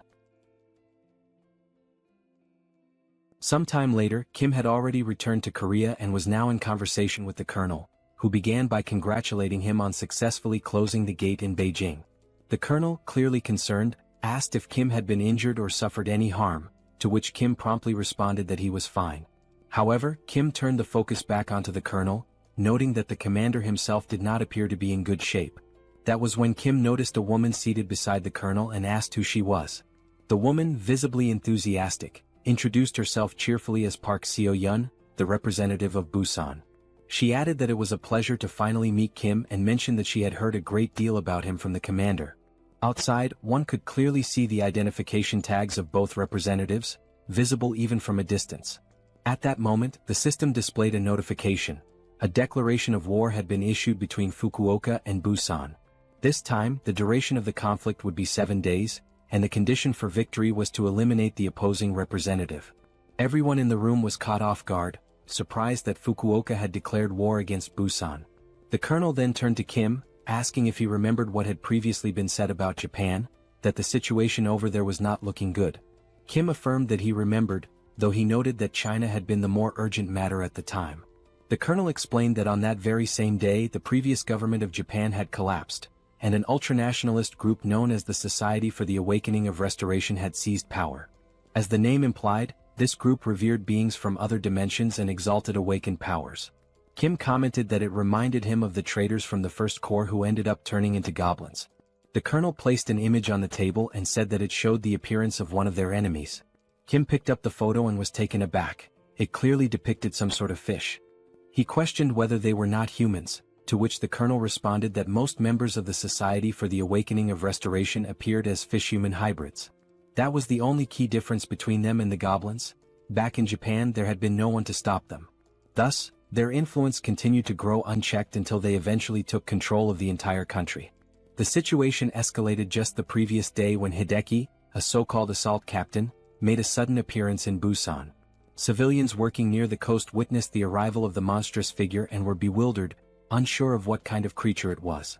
The shark-like entity then charged at the group of people, aggressively biting down on them without hesitation. Seo-yeon began to explain that Hideki had shown up and immediately began indiscriminately slaughtering civilians. Now, it appeared the group's ambitions extended beyond Japan, with plans to invade other countries as well. And right after these brutal attacks, they issued the very declaration of war that Kim had just seen. Kim felt overwhelmed, struggling to understand how the situation had devolved into such chaos so quickly. Seo-yeon explained that no one knew anything about the true nature of the enemy, only that they were fishmen. No one knew their numbers, nor the extent of their powers. What was known, however, was that in only 6 days the fish would reach Busan. The colonel added that attempts had been made to contact military units to recruit awakened individuals, but the turnout had been shockingly low. Kim joked that he finally understood why the colonel looked so unwell. As he thought further, he realized that these humans had also aligned themselves with beings from another dimension. At first glance, they resembled the goblins of the First Corps. However, back then, the most powerful enemies had still been limited to rank 8. Now, it seemed that nearly every enemy was at least rank 7 or perhaps even stronger. Beyond that, they had no intelligence on their enemies, no information about which beings they had formed alliances with. And relying solely on Mordred to gather intelligence was no longer sufficient. Given all this uncertainty, the only rational approach was to assume the worst and begin preparations accordingly. The colonel acknowledged that Kim had just returned from China and was likely exhausted, but he asked nonetheless if Kim would be willing to help with this new threat as well. Without hesitation, Kim responded affirmatively, surprising the colonel with his speed and resolve. Kim then stated firmly that he would do everything he could to stop the enemies. His first question was how many awakened individuals were currently present in their ranks. Then, without hesitation, he opens the subspace and causes a massive stack of papers to appear right in front of him, instantly drawing the colonel's stunned gaze. The sheer volume of documents leaves the colonel speechless for a moment, prompting him to ask what exactly all of that was. Kim calmly explains that it is a comprehensive collection of martial arts techniques, a compilation of manuals he had received from the Chinese. This vast archive contains teachings that could greatly benefit awakened individuals if they take the time to study them. Still in disbelief, the colonel asks if Kim truly intends to distribute such valuable material to the awakened units. Kim confirms that this is indeed the plan, but not only to the awakened units. He states that he will also offer them to anyone willing to lend a hand in the upcoming battles. He emphasizes that what matters now is contribution and cooperation, regardless of affiliation. Then, turning his attention to someone in particular, Kim mentions he has someone specific in mind. He notes that it has been a while since he last saw this person and wonders aloud whether that individual is doing well. He's referring to Mr. Song, the large man who had previously been under mind control. Appearing slightly embarrassed, Song responds that he's doing fine, especially since his unique ability lies in being incredibly durable. Kim, looking serious, mentions that he has a difficult request to make. He asks whether Song would be willing to do him a favor, specifically, something important that will take place in Busan within 6 days. The scene transitions swiftly to the international airport, where James stands facing Kim. James tells him not to worry and assures him that this upcoming task will be easy for someone like him. He also mentions that he had been waiting for Kim. Curious, Kim asks him why he had been waiting. James replies that he once said he would only help if it involved going to the United States. But after witnessing Kim's capabilities, James realized he had been mistaken about him all along. James then admits that he had never truly understood the nature of Kim's ability and, intrigued, asks just how many machines Kim currently has connected to it.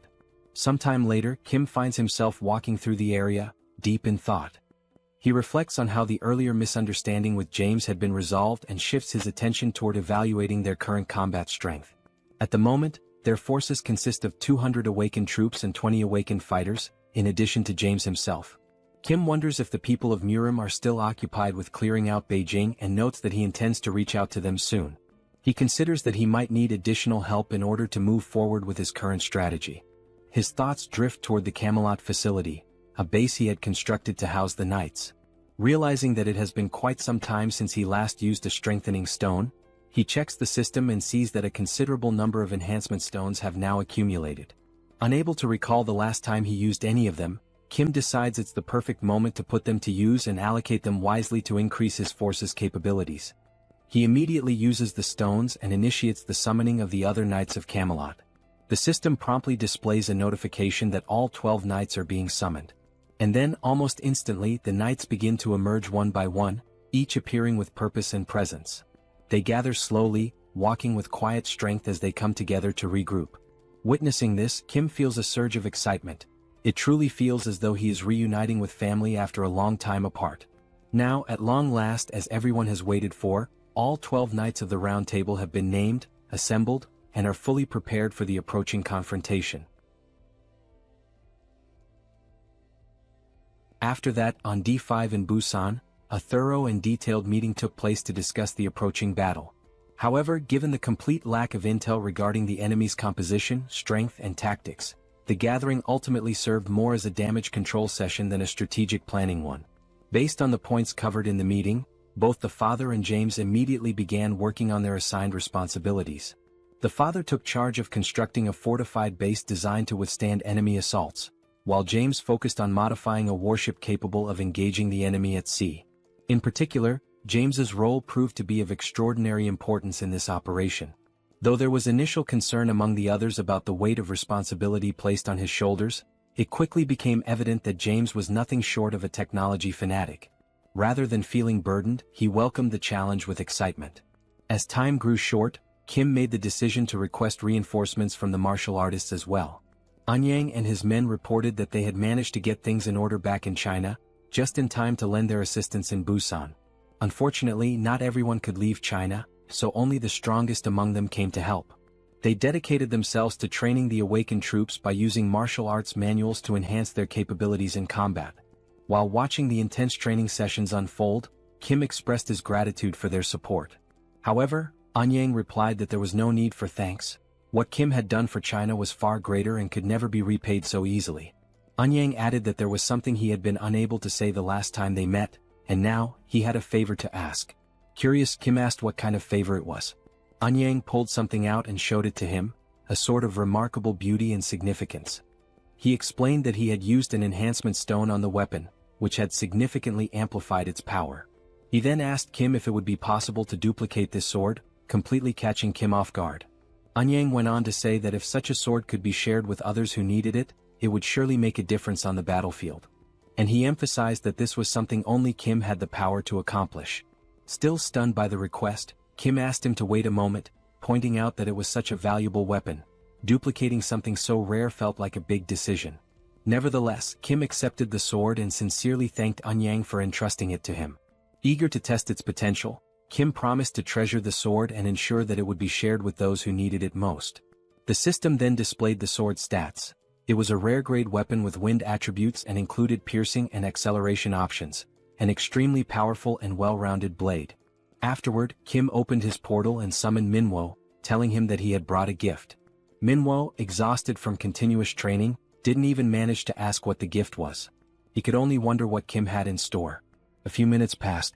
Minwo began to speak, saying that once he reached skill level 10, he learned that with 1,000 mana stones, he could obtain a classification and a dimensional account. He had since gone monster hunting to gather stones.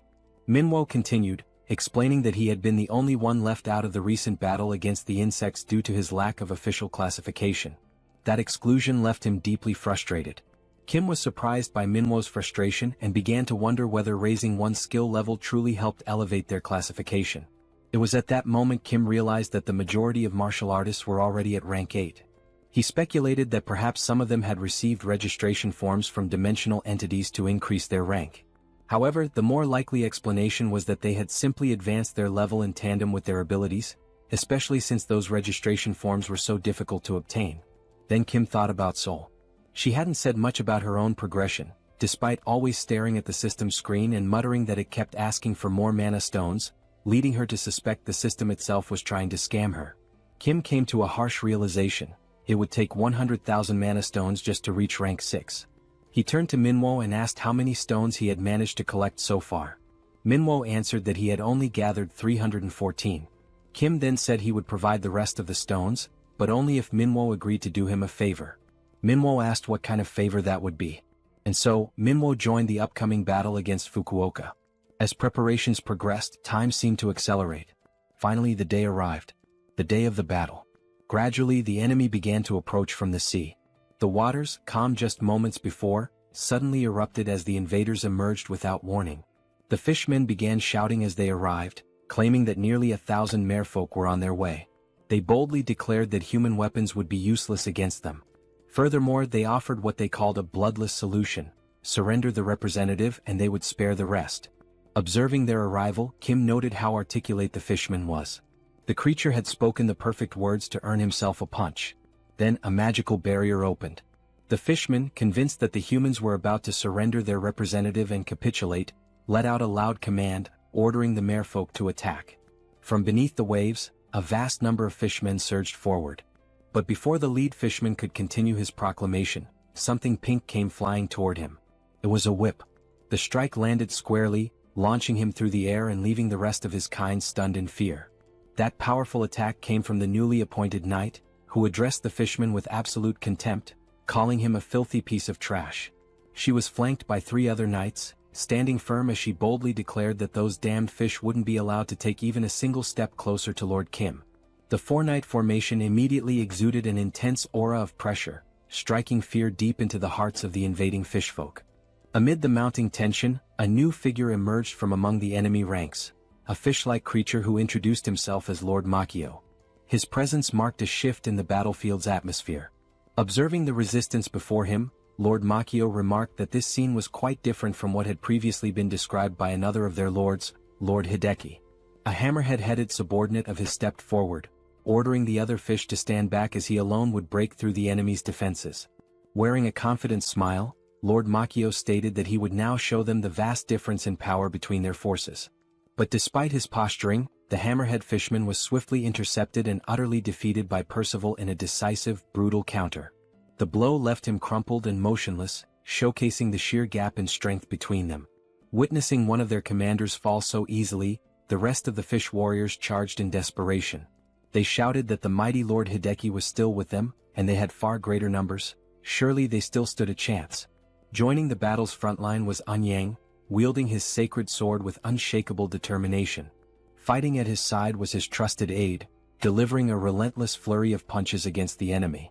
Also present on the battlefield was Sol, effortlessly taking down wave after wave of fish soldiers. Her strikes were sharp and well coordinated, drawing from the new combat techniques she had recently mastered through rigorous training. A bright smile played on her face as she fought with poise and strength. Amidst the chaos, the Second Lord, Hideki, finally made his entrance. Commanding his troops to charge, he stepped forward with a declaration of power, claiming that even among fishfolk, there existed a hierarchy of strength, and they were about to witness it firsthand. But his confidence was abruptly shattered. Out of nowhere, a Virga beam shot through the air at blinding speed and struck him square in the chest, throwing him back violently and halting his advance in an instant. The ordinary fish warriors gasped in horror, eyes wide as they watched their powerful commander being flung through the air like nothing more than debris. Seconds passed as confusion turned into panic. Suddenly, cries broke out among the enemy ranks, urging everyone to retreat. Something was clearly wrong. One of the fish soldiers, now frantic, shouted that they couldn't see any human ships nearby. If there were no ships, there should be no threat.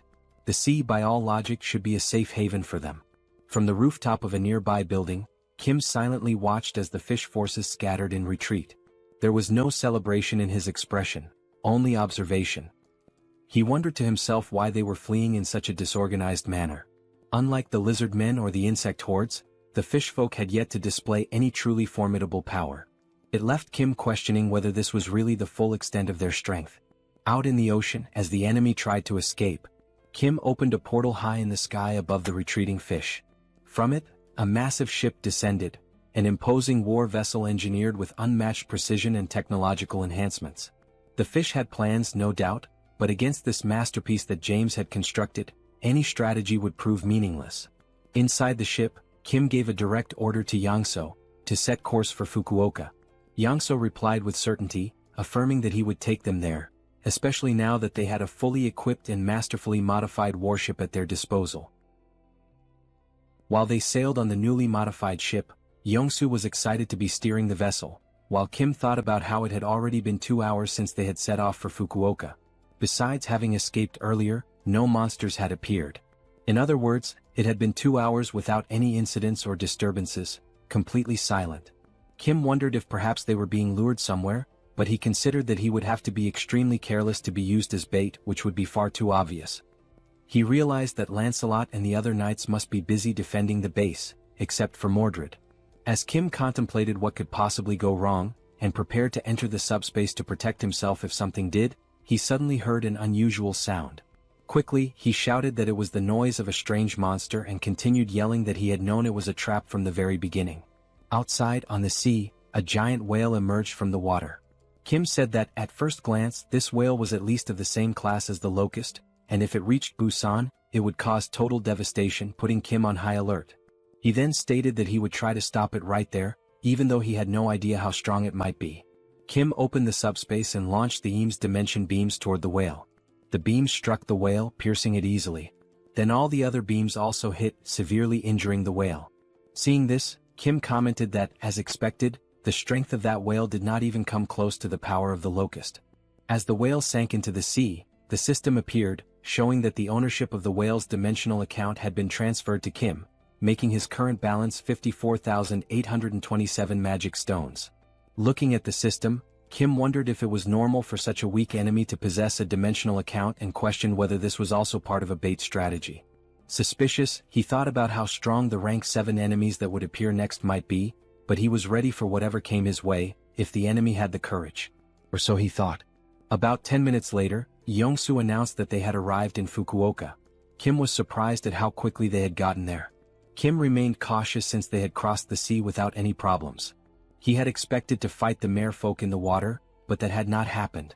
Regardless, he was glad they arrived safely. However, from that point onward, it was completely enemy territory, and he knew he could not lower his guard. Looking up, he saw the giant sign marking the representative of Fukuoka hovering above the heads of the representatives. Seeing that, Kim said that the target, the representative, was more exposed than he had expected, but he did not know what traps or monsters were waiting for him. Kim opened the subspace and said he knew someone who specialized in infiltrating enemy lines. He called Mordred and said it was his turn now, assigning him the mission to infiltrate and gather information about the enemies. Mordred replied that he would carry out the order as commanded by Lord Kim. Then the stealthy knight proceeded to enter the enemy lines without being seen. While infiltrating an enemy facility, he saw 2 monsters arguing with each other. Mordred stopped, intending to listen more carefully. One of the enemies called the other frustrating. The angry enemy said that they had sent 1,000 soldiers but still failed to break through the weak defense in Busan and eliminate the Busan representative. The one reprimanding them was a fat fish wearing clothes, scolding one of the fish who had fled. The fat fish asked why they had failed to complete the mission. Still furious, the fat fish asked where the hell Hideki was and what he had been doing. The fleeing fish said that Hideki had been struck by some gigantic structure and had simply been eliminated easily. The fat fish said that made no sense at all. While the fleeing fish apologized, someone was quietly listening in the background. A man said that apparently they had underestimated the strength of Korea, which had come to help Japan. A large fish security guard said that, in this bidding war, Korea's score had been very high and not without reason. The big fish apologized and told the man not to worry, assuring him that even if they lost Fukuoka, he would ensure there were no losses on their investment. The man then called the big fish's attention, addressing him as chairman, and asked who had given permission to lose Fukuoka. The chairman said that the situation in Busan was not going as expected, but the man responded that, indeed, they had not been able to simply eliminate the Busan representative, but that did not necessarily mean defeat. The director then said that if it was very difficult to confront Busan, they still needed to plan better for the future. Then the director said he would delete the hologram of the regional representative at his own discretion. He gave the command for the president to lock him in the basement. The large man, who was the president, continued walking toward the fat fish and said that, as expected from the director, he had thought of everything and would imprison the representative immediately. The fat fish was the representative, who became frightened and begged the president to wait a little, saying that he was just a rank 8 regular and that the basement was only for monsters like Madagui. At that very moment, the representative was grabbed by the head by the president, who said he didn't know how long this would take, but he promised. Meanwhile, the representative struggled to free himself but eventually fainted from lack of air. The president then continued, saying he promised that once they eliminated the Busan representative, he would be freed. Secretly, Mordred watched all of this without the enemies noticing. Then Mordred returned and reported everything he had witnessed to Kim, who responded that it was all very insane. Kim then reflected that maybe it wasn't really a trap but rather their firepower. He thought that, besides that, the merman called the president had locked the Fukuoka representative in prison and, moreover, the being from another dimension called the director was the one who ordered it. Lost in his thoughts for a moment, Kim realized that the director's hierarchy was above that of the president, which seemed like a confusing structure, a director giving orders to a president. Mordred would not be the type to confuse information. But anyway, Kim said he came to deal with the Fukuoka representative, and regardless of whether it was the director or president, it was none of his business. However, one thing still worried Kim, as the being from another dimension called the director had managed to make the floating text of the representative disappear from the sky. Kim thought that perhaps this director was an exiled mage like the bald Sozen, and he also wondered what kind of creature this Madagui who was imprisoned underground might be. Kim then realized it didn't matter. What was important was that he should be figuring out how to reach the underground prison at this moment, and that he needed to focus on Fukuoka, not Japan right now. Mordred interrupted Kim's thoughts and said he had brought something from there. He then showed several keys he had managed to take without anyone noticing. From a distance, Kim asked if those were keys and why there were so many. Sometime later they were already unlocking a padlock using the keys. Looking at the gate full of locks, Kim said he now understood why there were so many keys. Before entering, Kim asked Mordred if there were any troublesome monsters locked inside, and Mordred replied that if he had to guess, yes. Because even the representative had mentioned a monster called Madagui and seemed terrified of being sent to the same place as it. Kim mentioned that even the name Madagui sounded ominous, but he warned that they wouldn't take any reckless actions. They would only find the Fukuoka representative quickly and leave. Then they entered the underground prison. Kim said it looked like an abandoned hospital or a prison, but it was emptier than he had expected. Mordred made a hand signal indicating for Kim to wait. Kim then asked Mordred what was wrong. But when he looked to the side, he saw a human silhouette emanating a lot of energy trapped inside a cage. Indeed, it was a human chained up inside. Kim was surprised that there was a person in prison there. He asked if that person had been tortured and if he was alright, but knowing he didn't know how the man had ended up there and that he was not an aquatic being, it was better to try to talk first. The prisoner had his eyes and mouth covered. So Mordred removed the tape covering his mouth. The prisoner said he had never heard that voice before and asked who was there, and if he was part of the Divine Awakening sect. Kim replied that he was part of no sect but cautiously said he wouldn't reveal who he was. Only if the prisoner introduced himself first would Kim say who he was. The prisoner then said that he had ended up fighting against the sect, and since Kim didn't know who he was, then he really wasn't part of the sect and had no reason to be eliminated. Kim said the man didn't seem like an enemy and mentioned that those he was fighting against were also part of the Divine Awakening sect. Kim then ordered Mordred to release the man from his chains. While Mordred was freeing him, the man thanked them for saving him even though he didn't know who they were. Kim said that humans needed to help each other survive, and the man replied that Kim was a rare soul in times like these of apocalypse and war. Still intrigued, Kim asked if the man was fighting the sect allied with the government. The man answered no, saying that the cult had taken over the government and, unaware of this, he had ended up imprisoned. The man then removed the blindfold from his eyes and said his name was Saito Daichi, just an ordinary citizen. Smiling, he also said that he was the one called the Madagui monster by the cult scoundrels. Kim is left shocked by the revelation and immediately asks if Saito Daichi is truly the Madagui. In response, Saito Daichi asks whether Kim has ever heard that name before and, if so, what exactly he has heard. Kim, still suspicious, replies that he had heard the merfolk fear a powerful monster known by that name. Daichi confirms it. He explains that Madagui is indeed a powerful monster ranked at the 7th classification.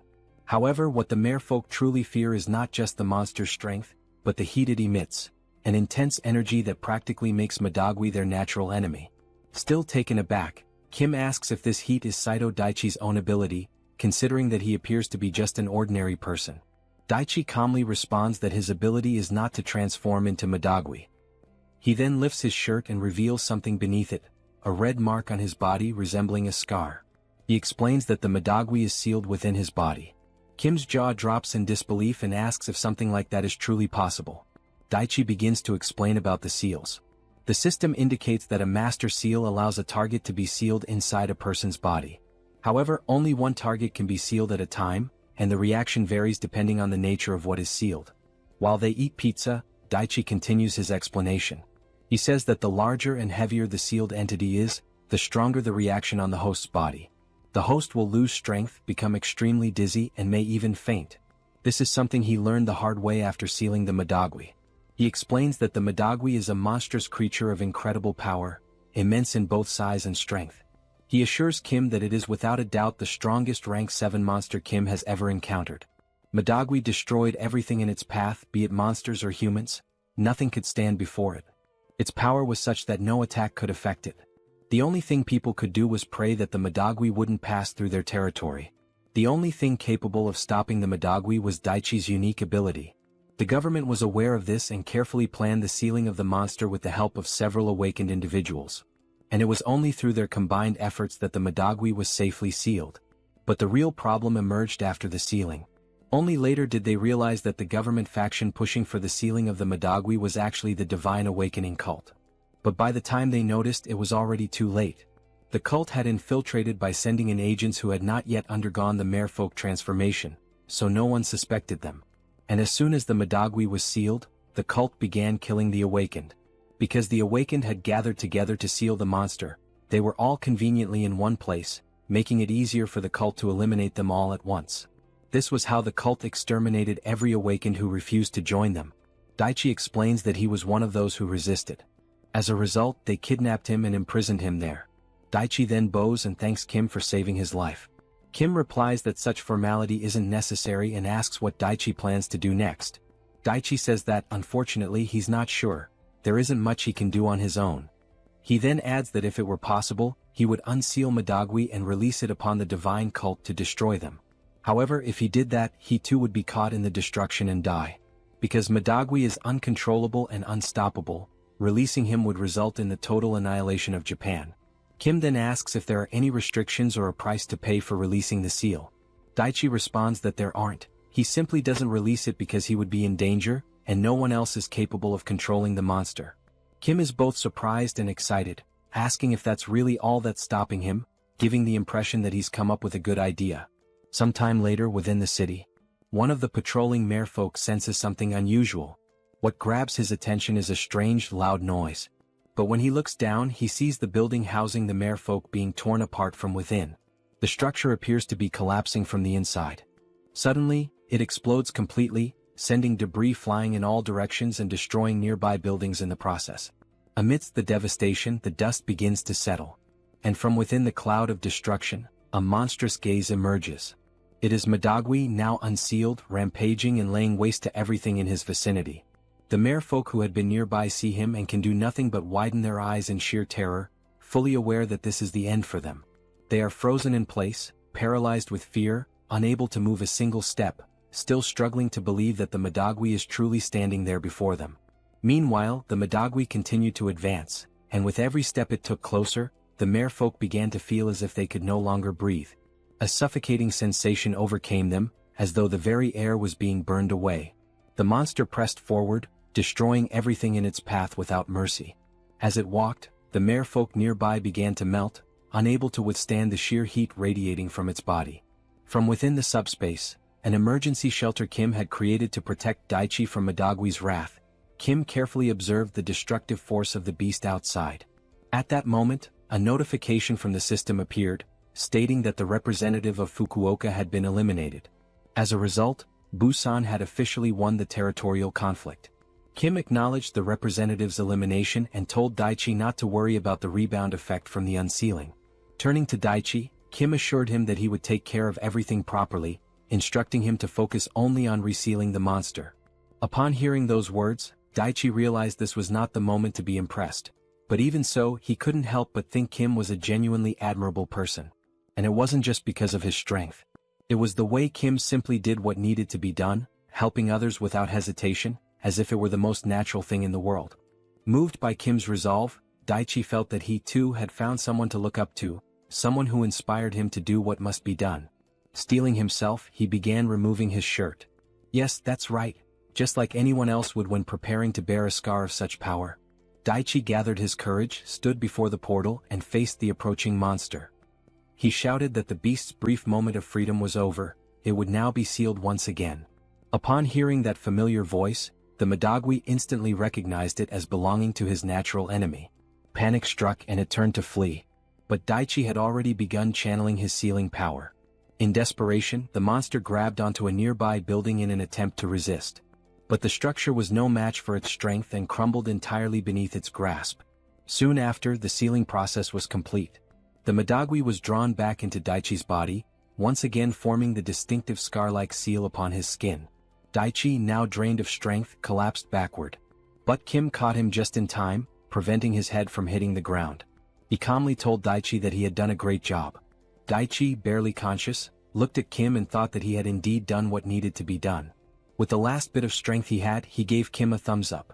At that moment, Yongsu came running over and asked who the man was. Kim explained that the man was from Japan and was suffering heavily from the aftereffects of his ability. For now, it would be best to move him somewhere safe.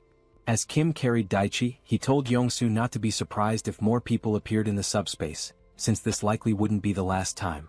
Suddenly, something caught Kim's attention. When he looked, he saw a new system message. The message congratulated him on his victory and instructed him to head to the Japan branch of the Multidimensional Chamber of Commerce for further instructions. Kim recalled the intel Mordred had provided, about a certain manager who held more authority than a president. Something about it seemed like a bug in the system, and Kim began to suspect what might truly be going on. However, before he could finish his train of thought, Yongsu interrupted, reporting that something was ahead of them. Kim looked up and saw two monsters peering intently into the subspace. What surprised him even more was the fact that, despite the widespread destruction in the city, the area where they stood remained completely untouched, as if protected by some strange field. Kim realized with a jolt that this place was none other than the accursed Multidimensional Chamber of Commerce, the Japanese branch. Yongsu, recognizing the monsters as enemies, said he would take care of Daichi and told Kim to handle the remaining business. Kim expressed his thanks. Outside, the two monsters conversed. They noted that the Madagwi had been unexpectedly released, and that the Fukuoka representative had been eliminated, likely the reason for the chaos. Seeing the floating tag above Kim's head identifying him as the representative of Seoul, they quickly realized that he was most likely the one responsible for everything. Then, a notification from the monster's own system appeared, showing that they had just received a fund of 3,000 magic stones. It was the perfect chance to redeem themselves for past failures. As one of the monsters, the president, devoured the stones, the other warned him to ensure the job was done properly this time. He urged the president to make sure the fight was worth the investment. In the background, the president, already a massive creature, began to grow even larger and more monstrous as he consumed the stones. his body mutated with raw energy. Now fully transformed, the monstrous president roared in fury and challenged Kim directly, declaring that he would not disappoint and demanding that Kim face him. After that, the director demanded that the president prove himself worthy of the investment. The president, with a ferocious expression, responded with determination that he would not disappoint. Raising his voice, he let out an earth-shaking roar, attempting to intimidate the enemy standing calmly in front of him. He anchored his feet firmly into the ground, gathering momentum, and then launched himself forward in a powerful leap. Charging with relentless aggression toward Kim, who remained composed, not flinching as the monstrous president barreled toward him. But just as the president closed the distance, a brilliant light emerged from within the subspace. This radiant burst revealed itself to be none other than the mighty spears of Lakis, which shot forth and pierced through the mutated fish-like creature with precision, forcing him down to his knees, immobilized and gasping. The director, witnessing this unexpected turn of events, stood frozen in disbelief. He could not comprehend what had just happened before his eyes. He questioned aloud, perplexed as to how the president could fall so easily and be overwhelmed so swiftly, especially after the substantial investment he had poured into elevating him to the prestigious 7th classification. His confusion was palpable, unable to fathom the failure after boosting his power. Then a system notification appeared, announcing that Kim had received 14,000 magic stones. The timing of the message puzzled Kim, for he had not yet finished off the president, who remained alive, albeit gravely wounded. Kim's attention was then drawn back to the director, who began speaking, remarking that, frankly, Japan used to be stronger. But as everyone could see, Korea had now become prime real estate in the world of awakened powers. Continuing his monologue, the director revealed his original plan. He had intended to establish Japan as his primary base and from there, proceed to conquer neighboring countries, expanding his influence step by step. However, in light of recent events, he admitted that perhaps his strategy had been flawed from the start. The director, adjusting his tone to a more businesslike offer, turned to Kim and proposed a new alliance. He asked whether Kim would be interested in using Korea as the new staging ground to dominate other nations. Should Kim accept the investment, the director promised Korea would reap numerous benefits.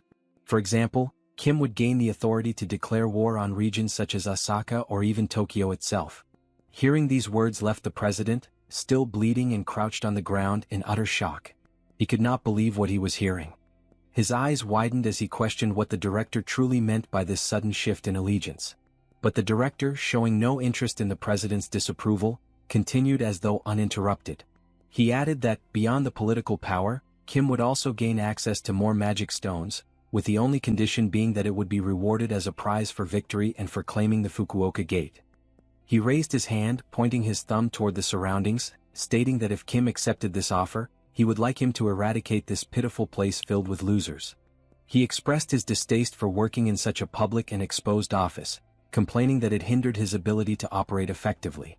By eliminating it, he claimed, Kim's classification would increase significantly. Kim couldn't help but wonder silently if this monster truly had the power to raise his classification. The director then, in a seemingly casual manner, asked whether there were any awakened buildings in Korea as well, hinting at his intricate knowledge of awakened infrastructures. At that moment, the president, writhing in pain on the floor, showed signs of deep frustration. Glaring with fury, he gripped the spears lodged in his chest, yanking one free while speaking through clenched teeth. He accused the director of telling a completely different story from the promises he had originally made. Fuming with rage, the president rose to his feet and with all his remaining strength, hurled the spear toward the director, aiming for a lethal strike. However, as the weapon approached, a green aura enveloped the director's body. Despite the force behind the throw, the spear was completely repelled. No matter how much force the president applied, he was unable to breach the director's defensive field. Observing this from a distance, Kim identified the power as repulsion, but something about it felt off. Regardless of how strong a repulsion ability was, there should at least have been some slight impact or recoil, but the director remained perfectly still, unaffected. It was in that moment that Kim came to a realization. The director's power level might not be of a mere 6th rank, it was something beyond. The director then addressed the president sharply, telling him not to interfere when he was in the middle of an important discussion. Turning his attention back to Kim, he requested that Kim eliminate the president first, remarking that while the president excelled at avoiding attacks, he utterly lacked defensive capabilities. But the scene quickly shifted as the president began losing a tremendous amount of blood. Observing this, the director nonchalantly stated that there was no longer a need for Kim to finish him off. The president's end was near, his life slipping away due to his severe blood loss. Curious, Kim inquired about the director's exact classification. With a smirk, the director explained that members of the Chamber of Commerce handled matters differently. He suggested Kim should consider him a rank 0 existence, the highest possible classification. Since they operated on Earth, after all, they needed certain privileges and benefits to manage affairs efficiently. Abruptly shifting the conversation, the director asked Kim if he would accept the proposal or not. His tone left no room for evasion. Kim, now sweating profusely from the sheer pressure of the situation, thought to himself about the nature of the proposal. It was essentially an offer to switch sides, to stop being the invaded and instead become the invader, with a range of perks attached. Nervousness mounting, Kim hesitated, asking for a moment to consider.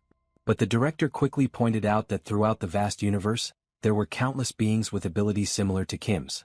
He even mentioned the man Kim had just rescued recently, hinting that he too possessed a comparable power.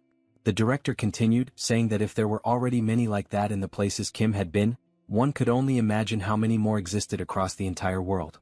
At that moment, the director stated firmly that he was merely offering an investment. He emphasized that this did not give Kim the right to become arrogant or presumptuous about his strength. However, within that very instant, Kim's thoughts revealed his conviction. This being clearly had no understanding of his real powers.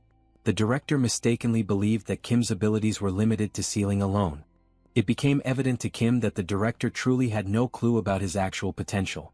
Now, with a growing sense of certainty, Kim internally confirmed that the director was completely ignorant of his true power. Kim then confronted the director with a direct question, asking what would happen if he were to refuse the offer. The director, without hesitation, responded that if Kim refused, it would simply be over.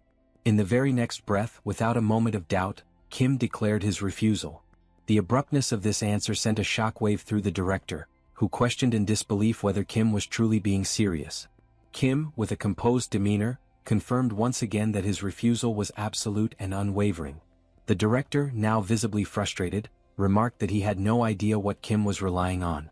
He urged Kim to reconsider, warning him to think carefully as there were no other options available to him. But Kim, remaining steadfast, turned toward the director and stated that his decision had already been made.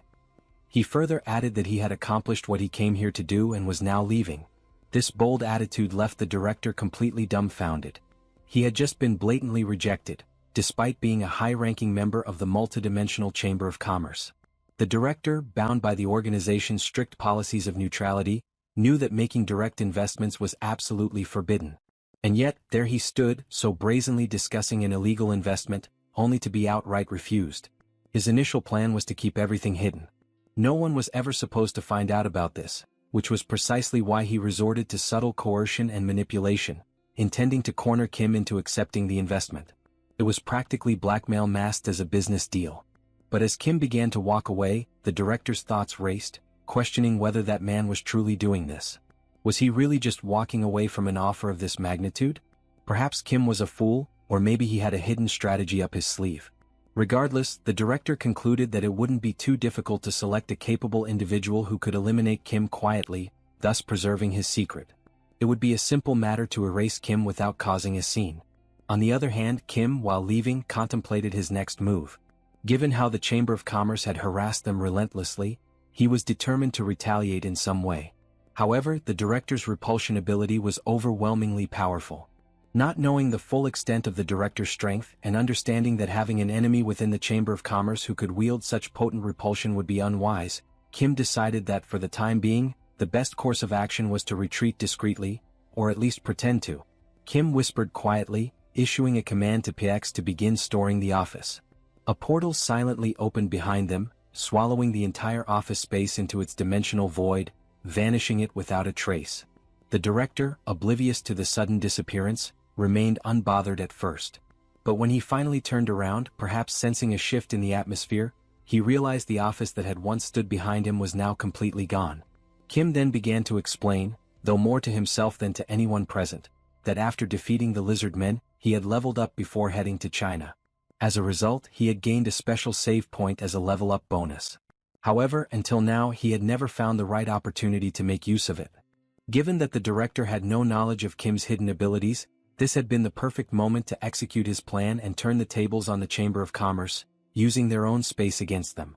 Meanwhile, still paralyzed by shock, the director struggled to comprehend what had just transpired. His mind raced to understand the implications of the vanished office. But as he raised his head to look toward the portal, ready to curse Kim with a furious insult, his words were abruptly silenced. In that very instant, his head exploded without warning, as though it had been obliterated by an unseen force. The sheer suddenness of the explosion left the president, who was still pinned to the ground with spears, utterly speechless. Kim, too, stood in absolute astonishment, baffled as to how the director's head had simply burst apart on its own. Now, lying on the ground before them, was the lifeless body of the president, his chest riddled with spears, and beside him, the headless corpse of the director sprawled motionless. The president turned his gaze one final time toward the director's fallen body and muttered words of disillusionment. He spoke with a bitter tone, realizing that, in the end, the director was nothing more than a subordinate. From the grand perspective of the vast universe, he had been utterly insignificant, a mere pawn in a much larger scheme. These were the president's last words. With that, his life faded away. The system interface appeared once more, informing Kim that a new dimensional account had been transferred. The accumulated total of magic stones now reached nearly 72,000. As Kim stood there, surveying the aftermath of the battle, the chaotic scene seemed to settle into an eerie silence. With both his enemy and the Chamber of Commerce member lying lifeless, it seemed at last that peace had returned to the area. Yet, despite the apparent victory, Kim remained frozen, his thoughts consumed by confusion. He questioned what on earth had just occurred and whether this bizarre outcome had been his fault for storing the office. He wondered anxiously whether his own head might also explode at random, a chilling possibility that left him with a slight sense of regret for having made the decision to store the office in the first place. But no matter how much his anxiety grew, there was nothing he could do about it now. The primary threat had been dealt with, albeit in the strangest of ways. For the moment, Kim decided it was best to process everything step by step, rather than overwhelm himself with panic. He considered that perhaps the best move would be to return to Busan first and consult with Lancelot about what had just happened. Surely, Lancelot would be able to provide insights into this unprecedented situation. But at that precise moment, something caught his attention. A system notification appeared, indicating that a significant system update had been detected due to the contents that had been stored. Reading this message, Kim's mind could only produce a single thought. With an awkward, somewhat perplexed expression, he realized that perhaps storing the office had been the right move after all. After accepting, the system displays that the update is currently in progress. Meanwhile, in another place within the subspace, Saito Daichi is taken aback by the scene before his eyes. He sees Kim standing there again inside the subspace, and the thought immediately crosses his mind that it has not been long since Kim sealed the Madagui. To him, it should be impossible for Kim to have completed such a task so quickly, and entirely on his own at that. Kim asks whether Saito Daichi is doing well, and at that moment, Daichi's eyes light up, as if only now realizing just how remarkable Kim truly is. Even though Kim is from another country, he came here, helped them, and did everything for the sake of Japan. Daichi calls out to Kim and expresses his gratitude for all the assistance, stating that he has recovered and is now about to leave. Kim is slightly surprised by how quickly he wishes to depart, but Daichi explains that despite the help in defeating their enemies, there are still many pressing matters that need to be dealt with. He explains that Japan has lost 9 out of 10 bidding competitions. With clear frustration over the situation, he adds that even at this very moment, other awakened individuals are out there fighting monsters, risking their lives in the process. He points out that even Kim, a foreigner from another nation, has come here to fight, so he too should go out there and follow Kim's example. Daichi mentions that he had been the representative of Yokohama, but the text confirming this had vanished and could no longer be seen. If he can announce the news that they have succeeded in defeating the fishmen, it should be possible to recruit several awakened fighters to their cause. Kim remarks that, unfortunately, such is the reality they face. Still, he would have preferred Daichi to stay at least until the next meal. Yet, since Daichi has made his decision, insisting any further would not be appropriate. Saito Daichi says that if they make it quick, it will be fine. They then share a brief meal together, and afterward, Kim tells him that if he ever needs any assistance, he must not hesitate to reach out. Even though Daichi does not like depending on help from others, Kim also mentions that he had been planning to set up a subspace portal in the area. Kim asks whether Daichi ate well and if there is anything else he needs. Daichi promptly replies that he is fine and expresses his gratitude once again for all the help. With that, he begins walking toward the exit, turns back to face Kim, and says that if Kim ever needs help, he only has to say the word. Daichi will certainly come and will also make sure to release the Madagui. Watching his new ally leave, Kim feels pleased to have learned more about the regional representative, especially since Mordred had previously mentioned that the branch leader holds the authority to sign off on the title of regional representative. Looking at the system display, Kim notes that it is good that this new feature has arrived. The system then confirms that the update is complete. Inside the newly updated room within the subspace, Kim walks forward, remarking that everything seems so ordinary, with no documents or unusual objects in sight. Suddenly, something appears and announces that it has been waiting for him. The entity has the form of a cube, with small propellers that allow it to hover in the air. Recognizing the voice, Kim is taken aback and asks if this is now Pax. With his updated appearance, Pax confirms that it is indeed him. Kim asks what has happened to his appearance, noting that he looks somewhat different. Pax explains that he has acquired a proper form after the system update and that, along with this, new functions have been added. He asks Kim if he would like to see them. Kim, astonished by how much more human-like Pax sounds now, agrees that he certainly wants to check out the new features. With a cheerful tone, Pax announces that he will go over the newly added functions, which amount to 4 major updates. The first is the message transmission system, which can only send messages to targets within a designated area, with certain limitations on the formats that can be used. The second function is the satellite observation system, similar to the first in that it only works within the designated zone. These capabilities leave Kim even more impressed, but Pax continues. The third feature is the hologram adjustment system, a visual interface that allows the modification and customization of holograms. Finally, the fourth addition is the dimensional lifeform registry application. However, due to low hardware capacity, there are limitations on the classification level that can be registered, with the current maximum being level 7. Hearing this fills Kim with delight. His eyes light up at the possibilities and he remarks that Pax is practically a god. With more portals across the world, the range of observation could expand dramatically, and now, on top of that, messages could be sent as well, turning his ability from merely a logistical hub into a fully unified logistics command center. Kim's eyes gleam, and then he forms a mischievous smile, hinting that he has just thought of something. He tells Pax that he wants to display a message. Meanwhile, elsewhere in Japan, Seoul is sighing out of sheer boredom. She complains that Kim had told them to be prepared, yet there were so few enemies remaining that the battle ended before she could land even a single punch.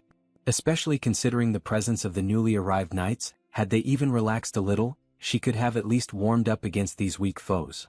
She remarks that, had she known things would turn out this way, she would have traveled to Japan without Kim, whom she mockingly refers to as number 3. While she continues to grumble, complaining that she is bored to death and wondering when Kim will return, she hears a voice from below calling out that she is amazing. It is Eun-yang standing on the ground, exclaiming that the system has finally recognized her potential and asking when she had managed to climb so many levels so quickly. At first, she has no idea what he is talking about, until he tells her to look up. When she finally tilts her head skyward, she sees a message hovering in the air, announcing that she is now at level 999, the strongest in the entire world. She freezes in place, staring at the glowing letters for a long moment without uttering a single word. For reasons she cannot logically explain, she instantly knows this is Kim's doing, and the realization fills her with fury. At that exact moment, she decides it is indeed the perfect time for Kim to come back. Aboard the ship, Kim waves cheerfully, announcing his return. He also knows that, regardless of nationality, race, gender, religion, or culture, every sibling in the world possesses the supernatural ability to sense the murderous intent of their brother or sister. When his eyes fall upon Seoul, he sees a red aura boiling with rage, more intense and dangerous than that of any recent enemy he has faced. Realizing there will be no escaping unscathed, Kim quickly tries to divert her attention, producing a form from his belongings in the hope that she will ignore everything else. It is a level 7 registration form, but it carries a specific requirement, that the group must have at least 50,000 members before registration can be completed. After receiving a thorough beating from his sister, Kim admits he believed the form would be enough on its own, but he himself had not realized there was such a prerequisite of 50,000 members. Seoul demands to know exactly what this 50,000 members requirement means, and Kim replies that he will ask Pax for clarification. Pax then appears and announces that he will explain. Sol also notices the change in his appearance. He proceeds to describe how the system includes a function that allows the creation of groups, enabling someone to establish a group and recruit members into it. Once registered in a group, members cannot join any other group or create separate ones. Sol asks if, in order to raise the group's level, they must actually gather all 50,000 people, and Pax confirms that this is indeed the case. Once again she grumbles, declaring that the idea is insane. How on earth are they supposed to find 50,000 people? Kim tells her to wait a moment, explaining that he has a method to gather the required number. Elsewhere in another location, a ruined city stretches out under a gray sky, its streets littered with debris and broken structures. In the middle of the destruction, a massive foot slams down, belonging to a hulking creature that resembles an orc. The orc catches a strange scent in the air. When it turns toward the source, it notices a thin trail of blood smeared across the cracked pavement. It follows the trail until it discovers an injured human, attempting to remain hidden among the rubble. The creature chuckles, confident it has found its prey with laughable ease. The man is paralyzed with fear, unable to move. A sudden spray of blood splatters across the ground, soaking the shattered stone beneath them. The man had squeezed his eyes shut, unwilling to witness what was about to happen to him. But when he slowly dares to open them again, he sees the orc lying motionless on the ground, lifeless, with a sword embedded deep in its back. Cautiously he steps forward to understand what just occurred. As he draws closer to the fallen weapon, a system notification materializes in the air beside it. A web notification informing him that a powerful sword has been delivered to his current location. Almost immediately, another message appears inviting him to join the group, Pax FC, a group that comes with certain benefits. And so, the clever nature of Kim's plan to recruit people becomes clear. Now that Pax had been updated after absorbing the Japanese branch of the multidimensional Chamber of Commerce, not only had he gained new abilities, but his artificial intelligence had also become significantly more advanced. Thanks to this upgrade, the satellite surveillance system was now able to clearly distinguish between enemies and allies within the operational range of the portal. It could evaluate situations in real time and provide whatever was needed, using this power as a means to assist others. Kim, upon realizing this, also conceived the idea of using that same system as a method to promote Pax FC. After some time, the system displayed that more than 10,000 members had already joined Pax FC. This discovery filled Kim with excitement, for his brilliant idea was not only working but flourishing. Wanting to recruit even more people, he decided to update the ability once again. The latest update allowed the broadcast range to be expanded, enabling Pax's messages to reach areas that previously would have been inaccessible. The system reported that 8,000 magical stones had been consumed during the upgrade and that both the communication range and the transmission speed had increased fivefold. With this improvement in place, Kim departed together with Yongsu to install additional portals, beginning their journey with a trip to Busan, accompanied by his personal pilot. After successfully installing the portal in Busan, and just as they were on their way to Gwangju to establish another one, Pax suddenly appeared, reporting that a problem had arisen. Indeed, an unexpected situation had occurred.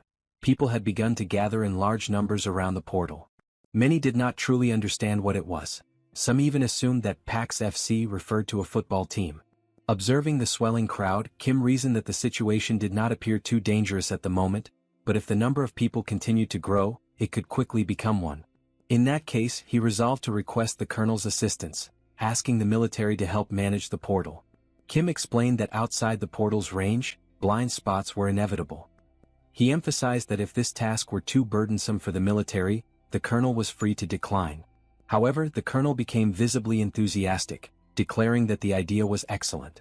His eyes gleamed as he proclaimed that this was the very first step toward rebuilding a nation, the precise duty that a soldier ought to fulfill. He promised that he would give the order for the units to begin immediately. Kim then explained that for the moment the active portal sites were located in Incheon, Busan, and Gwangju, though many more were still to come. The colonel responded by saying that he would require a great number of people. At that moment, Kim realized he had not considered the matter of manpower. Yet the colonel reassured him, stating that if manpower was the issue, he knew someone who could help. The scene then shifted to Kim speaking with the representative of Busan, asking her to take responsibility for managing that area. He explained that while the military would be in charge of the portal itself, blind spots beyond its operational reach would remain, and manpower shortages would make them difficult to monitor. As they walked together, he elaborated further, explaining that he needed her cooperation to oversee the areas surrounding the portal in collaboration with the military, promising to provide all the necessary supplies for the effort. Upon hearing this, she responded that it sounded fantastic. Seizing the opportunity, Kim then asked if she would also like to join PAX FC. Through the cooperation of the military and local awakened individuals, the shortage of manpower was resolved, and the chaotic surroundings of the portal gradually began to stabilize. At the site, soldiers were giving clear instructions. No one was to push forward, and distribution would proceed one box per person in strict order, so patience was required. As they handed out supplies, they repeatedly announced that these provisions came from PAX FC, adding that anyone who joined would receive even more the following day. Through such promotional efforts carried out here and there, the system soon indicated that the number of members had surpassed 40,000. Kim's expression twisted into something almost psychotic, for everything was unfolding even better than he had planned. Now, only 10,000 more members were needed to reach level 7. Interrupting his moment of exhilaration, Pax appeared once more, reporting that another problem had been discovered. He explained that he had detected a being from another dimension, one that showed no intention of attacking, and asked what action should be taken. Kim was astonished, questioning whether it was truly possible for a dimensional being to exist without hostility. The scene then shifted to the introduction of this unusual creature. It was small, fluffy, and undeniably cute. Facing it directly, Kim attempted to identify its species, and realizing this, the tiny furry being began to cry, pleading for Kim to spare its life. Astonishingly able to communicate in a manner similar to a human, the little creature begged, insisting that it had nowhere else to go and promising that it would remain hidden, causing no trouble to anyone. Only then did Kim recognize that the creature was indeed peaceful. Kim stated that he wished to hear its story and suggested that they sit and talk for a while. The adorable creature was deeply moved by the human's attitude. While they were speaking inside, the little creature explained that his dimension had been destroyed by an invasion. While searching for refuge, he had managed to infiltrate during a migration toward Earth. Nibbling on some cookies as he recounted his tale, he revealed that his name was Solon and gradually told the entire story of how he had ended up there. Kim realized that the account could very well be true. After all, Earth itself had also suffered invasions from other dimensions. It was entirely possible. If Earth failed to defend itself, humanity too would eventually become nothing more than refugees. Kim asked whether Solon had come to Earth alone, and this question made the small, fluffy creature cry once again. Still sobbing, he clarified that he had not come entirely by himself. In the beginning there had been many companions. He recalled how he had been their leader and had devised a plan to lead them to a mountainous area to establish a settlement. Unfortunately, it had not been a safe zone. Because of his misjudgment, many had been killed and devoured by monsters, and the survivors had scattered. He explained that they were probably still hiding somewhere, but emphasized that they all possessed a heightened sense of smell. This detail piqued Kim's curiosity. The little one confirmed it, explaining that their keen olfactory ability allowed them to evade detection by monsters. To demonstrate, Solon sniffed the air and declared that there was the scent of a goblin coming from the 3rd floor of the building next door. Kim was left stunned by such a remarkable ability. To be absolutely certain, Kim asked if he might verify the claim. He opened a portal and summoned Mordred, instructing him to investigate the building for goblins. Whether or not to kill them would be Mordred's decision. Only a few seconds later, Mordred returned, carrying the severed head of a goblin. He reported that the goblins had attacked him the moment he appeared, which was why they had been eliminated. Impressed by the speed and precision of the execution, Kim reflected that this was exactly how Mordred operated, efficient, direct, and swift as expected. Kim then considered that, while the result was not entirely surprising, it was still perplexing. Nevertheless, this new companion was astonishing in his own right, for he could identify goblins solely by scent. As Kim glanced back, he noticed the small creature now crying because the cookies had run out. It struck Kim that this ability was essentially a kind of wall hack, but at the same time dangerously exposed, since it left them vulnerable to sudden attacks from other monsters. Kim extended his hand and acknowledged that he could not pretend to fully understand the pain of losing so many companions. However, he reminded Solon that humans too had suffered greatly from invasions, which made both of them victims of similar tragedies. Therefore, Kim asked whether he might like to live with him, proposing a mutual arrangement. Kim would help him find his missing friends and in return, Solon would lend his assistance. The system then displayed that an invitation had been sent to join PAX FC. Looking at the notification, the furry creature saw that Kim was the leader of the group and asked if he might pose a question. He identified himself as Manong and explained that, throughout his entire life, he had never once eaten so well. Filled with gratitude, he submitted a request for his entire Manong tribe, more than 10,000 members, to join PAX FC. For a brief moment, Kim was rendered speechless by the sheer number. Then his eyes gleamed with astonishment and delight. He had never anticipated so many Manongs, and with their addition, the total instantly reached 50,000 members, enough to achieve level 7 immediately. He considered it a stroke of luck that might never be repeated and gladly joined forces with the Manongs. The system confirmed that together they now possessed 50,000 members. At that time, everything seemed marvelous. Yet Kim had not realized that this also meant he would now have to locate the 10,000 scattered Manongs. And thus began Solan's journey to reunite with his lost comrades. As they walked, Kim remarked that the initial search would begin in the mountain where Solan had first attempted to establish a settlement. Riding on Kim's shoulders, Solan admitted that he would only truly recognize the place when he saw it again. After some time, they arrived before a mountain, and Solan affirmed that this was indeed the very location. Kim recognized it as Mount Sirak, well known for its treacherous and difficult terrain. But this would not be an obstacle, for he had access to a helicopter and intended to survey the area from above. Kim asked whether Solan could detect the scent of any of his companions. At that moment, Yongsu explained that the steep, jagged rocks made landing impossible. Moreover, the strong winds from the rotor blades scattered the aromas, making it impossible for Solan to smell anything accurately. Thus, they were forced to return to square one, but now with greater preparation. Equipped and ready to climb the mountain, Kim commented that the journey would likely be dull and that it was the perfect time to have a partner for conversation. He opened a subspace portal and summoned their old acquaintance, Lancelot. The very first question he posed was whether Lancelot enjoyed hiking. Lancelot confirmed that he did, while inwardly reflecting that this was what humans called socialization. Already anticipating such a response, Kim continued to ask Lancelot various questions as they ascended, seeking to learn more about his life and his past. Lancelot eventually admitted that he could tell his story, though it was not, by any means, a happy one. From vast plains to dense forests, from hidden mountain ranges to the depths of the ocean. This dimension, home to a vibrant ecosystem, is known as Avalon. It is a world where countless creatures coexist, and where the inhabitants of Avalon have learned to endure and survive in the constant presence of monstrous threats. The fundamental skills required for survival were hunting and gathering. Even children, barely learning how to speak, already carried rudimentary hunting tools, and naturally the people of Avalon evolved into a warrior race. And yet, despite the ever-looming menace of monsters, the people of Avalon managed to push their civilization forward. Through this progress, monsters no longer posed the same overwhelming danger as before. However, with this advancement came a new trial: war. The strength that had been honed to combat monsters was turned inward, against their own kind. The struggle for survival twisted into bloody conflicts over power and territory. After centuries of civil war, when the people were weary and broken, a young knight rose to the occasion. Through peace and diplomacy, that knight put an end to the endless fighting. This knight, who preached love above all else, was cherished by everyone and was crowned king. His name was Arthur. To those scarred by violence, suffering, and poverty, Arthur offered forgiveness, compassion, hope, and laughter. He summoned knights renowned for their valor on the battlefield and ensured that their swords would never again be raised in war against one another. Arthur declared that the sword, once forged for destruction, would henceforth serve only to protect Avalon. Thus, the 12 Knights of Camelot were formally anointed. Together, these knights repelled invaders and defended Avalon with unwavering courage.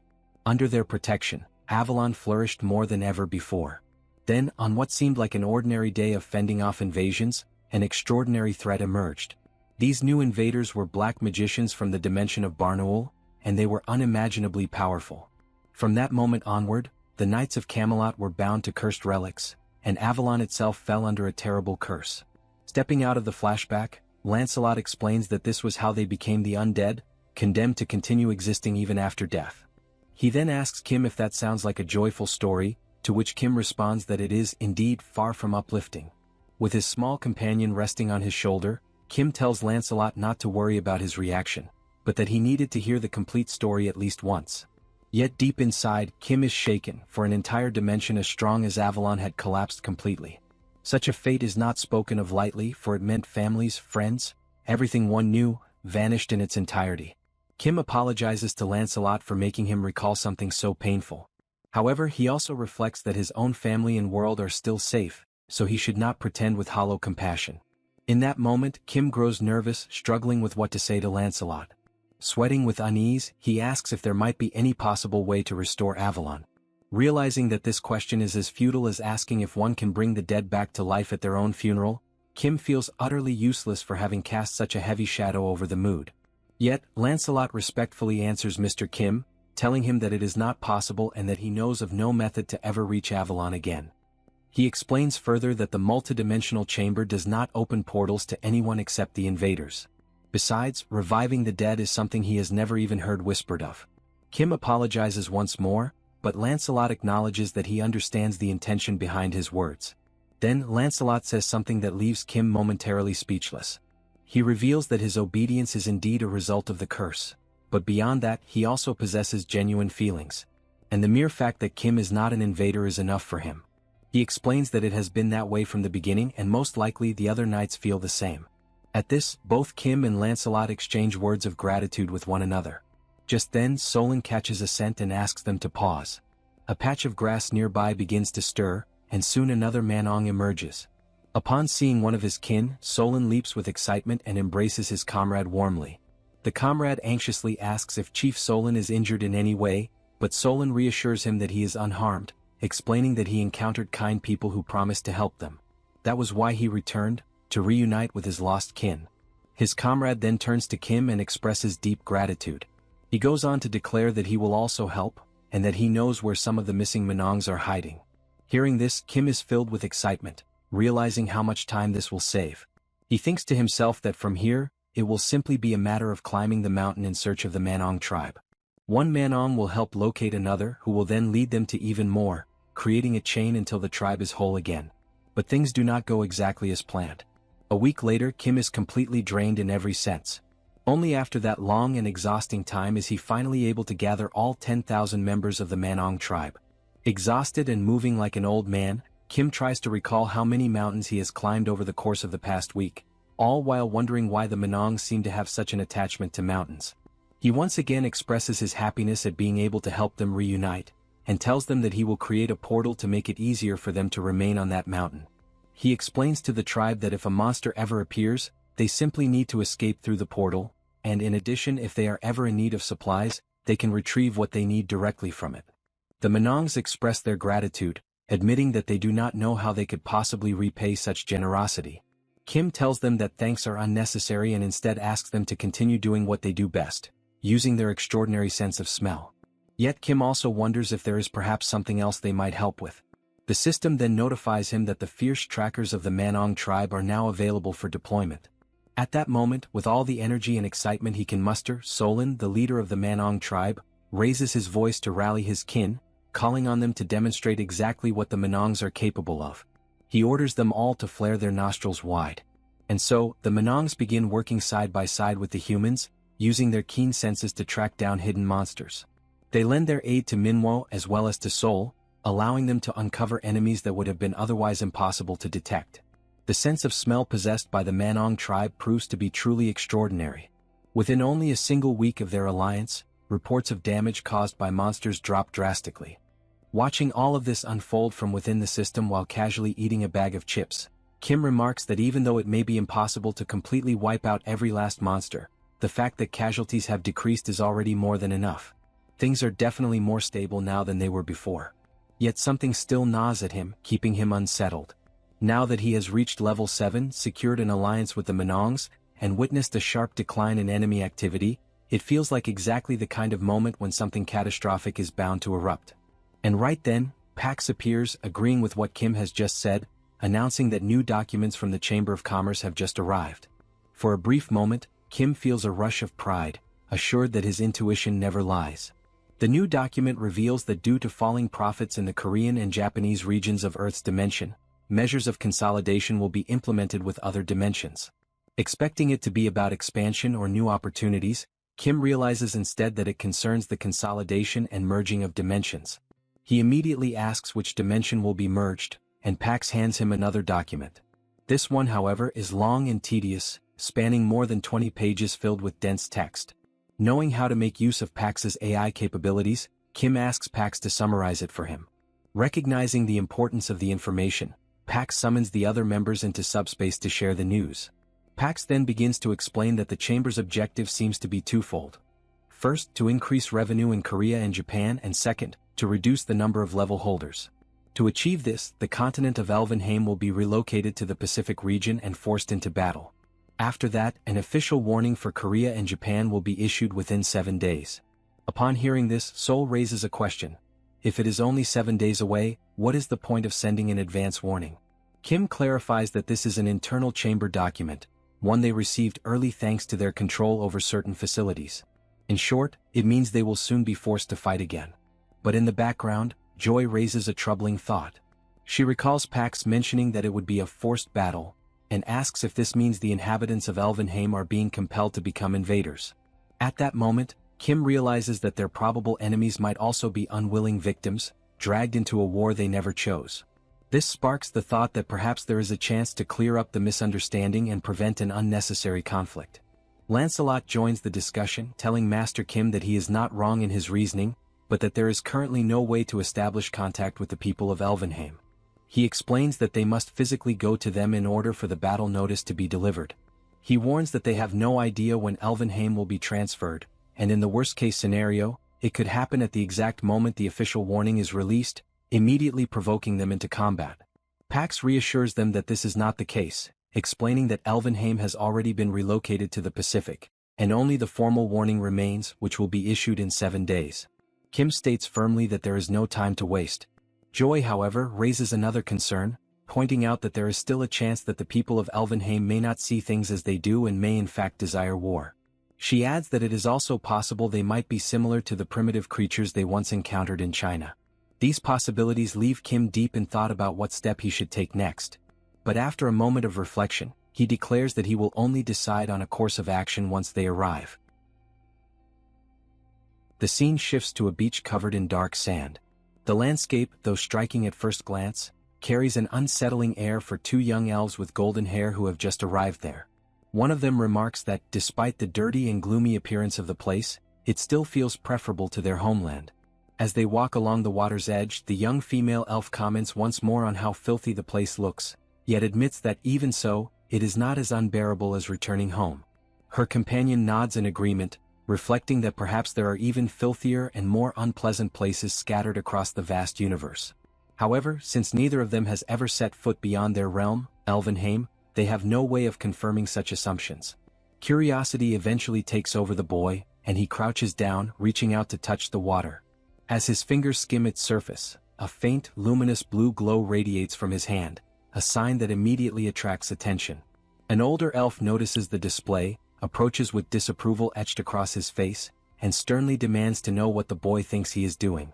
He reminds them in a sharp tone of the supervisor's strict orders: nothing is to be done on Earth. Startled, the young elf stammers in response, insisting it was nothing, that he was merely playing around. The elder, unconvinced, reprimands them firmly, stressing that they had been clearly instructed to be cautious in every single action. Even the act of purification, he warns, requires express prior permission. Intimidated, the two children fall silent under his reproach. From a distance, another elven figure keeps watch, ensuring the rules are upheld and no further mistakes occur. Hidden further away, Kim observes the entire scene unfold with careful attention. Inside a command room, Kim discusses the situation with Lancelot. Together, they observe that although these beings are elves, the environment around them still looks appallingly dirty. Lancelot adds that it appears the young boy has just purified the ocean itself. Intrigued by the term, Kim asks what exactly purified means. Lancelot explains that purification is a natural and unique magical ability belonging to elves, used to restore balance and vitality to nature. He points out that while elves are famous for their combat prowess, this ability is what truly sets them apart. Hearing this, Kim concludes that although elves may look fragile and unreliable, their powers also reveal that they might not be inclined to fight when approached without hostility. Back on the beach, the elder elf suddenly notices something unusual and wonders what it could be. The leader of the group, quietly reflecting, considers the nature of the humans around them. Without warning, she senses a presence drawing near and questions whether enemies have arrived, perhaps after detecting the surge of their mana. A dazzling blue energy manifests before their eyes, condensing into a large glowing cube. The cube slowly opens, unveiling a basket overflowing with fresh vegetables. A notification from the system clarifies that a welcome gift has been modified into this offering. The elves stare at it, completely astonished and uncertain of how to react. It is at this moment that an elf steps forward, acknowledging that he does not know what manner of being stands before them, but that it is undeniably remarkable. With a composed smile and a firm handshake, Kim introduces himself by his true name and declares his origin as Korea. The elf responds by introducing himself as Ethan, and offers greetings in the dignified manner of the noble elves, who, in their belief, live under the blessings of God. The tone of the meeting soon shifts into seriousness. The female elf's expression changes to one of surprise, her eyes widening at the sound of the word Korea, as though the name carries weight and familiarity. Kim notices the reaction and deduces that they must already have received alarming war reports. He immediately seeks to reassure her, urging her not to be distressed. He explains that although the current situation appears to signal the outbreak of war, the truth is far different. It is nothing more than a carefully orchestrated scheme by the Chamber of Commerce. He firmly asserts that there is no genuine reason for them to fight, since they are all merely being manipulated into conflict. Now Kamer, the elder elf, picks up one of the vegetables from the basket, tastes it, and comments that at last they have found someone who thinks in harmony with the elf's own values. Jongwoo advises her not to rush into speaking further, suggesting instead that she eat more slowly and carefully. He then informs them that their leader, President Ellie, resides in the capital, a destination that lies about 3 days' journey from their current location. Given the urgency, the elf apologizes for the delay, but Kim cuts him off, declaring that there is no time to waste.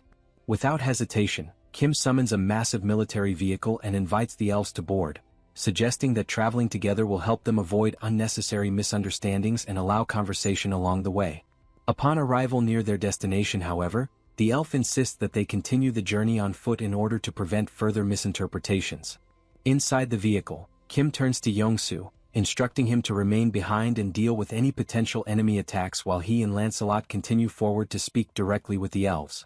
As they enter the town, Kim notices children at play and other elves arguing about watering and fertilizing their plants.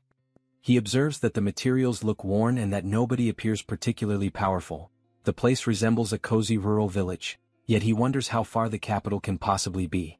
Ethan announces that they have arrived, and Kim had not expected the destination to be like this. The place is almost entirely ruined. One elf who had been sleeping is nudged awake by another, who jokes that the sleeper had drooled. The embarrassed elf grumbles while the other laughs, remarking that some odd sound escaped him. The elves approach Kim to confirm that this is indeed the capital they must reach. Kim studies a building that looks like an old asylum and wonders to himself whether this could possibly be the so-called Galactic Council. Stunned, Kim realizes that the capital he had pictured is in fact a small, picturesque hamlet. His surprise is interrupted by the arrival of a stern, braided elf who berates the litter scattered about and scolds the children, warning that if they keep behaving this way they will grow up as filthy as the elders. Her scolding stops abruptly when an elder announces that Mother Nature will take care of the mess, and then informs her that guests have arrived. Startled, she turns and sees Kim's group for the first time. Led into a council hall, Kim and Lancelot receive a formal welcome. A noble-looking elf apologizes to Kim, explaining that the children apparently caused some trouble and that Kim's assistance eased their journey. Kim replies that it was no bother at all. The conversation shifts toward the future. The braided elf makes clear that they do not want war either and insists she has no intention of leaving Elvenheim. Their only desire is to discover what happened to their people. Kim agrees to maintain peaceful relations and coexistence, but the elf interrupts him coldly, declaring that they do not mingle with outsiders and warning, to eliminate any doubt, that piety does not equal naivete. Whoever dares to invade their people in Elvenheim will be killed. Kim smiles confidently, certain of his previous words, and asks what she means by whoever. The elf confirms bluntly that she means exactly what he heard. Anyone who threatens them will be eliminated. At that moment Lancelot steps forward, sword in hand, and reproaches her for a grave mistake. She has shown disrespect to Lord Kim, who seeks only peace, and she is refusing to distinguish sincere intent from hostile intent, choosing instead to threaten to kill indiscriminately. The fragile calm shatters when the braided elf lunges at Lancelot in fury, spitting insults as she attacks. She sneers that the sight is repulsive and that she does not intend to soil her eyes with the sight of a human. Those are her last words before striking. Kim cries out his knight's name in shock as he watches Lancelot be brutally overpowered. Victorious, the elf begins to explain the nature of her people. She says that while humans live roughly 100 years, for elves that span hardly marks the beginning of adulthood. Their long lives have exposed them to innumerable battles and hardships across many worlds, forcing them to fight for survival for ages. As a consequence, most adult elves have reached at least level 6 in power, and even elders who sweep the courtyard are often level 5 or higher. Turning to Kim with fragments of what is left of Lancelot in her hands, she mocks him, "Apologize? You come here armed to the teeth and expect us to beg forgiveness." She continues, declaring that they have confronted countless sinners like him before. Surrounded by a menacing green aura, she presents a grim offer, "Bow your head and apologize. If you do, perhaps I will let you live." Realizing how swiftly and effortlessly the elf had defeated Lancelot, Kim remarks that her response was far too extreme, given that Lancelot had merely carried a sword on his back. Panic grips him, and he asks if it is truly as simple as lowering his head and apologizing. Without hesitation, he does exactly as instructed, declaring that such an act is no hardship for him. Bowing awkwardly, he expresses deep regret and begs for her mercy. The elf then questions why Kim lowered his head so quickly, especially considering that he is the master. Kim answers that he did so because one of his comrades was on the verge of death. Opening the subspace, he recalls Lancelot back inside. Lancelot, battered and holding his own arm, apologizes as he disappears. Observing the interaction between the humans, the elf finds Kim peculiar, yet she resumes the earlier discussion, emphasizing that the elves will not invade them, but they will show no mercy to any who attempt to invade Elvenheim. She repeats that anyone who approaches will be considered an intruder. Kim can only remark that they are incredibly reclusive. The elf responds that whether reclusive or not, humans should at least be grateful that elves are not the ones invading them. Furthermore, she explains that the elves are prepared to die in silence, and so she sees no issue in maintaining such isolation. Kim counters that he cannot understand why the elves would prefer death over accepting aid, suggesting that perhaps their pride is too great, and insists that they ought to accept help when it is freely given. The elf watches him silently, her aura of intimidation beginning to radiate once more. Kim, sensing the tension, tries to ease the atmosphere with humor, remarking that she could speak less since his own words seemed to slip away from him. The elf then declares that she has an idea, one that will be faster than endless talking, and instructs him to follow her. Caught off guard by her sudden decisiveness, Kim can only wonder whether she has been offended by his earlier words. Cold sweat trickles down his face as grim possibilities flood his mind. She might kidnap, imprison, and torture him. Resolved not to overthink, he decides to follow, reassuring himself that if anything happens, he can retreat into the subspace and look for an opportunity to escape with the helicopter. After all, she does not possess wings to chase him through the skies. Suspicious but determined to endure, Kim clings to the thought that as long as he maintains his composure, he can survive even within the den of a tiger, though this elf is both swift and overwhelmingly strong. As they walk, he notices in the background elves training with bows and arrows. Watching them, he comforts himself with the notion that arrows could never bring down a helicopter. That fragile reassurance vanishes instantly when the elf fires an arrow. The shot is so powerful that a helicopter would be obliterated effortlessly if struck. Horror grips him as he realizes that escape is impossible. The elf explains that the child who fired the shot possesses little skill, which is why she trains separately. Her power cannot compare to that of her peers and she lacks composure, but even so, she must prepare for the possibility of war. If this is the strength of a weak elf, Kim cannot begin to imagine the might of a strong one. Trying to mask his fear, he jokes that he finally understands the saying, "When one tries to keep composure in the tiger's den, one simply dies with a clear mind." The elf turns and declares that they have arrived. Already resigned, Kim asks where exactly the den is in which he is expected to lie. But instead of danger, he is met with an unusual sight, a small tree enveloped in a glowing aura. The elf identifies it as the World Tree. She explains that within Elvenheim, a land steeped in curse, the tree has endured until now, allowing them to survive. Kim asks if it truly is a curse and she confirms it. She recalls how the tree was once unimaginably vast, radiating a brilliance so bright it could overwhelm the eyes. But after the elves were defeated in a battle against a particular dimension, the World Tree began to shrink. Not only were the elves cursed, but the entire continent of Elvenheim as well. Since then, the tree has resisted the curse, though it has been slowly dying all this time. Thanks to its resistance, the elves are still able to harvest a small amount of crops. Yet the elf warns that it will not last much longer. At last, Kim understands what she meant earlier about dying in silence. She falls silent once more, prompting Kim to ask who cast the curse. She questions his sudden curiosity, and he responds that perhaps he can help. The elf insists that his level is far below that of the elves, but he counters that he might help in other ways. She dismisses the notion, telling him that he cannot comprehend the scope of the problem, as Earth's dimension was only open to the multiverse less than a year ago.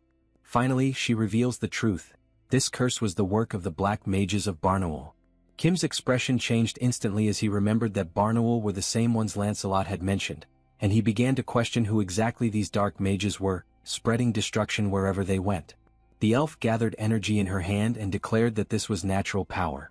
She explained that Barnaul had been careless with the natural energy radiating from the World Tree, a power belonging to the elves. She further explained that even among elves, there are those born with the talent to wield natural power, and they are marked by horns on their heads, beings known as superior elves. Distracted, Kim remarked that perhaps he had seen a few earlier. The elf quickly responded, telling him that most of them had already been killed by the dark mages. She confirmed that only a few superior elves were still alive, but they had disappeared when transported to Earth. Then she asked if he had seen any horned elves on Earth. At that moment, Kim realized he should have kept silent and hastily said that he must have been mistaken. She then requested that if he ever did encounter one, he should inform her immediately. Kim understood that he had nearly walked into his own grave by pretending to know something. The elf concluded that she had nothing more to say to him and suggested that perhaps it was time for him to return to Earth. She said she would accompany him to the plaza, and that Ethan would guide him to the exit. Kim thanked her and followed along. As he gazed at the World Tree, he wondered if the tree was constantly struggling against the curse, and whether he might be able to resolve the situation by replicating it.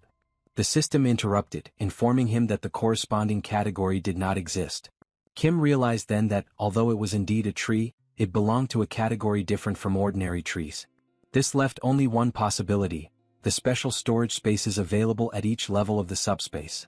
Since the current subspace was at level 5, and he had already managed to store the branch of the Chamber of Commerce within it, perhaps the World Tree could only be stored at level 6. He checked the requirement.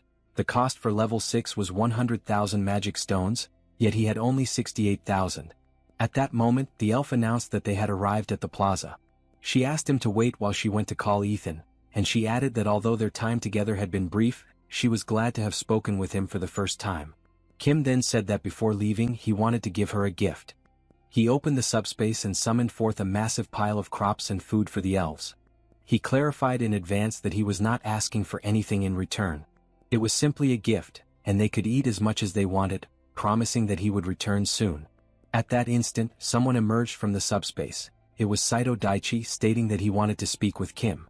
Kim asked whether there were still fish left and whether Saito needed help. Saito confirmed that there were, explaining that only one location remained, but the enemies had seized the core and escaped into the sea, now guarded by a giant kraken along with the fishmen. The elf listened to their conversation, still in disbelief, and recalled what Kim had said earlier about offering help. She thought to herself that even though he was not particularly friendly, he had still given them a great amount of food, which made her wonder if he would eventually demand something in return, perhaps a contract or even a trap. And if not that, then maybe this human named Kim simply had some sort of intellectual deficiency. The scene shifted back to Kim, who confirmed that there was indeed a massive kraken spraying acidic ink that made it nearly impossible to approach. No one had the range to deal with such a creature, since its attack radius was 800 meters. Kim's own ability only reached 500 meters, which meant it would be difficult for him as well. He realized then that they needed a long-range, powerful attack, and the only one capable of this was the elf. Kim declared that since she had already received his gift, he wanted to ask her for a favor, thereby confirming the elf's suspicions. The elf said she had already guessed his plan, since it had always seemed strange to her, and she questioned whether it was not shameless of him, given that he had previously insisted he wanted nothing in return. Kim then countered that if she accepted, he would give her double. The scene shifted again, showing the kraken spraying its acidic ink in several directions. From a distance, the elf observed everything. Slowly, she began to gather her hair and tie it back. Kim handed her a bow, jesting lightly and asking her to take good care of it. The elf then focused her energy, preparing to unleash an overwhelming attack powerful enough to defeat the kraken at a range of 800 meters. The elf released her shot toward the octopus, and the arrow struck the kraken with such overwhelming force that it defeated the creature in a single blow. The beast exploded into countless fragments, scattering pieces in every direction, while, in the background, the humans erupted into celebration. That single arrow, fired by the elven leader and imbued with the pure force of nature, not only destroyed the kraken but also shattered the portal core it was protecting. This meant that both the monster's magic stones and the portal's core would soon be recovered. Depending on the value Kim received, two possibilities emerged. If the total amount of magic stones, those he already possessed combined with the new ones, reached 100,000, he would be able to upgrade the subspace level, store and reapply the world tree, and thus save Elvenheim. However, the entire process would have to remain secret, for the elves would never accept such an act. They would believe he was trying to exploit the world tree, and if they ever found out, they might misunderstand his intentions and kill him in a cruel way. The second possibility would arise if the total number of stones failed to reach 100,000. In that case, he would need to act as though nothing had happened, plan again, gather more stones, and gradually increase his level before visiting the elves once more. Both alternatives were difficult, requiring absolute secrecy, but the second, starting over from scratch, was the most dangerous of all. Looking at the system window, Kim expected to see only 32,000 stones remaining. However, he actually had 68,000, and he believed that by defeating the kraken he would finally reach the 100,000 mark. Yet even after the ship returned to Elvenheim, not a single new stone had been added. After all, it was the elf who had slain the creature. At first, Kim was not overly concerned, thinking he could trade food for the stones. However, the elf soon sought him out, demanding the promised food since she had fulfilled her part by killing the monster. Somewhat embarrassed, he agreed but asked if he could at least receive the magic stones obtained from the kraken's defeat.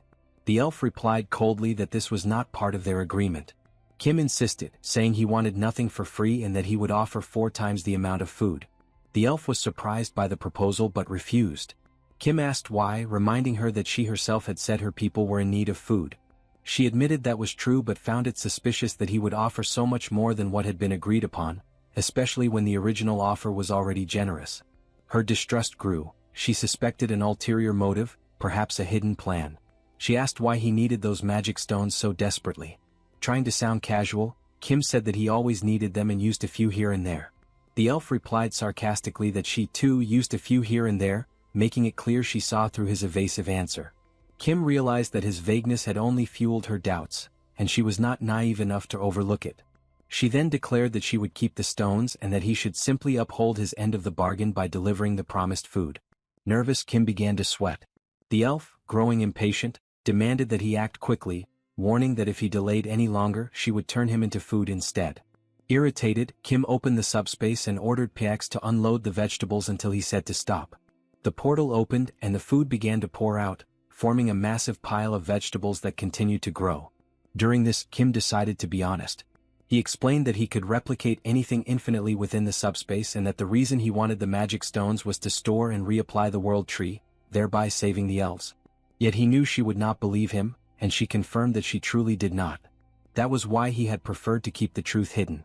She even doubted the food itself, suspecting it might be some kind of trap. Still, she continued to watch. The subspace kept producing food without end, the pile growing larger and larger before her eyes. The elf stood there, speechless, astonished by what she was witnessing. Kim asked if she believed him now. She answered that she still was not sure whether he could truly replicate infinitely, but she admitted that he could reproduce an impressive amount. Even so, she questioned how she could trust him to return the world tree to the elves instead of keeping it for himself. She said that such a matter was not something to be taken lightly, and entrusting the fate of her people to a stranger was unthinkable. Kim replied that there was no need to worry, for the world tree to him was nothing more than an ordinary sapling. That statement only confused her further. Without gaining anything from it, he seemed to be risking everything merely to help them. She asked why he was trying so hard. As she reflected, the elf remarked that his hesitation to answer clearly revealed he was hiding something. Kim denied it, explaining that his motivation was simple. He simply felt pity for her and her people. The elf was caught off guard by the straightforward honesty in his tone. He elaborated that, despite their strength, they were on the brink of collapse, starving, frail, with both children and adults pale and sickly. He wanted to help them not out of self-interest or hidden ambition, but purely because he sympathized with their suffering. Kim then asked if she did not see things the same way, that her people were in desperate need of help. He added that, if they truly wished, the elves could easily invade human lands and seize food by force, but they chose not to. The elf remained silent, and from her body began to emanate a faint green aura, its gentle glow carrying an undertone of intimidation that made Kim slightly uneasy. In that moment, a fragment of the past resurfaced in her mind. She remembered a distant conversation, someone once scolding her for provoking others. That voice, likely belonging to her father, spoke patiently about the importance of mutual growth and coexistence, saying that both were vital for survival. Competition was necessary, he explained, but the destruction of one another would never lead to prosperity. Coexistence and shared development were the paths of true wisdom. He had called her Elia, reminding her that a hand was not meant solely to strike, but also to be extended toward those in need. And if someone offered help, he had said, there was no shame in accepting it. Even the elves were not perfect. They had much to learn, not only how to fight but also how to receive assistance when it was offered in goodwill. Returning from her memories, Elia looked at Kim and remarked that she did not even know his name yet. Kim introduced himself and she requested that, when the time came to search for the High Elves, he lend his aid to them as well. Kim agreed without hesitation. Moments later, the system displayed a message. Kim had received 46,000 additional magic stones, bringing his total to 115,000. A notification followed, announcing that the level upgrade was complete. Kim immediately summoned Pax again and commanded him not to stop until ordered. He then requested that the world tree be sent out. Back in Elvenheim, the elders watched the sky, struggling to comprehend what was unfolding before their eyes. One of them began to cry, overcome by emotion and shame that Feindrich, a former elder, was no longer alive to witness that moment. From above, countless crates began descending, each one sent by Pax, and inside every box lay a newly duplicated world tree created by Kim. The elves were overwhelmed with emotion, their cheers and tears blending into one. After some time, Sol, Kim's sister, pointed out that there was no more space left to plant and asked that the remaining trees be placed near her. Witnessing the scene, Elia's composure finally broke. Tears streamed down her face once more.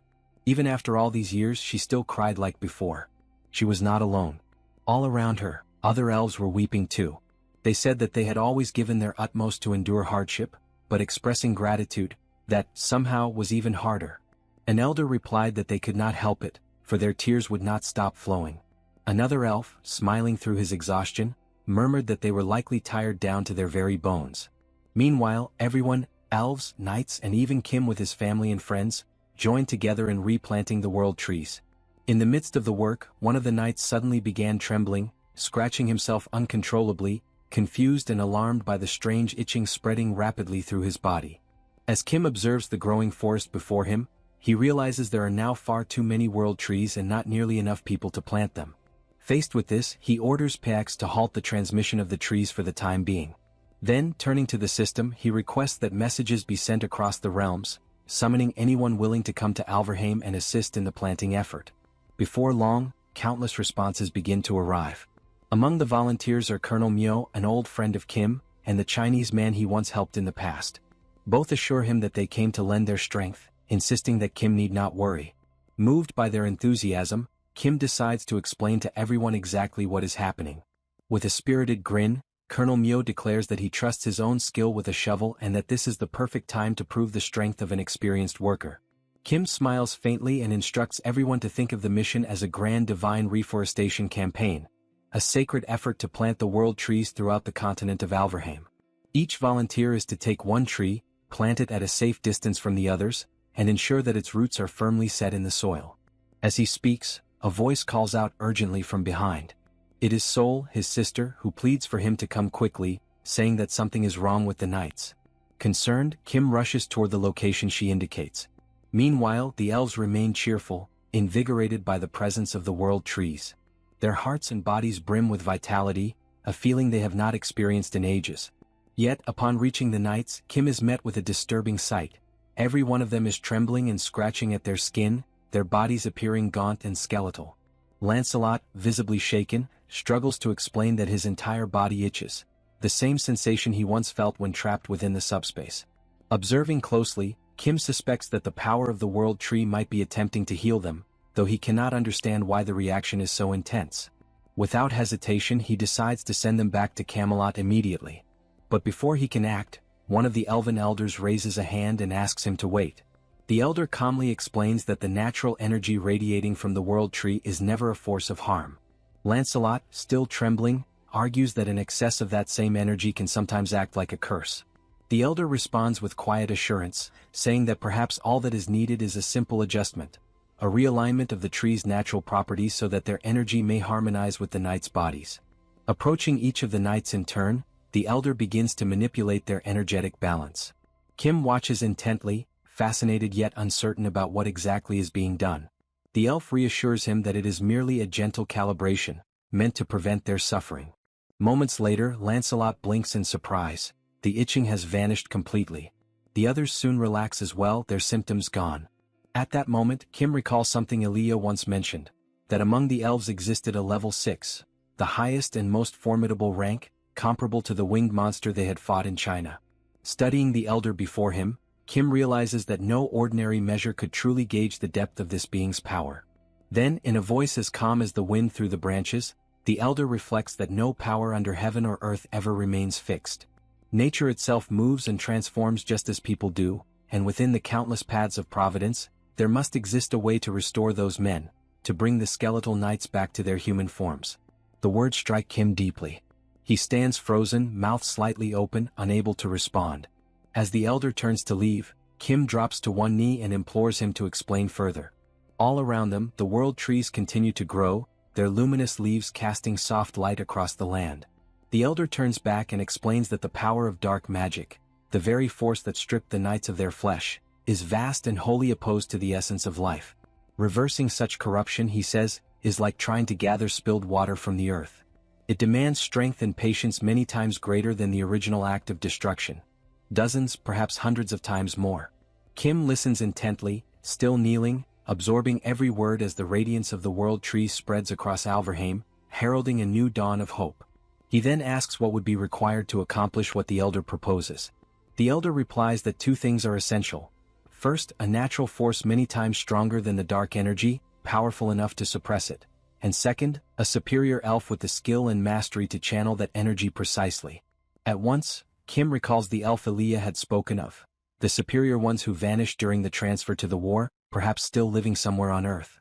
The elder nods solemnly, confirming his suspicion. All of them, he says, disappeared without explanation. No one knows where they went. Some may still live hidden among humankind. Others may have succumbed quietly to time itself, their names long forgotten. The possibility that one of the superior elves had died in silence fills Kim with a faint sorrow, a quiet ache for the lost greatness of an age long past. The elder then asks whether it is even worth continuing to speak of natural force, given that the whereabouts of the superior elf remain unknown. Kim, though visibly shaken, insists that he continue and demands to know how much natural energy would be required. The elder explains that this power flows from the world tree itself, and to gather the necessary amount would take no less than 150 years. The response makes Kim smile awkwardly, aware that such a span of time far exceeds the life of any ordinary human. The elder adds gently that the amount they possess now is still a mere fraction of what would be needed. With a tone of resignation, Kim realizes that the task before him is not simply difficult. It borders on the impossible. Yet the elder continues, explaining that there is no way to hasten the growth of the world tree. The only path forward, he says, is to repeat the cycle of pain and recovery again and again. Kim understands the principle and, as he reflects, interprets it as a process of enduring suffering and then healing from it, a painful yet potentially feasible path. The elder emphasizes that such a procedure is far from simple. The energy they face is extraordinarily resilient, nearly destroyed by the curse that taints it, and lesser beings could never hope to inflict even a scratch upon it. As Kim listens, his mind races through the meaning of pain and recovery, and gradually he begins to believe there might be a way to make it real. A faint but confident smile crosses his face as he recognizes that he already holds what is needed to begin. The scene shifts to Camelot. The system presents it as the Grand Palace of the Knights, a fortress blessed with a unique property. Within its walls, countless enhancement stones are forged, artifacts designed to channel and amplify magical power. Holding one of these stones, Kim observes how the life force drawn from the world tree radiates through it, magnificent and pure. The cycle of stone reproduction has become drastically shorter, accelerated by the energy accumulated since the naming of all the knights. With the addition of 2 world trees, the process intensifies further, spawning an unending flood of new enhancement stones. Now, the stones multiply at an exponential rate, so quickly that Kim deems it pointless even to attempt counting them. He cannot be sure how much Camelot can accelerate the growth of the world tree, but he knows that it will take some time before the results become apparent. With a mischievous glint in his eyes and a determined expression, he resolves to begin enhancing his weapons. Kim grasps Rakiza's sacred spear and attempts to elevate it to a new tier of power. Yet the attempt fails. The enhancement requires a C-grade stone or higher. Curious, he checks the system and finds that all the stones in his possession are merely D-grade. This discovery leads him to question how one might obtain the superior grade. Back in Elvenheim, Kim seeks answers from the elf. She explains that C-grade stones can only be crafted by dwarves, small, sturdy beings renowned for their unmatched skill with the hammer. Startled, Kim realizes he has never once encountered a dwarf. The elf remarks that this is likely because no dwarves exist on Earth, and she briefly describes their kind. According to her, such creatures truly do exist, though they are absent from this world.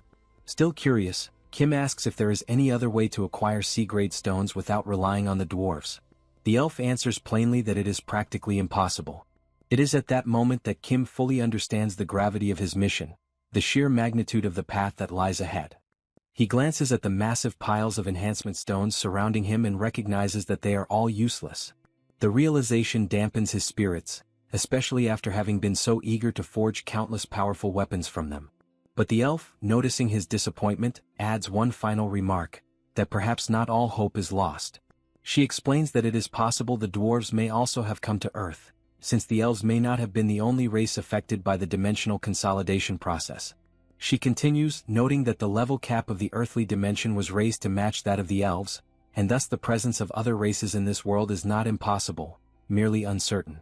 The elf adds that if an immense, previously unseen mountain range were ever to appear, there would be a high chance that dwarves dwell within it. She advises Kim to seek them out if he wishes to continue with his plans.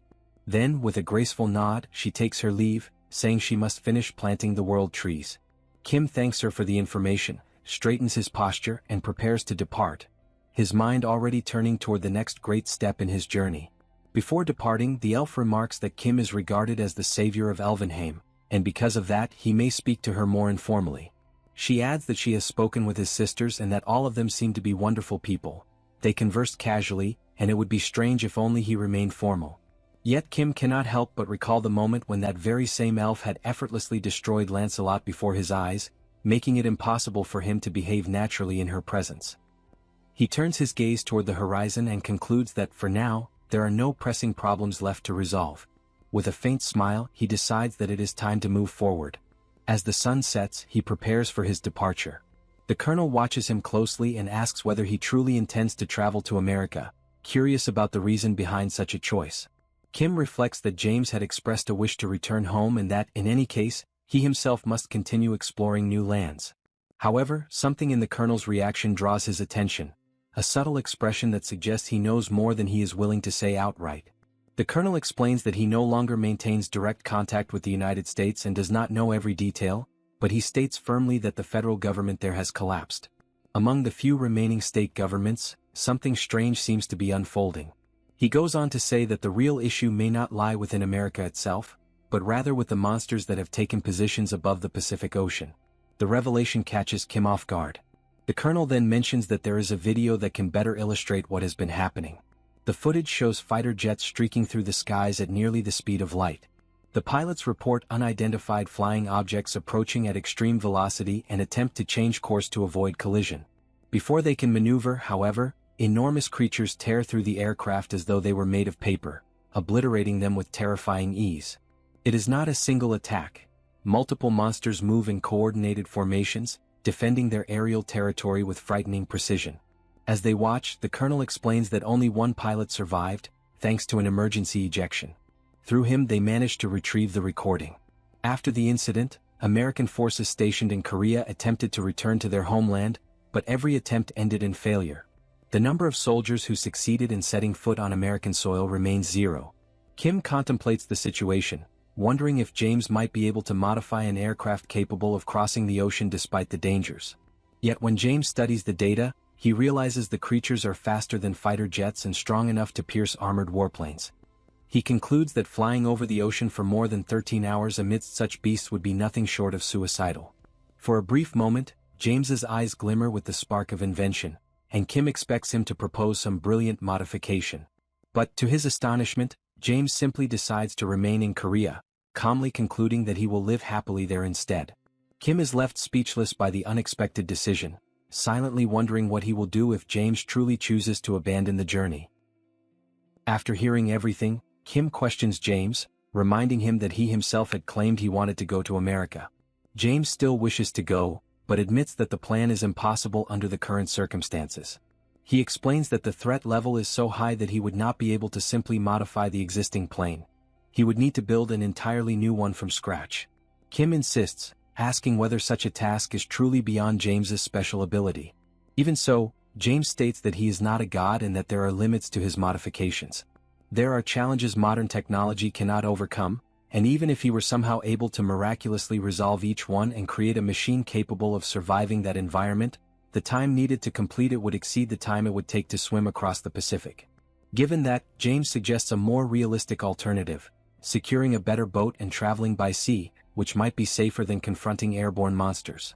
Kim thinks it over for a moment, finds the idea reasonable, and agrees, saying they might indeed try crossing by ship. Meanwhile, he silently reflects on the casual way James speaks with him. It does not feel disrespectful, perhaps it is simply James's friendly manner. Kim wonders whether he should start behaving casually as well. The colonel, who has been listening to the conversation, comments that traveling by boat means crossing the entire Pacific Ocean. If that is truly the plan, it might be more prudent to travel by air, even if it takes longer. Kim asks whether there is anything in the Pacific that would prevent a sea journey. The colonel admits he does not know, and that this is precisely the issue. Ever since the world changed, the climate has transformed completely, and no one knows what the oceanic conditions are like now or what kinds of monsters might exist in the sea. Kim smiles, saying that with his current level it might turn out fine. And if things go wrong he can simply hide inside Subspace. He then adds that if the colonel is so worried he can always hire a reliable bodyguard. The colonel asks what kind of bodyguard he has in mind. The next scene shifts to the elf and to Sol as they receive the travel plan. Sol becomes immediately excited, asking when they will depart. She is already bored from planting so many world trees. The elf is enthusiastic as well, as the journey is a chance to search for clues about the missing upper elves. She cannot refuse the opportunity, it has been a long time since she last left Elvenheim. When Kim appears through the hatch, he says he is glad to have them accompanying the voyage, but he asks whether they will truly be fine, since they mention the weather could be terrible. He offers them a place inside the aircraft so they can travel comfortably. Sol reacts with surprise and amusement, wondering to herself what must be going through his mind, since the chaotic weather is precisely what makes her want to remain outside. To her, it makes everything even more entertaining. The elf, on the other hand, asks whether Kim is underestimating her abilities. She thanks him for his concern, but reminds him that she is an elf, and that she hopes the destination of the journey is not a meaningless place. Still, she acknowledges that she is unlikely to find anything comparable to Elvenheim. Kim, observing the two of them, can only think that common sense simply does not work with either of them. In the end, he accepts their decision and allows them to do as they please. The journey begins by ship, heading toward America. The sea is far from calm, storms build in every direction. Even so, Sol and the elf remain enthusiastic. The elf considers the weather surprisingly mild compared to Elvenheim and notes that Sol is handling everything better than expected. Kim appears, questioning the endurance of the two, but they insist on staying outside. He begins wondering why they push themselves so hard to face something that, for him, is suffering. Realizing that there is nothing he can do, he returns inside the ship, concluding that, at this point, it might not even be suffering for them. Perhaps they enjoy the experience just as Yong-Soo seems to enjoy it. Outside, Yong-Soo, the pilot, steers the ship with almost excessive excitement, even in the middle of the storm. The sight makes Kim realize it is already late, and he decides it is best to try sleeping and leave his thoughts for later. The storm intensifies with lightning and violent waves. The sea becomes so agitated that even the elf grows alert. She admits to herself that she is surprised, for she had underestimated Earth. She decides to abandon the outside and enters the ship, still reflecting on the unexpected strength of that ocean. For her, however, the most astonishing thing is Sol, who continues smiling throughout the entire storm, comparing the experience to an amusement park water ride. The elf notices that Sol becomes even more excited as the waves grow larger. Without knowing for sure, she imagines that perhaps waves of such magnitude are common on Earth. If that is true, she feels she cannot lose the opportunity to demonstrate elven pride, and she becomes enthusiastic as well, wanting to show the strength of someone who leads the elves. With that thought, she decides to challenge her own nature and begins wishing for even bigger waves. What she does not know is that the Pacific Ocean is the birthplace of typhoons and hurricanes. Adding to that, after the dimensional consolidation, unprecedented geological shifts turned Earth's climate into something extreme. Without realizing it, the three of them end up passing directly through a super typhoon, something that leaves the elf genuinely astonished by Earth's power. On the following morning, the sea finally calms down. Kim goes outside to see how the two are doing and finds them standing upright with their arms crossed, striking a pose reminiscent of Zoro from One Piece. He tries to understand what happened during the night and whether they are actually fine, but both remain silent. Yong-soo comments that he now believes the colonel was right. The climate has changed drastically. Kim begins reflecting on how absurd the crossing was. A trip that should have lasted more than a week was completed in a single night. He recalls Ellie mentioning that transfers occurred in other regions, and he begins to suspect that the effects of those transfers might be connected to the catastrophic climate changes they just experienced. Then Kim, Sol, and Ellie leave the ship and begin their journey. A growing sense of unease rises around them, but despite everything, they have arrived safely. Sol, with an intimidating expression, wonders silently whether she will be forced to plant trees again and threatens in her own mind to assert her strength if anyone tries to make her do so. Kim senses her aggressive intent clearly. He simply advises her, in thought, to change her clothes and orders Pax to retrieve Sol through the portal. Determined to investigate on his own while they prepare, Kim examines some destroyed and seemingly empty containers, as well as buildings that have also collapsed. He walks silently through the area and notices that there is not a single person there, not even monsters. The atmosphere resembles that of an abandoned city. At the rate things are going, he realizes he will not be able to gather any information at all. It is then that he finds a piece of paper on the ground. Written on it are the words, "State against state. War breaks out. Kill or survive." Other pieces of paper posted on the wall form something like a bulletin. Observing everything, Kim thinks they resemble newspaper clippings and assumes they were left there some time ago. To him, it confirms what one would expect from a federal nation. The states appear to be competing with one another. Kim assumes that, at that point, the forces in the region must have consolidated into two warring factions, which might explain the absence of people. He concludes that, aside from the ongoing war, there is nothing else worth noting. At that moment, something catches his attention, a poster announcing the discovery of a mine in Arizona. Kim tears the paper from the wall and tries to remember where Arizona was located. He checks the map and realizes that the state is near California, and therefore close to where he is now. While he analyzes this information, the subspace portal opens and Sol and the elf appear, asking what he has found. Kim is about to answer when he interrupts himself after noticing something unusual.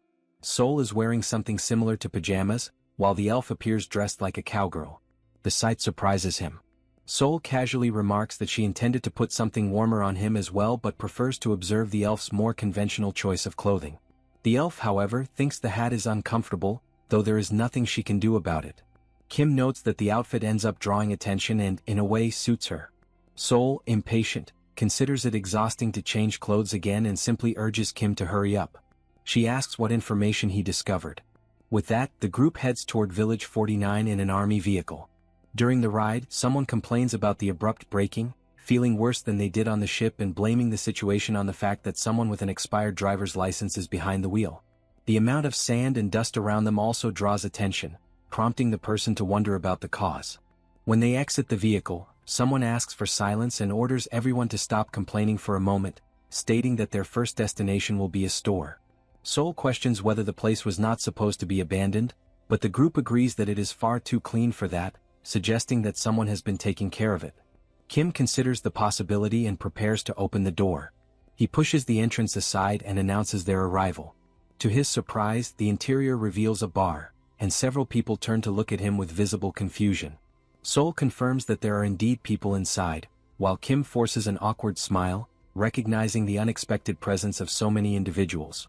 The elf remains silent, simply observing from behind. The people in the bar keep staring at the group, clearly judging their presence there. Sol immediately hardens her expression, showing irritation, and wonders to herself why they are receiving such sharp looks. Upon noticing Sol's hostile expression, one of the men in the bar reaches for his waist, unbuttons his holster and grips his revolver, fully prepared to react. However, a cowboy interrupts him by asking whether the group is Korean, causing the armed man to hesitate. The cowboy considers it a pleasant surprise to meet Koreans there in the United States and introduces himself as Park Dong-Yohan, shaking Kim's hand with enthusiastic energy. Kim responds somewhat awkwardly, states his own name, and follows the man to a table along with his two companions. Excited, the cowboy declares that this must be fate and enthusiastically announces that he will buy everyone a round of drinks. He calls the waiter and orders 4 beers. As the group settles in, the cowboy leans forward and lowers his voice, explaining that he acted that way because of Seol's aggressive stance. He believes she had been moments away from provoking trouble with the people in the bar and warns that any sudden movement like that could result in death, especially because, according to him, the reinforced bullets used in the region are powerful enough to pierce through protective layers. Hearing this, Kim quietly reflects on how even in that place ammunition is apparently enhanced. The cowboy continues whispering and comments that, exaggerated as it may sound, the 2 women should wear less conspicuous clothing, since there are too many dangerous people in the world for anyone to walk around dressed like that. The waiter soon arrives with the beers, apologizing that they are not cold. The cowboy thanks him, and Kim watches with curiosity as the man pays for the drinks using magical stones. The cowboy then explains that, in that town, everything needs to be handled as discreetly as possible, and asks where Kim came from to know so little about such basics. Kim answers that he came from Korea, but the man insists, wanting to know from which part of the United States he had traveled. Kim surprises him by stating that the group truly came from Korea, by boat, and arrived about an hour earlier. The cowboy is stunned and insists that crossing the ocean is impossible, recalling reports of waves reaching dozens of meters in height.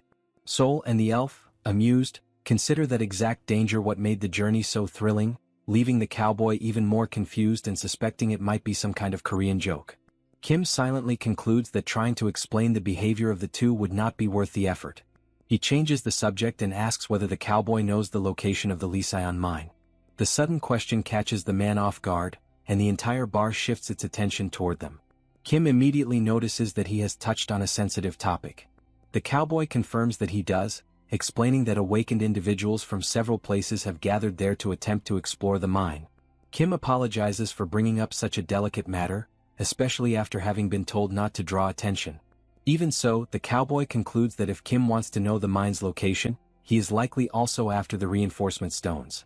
He sighs and informs him that the group will not be allowed to enter. The elf intervenes, stating that they are not there for the stones because they have business with the dwarves. The cowboy becomes even more surprised and asks why they would not be seeking the stones, but she repeats her claim. She also asks why they are forbidden from entering the mine. At that moment, the man who had previously drawn the revolver approaches once more, still armed, and declares that he wants to know why the group is asking about the mine.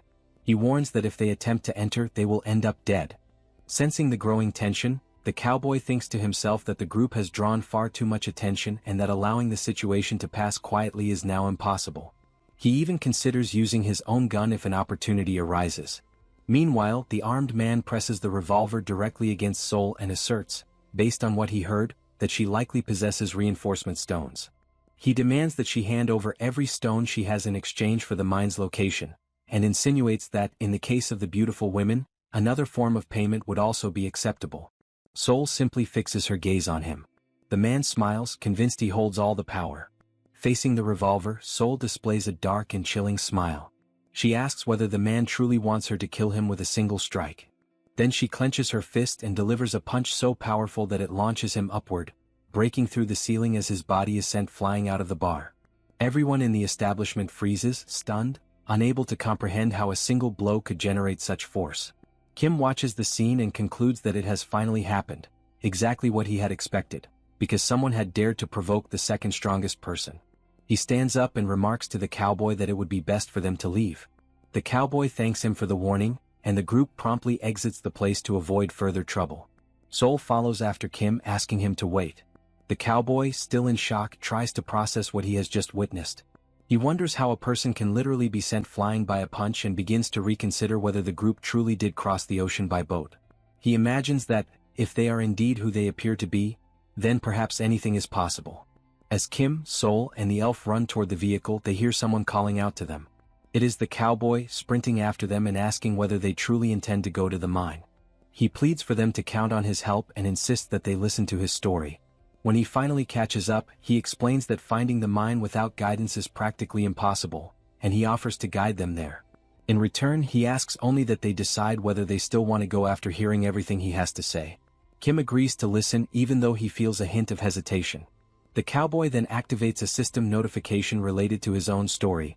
The Liseon mine appears listed as an occupiable territory in Arizona, containing vast quantities of reinforcement stones and buried treasures. The mission is to occupy the territory and claim the reward. The cowboy recounts that upon receiving this alert, he immediately called his friend Gordon and commented on how close Arizona was. Gordon questioned whether pursuing that opportunity was truly wise, but the cowboy insisted, certain that many others were already heading there as well, and confident that with enough reinforcement stones, there would be no reason to conserve bullets. They set out for Arizona. Once they arrive, they discover a large crowd already gathered, forming a long line to enter the mine. Inside, they hear people saying that the environment is extremely complex, so intricate, in fact, that even a low-intelligence monster could easily get lost and starve. Then, unexpectedly, they notice small men moving about the area, dwarves who apparently reside inside the mine. The group tries to understand who these beings are. After a brief exchange, the dwarves realize they are in the human world, the dimension of Earth, and explain that they primarily live inside mines, constantly searching for reinforcement stones. They invite the newcomers to follow them and guide them to the main area, warning that many more stones exist beyond that section and cautioning them not to get lost. They also offer their services for any type of craftsmanship. The cowboy remembers expressing sincere gratitude for the dwarves' hospitality. However, shortly afterward, the situation devolves into chaos. Countless people begin digging simultaneously and fighting over spots inside the mine, arguing that they were the first to arrive. Disputes erupt everywhere. Some accuse others of stealing their stones, while different groups push out those they call intruders, claiming the area is already overcrowded. Tension escalates when several individuals insist there is no guarantee of finding stones elsewhere, and that they will not abandon the place where resources have been confirmed. Others accuse them of selfishness, pointing out that all visible stones had already been mined anyway. From there, the situation collapses entirely, with people resorting to violence to seize stones from others, triggering widespread brawls. At that point, men begin raising their weapons, firing into the air and shouting that anyone who tries to take their reinforcement stones will be shot. In the midst of the chaos, one man screams that, since the world is already ruined, he will not hesitate to kill every selfish person around him. The cowboy and his friend realize that everyone has completely lost their minds. Gordon insists that the reinforcement stones do not matter at that moment. Survival is what truly matters. Meanwhile, the dwarves of the mine argue among themselves, trying to understand the source of the sudden noise. One of them assumes that the humans must be causing trouble again. When they decide to investigate, they encounter a frantic man, desperate to protect his reinforcement stones. The dwarves attempt to understand what is happening, but the man reacts with immediate hostility, pointing his gun at them. He demands that they hand over every reinforcement stone they possess. The dwarves attempt to calm him, explaining that there are stones all throughout the mine and that there is no reason to attack them. But the man loses all control and fires directly into one of their chests. The gunshot echoes through the tunnels, reaching the ears of a goblin lurking nearby. Meanwhile, the cowboy and Gordon run as fast as they can, trying to escape the mine, still completely unsure of where the exit is, disoriented by the chaos around them. The goblin arrives at the site of the shooting and finds several human bodies lying on the ground beside the stones they had been carrying. It begins devouring both the corpses and the reinforcement stones, consuming everything it can until it undergoes a mutation. A golden aura wraps around its body, revealing that it has become far stronger than before. Sensing the abnormal presence, the cowboy, the sheriff, and Gordon all feel a chilling shiver of warning. The goblin suddenly appears before them, transformed into a much more powerful creature. Realizing the danger, Gordon panics and orders the cowboy to run before it is too late. All three of them sprint with everything they have, but the goblin charges after them with terrifying speed. After great effort, they finally manage to see the exit of the mine in the distance. They are moments away from reaching safety, but when the cowboy looks behind while calling out to Gordon, he sees that the goblin has already reached him and seized him firmly. Gordon pleads for help, but the cowboy has no way to save him. The goblin drags him back into the depths of the mine, disappearing with him. From that day onward, the cowboy never sees him again.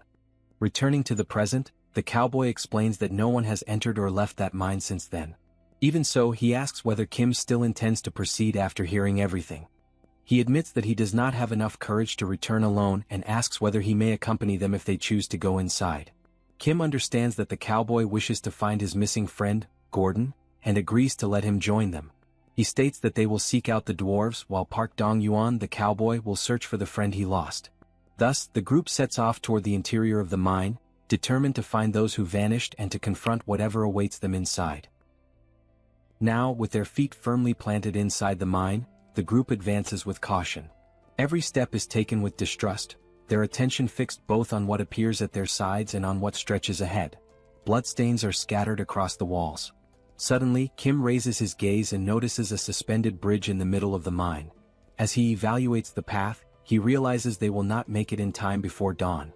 He then decides to rely on the help of his companion. Intrigued, the elf asks whom he is referring to, and a small creature appears on Kim's shoulder ready to assist. Using its ability, it guides the group forward. As they advance, Kim's ally senses something approaching at an abnormal speed. Kim rules out a few possibilities. Gordon is only human, and the elf reminds him that dwarves cannot run that fast. With only the monster remaining as a possibility, Kim orders an attack on the subspace. Spears are launched, but their trajectories are forcibly deflected, astonishing Kim as he watches even a sacred spear, traveling at nearly 500 kilometers per hour, being repelled. The elf decides to act, and an aura begins to envelop her hands as she moves forward with steady steps. As she observes the surroundings, she notices that the sound seems to grow increasingly distant. Kim, however, remains focused on the mission. For now, the best course is to keep moving. The cowboy watches everything in silent admiration. He does not fully understand that ability. Shortly afterward, Kim's companion, still perched on his shoulder, catches a strong, pungent smell of blood coming from somewhere nearby. The group decides to investigate and breaks into a run through the mine.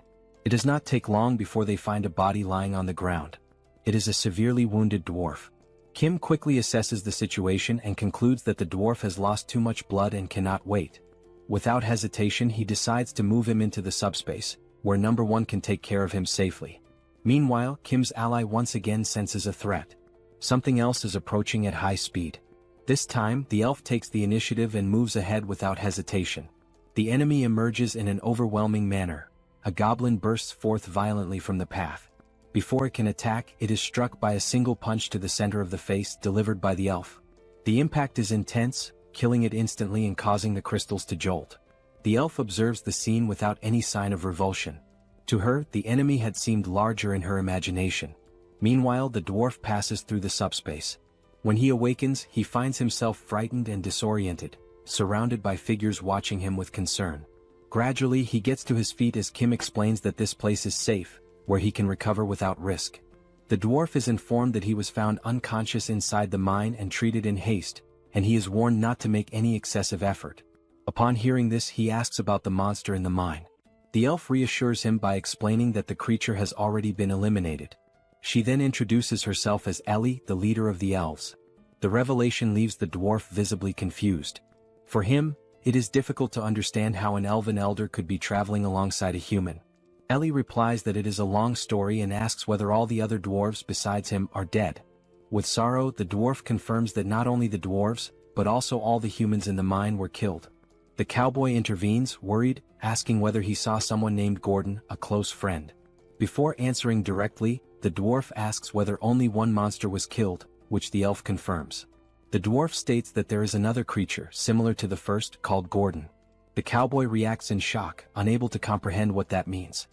He recalls the last moment with Gordon, being dragged into the depths of the mine by a goblin that held him tightly and slammed him violently to the ground.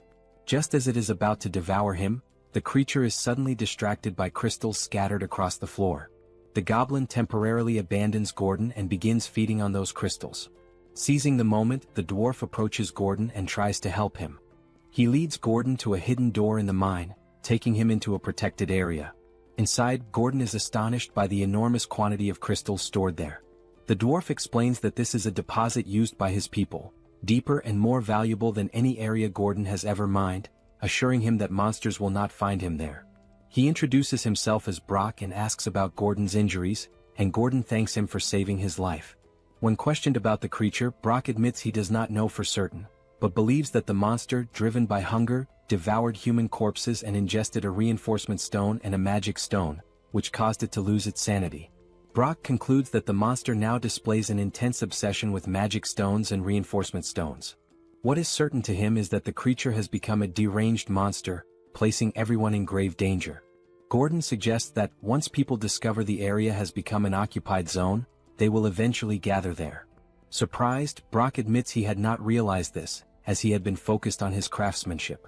Upon further reflection, Brock concludes that if that is the case, there must be a guardian somewhere in the mine. He explains that he has never seen a guardian personally, but that it is possible to control one if someone possesses a special gem called an occupied stone.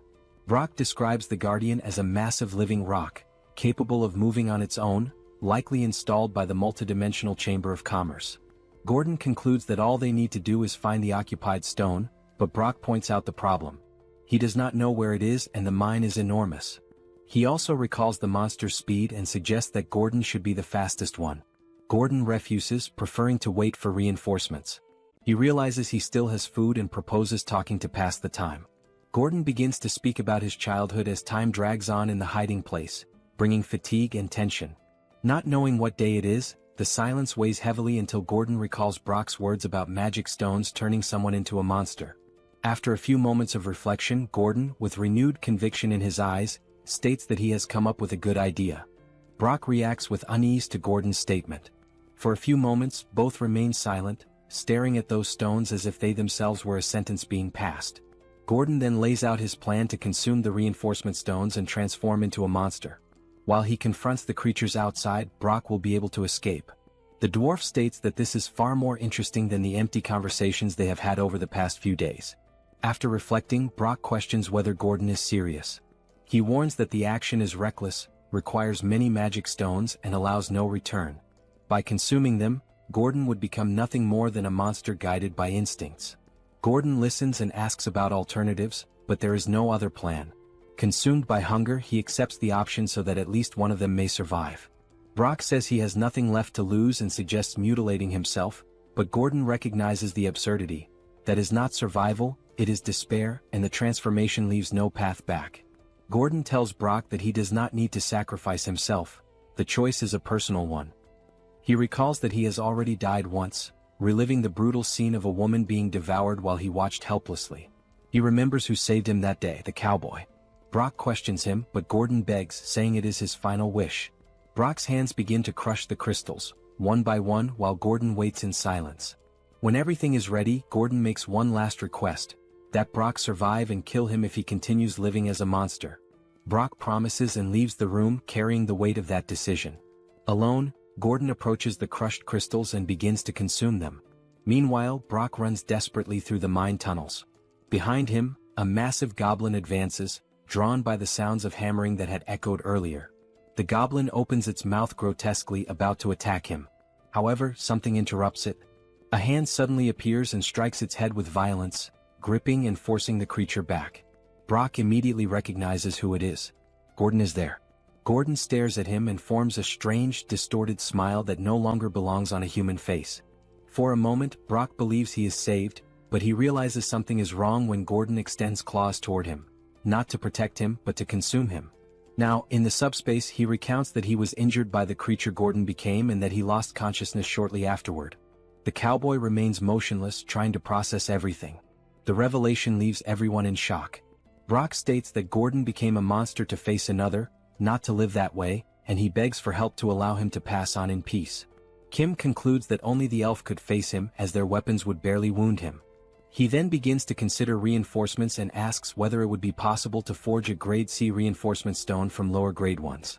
Brock explains that 10 grade D stones of the same attribute would be required, a quantity they possess. The problem is that none of them have a divine attribute, making it impossible to reinforce Ranks' sacred spear. Kim quickly evaluates the options and decides to reinforce the pistol, which, although less powerful than a rifle, stands out for its portability. He reinforces the pistol without hesitation, and when he opens the system interface he is surprised. There are few resistance stones, rare enough to allow only 3 more reinforcements on the pistol, which still supports an additional bullet enhancement. The decision is made. The group responds in unison, accepting the order, aware that the confrontation awaiting them will not be ordinary. At that exact moment, someone asks Kim for permission. It is the cowboy.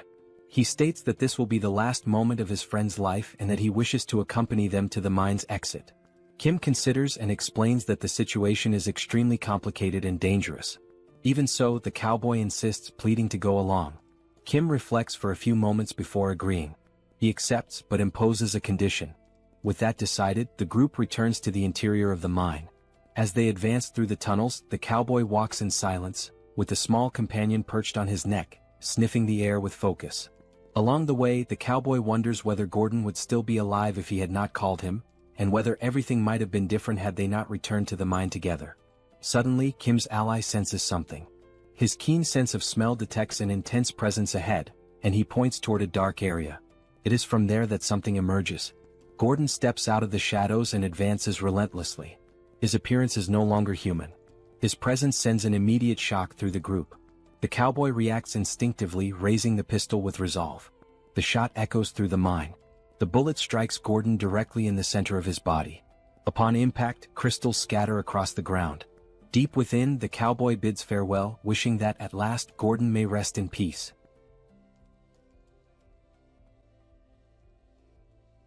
Later, Brooke works in front of the stone, carving its surface with firm and careful strikes. He engraves a name with patience, repeating the same gesture for long hours.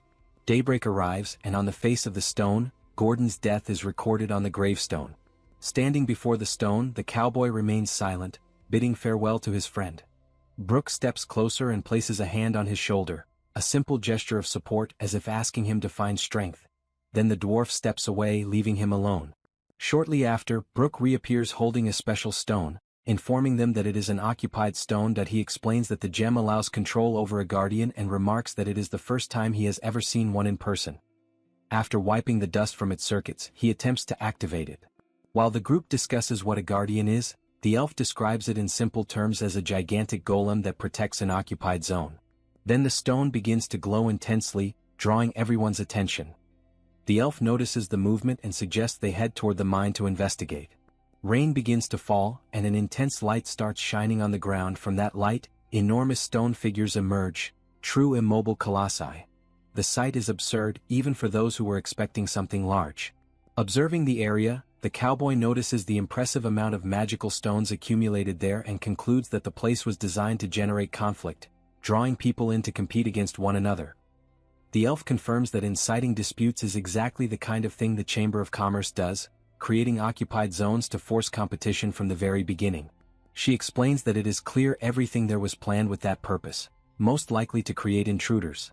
Brooke then points out that there are only 5 warriors present and offers the occupied stone to Kim, considering him worthy of holding it. Even though he feels insecure, Kim accepts. Brooke explains that there is no secret, one simply has to hold the stone and think of the command. Kim does so, and one of the guardians activates. Facing the colossal creature, he tries to order it to leave the mine and attack the monsters that are harming people. Nothing happens and the guardians return to their immobile state. Brooke concludes that the command fails because the guardians can only act within the occupied zone of the mine. With that, Kim understands that the true prize there is not the guardians, but the magical stones. The cowboy then decides to give up any reward to him. Everything in that place represents regret and tragedy, and accepting anything from there would dishonor Gordon's sacrifice. That he insists that Kim keep all the stones and use them for a noble cause, making his friend's sacrifice even more meaningful. After hesitating, Kim accepts. Kim accesses the PX and opens the interface before him. When examining the notification window, he sees the record that 100,391 magical stones have been requisitioned and that the total now amounts to 115,443. The number frightens him. It is far more than he expected. Something that, until recently, seemed impossible and far too distant to even consider. While he observes the data, the cowboy turns to the elf, remembering what she said earlier about the creation of intruders. That he wants to better understand what that truly means. The elf explains that the Chamber of Commerce offers people the primitive thrill of competition, the satisfaction of victory, and attractive rewards. By repeating this cycle, the awakened grow stronger and end up being trained to become invading groups. The cowboy reflects on the country's current situation, divided between 2 major factions at war, with several occupied zones spread across the United States. That he realizes that if one of these factions claims all the rewards, the next step will be to invade other territories. The elf confirms that this is exactly what will happen and reminds him that tens of thousands have already died. Kim interrupts the reflection and states that this cannot continue, as he believes it is time for people to unite to overcome the crisis. Soon after, he declares that he will go to war. The cowboy reacts with surprise and tries to treat the statement as a joke, but Kim makes it clear that he is serious. Even while acknowledging Kim's power, the cowboy points out the absurdity of a group of only 5 people facing armies made up of hundreds of thousands. Kim then realizes the misunderstanding and explains that he has never made his true abilities clear. That he clarifies this by opening the subspace, revealing that each member of his team is part of the elite, unveiling the strength of his knights. The demonstration leaves the cowboy deeply frightened. Faced with what he sees, he asks what exactly is happening. Kim then changes the subject and comments that he needs someone to manage that occupied zone. After reflecting, he concludes that the only person suitable for the role is the cowboy himself. A system notification appears, informing the cowboy that he has received an invitation to join the PAX. That he reads the message while Kim explains the benefits of the position, including guaranteed access to water, food, and unlimited supplies.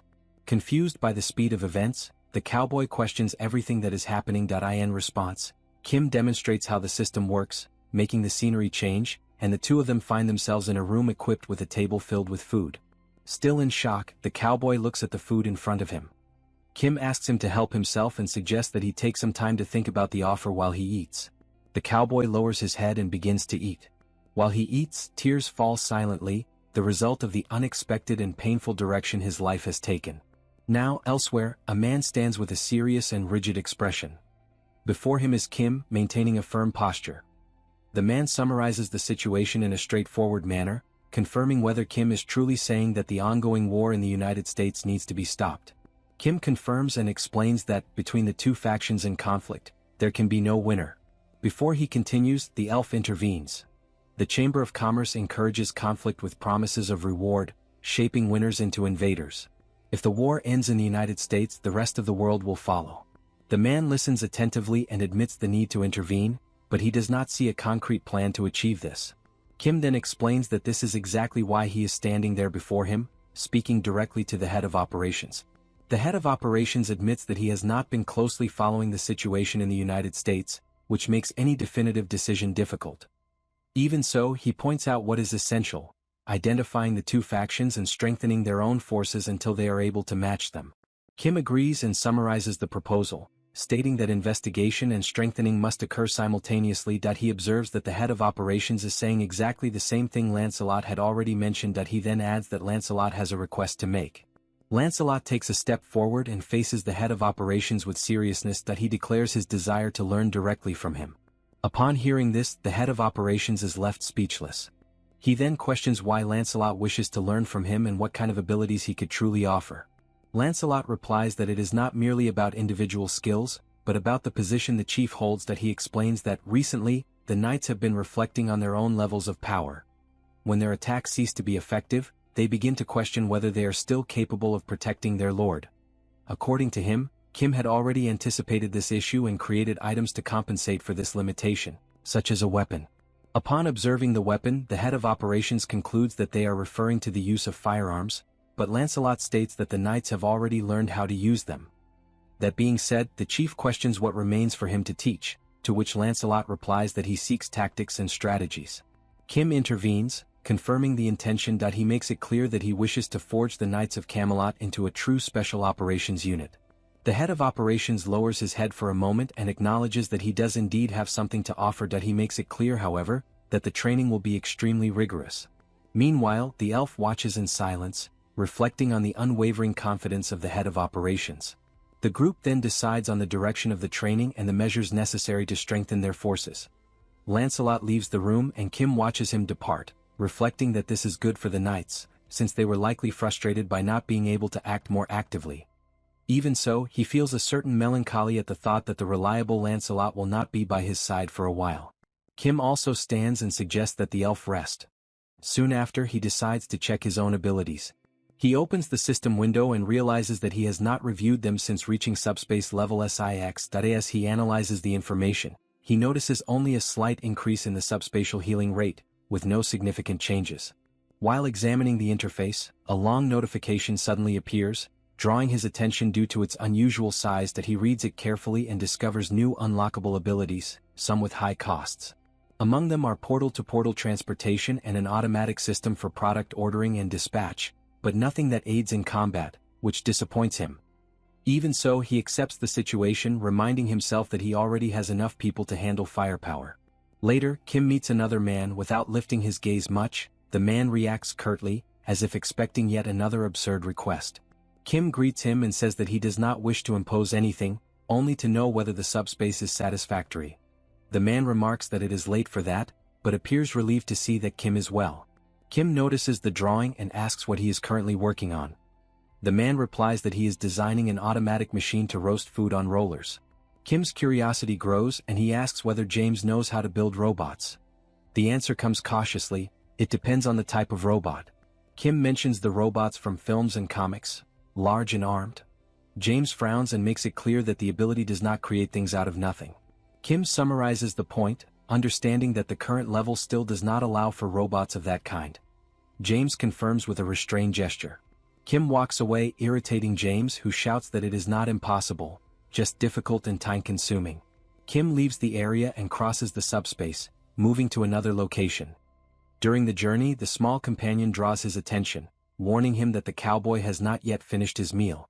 Under the moonlight, Brock remains in the cemetery. Noticing Kim's approach, he turns around.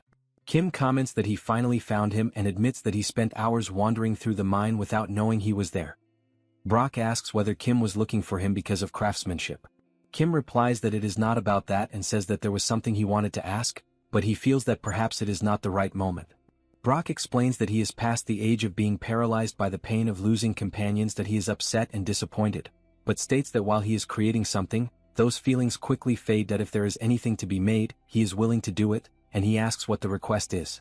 Thus, Kim asks directly whether he wants to live and create within the subspace. Brock reacts with surprise, trying to understand what he has just heard.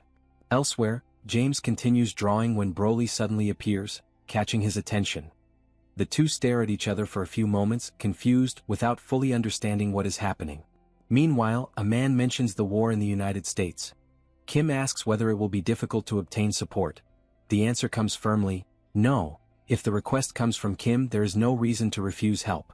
Even so, the man asks whether Kim will speak with other awakened individuals and regional leaders.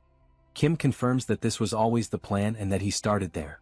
The man then expresses doubt, saying that many will likely not offer help. He explains that, despite the stability brought by Kim, monsters still appear, and that near the portals the system responds, but outside them there are blind spots that depend on the awakened.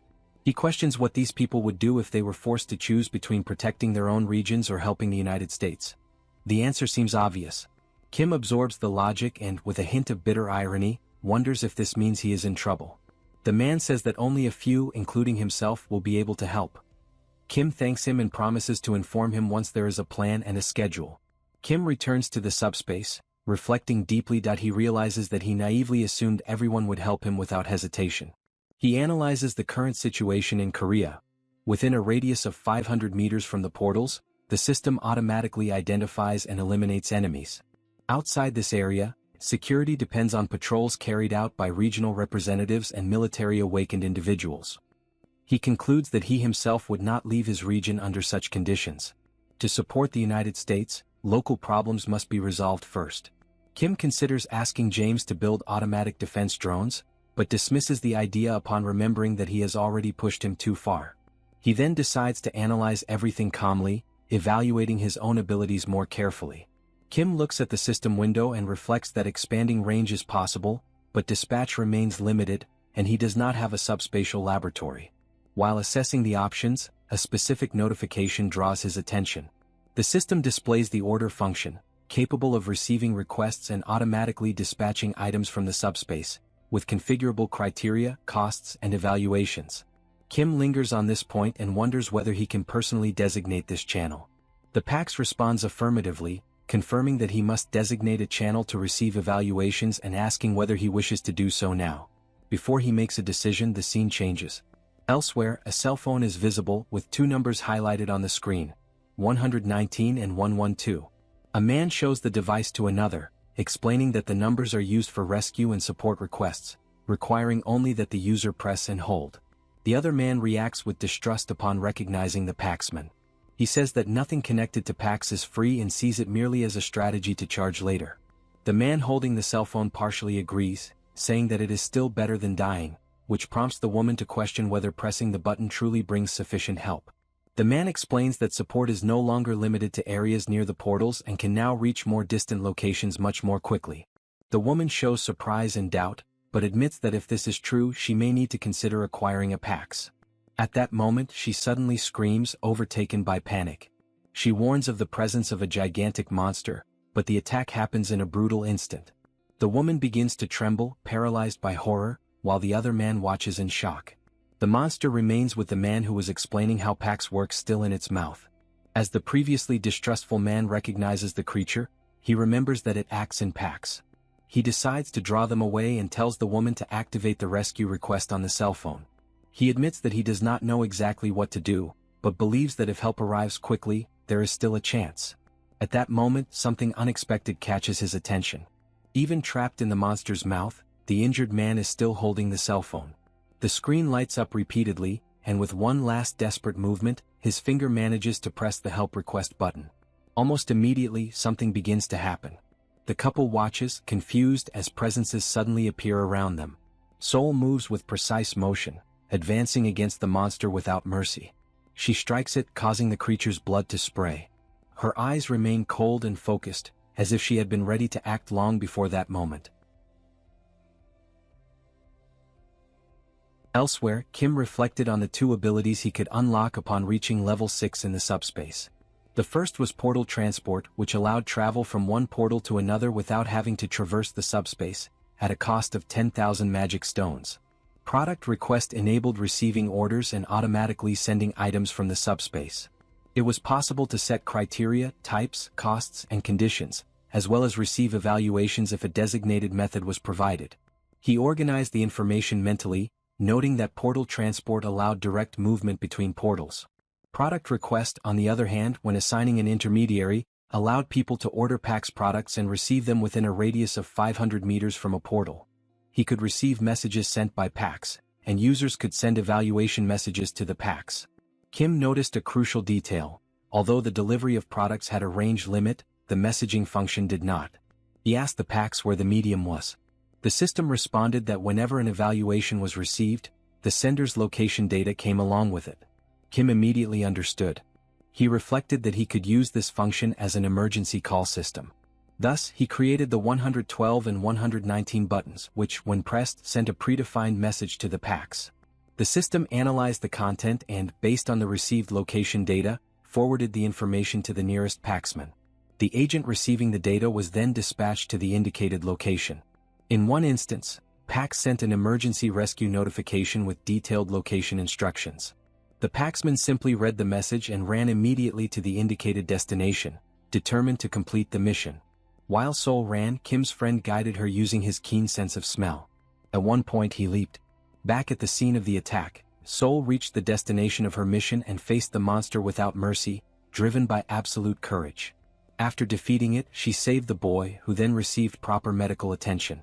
Elsewhere, 3 days had passed since the short man appeared to James, who watched him in amazement, unable to understand how he could keep crafting without pause. He wondered if anyone could truly devote themselves to something all day, no matter how much they loved it.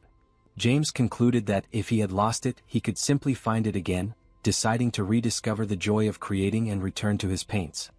He resumed drawing while Brock and the dwarf remained engrossed in their crafts. Later, Brock informed Kim that the works were completed. Kim observed and realized that this reinforcement stone would bring him to level 5. He reflected that 3 days had passed since the creation of the emergency system. With Brock's effort, several weapons had been produced. Even so, he would not go to the United States. There was insufficient information and moving forward blindly would be risky. As he contemplated the diamond created by Brock, he thought that taking a +5 weapon would provide immense peace of mind. He decided to enhance it, the ultimate multifunctional knife, transforming it into a blade sharp enough to cut a level 6 enemy. However, as soon as the knife fell on the table, it split in half. Seeing this, Kim asked if the item had been destroyed. Brock explained that he had expected this. Ordinary items could not withstand the power of the reinforcement stone. Special items were needed to resist its energy. He then mentioned that a special item would be something like the object before them. Brock said that the item was a special artifact, like those of singular power or forged by dwarves, and that such an object must withstand the energy of the reinforcement stone. At that moment the cowboy approached the two. Kim remarked that 3 days had passed and asked if everything was fine at the mine. The man, however, replied that he was not there by chance and revealed a weapon. Kim looked at the object and asked what it was. The cowboy explained that the item had belonged to an invader from the southern faction who had attacked the lithium mine without warning, but the weapons used had caught his attention. Kim asked if it was an enhanced weapon, and the cowboy replied that not exactly, saying it would be easier to demonstrate. The cowboy then crouched, rested the weapon on his shoulder, and aimed at a distant point. At the moment he fired, a massive explosion erupted in the distance, shaking the surroundings. Kim watched in surprise as the cowboy explained that the power alone was impressive, but the strangest thing was that the weapon fired even without being loaded. Brock analyzed the piece from a distance and stated that, judging by the finish, it was a weapon made by dwarves, a quality few could achieve. Yet, he noticed something odd and questioned whether the southern faction actually possessed such weaponry.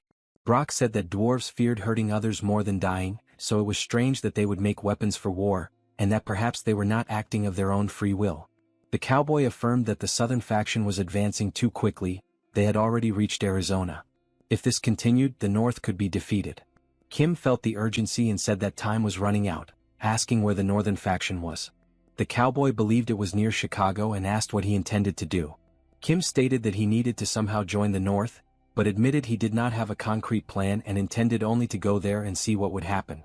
Sometime later in Chicago, everything was devastated. The streets lay in ruins, buildings partially destroyed and abandoned vehicles scattered along the avenues.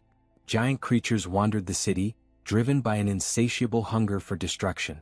A group of survivors tried to resist, launching improvised explosives while shouting instructions to each other amid the chaos. The group's leader ordered everyone to hold their positions and aim for the creatures' heads. The attack began, but as they fought the initial threats, more beasts emerged from the rubble. Upon seeing them, the leader swore and immediately ordered a retreat. The group retreated in a disordered formation, running through the ruined streets as the beasts pursued them with terrifying speed, closing in rapidly. During the escape, one of the men tripped and fell. The leader looked back and called his name, ordering him to get up. Mateusz tried to rise but declared that it was too much, telling them to go on without him. One of the beasts lunged forward, ready to attack, but suddenly it was pierced by something invisible, striking with deadly precision. It toppled to the ground. Another, just behind, was also struck and fell before even reaching the group. The captain watched the scene, unable to comprehend what was happening. Raising her eyes to the distance, she noticed 3 figures approaching through the dust and debris. She narrowed her eyes, confirming that someone was indeed coming toward her. As the silhouettes became clearer, she saw the knights, and at the center, Kim. The leader wondered who the man in the middle could be and concluded that, even if he carried a secret weapon of the southern forces, that alone was no reason to fear. Yet something made her shiver. She sensed movement behind her. One of Kim's team knights, who had been in front moments before, was now atop a building. He asked for her identity, then announced that his lord wished to speak with her. Shortly after, the group's leader guided Kim and Lancelot inside the building. A scream caught Kim's attention, making him turn his head. He saw a man on an improvised stretcher while a woman tried to calm him. Covered in burns, the man begged for the pain to stop. Kim watched the scene with restrained horror. The captain noticed his gaze but called him to follow her down another corridor. She led them to a secluded room, simple and empty, where they could talk. As they settled in, she remarked that she would offer something to drink, but given the circumstances, she had nothing to offer. Soon, the leader asked what matter he wished to discuss. Kim summarized the situation. The multidimensional Chamber of Commerce was fueling the war, and when a winner emerged, it would transform them into a new intruder, like the monsters from the Launches War. The captain appeared to understand that a war was underway. Relieved that he did not need to explain the basics, Kim went straight to the point. He wanted to end the war, but he was operating in the dark. Lacking information, he asked her to share what she knew. She agreed readily. She explained that, in fact, there were no complex interests or elaborate political schemes, only a conflict essentially centered on stopping the Southern commander. The leader then asked if he had seen the monsters at the entrance, those creatures with tentacles emerging from their bodies. Receiving his implicit confirmation, she explained that they were the work of the Southern commander, a result of inhaling the toxic gas he produces. She emphasized that there were several types of gas. One induced madness, another caused immediate unconsciousness, and yet another made tentacles sprout from the victim's body, controlling their movements. She clarified that the gas did not kill instantly, but the victim ceased to truly live, becoming only a controlled body. Finally, she noted that Kim had probably already seen victims of the gas upon entering the building. She admitted she did not know if the injured were lucky or unlucky. Some inhaled only a small amount and survived, but suffered excruciating pain. This was not the work of monsters but of the Southern commander who used this power to force an army, killing those who resisted and rapidly growing his faction, bringing it into conflict with the North. She explained that the Northern faction had emerged from the union of major cities to face monsters together. They had never imagined fighting humans, which was different and far worse. By an almost miraculous coincidence, the Northern commander, Glenn Ford, was the only one capable of blocking the Southern leader's ability. No one knew how, despite having awakened as a priest, he neutralized the gas. With Glenn leading, the war reached a stalemate until the South seized the factory. Kim asked which factory she meant, and the leader explained that after the dimensional merge, zones emerged occupied by the United States, and the so-called factory was a dwarven workshop. Shock ran through Kim as he connected this information to the weapon the cowboy had given him days before. She continued. The weapons produced by the dwarves at the factory were extraordinary. At first glance, they did not seem much different from human weapons, but their power was disproportionately superior. It was not long before the North was cornered, losing comrades and innocent lives. She explained that Glenn believed that if they retook the factory, they could contain the crisis. He gathered his personnel and found the location of the workshop, devising a plan, but lacking sufficient men and supplies, he decided to retreat. On the way back as he approached Chicago, a small confrontation occurred with the Southern faction, and to escape he entered the Great Forest of Indiana. The leader said that 4 days had passed since his disappearance. Kim asked if the South had pursued him there. The captain doubted it, explaining that the Great Forest of Indiana was an anomalous territory from which almost no one escaped. A man who had survived reported that the forest's layout constantly changed and that the trees were so dense that sunlight could not penetrate. Compasses and other instruments became useless, and Glenn knew these facts, but he entered anyway. The leader concluded by saying that this was the current situation. Kim said the information was very helpful, affirmed that he would find Glenn, and asked exactly where the forest was located. The captain grew agitated, incredulous, and asked if he had really heard everything. She said that, no matter how strong he was, entering there was suicide, especially with the Southern gas spreading. Kim remained calm and asked if, should he manage to persuade her, she would reveal the location. She reacted irritably, asking what he intended to do. Kim replied that he would search for the forest regardless, with or without her help, and therefore preferred to convince her. The leader stared at him and challenged him to try, asserting that she was not crazy enough to give away the location so easily. After a while, the leader remained silent following Kim's departure. For a few moments, she reflected alone, wondering if he would return safely and if she should have given more instructions. Elsewhere, a motorcycle stopped at the entrance of the Great Forest of Indiana. Kim observed the forest ahead, remarking that he had always known forests could be dense, but this one exceeded all expectations. Ellie stated that they would have to proceed on foot. Kim, with a gas mask covering his face, commented that the accessory impaired his vision. She reminded him that Ellie could purify the gas with her nature powers and did not need a mask, suggesting that she take the lead. Ellie agreed readily and asked him to follow closely. The two advanced through the forest. Suddenly, Kim sensed something strange and asked what was happening. Ellie replied that something was approaching. He pressed, asking what exactly was coming and if it was something even she could not face, which Ellie confirmed. The answer shocked him, and he immediately suggested that they retreat and hide in the subspace. Before they could act, a tree toppled beside them. Kim watched, alarmed, as the fallen tree began to move, while the elf recognized the sensation of that power as eerily familiar. Ellie lifted her eyes upward. Perched on a high branch, an elf watched them.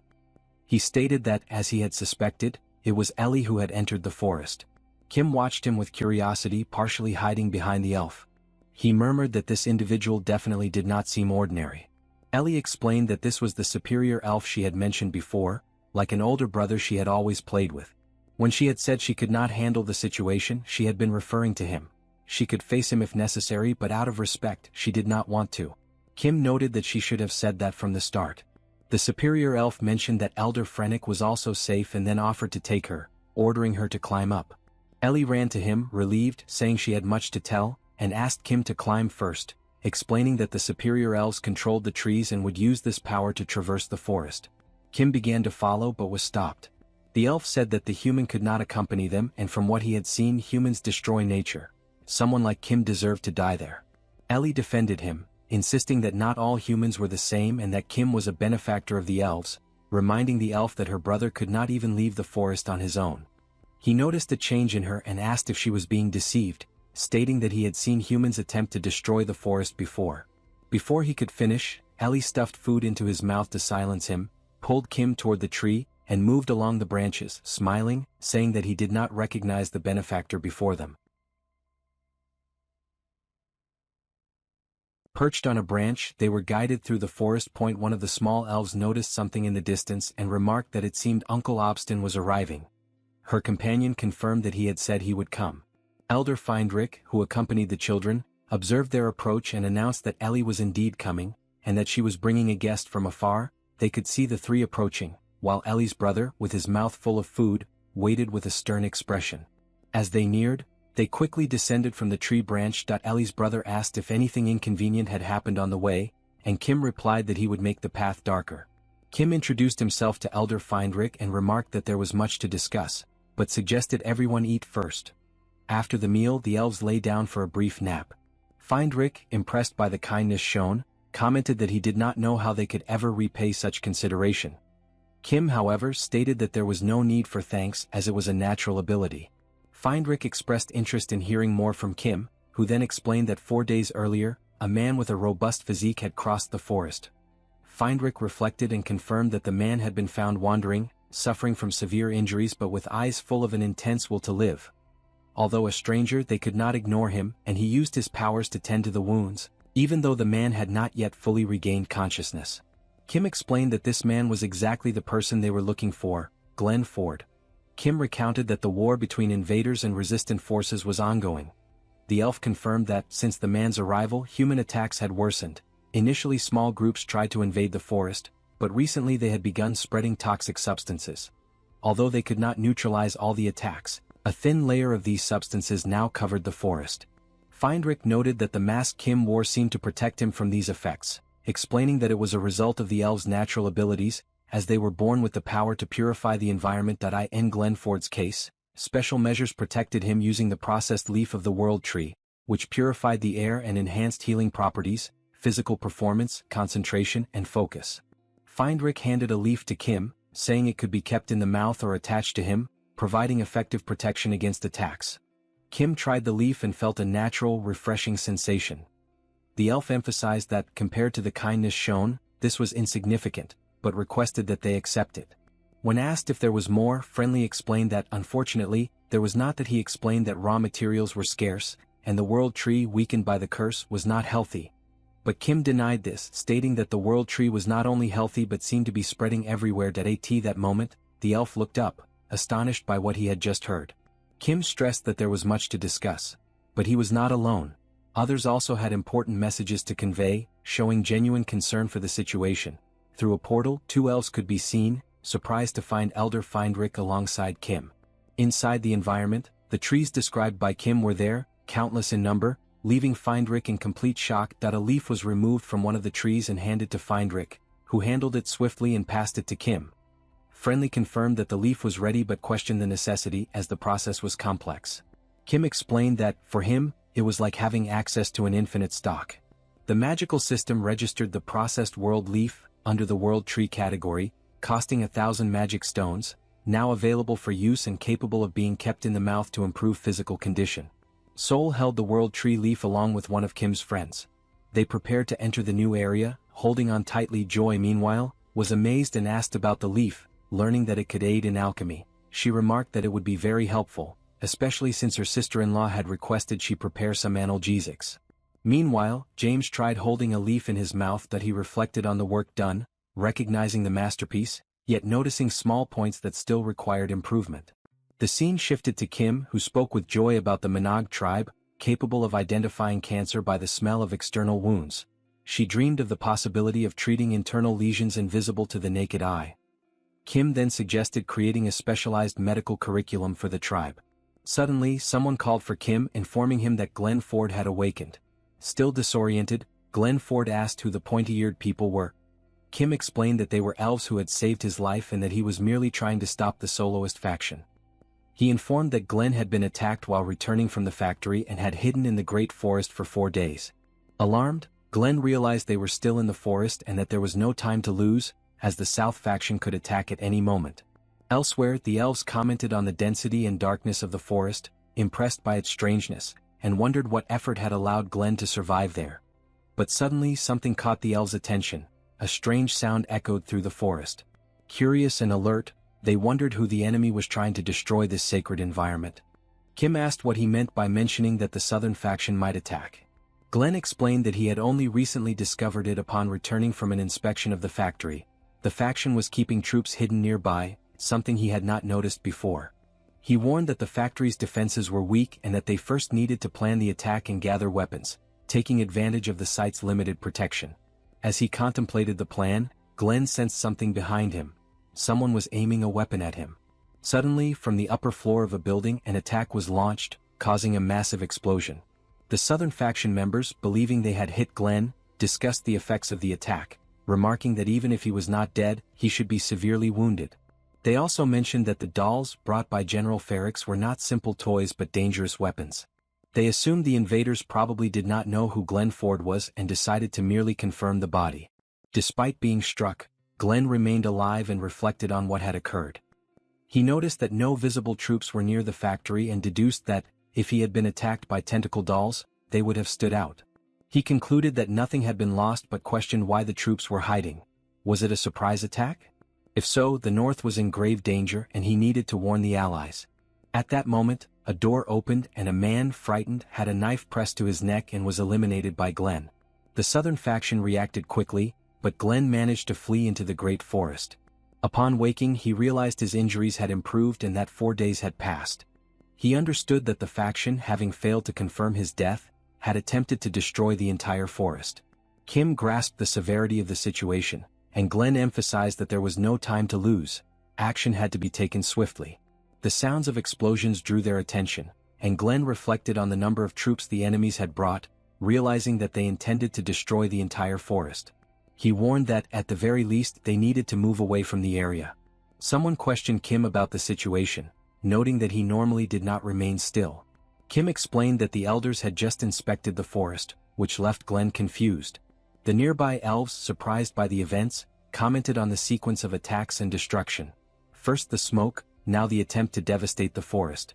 Feindrick observed that intervening was the least they could do to repay Kim, although the other elves argued that they were too old to move. Feindrick countered that, when repaying a kindness, one should not distinguish between large or small actions. Sincere help should be offered whenever possible. He explained that if he could manifest the powers of nature, he would have done so long ago, but as he was not a high elf, he was doing his best to help. One of the elves present, the bald one, surrounded by fire, commented that they did not need help and that Kim should handle the situation alone. Yet, contrary to his words, he decided to act and took a step forward. Spotting the rivals, he declared that a great challenge lay ahead. Determined, he promised that he would return soon. Meanwhile, elsewhere in the forest, goblins fired relentlessly, causing massive explosions. General Ferrix commented strangely that, before the explosions reached the Great Forest, the trees seemed to stretch to absorb the impact. He then suggested that perhaps it was time to release the children present. At that moment, something caught his attention. Amid the explosions, the elf ran with complete focus on his objective. The general, confused, wondered who this lunatic was traversing the occupied forest zone without a mask, ignoring the dangers. Ferrix ordered the children to move and advance from there, instructing a ceasefire until the Titans reached the forest. The Titans, receiving the orders, began moving toward the forest with unwavering determination, following their mission. The bald elf, however, remained vigilant. As he approached, he realized that the Titans were in front of him and muttered in surprise that they had not only come to shoot from afar but had almost approached to greet him. Laughing, he asked how he could even thank them for that. Without mercy, the elf began attacking the Titans in front of him, one by one, slicing through the wave of enemies and advancing toward those further ahead. General Ferrix, watching the scene, was shocked, thinking to himself as he observed. The elf was slicing elite level 7 trolls as if they were tofu.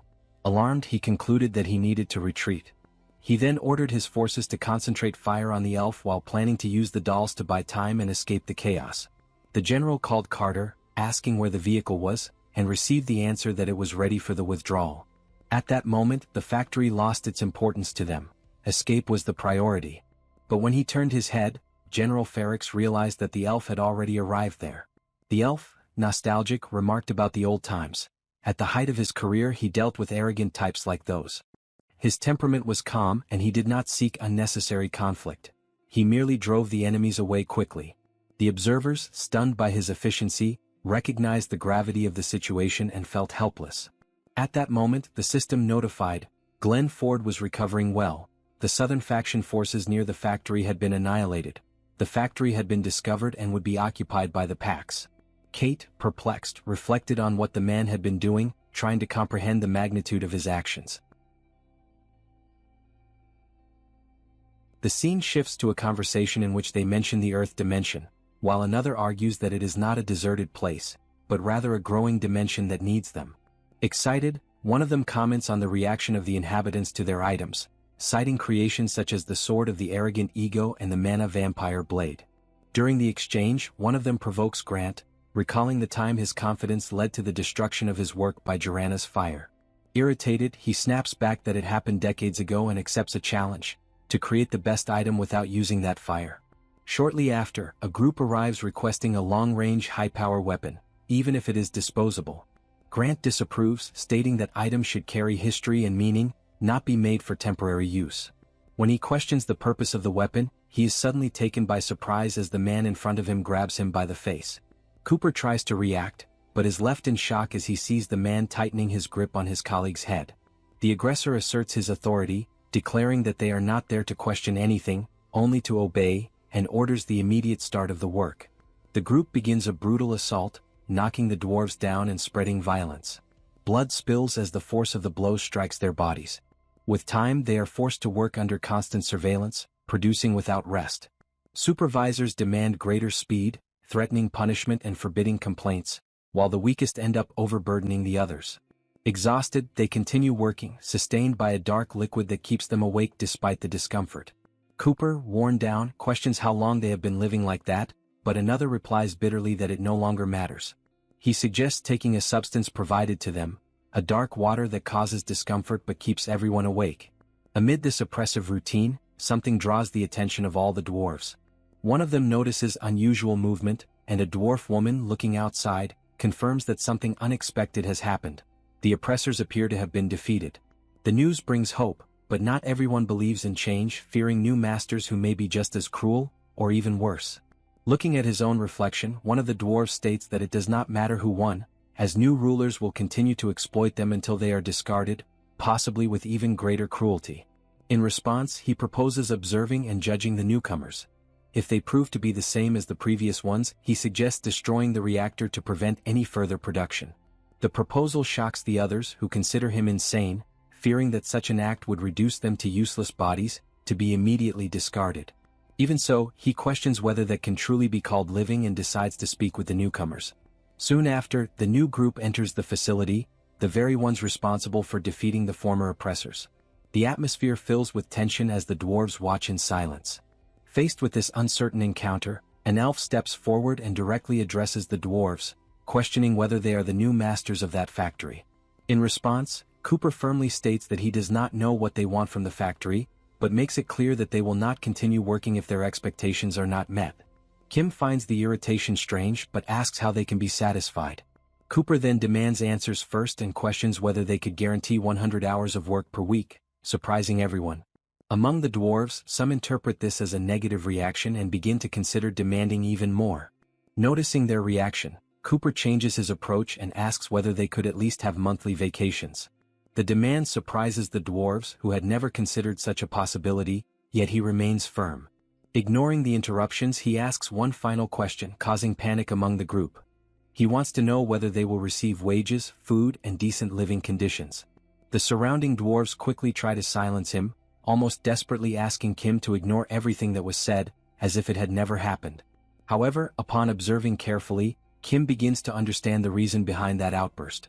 He perceives the accumulated desperation, exhaustion, and suffering those workers carry. The emotion hits him, but he restrains himself so as not to show weakness. Composing himself as best as he can, he gets straight to the point and asks everyone to follow him. One of the dwarves watches Kim and, despite his serious expression, feels an unexpected sense of trust. Even so, as they follow him, they arrive at a comfortable place and for the first time in a long while, truly rest, falling asleep almost immediately. Cooper remains asleep for some time, completely overcome by accumulated exhaustion. Amid his deep slumber, he begins to notice a distant voice calling out to them. Gradually, his consciousness returns and the figure of Brock approaches, trying to wake them. The dwarves awaken abruptly, startled. Still disoriented, Cooper feels an immediate tightness in his chest as he realizes he had fallen asleep without even noticing when it happened. His thoughts become tangled as he tries to recall recent events, remembering only that they had been rescued and brought to that unfamiliar place. Brock introduces himself calmly and explains that, although they are in different areas, he considers it a good thing to encounter other dwarves. Without going into details, he makes it clear that he already understands the suffering they have endured. He also mentions that he had intended to explain everything earlier, but did not have the courage to wake them, respecting their state of exhaustion. However, he now needs to proceed with his responsibilities and therefore asks them to follow him for a brief introduction to the place. Still wary, the dwarves follow him, while Cooper observes everything cautiously, fearing he may have trusted the wrong group. As they walk, they become more familiar with the surrounding environment. Everything appears extremely organized and efficient, which draws the dwarves' attention. Among them, a realization arises that maintaining a structure of such magnitude is no simple task, making it all the more impressive. Some begin to wonder what kind of work someone so methodical would demand of them, concluding that they would hardly be assigned meaningless tasks. Cooper analyzes the situation coldly. He believes there will be rest but also intense work, though more efficient than the previous exploitation. Even so, he remains alert, worried that he may have made a bad impression. Upon arriving at the cafeteria, Brock explains that they are free to serve themselves, and that the food, though unfamiliar, is surprisingly good. Cooper begins to question how much this generous treatment is tied to future demands. After some time, Brock returns and informs them that the explanation has concluded, thanking them for their attention and acknowledging that they must still be tired. Cooper interrupts, demanding to know what work they will be given. Brock replies that they will not be forced, and that the focus is on ensuring their well-being, which confuses the dwarves. Meanwhile, elsewhere inside a building, Glenn Ford returns alive. He shows disbelief, recognizing that his survival was only possible thanks to the help of Kim and the elves. Kim reinforces that a high elf healed him while another took care of an ally, and then states that his true contribution begins now. He reveals a valuable resource, leaves from the world tree, capable of purifying the enemy's gas and strengthening the body, and which can be used orally. Kim declares that he will also fight, and Glenn acknowledges that this could change the course of the war. Even so, Kim warns that it will not be easy, even with his ability to strike targets from long distances. At that moment, Kim opens a system notification. It informs him that the multidimensional trade chamber has approved an investment, selecting the murky world dimension for a new plan focused on the United States. Shortly after, another message announces that, in 7 days, the passage between dimensions will be gradually opened, with permission levels and automatic rules for profits and fees. As he reads all this information, Kim realizes the gravity of the situation. He concludes that the level of difficulty has increased significantly, and that the presence of high-level entities indicates an extremely challenging combat scenario. He reflects on the gap between power levels and equipment, recognizing that his current capabilities are still insufficient to face higher-level opponents. Even enhanced weapons would not be enough to guarantee an advantage against enemies of that caliber. For this reason, he concludes that he must better understand the entities of the new dimension, since without that knowledge he will not be able to prepare properly. Glenn Ford explains that Murky World is a dimension inhabited by beasts that rely on brute strength as their primary weapon. He describes the creatures as agile, powerful, and highly regenerative, emphasizing their danger. He states that he has already faced them in the last bidding war and reveals that some are controlled by the Southern faction, making them even more treacherous. Upon hearing this, Kim concludes that if that dimension was chosen and Glenn Ford has already fought those creatures, then the Southern commander is likely involved. Glenn Ford confirms this, stating that the commander, after losing allies in the factory, has become even more desperate and willing to take extreme measures.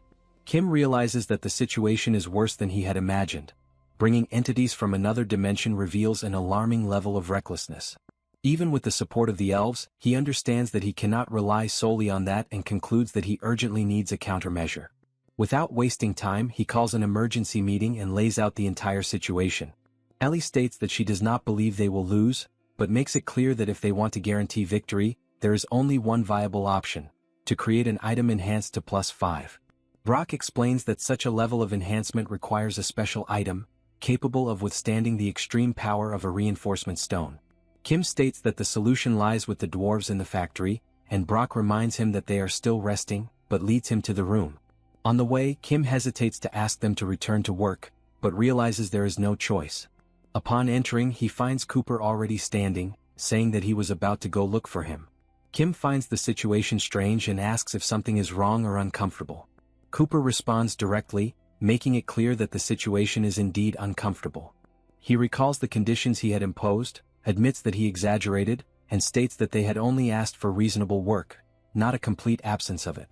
Restless, he adds that his hands are almost itching from the lack of activity. The reaction catches Kim completely off guard, leaving him momentarily speechless. Meanwhile, in another location, the scene shifts to one of the individuals responsible for the enemy faction's entire operation. He observes the surroundings and, although he does not expect much from the trade chamber, acknowledges that those selected are suitable. Around him, large and menacing creatures wait. One of the creatures remarks that it analyzed the location before the general's arrival and concluded that, aside from that one man, everyone else there is nothing but scum. Another creature points out that only 1 week remains until the massacre of the Northern Army, while a different one suggests using the useless ones as sacrifices. The man allows them to do as they please and asks about the arrival of the level 6 general. He is reprimanded for his lack of respect, but is informed that the general will arrive soon. Faced with any doubt, the creatures dismiss the possibility of defeat, asserting that they do not need strategy, as the sheer power involved guarantees a swift victory. Even aware of the risks, the man accepts it. The scene then returns to Cooper, who hears everything and understands that Kim needs a +5 weapon, and that it would require creating an item capable of withstanding a reinforcement stone of that level. Kim immediately confirms, adding that, if possible, he would also like the weapon's design to be striking. Cooper responds directly that it will not be possible. Surprised, Kim asks whether the problem lies in the design. Cooper dismisses that idea and states that the issue is not the design, but the impossibility of creating such an item under the current conditions. The answer weighs heavily, and Kim, in silence, realizes that without the weapon, his chances drop drastically.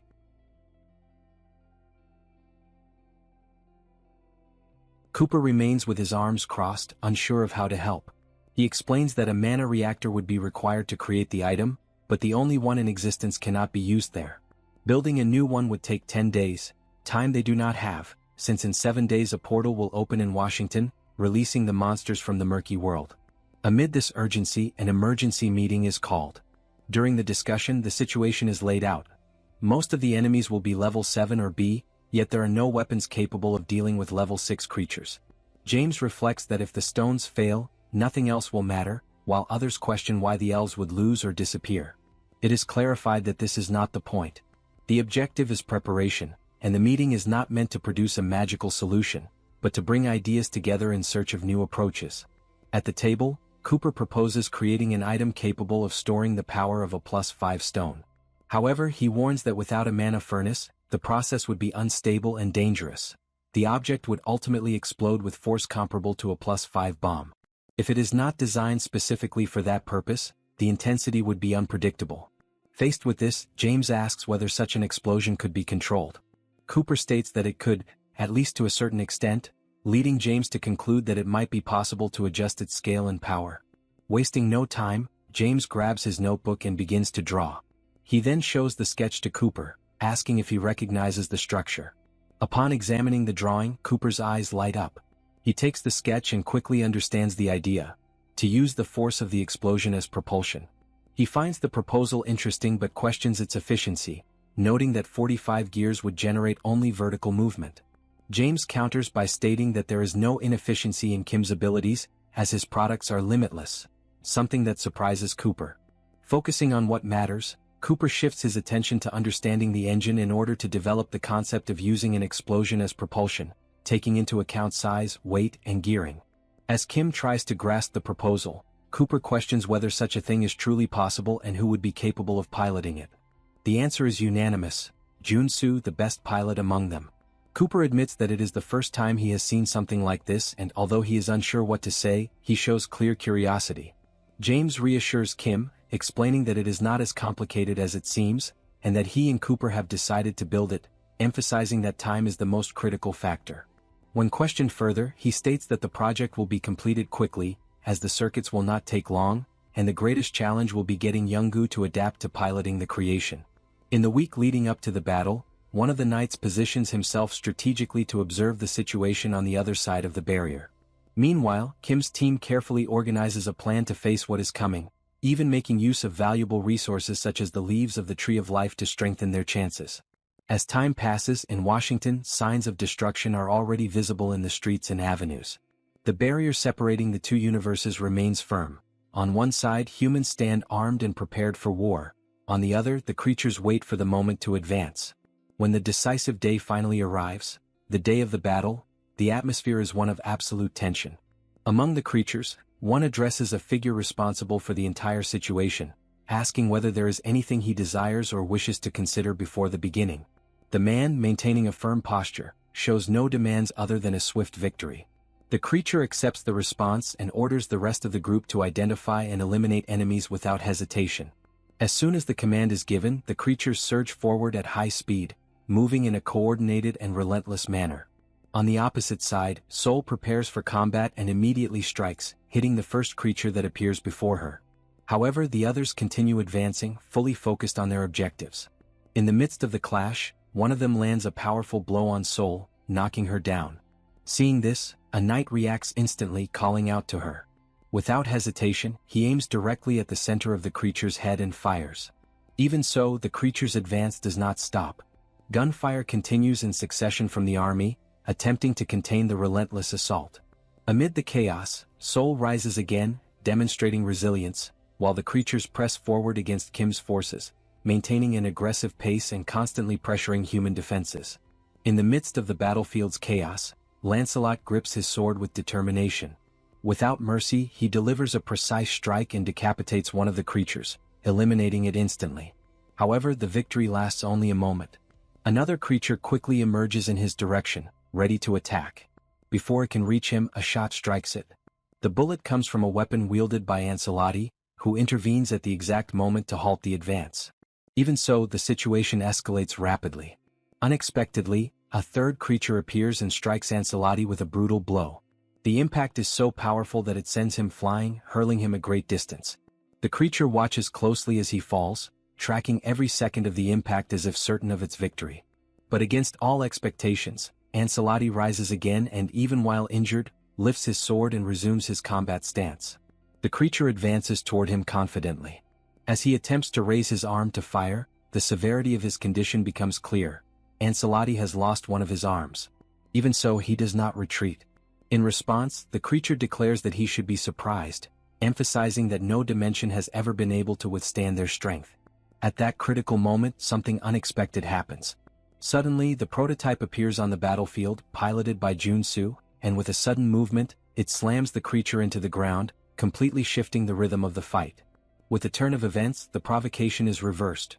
The word, surprise, echoes once more, now carrying an entirely new meaning.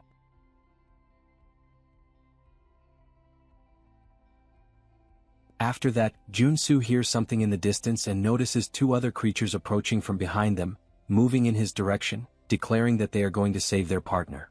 They are two creatures advancing rapidly, determined to rescue their fallen companion. As they run, the prototype prepares to retaliate. At the right moment, it extends its arm, and the two creatures collide against it and fall, blood spilling onto the ground. Junsu remains steady, counting 2 more kills as he prepares for what is yet to come. Days earlier, while observing Mr. Brock's passion for craftsmanship, James recalls the pleasure he once felt in creating and begins to question the fate of his own motivation. Determined to ignore efficiency and act out of pure desire, he conceives the Giant, his new prototype. The Giant is a colossal and inefficient machine, whose immense weight causes structural failures with every movement. To operate it, James uses the energy of unstable magical scrolls that, despite their danger, are viable due to the prototype's limited nature. A gem integrated into the system serves as a warning indicator for overload and imminent explosion. Now, Jun-sun observes everything from inside the machine and prepares for the signal. At the right moment, he presses the button and exits the prototype he was piloting. He abandons the machinery as the system enters collapse. The logic remains clear. If the machine will stop after only a few movements, then it makes sense to let it explode. The prototype detonates, generating a massive explosion in the middle of the city. Outside, Jun-sun observes the result and requests the deployment of a new giant from Mr. Kim. Shortly after, a new prototype appears before him. The system recognizes the delivery as James's masterpiece, Unit 1, completed. Jun-sun reconnects to the machinery. Mr. Cooper's circuit enhances the giant's arm, which in an uncontrolled swing, shatters dozens of beasts. Inside, Jun-sun prepares himself internally for combat once again. The leader of the creatures advances to attack, delivering a powerful blow against the giant. The strike hits the machinery with enough force to knock it to the ground and trigger an explosion. After the impact, the creature assesses the situation and orders the retreat of all forces, signaling a change in tactics and instructing everyone to hide and avoid confrontation until further orders. Amid the smoke from the explosion stand Jun-sun and Kim. He checks for injuries, while Jun-sun acknowledges that he is alive thanks to the help he received.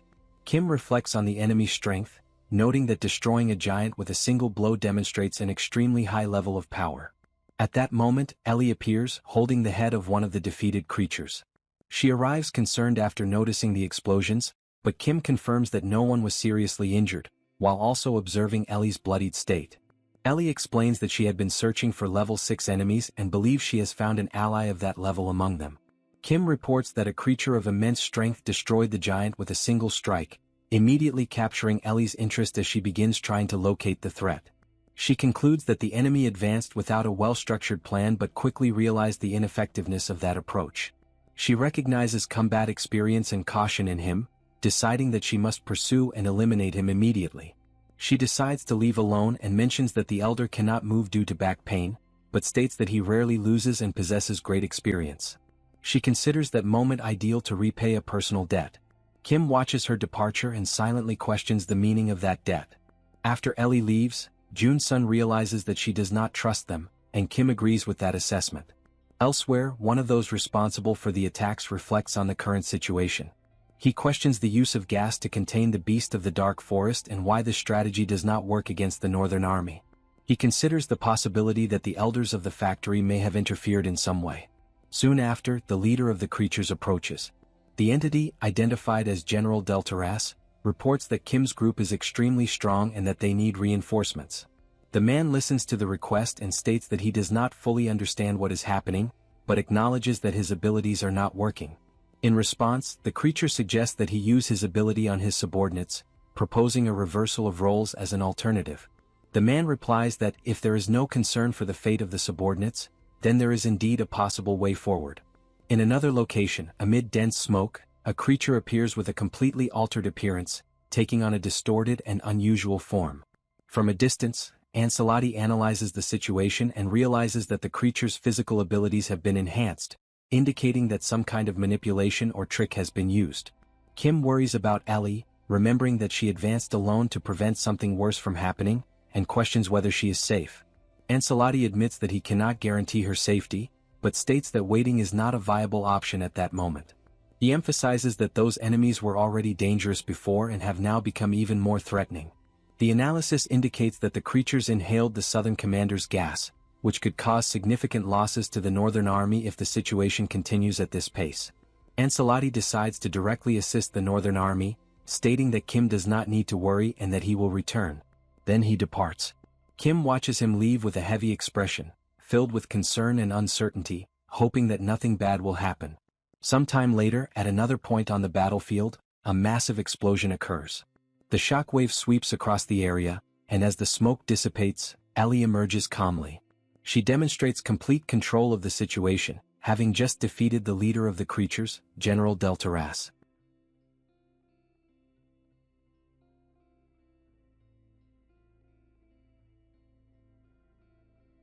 Elsewhere, a creature let out a scream. A powerful strike headed straight toward it, delivered by Glenford directly to the center of its body. The impact sent the creature flying far away, launching it an enormous distance. However, moments later, Glenford noticed another creature advancing and realized that one of them had escaped. The beast sprinted toward the edge of the barrier while being hit by countless gunshots. Even under the barrage of bullets, it showed no sign of fatigue and continued charging at high speed, completely ignoring the projectiles. The soldiers firing at it eventually ran out of ammunition. In desperation, they watched as the creature drew closer and closer at an alarming pace. Then, it stretched out one of its arms to grab one of the men. The chosen soldier panicked and screamed in fear. Before the creature could reach him, Lancelot suddenly appeared and, with a single strike, sliced through the beast, causing blood to spray in every direction. Immediately afterward, he delivered another tremendously powerful attack, sending the creature flying away. Turning toward the soldiers, Lancelot declared that he had come to replace the knights. He ordered them to reorganize their equipment and prepare to face the beasts while he held the defensive line. As he spoke to the men, the creature he had previously knocked down quietly approached from behind. Before the attack could happen, Glenford appeared once again and landed a powerful blow directly in the center of the creature's face. The impact protected Lancelot and sent the beast crashing violently into the ground. Without wasting any time, Glenford rushed toward the fallen enemy. Clenching his teeth, he concentrated all his strength into a single fist and unleashed another devastating strike. The creature completely lost its strength and died. Even so, Glenford continued staring at the body, carefully evaluating whether another blow would be necessary or if the beast had truly been eliminated. He then looked back and warned Lancelot that those creatures possessed an extremely high regenerative ability. He explained that even when they appeared dead, they could recover before anyone noticed. Upon hearing that, Lancelot was surprised. The possibility reminded him of another warrior, and he immediately feared that the same thing might have happened to him. The scene then shifted to Kim. Standing before a PAC system screen, he desperately tried to come up with a plan. Kim reflected that Ellie had gone to confront the monkey chief of the Mirkwood forest beasts. However, shortly after her departure, the forest creatures inhaled the gas and became far stronger. Meanwhile, the knights who had been blocking the southern army scattered to search for their commander. As a result, Lancelot was left holding the defensive line almost entirely by himself. Kim realized that he was helping through the PAC system, but he began to question whether that was truly the best he could do. Then he remembered that one of the elder elves suffered from back pain. If there was more than one elder, perhaps the others could help. Determined to check, the scene shifted to the place where the elders were resting. As he observed them, Kim recalled that the elder on the left was the one who had destroyed the army during the previous battle. Noticing another elder on the right, he approached and asked whether he was all right. The elder replied that he had planted an entire crate of world tree saplings and that his back had completely locked up. He then complained about the situation, claiming that he was utterly screwed and did not even know how he would manage to go to the bathroom. Kim stepped away and began to reflect. Thinking it through, he concluded that having a high level made someone resistant to external threats, but it did not make them immortal nor prevent the effects of aging. If the elder's back was truly in that condition, the situation might be more serious than it appeared, so he decided to look for a better solution. He considered that if they could suppress the southern commander, the beasts might return to their normal state. That would make the battle easier and also create an opportunity to help Ellie. At that moment, one of his companions appeared. After hearing the situation, the ally concluded that they should find the Knights of Camelot, assist them and locate the southern commander. Kim confirmed the plan while warning him about the many beasts in the dark forest. The companion showed no concern and, with confidence, reminded Kim of who they were and declared that he could finally help during such a decisive moment. Shortly afterward, he assured Kim that he would return and quickly set off toward his destination. Watching him leave, Kim wished for everyone to return safely. However, he soon pushed that thought aside, realizing that worrying would solve nothing, and decided that he needed to keep acting. As he thought about this, something began to form behind him. Sensing a strange presence, Kim turned around and wondered what was happening. A beast appeared before him. Without the slightest hesitation, the creature charged to attack. Just as it was about to land its strike, something blocked the attack. It was Lancelot. Wielding his sword, he intercepted the creature's assault and prevented it from reaching Kim. Surprised, Kim immediately recognized his savior, and Lancelot apologized for the delay. He then looked at the beast before them and concluded that it had become stronger, exactly as he had imagined. The creature stared directly into Lancelot's eyes and showed that it could not understand his actions. To it, only the strong survived, and that was the truth governing all life. For that reason, it found it incomprehensible that someone like Lancelot would risk his own existence for much weaker humans, especially individuals who did not even belong to the same species as him. Lancelot replied that he had expected no other way of thinking from a beast and stated that such savage thoughts were natural for someone who lived solely according to instinct. He then explained that the value of a life did not depend on strength and that judging the world by that standard only produced blood and ashes, while the creature countered that such words were useless in the face of hunger. As the two stared at one another, the tension between them intensified. The creature declared that hunger could devour even gods and that fear could destroy love. It explained that the mercy defended by Lancelot was nothing more than a chain that suffocated the needy. Immediately afterward, it unleashed a powerful kick. The impact sent Lancelot flying backward. He tried to reduce the damage by dragging his feet across the ground and regaining his balance. Even so, he held firmly to his convictions and declared that he fought precisely to break those chains. Growing impatient, the creature said it was tired of the debate and claimed that anyone who faced true hunger would eventually betray everything they believed in. Lancelot remained steadfast and replied that the creature could believe whatever it wished. However, he stated that he had fought for love far longer than the beast had merely survived, and that he would continue defending those ideals until death. Mocking him, the beast declared that he would soon discover whether he could still defend those convictions after losing his head. The next instant, the beast launched itself toward Lancelot with overwhelming speed, strength, and ferocity. From a distance, Kim watched the confrontation and realized that he could not use the pack system in a battle unfolding so quickly. Suddenly, something caught his attention. When he looked back toward the battlefield, he saw a figure being violently slammed into the ground. It was the knight. He crashed down with tremendous force and remained motionless, seemingly unable to react. Alarmed, Kim tried to check his condition.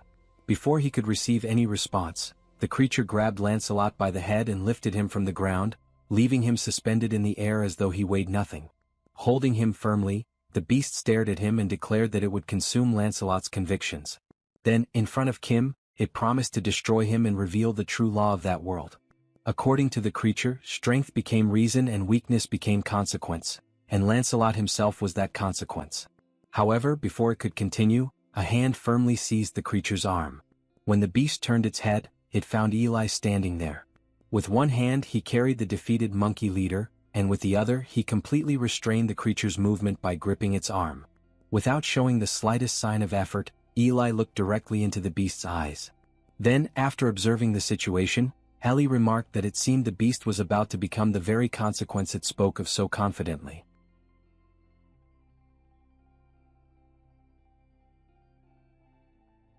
Elsewhere, the creatures observed the city filled with abandoned cars and devastated streets. Nearby, hidden behind one of the vehicles, was one of Kim's companions. Thanks to his excellent sense of smell, he was able to track the creatures throughout the area. After analyzing his surroundings, he concluded that he could not detect the scent of any beasts nearby. Believing that this was the ideal moment, he quickly dashed toward his objective. As he ran, he searched for the scent of the Knights of Camelot and followed the trails they had left behind. Suddenly, something caught his attention. A creature was watching him from the rooftop of a building. He immediately stopped running and wondered whether the beast had truly managed to notice him from that distance. His doubt lasted only an instant. In the blink of an eye, the creature vanished from the rooftop and appeared directly in front of him.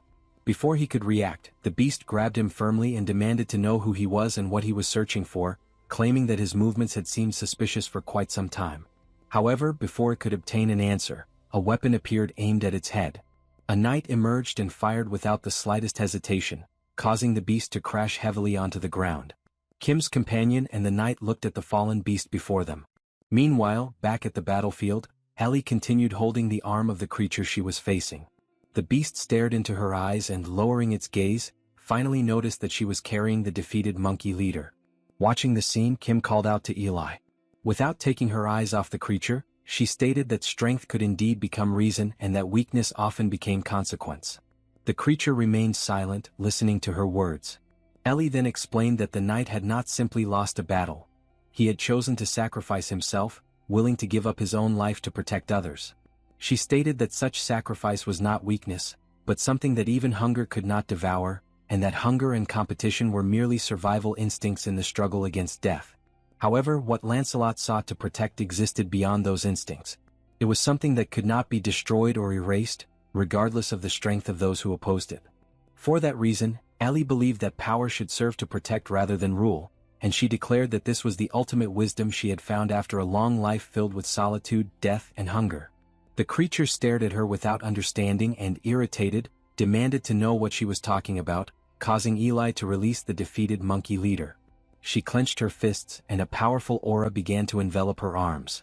Preparing to attack, she made one final remark, advising the creature to become a good person. The next instant she unleashed a devastating punch.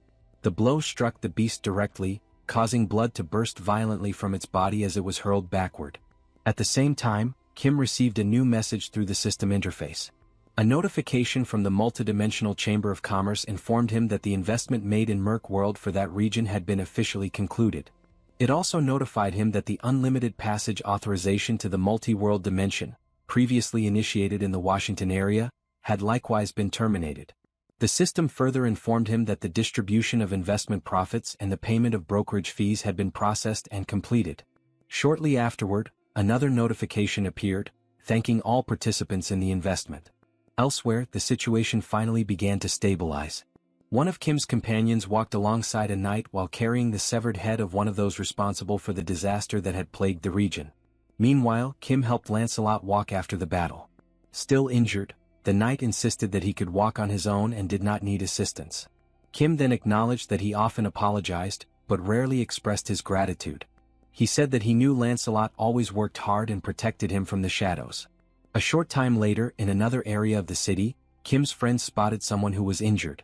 Upon noticing the situation, he immediately pointed toward the victim and alerted the others. He explained that the patient was in critical condition and ordered them to hurry over and provide assistance. Elsewhere in the city, while receiving treatment for her injuries, Ellie thanked those caring for her and admitted that the battle had been difficult. Even so, she stated that she had emerged victorious. Meanwhile, rescue teams continued moving through the streets, directing everyone to move quickly and informing them that there was another patient in the next block. Later, with the situation finally under control, Glenford and Kim shook hands. The leader sincerely thanked him for all the help he had received and stated that he would finally be able to sleep peacefully. Kim looked around and admitted that his greatest concern had been the possibility that the Southern Commander's ability would remain active even after his defeat. Fortunately, that problem also appeared to have been resolved. In addition, the High Elves had already promised to provide assistance, greatly reducing the reasons for concern. Even so, Kim humbly concluded that he did not believe he had done as much as the others during the entire crisis. Glenford disagreed and stated that he would remain behind to help the injured and assist with reconstruction. He reminded Kim about the terminal he had given him and asked him to make contact whenever he needed help, emphasizing that he wished to repay the assistance he had received. Sometime later, now much calmer, Kim began reflecting on everything that had happened. Looking back, he realized that the events had been so chaotic that he had not even had the opportunity to ask several important questions. Deciding to take advantage of the opportunity, he asked whether there was any way he could help. Feindrich replied that it would be an honor to cooperate. After thinking for a moment, Kim asked an unexpected question. He wanted to know whether there was any way to sacrifice the skeleton knights. Meanwhile, elsewhere, a dwarf celebrated in front of a massive completed facility. With the equipment now operational, he believed they would be able to manufacture any item their leader desired. However, a dwarf woman interrupted the excitement with a troubling question and asked where the fire of Yahello had been placed. For several seconds, everyone remained silent. One of them asked who had been responsible for transporting it when they entered the facility and requested that the person raise their hand. No hand was raised, and the silence that followed was even more alarming. Realizing the situation, the dwarf widened his eyes and understood that nobody had brought the fire of Yahello. Another dwarf panicked and asked what they should do, suggesting that they immediately inform their leader of the problem. The answer came at once, stating that there was no other option because in his view, they would all be dead if they attempted to hide a mistake of that magnitude. Meanwhile, in another part of the city, the sun began to disappear beyond the horizon. Sitting among the ruins after the battle, the operations chief recalled the countless battles he had fought alongside Kim, but admitted that this war had been the most difficult of them all.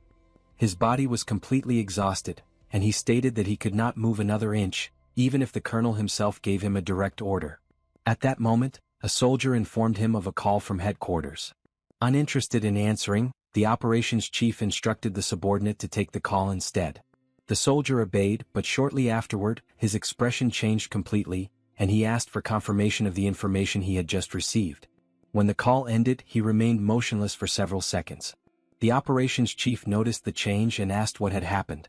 he was informed that a monster had attacked the headquarters building and destroyed half of the structure. The news left him completely stunned, instantly driving away every trace of exhaustion.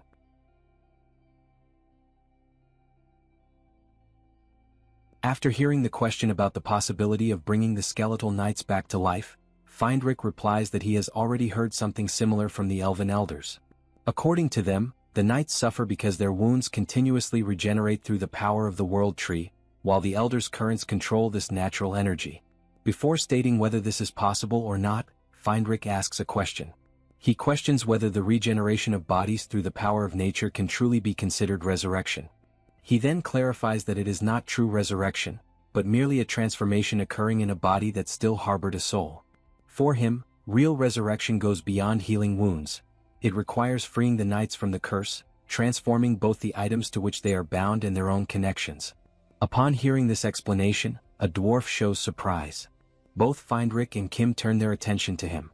The dwarf then comments that he had already intended to speak with them and has a favor to ask of Lord Kim. Shortly afterward, the three begin analyzing the project developed by the dwarves. Although he finds it strange to praise such a sinister creation, the dwarf acknowledges the good work and concludes that the first stage of restoring the knights is possible. However, he explains that the process is extremely complex and difficult to understand without knowledge of the concept of a mana reactor.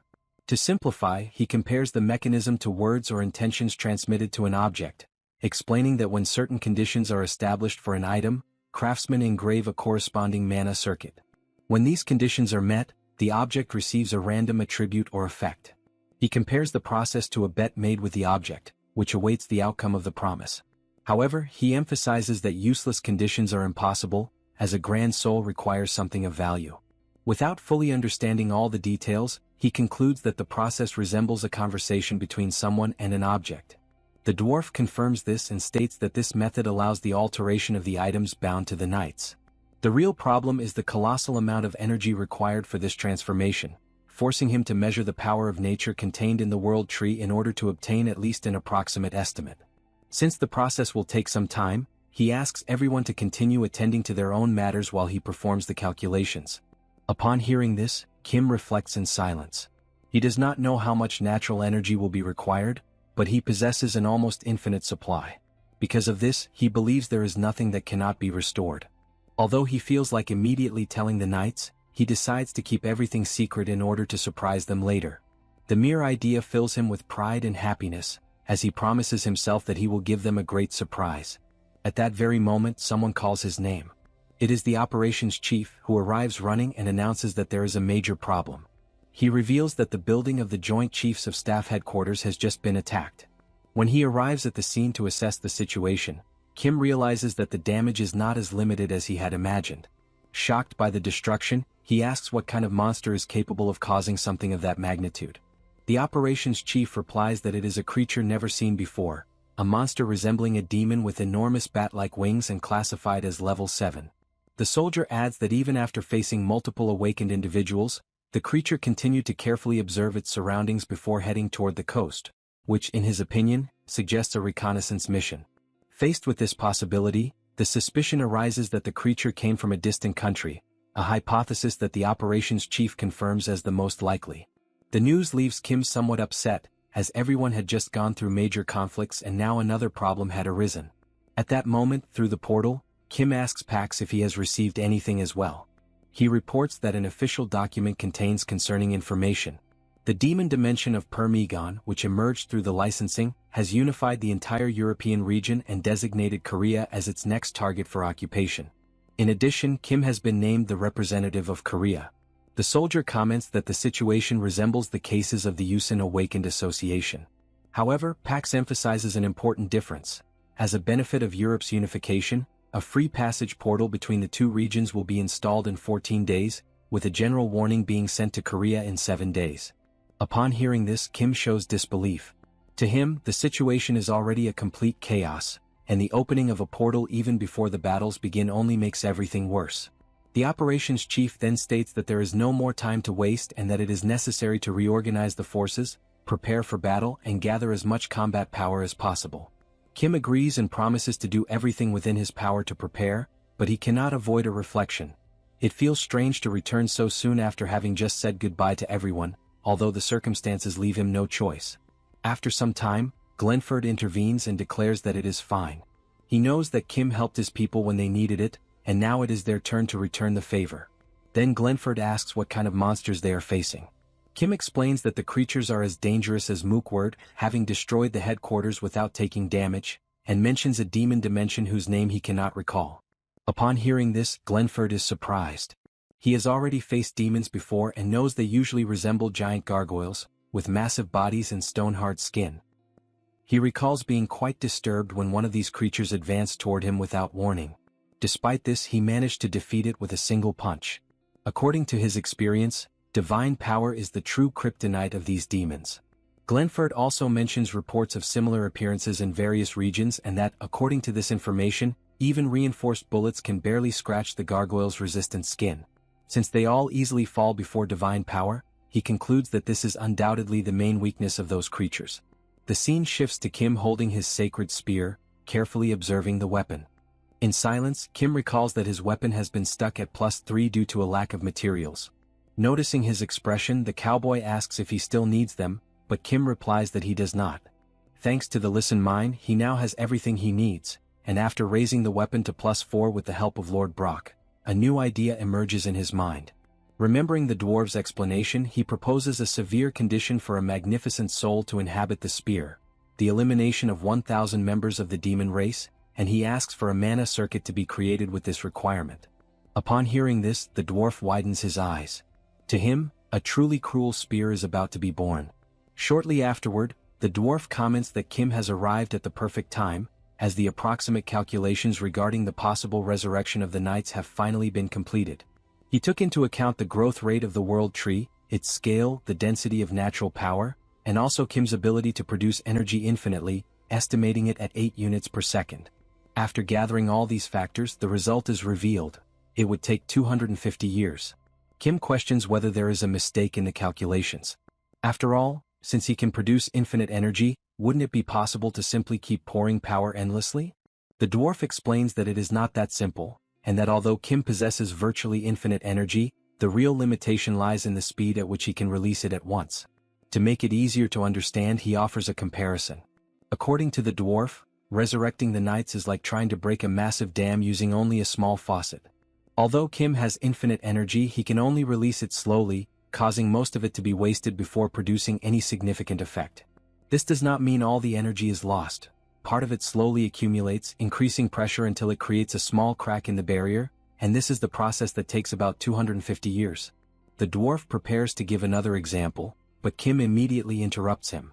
He states that he already understands the situation, and that it is like creating a possibility and then spending centuries trying to expand it.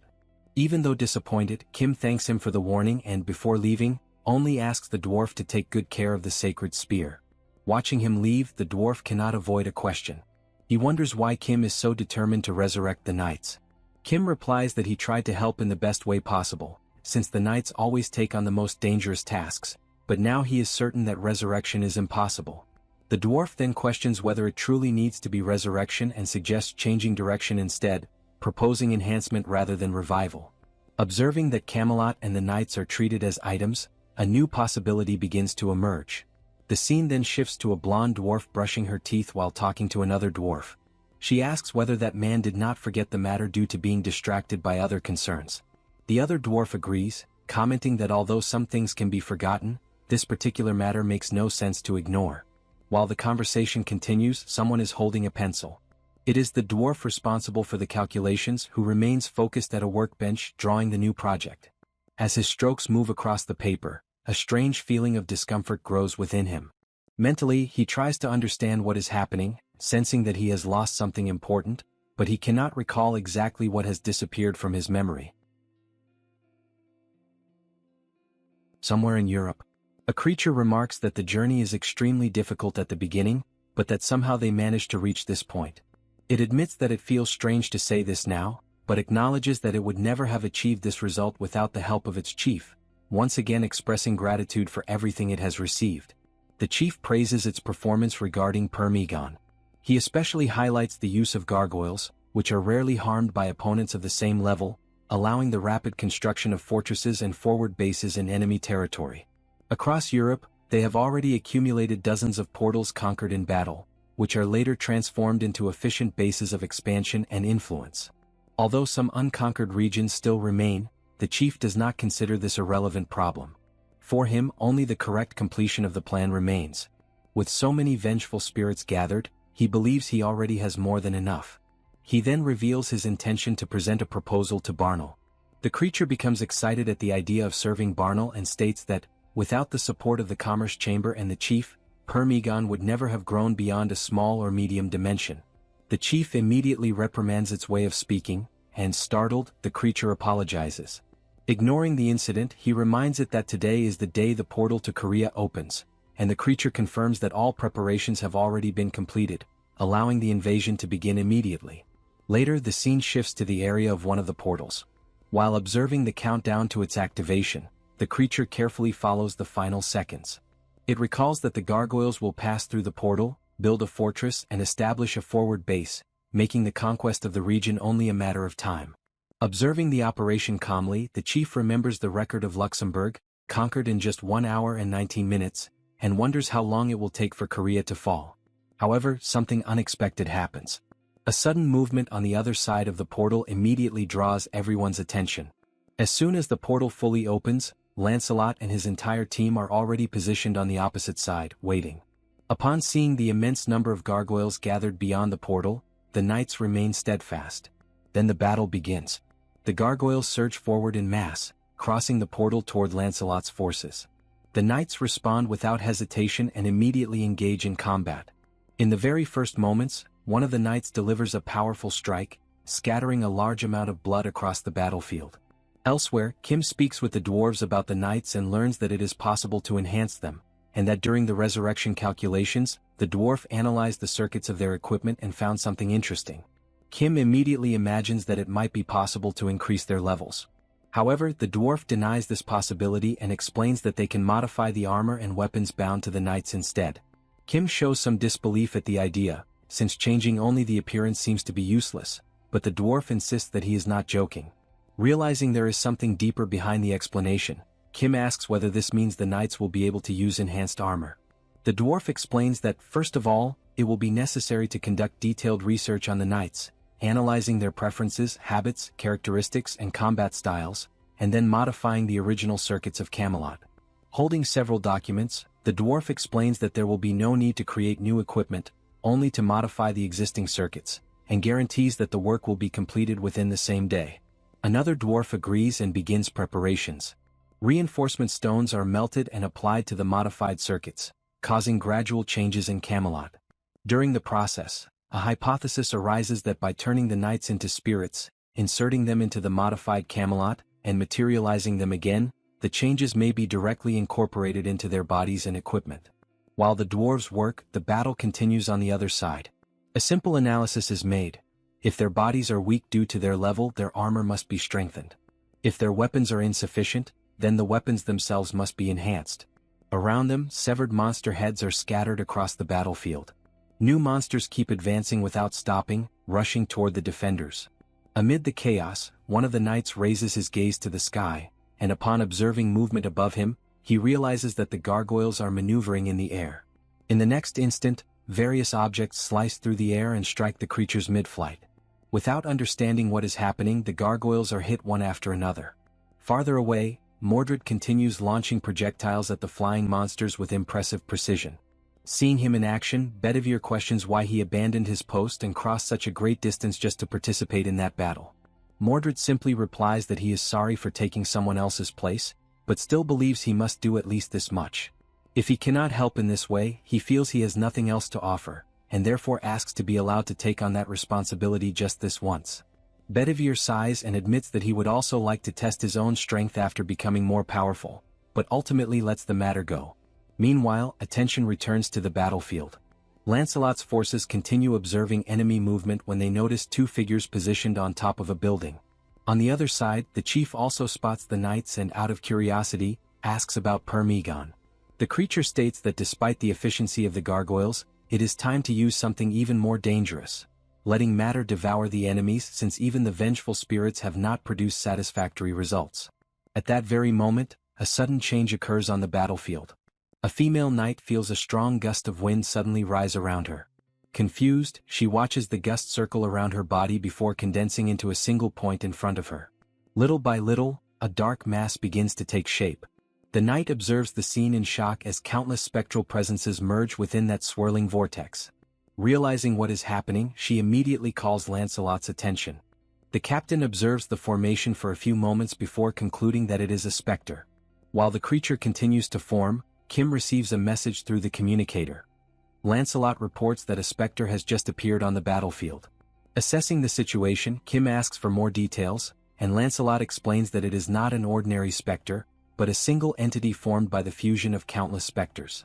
Upon understanding the severity of the situation, Kim orders an immediate retreat of the knights, and Lancelot complies without question.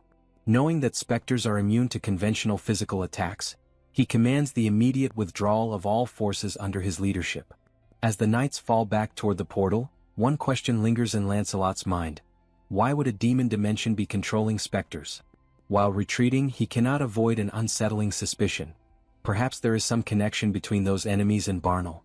Before Lancelot can think further, a voice interrupts his thoughts. The figure praises the knights and orders them to pass through the portal and rest. Then Glenford steps onto the battlefield, fixes his gaze on the spectral entity, and declares without hesitation that he will take over the fight.